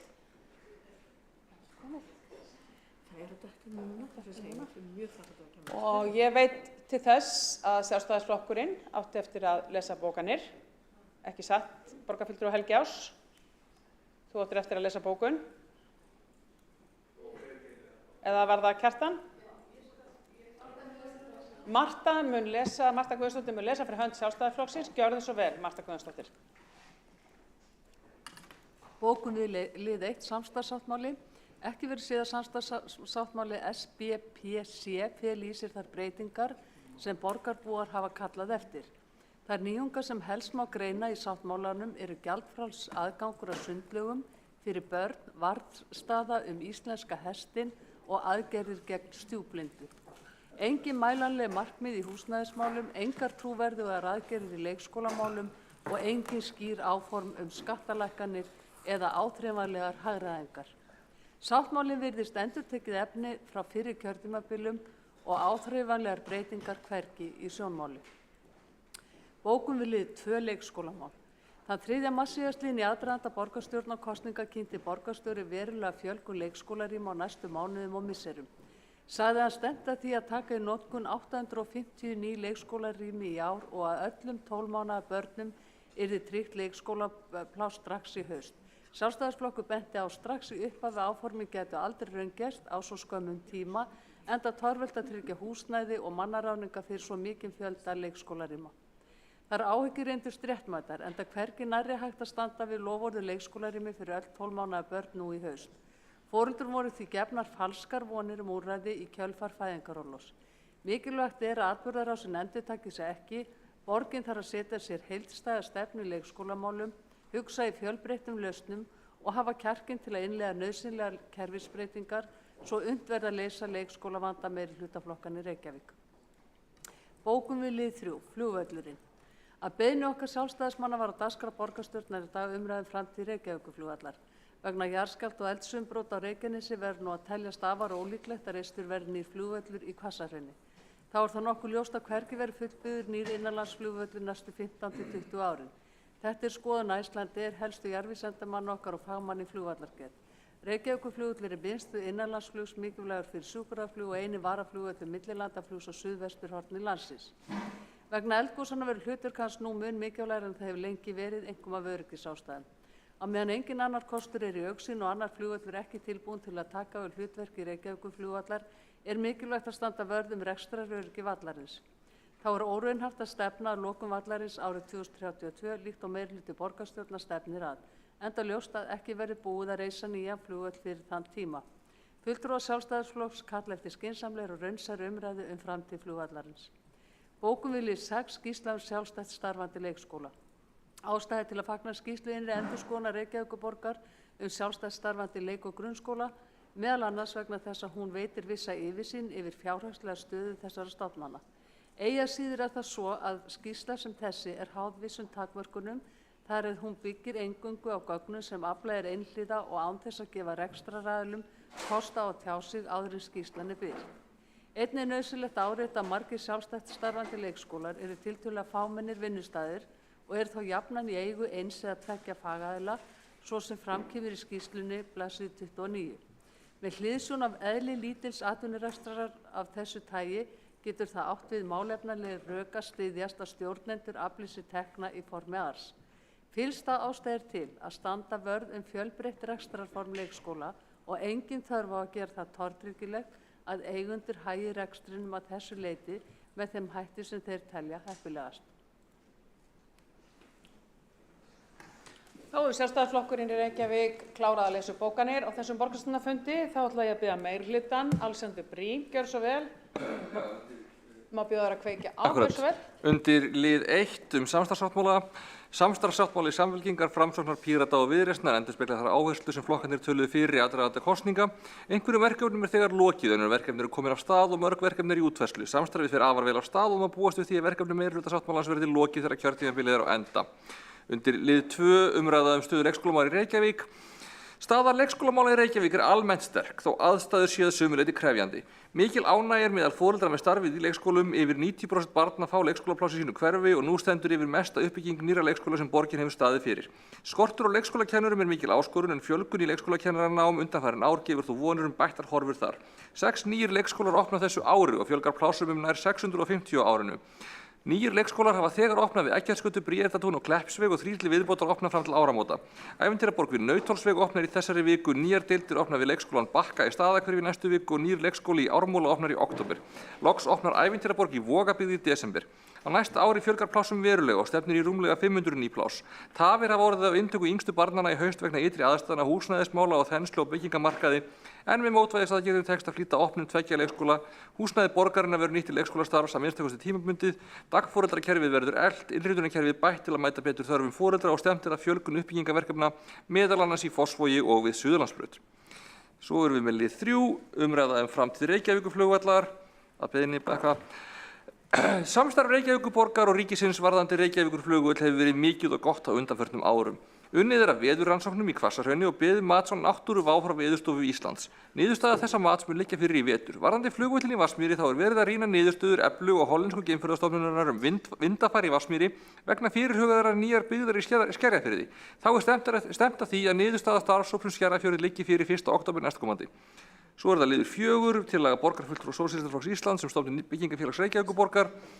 Húsnæðismálin eru að verða viðvarandi verkefni í Reykjavík. Stofnframlagakerfið sem mótað var af verkalýðshreyfingunni, Reykjavíkurborg og velferðarráðuneytinu var gríðarlega mikilvægt til að endurreisa verkamannabústaðakerfið. Þar með var hægt á nýjan leik að reisa hagkvæmar íbúðir fyrir þær fjölskyldur sem eru í mestum tekjuvanda. Þá hefur borgin staðið fyrir því að fjölga félagslegum íbúðum svo munar á undanförnum árum og á nú langflestar slíkar íbúðir á landinu. Óskandi væri ef önnur sveitarfélög gætu átt sama hlutfall félagslegra íbúða á hverja 1000 íbúa og Reykjavík gerir.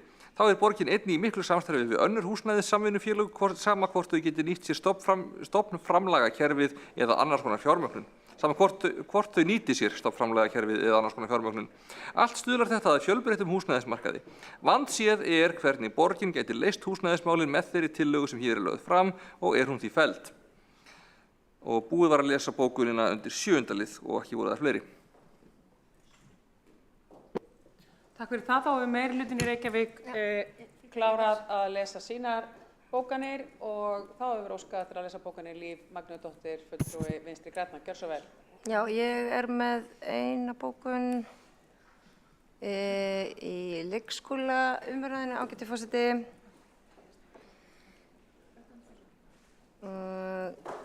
Og þá hefst lesturinn.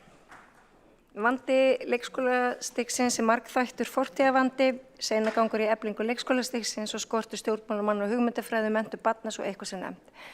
Fjölmörgt annað mætti tína til en það sem við ættum að vera að ræða og leysa er hvaða bil þarf og á að brúa og hvað þurfi til við að skapa stöðuleika í kringu fyrsta menntasti þjóðar. Þá að Vinstri grænir lokið við að lesa sínar bókanir. Þá spyr ég Flokk fólksins, eigið þið eftir að lesa bókanir? Já, ég og gjörðu svo vel. Þú mátt gjöra svo vel að kveikja á mikrofónunum fyrir fram að þig. Gjörðu svo vel. Hefst á lesturinn. Já. Nei, ég veit það, ég var með 8 bókanir.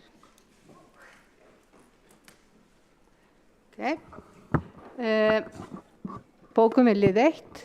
Það er margt jákvætt í samstarfssáttmála meirihlutans, auka á þjónustu við börn með því að innleiða betri borg fyrir börn og innleiðingu á farsældarlögum með sérstakri áherslu á börn í viðkvæmri stöðu. Þá líka auka á bæta þjónustu við eldri borgara og aðra viðkvæma hópa sem er vel og ánægilegt var að sáttmáli segir að við ætlum að vinna gegn fátækt og afleiðingum hennar. En sporin hræða eftir að hafa fylgst með forgangsröðun fyrir meirihluta á síðustu kjörtímabili var háum fjárhæðum eytt í ónauðsynlega hluti eins og sést í ársskýrslu þjónustu og nýsköpunarsviðs fyrir árið 2021.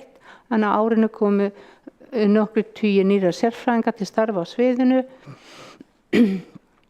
sem náð var frá einkageiranum með því að yfirbjóða laun.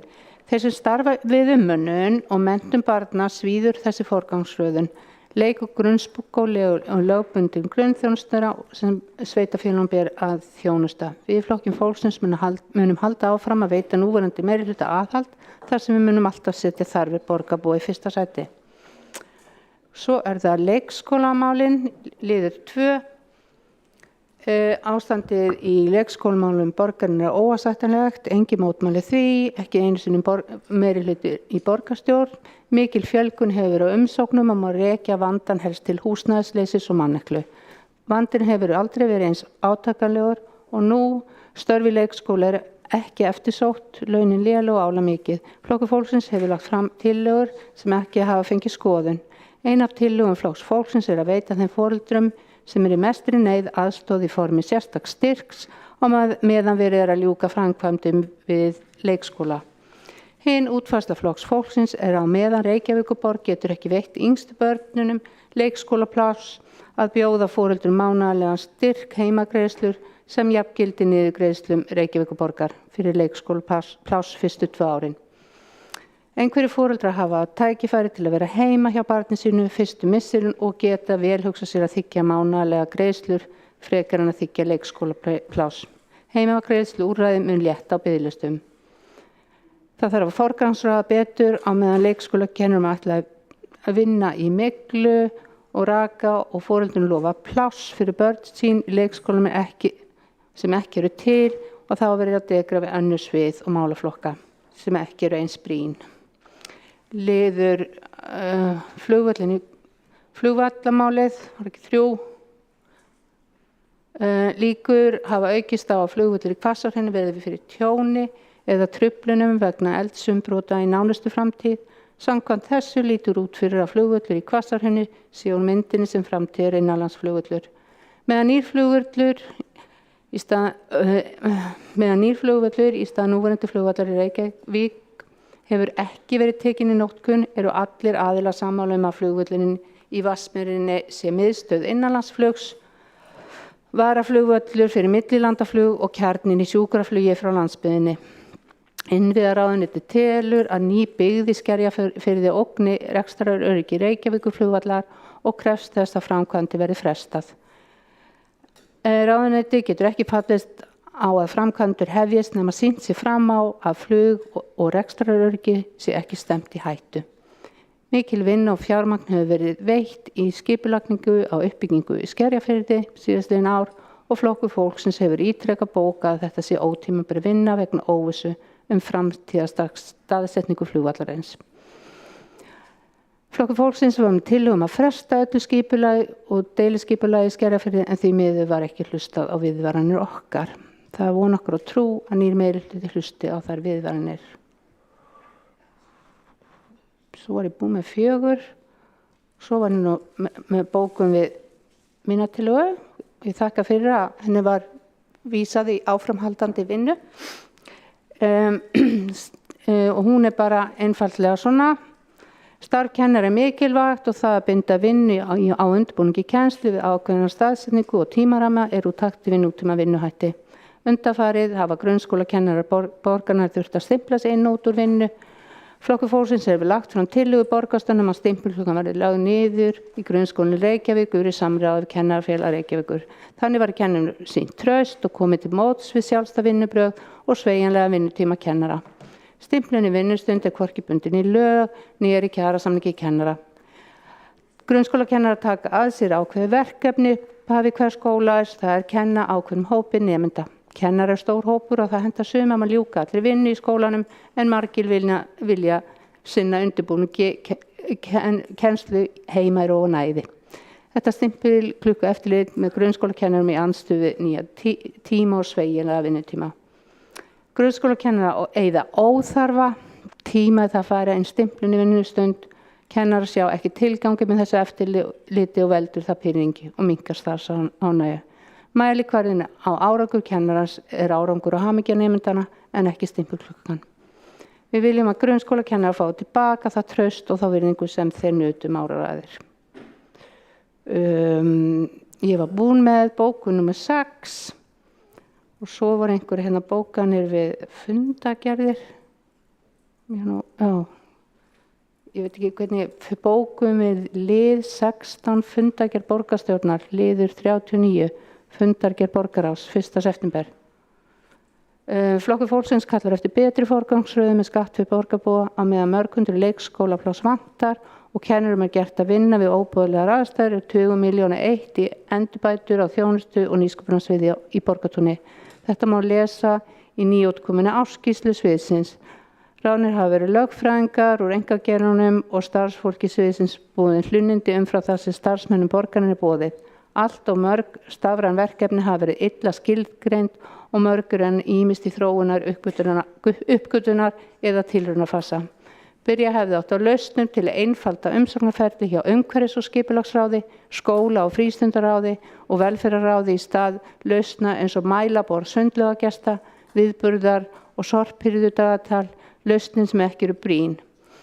Ákveðin hluti sem þarna á sér stað komið úr böndum að mati flokksfólksins, til dæmis og gríðarlega áhersla sviðsins að ætla að sigra hinn stafræna heim og erlendur grund.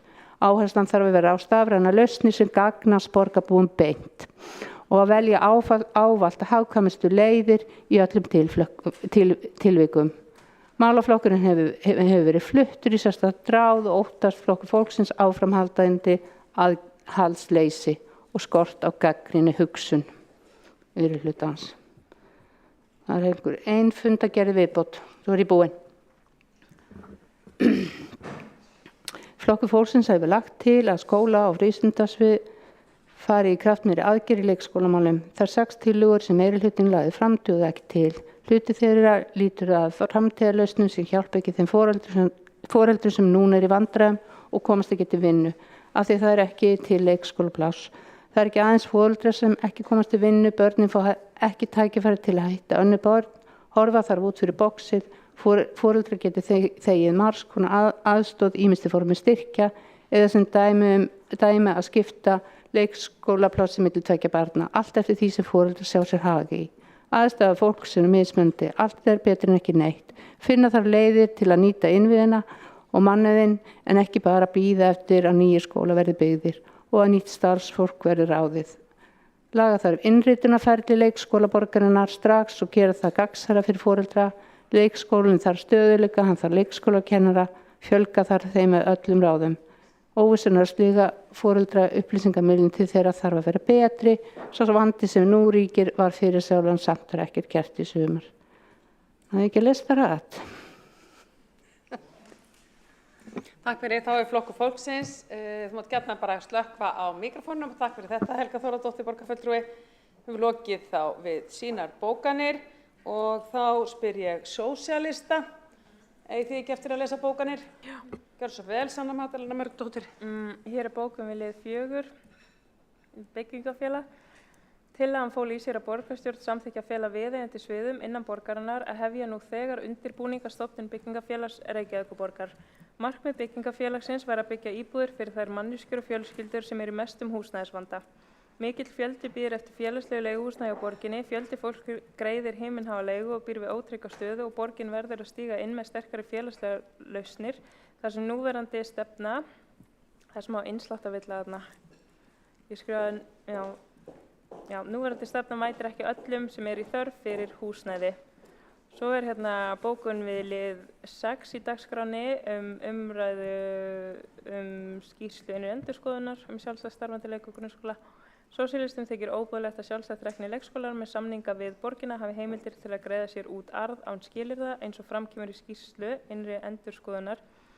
Eru gerðar alvarlegar athugasemdir í tengslu við rýni ársreikninga hjá sjálfstætt starfandi leikskólum. Arðgreiðslur úr einkareknum leikskólum í borginni eru engum skilyrðum háð af hálfu Reykjavíkurborgar. Þá er bent á sviksemis áhætta sé nokkur í rekstri leikskóla, einkum svo áhætta að blanda persónulegum kostnaði eiganda við rekstur. Meginhlutverk barna hjá þessum skólum virðist vera að skila eigendum sjálfstætt rekinna leikskóla sem mestum arði.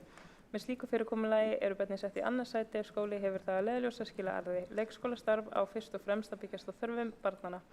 Það er ekki hægt að hámarka arðgreiðslur og halda bestu mögulegum gæðum á leikskólastarfi samtímis. Reykjavíkurborg þarf að ákveða hvort þegar hún telur vera forgang. Að mati sósíalista eiga skólar að vera gjaldfrjálsir og reknir á félagslegum grunni, allt auka fé sem verður til á að fara beint í skólastarfið. Og svo ætlar Ásta að lesa hinnar. Bókun Sósíalistaflokks Íslands við 15. lið dagskrár 7. september 2022 vegna fundargerðar frá 1. september. 8. liður tillaga samningsmarkmið vegna húsnæðissáttmála. Samningsmarkmiðin kveða á 35.000 íbúðir að lágmarki verði byggðar á árinu 2023 til 2032. 30% íbúðana verði hagkvæmar íbúðir á viðráðanlegu verði, það íbúðir innan almenna íbúðakerfisins og hlutdeildarlána íbúðir eða óhagnaðardrifin uppbygging fyrir aðra hópa svo sem stúdenta, eldra fólk og öryrkja. Sósíalistar árétta að það ekki nóg. Þak yfir höfuðið mannréttindi og húsnæði hinna verst stöddu á ekki að vera öðrum féþúa. Það staðreynd að stór hópur býr við óviðunandi aðstæður vegna skorts á viðunandi húsnæði. Sósíalistar leggjast gegn því að 70% íbúðana verði hagnaðardrifnar. Að sama skapi nauðsynlegt að endurskoða markmið borgarinnar 5% markið þar sem þörf á að fjölga félagslegum íbúðum í eigu borgarinnar. Við teljum brýnt að hækka hlutfall félagslegra íbúða í eigu Reykjavíkurborgar á sama tíma og við viljum hvetja önnur sveitarfélög til að gera betur. Minnum við á að við erum höfuðborg landsins gegnum ákveðnum skyldum og ber að axla ábyrgð á okkar íbúum. 918 manneskjur bíða eftir félagslegu húsnæði ásamt börnum sínum. 604 eftir almennu félagslegu leiguhúsnæði, 135 eftir húsnæði fyrir fatlað fólk, 61 eftir húsnæði fyrir heimilislausa með miklar og flóknar þjónustuþarfir og 118 sem bíða eftir þjónustuíbúðum aldraðra. Meðalbiðtími 22 mánuðir eða tæp 2 ár. Og svo seinni. Bókun við lið 15 á dagskrá 7. september 2022 við fundargerð frá 1. september við 19. lið vegna gjaldskrárhækkana. Fulltrúar sósíalista styðja allt sem gæti létt undir með fjölskyldum og dæmi slíkt í gjaldskrá. Annars að ræða hækkanir sem eru gerðar á hverju ári og telja má sanngjarnar, en sósíalistaflokkurinn telur brýnt að minna á að hækkanir eru erfiðar og ósanngjarnar fyrir þá sem illa standa og eiga nú þegar erfitt. Og það mat sósíalista að hér séu ýmsir liðir sem snúa að börnum og eigi ekki að kosta, til dæmis skólamáltíðir. Við minnum á að útgjöld heimilana hafa nú þegar hækkað vegna aðstæðna á heimsvísu og eru að valda áhyggjum samtaka eins og European Anti-Poverty Network sem þegar berjast gegn fátækt á Evrópugrundvelli. Takk fyrir. Og þá hefur sósíalistaflokkurinn lokið við að lesa sínar bókanir.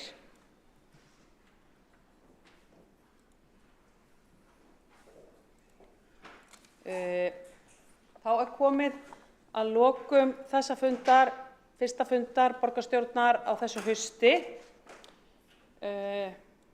Mig langar áður en að við slítum fundi að þakka varaforsetum fyrir frábært starf og faglegt hér í dag og ykkur fyrir góða umræðu. Þessi forseti sem hér stendur var alinn upp í Breiðholtinu á 8. áratugnum. Og ég hugsaði til þess í dag þegar við vorum að fara hér í gegnum öll málin sem voru þá leikskólamál og húsnæðismál og ýmis mál sem sneru líka að fagstéttum borgarinnar. Og kom í huga mér vísa, því ég var alin upp við það þegar ég var ung stúlka að það væri mikið lífsgæðakapphlaup í gangi og fjölskyldan var fljót að finna sér ljóð við hæfi sem ég ætla að fá að fara með í dag og heitir Vísitölu fjölskyldan og eftir hann Örn Bjarnason og hljóðar svo. Það svo margt sem vita þarf þegar maður stofnar heimili, svo merkilega geta hlutirnir snúist við á stundinni. Allir þurfa allavega að eiga íbúð fallega og svo fyrst að setjast í og sjónvarp til að tínast í. Og þvottavél og saumavél og hrærivél og eldavél og myndavél og sláttuvél og hakkavél og vaðstívél og berjara og bankara og dísildósupptakara og allsjálfvirkan tabbusta og rafmagnsplötuspilara. Munið að þetta á 8. áratugnum. Nauðsynlegt líka að eiga frystikistu fallega. Flestir eru þreyttir eftir akstur tryllitækjanna að vinna alla vikuna og vitanlega sunnudaga og helst líka alla helgidaga, já, vinnan göfgar vissulega. Já, nauðsynlegt sannarlega að hafa úti öll sín ráð því enginn gefur konu auga fyrir þessu marki náð. En ef þú verður gráðugur og gírugur og framúrhof og hófsamur, þú nærð því marki nýræður. Ég veit þú verður þreyttur eftir allt þetta jólin, en farð þá bara á fleygu þér í nýja rafmagnsstólinn. Þetta vísa frá 8. áratugnum og eldist misvel, en myndi mig allavega í umræðinu í dag, þegar við ræddum allskis mál hér nú á húsnæðismálum. Við erum nú kannski ekki í þessu lífskeiða kapphlaupi í dag vonandi, en við ræddum hér allavega grunnþjónustu, eflingu þjónustu fyrir alla borgarbúa, og takk fyrir það. Ég slít því fundi nú klukkan 22:13. Ég bið skrifara sem eru Alli, Aðalsteinn og Sanna, þar sem traust ekki, að koma til mín og ganga frá fundargerð með okkur. Takk fyrir. Takk fyrir.